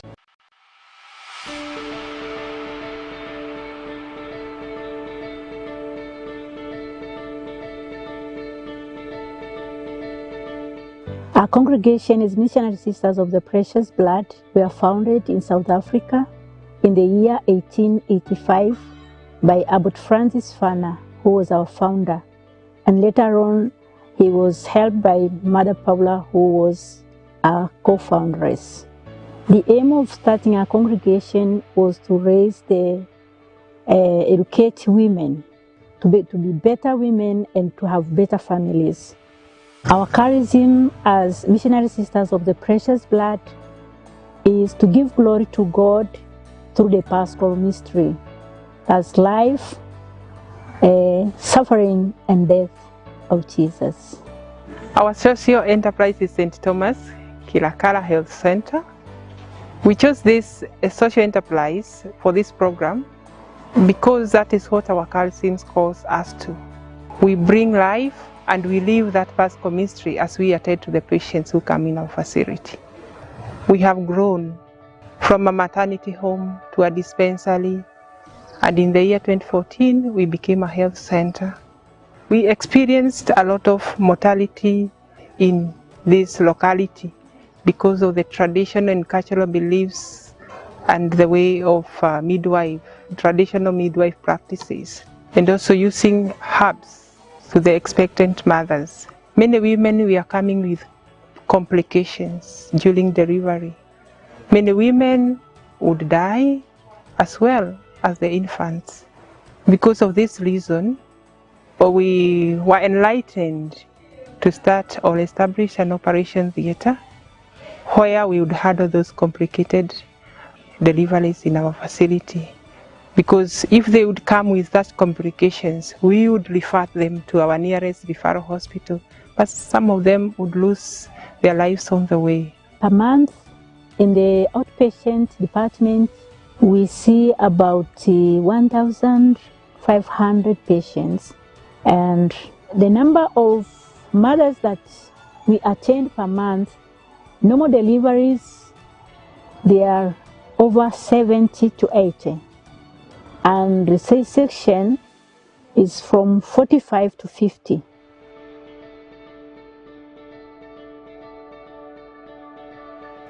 Before the Sister Blended Value program, we didn't have the skills to run our health facility to help it to be more sustainable. But after this program, we had a mind shift of running it in a more sustainable way and impacting the society in a bigger way. Our sisters taking the part in that program, it helped to understand that we are not the only ones who are having problems. And number two, that we have to work hard in order to achieve. Our congregation participated in Social Enterprise Growth Program, in which we were given opportunity to pitch our business plan, which we did successfully. And later we were awarded with some seed grant. From the seed grant, we were able to purchase 25 hospital beds with their mattresses, 25 bedside lockers, and we were able also to repaint and buy the screens or the curtains for privacy of the patients. Many prefer to come here because also in the referral hospital, the patients are many and they are overcrowded.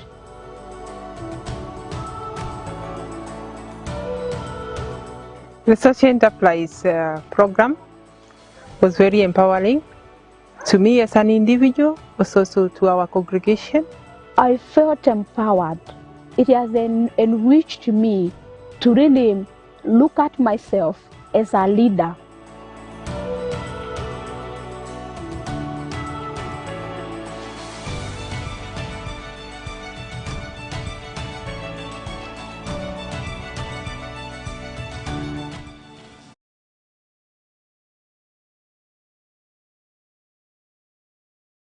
Empowered, and you can see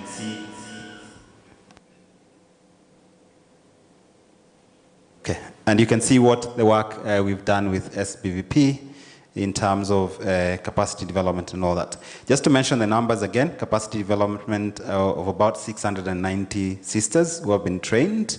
There's also a lot collaborative network through the conferences of around 704 and 708 around the webinars, and also having integrated financial solution for 61 congregations which received seed grant, and you can see what that did to St.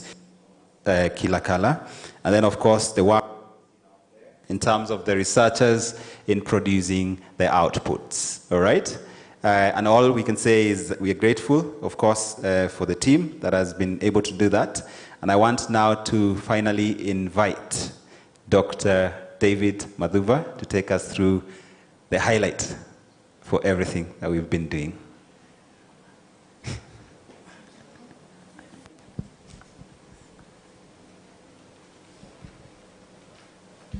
Hey, thank you, Mureithi, for that. I think since morning, there's been quite a host of things that we've gone through, right from when we started with our keynote speakers. We had Sister Brigita here. We had Sister Dr. Josephine Kagongo, our keynote speakers there. And of course, they shared with us quite a number of things, insights, and also opened the stage for the rest of the things that we got to see happening. I believe you've interacted with the many things that had been set up. The panel, of course, we had the first panel talking about contribution to sustainable development, right? That was led by Dr. Minde and the team, of course, that was engaged here, both physically as well as virtually. Then we had some papers presented, which I believe there were lessons here and there, many things. You notice that what was being presented here are the research papers, but since a lot of work has gone into this, we have case studies, right, like the video you've just seen being played.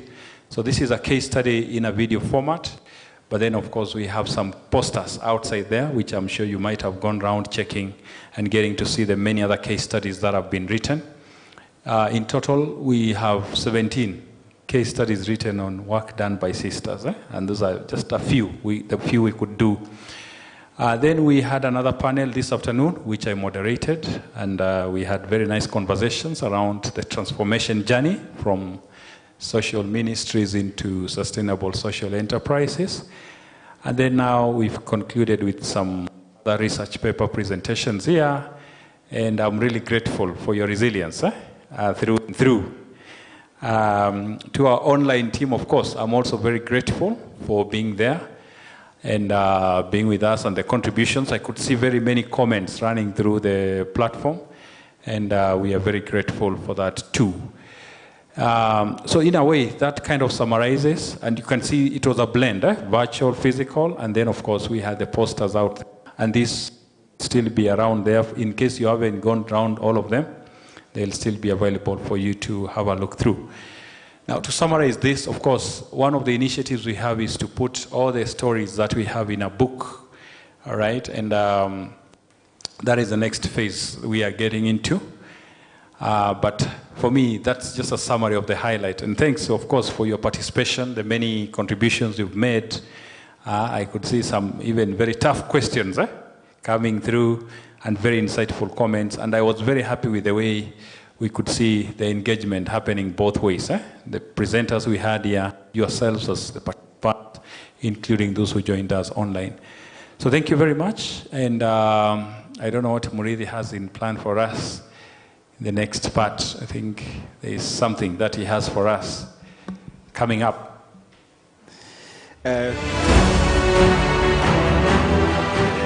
Our tags have a feedback, so if you turn it around, there's a QR code that you can actually scan, and we can get some feedback from you. But also, again, just to say that it feels like it's just the beginning. And I will say the challenge to Dr. Angela, we have to take this to the others and the others. They are seeing the beautiful things you've done. So it's a challenge for us now to take it across to the other place. And I've just been told as well, we'll have to take a photo to remember this moment. So we'll all step outside at the end of it and probably take a photo together to just remember this moment as well for that purpose. So I think the team is ready. Should I? All right.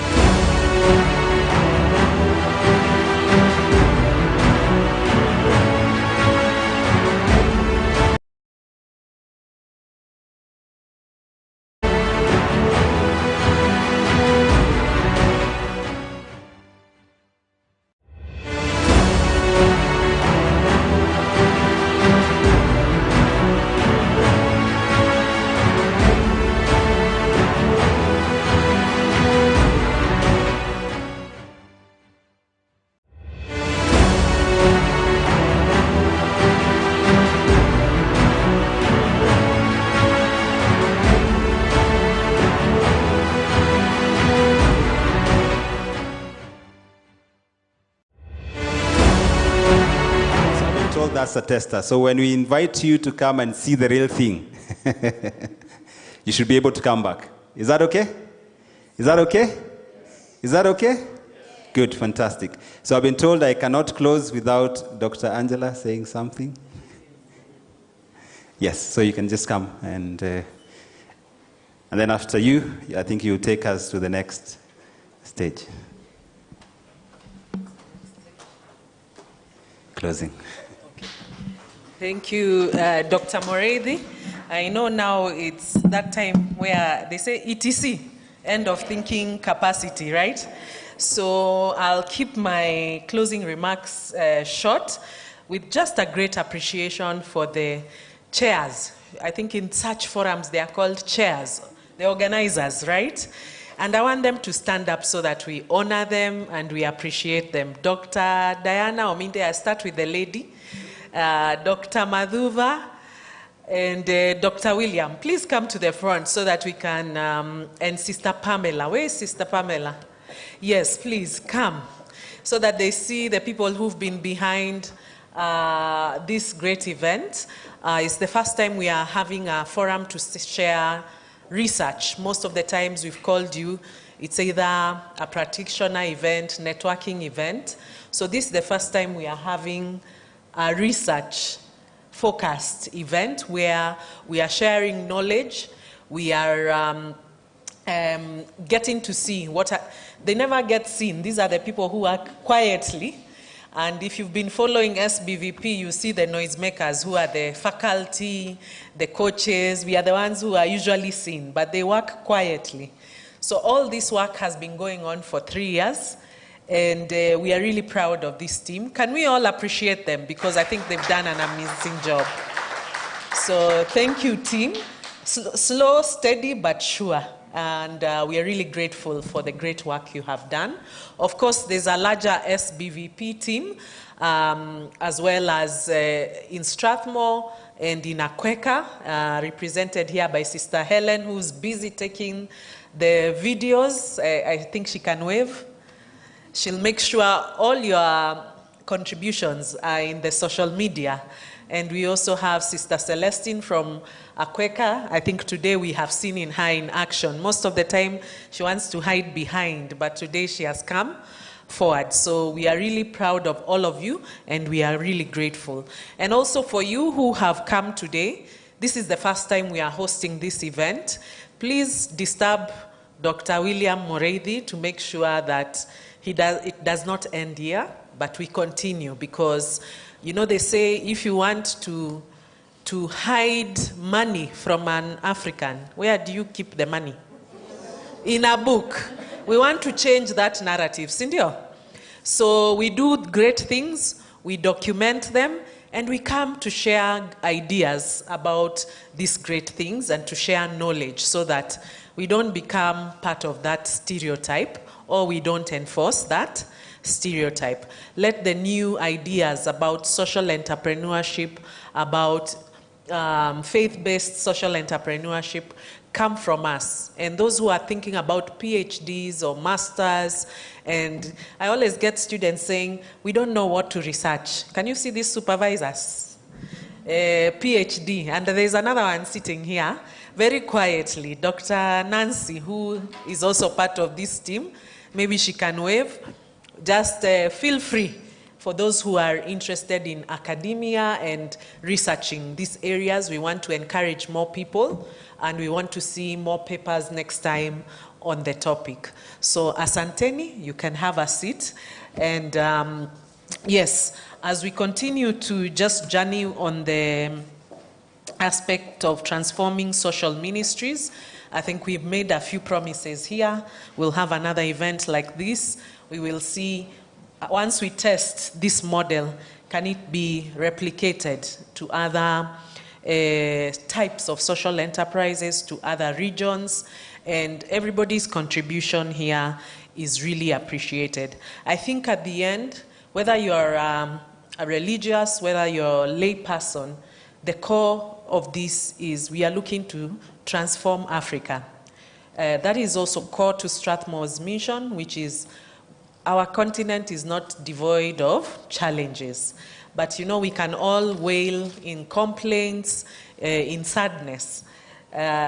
We can choose which side we want to be. If we want to be part of the solutions, some of the innovative solutions, then some of these forums are the ones we have to be able to collaborate, to work with each other so that we are able to advance one another and hopefully continuously look at solutions to those emerging issues. So sisters, you've been told to think outside the box. We have mostly thought about schools, we have talked about healthcare. I keep challenging you. Now we have new dimensions of issues. We have cyberbullying, we have mental health problems. What solutions are sisters coming up with this? I was hearing about technology. Some of the people are making so much money from preaching on YouTube. If you are sisters and you can put some of your teachings here and you can monetize YouTube, you're still remaining core to your charism, people are following you on YouTube, you're still administering. Those are some of the things we are saying. There are opportunities that require all of us to think outside that box. So once more, all of you and those who are online, we are grateful for your participation. The panelists, once more, thank you for coming. And all our supporters, maybe who I may have forgotten, forgive us if I have not mentioned your name, but we are grateful. I was told to tell you there is something after this. I believe there is tea, William, our host, at the same place. So after this, there'll be an opportunity to still network, look at the posters, get to know the people who you didn't know as we move on. And as we close, I think we'll close with another word of, with a word of prayer. Yes, so I will request Sister Pamela to come and close for us with a word of prayer.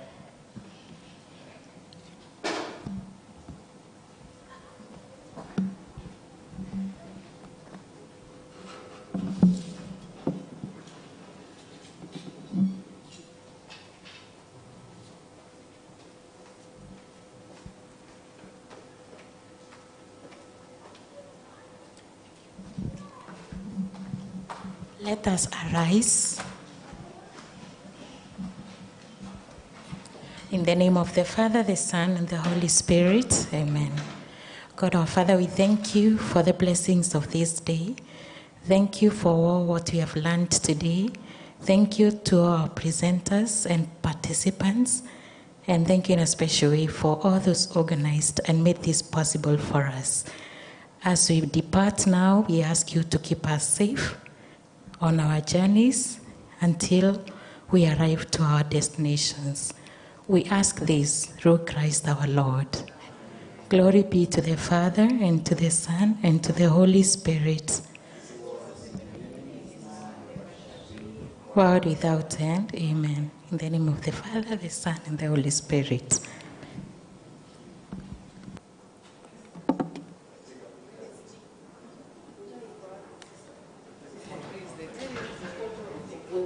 We will take a photo first, and then other things will follow. We will see where the tea is together. Maybe there is, I'm not sure actually. Are you sure?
Attended some webinars which have helped me to know that farming is not just farming for my own sisters only, that it should have social impact to the neighbors.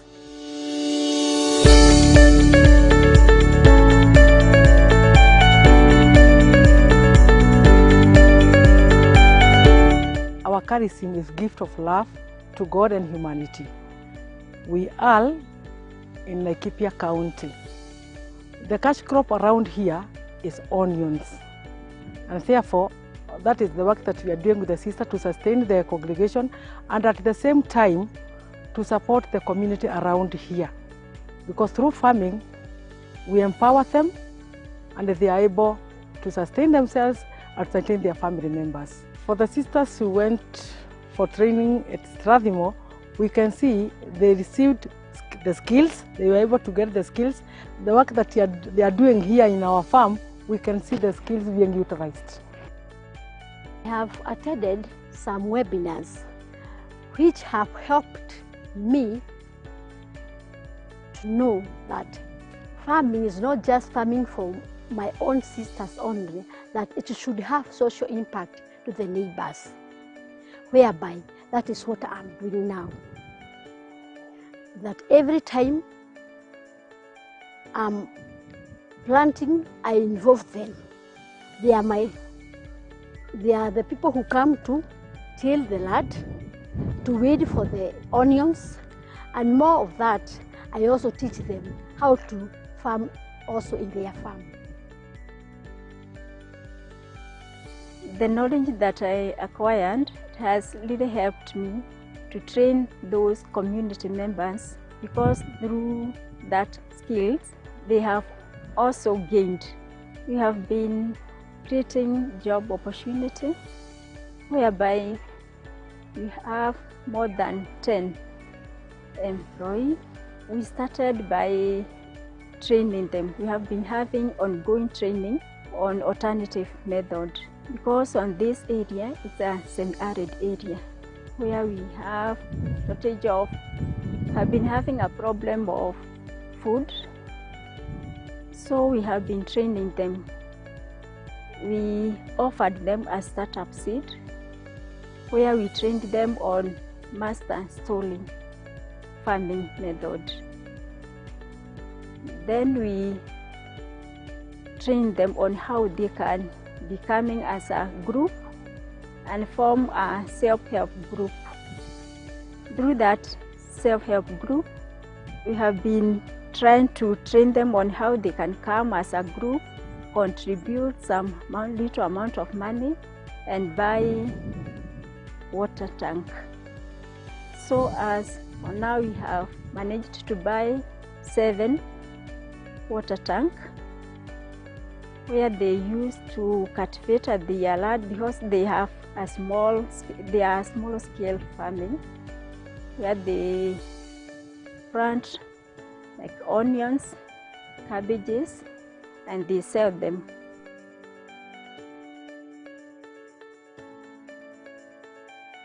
Before the training, we have tilled the land and maize, and we have planted onion. And that onion, it gives us a produce whereby we got a rise of the income. After we got that revenue, our superior gave us permission whereby we gone to Strathmore for a training, and after training we were able to acquire skills, and through those skills we came back whereby we approached our superior and we asked them, because we have the skill and training and managerial skills from the course, whether they can rate us with a loan. We extended the land and we added the seeds. They gave us the loan and we were able to till 1 acre. We are able to buy 2 tanks ranging 1,000 litre each. We installed, and also we installed the drip irrigation. On it that we cultivated the onion, we managed to get 4,000 kg. And now because we have extended to 1 acre, we are expecting to have 23,000 kg. The greatest challenge is water. If only we can have water like a borehole, we shall be in a position now to make this farm more active, and we support the people around here in a bigger way. As a congregation, our future plan is to increase the productivity of this farm by farming. By farming maybe the whole land, 8 acres, so that we can increase on our productivity, and at the same time we sustain our congregation and help us to farm the whole land. And for the market, we know it is sure bet. Conrad Foundation, Akweka and Strathmore, they have helped our congregation. They have enlightened us, not only to be farming or to be doing things just for the sake of doing, but to have that sustainability of whatever I'm doing, something that is continuing in the future. May God bless them.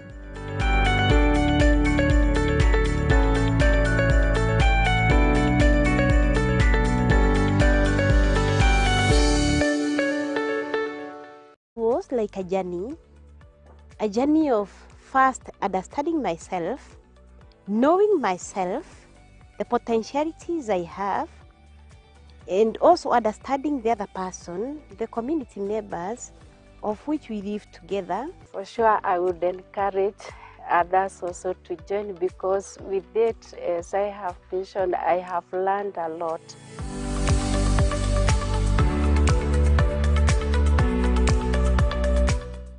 The dairy farm that we have, it is helping us by the fact remains that at first we had the challenges of not getting the things like the milk, and since we joined the project, it has helped us as a congregation and also as a school, since we are able to keep the dairy farm where we get milk, which help us also in our school and also in the community surrounding us.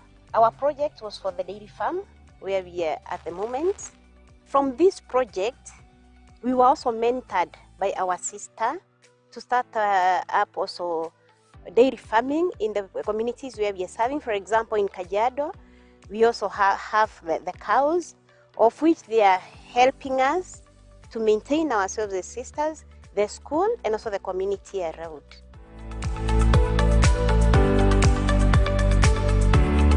Before joining social enterprise project, we used to have 2 cows. Then after joining and also given the seed grant which we received, we are able to increase and to add other cows.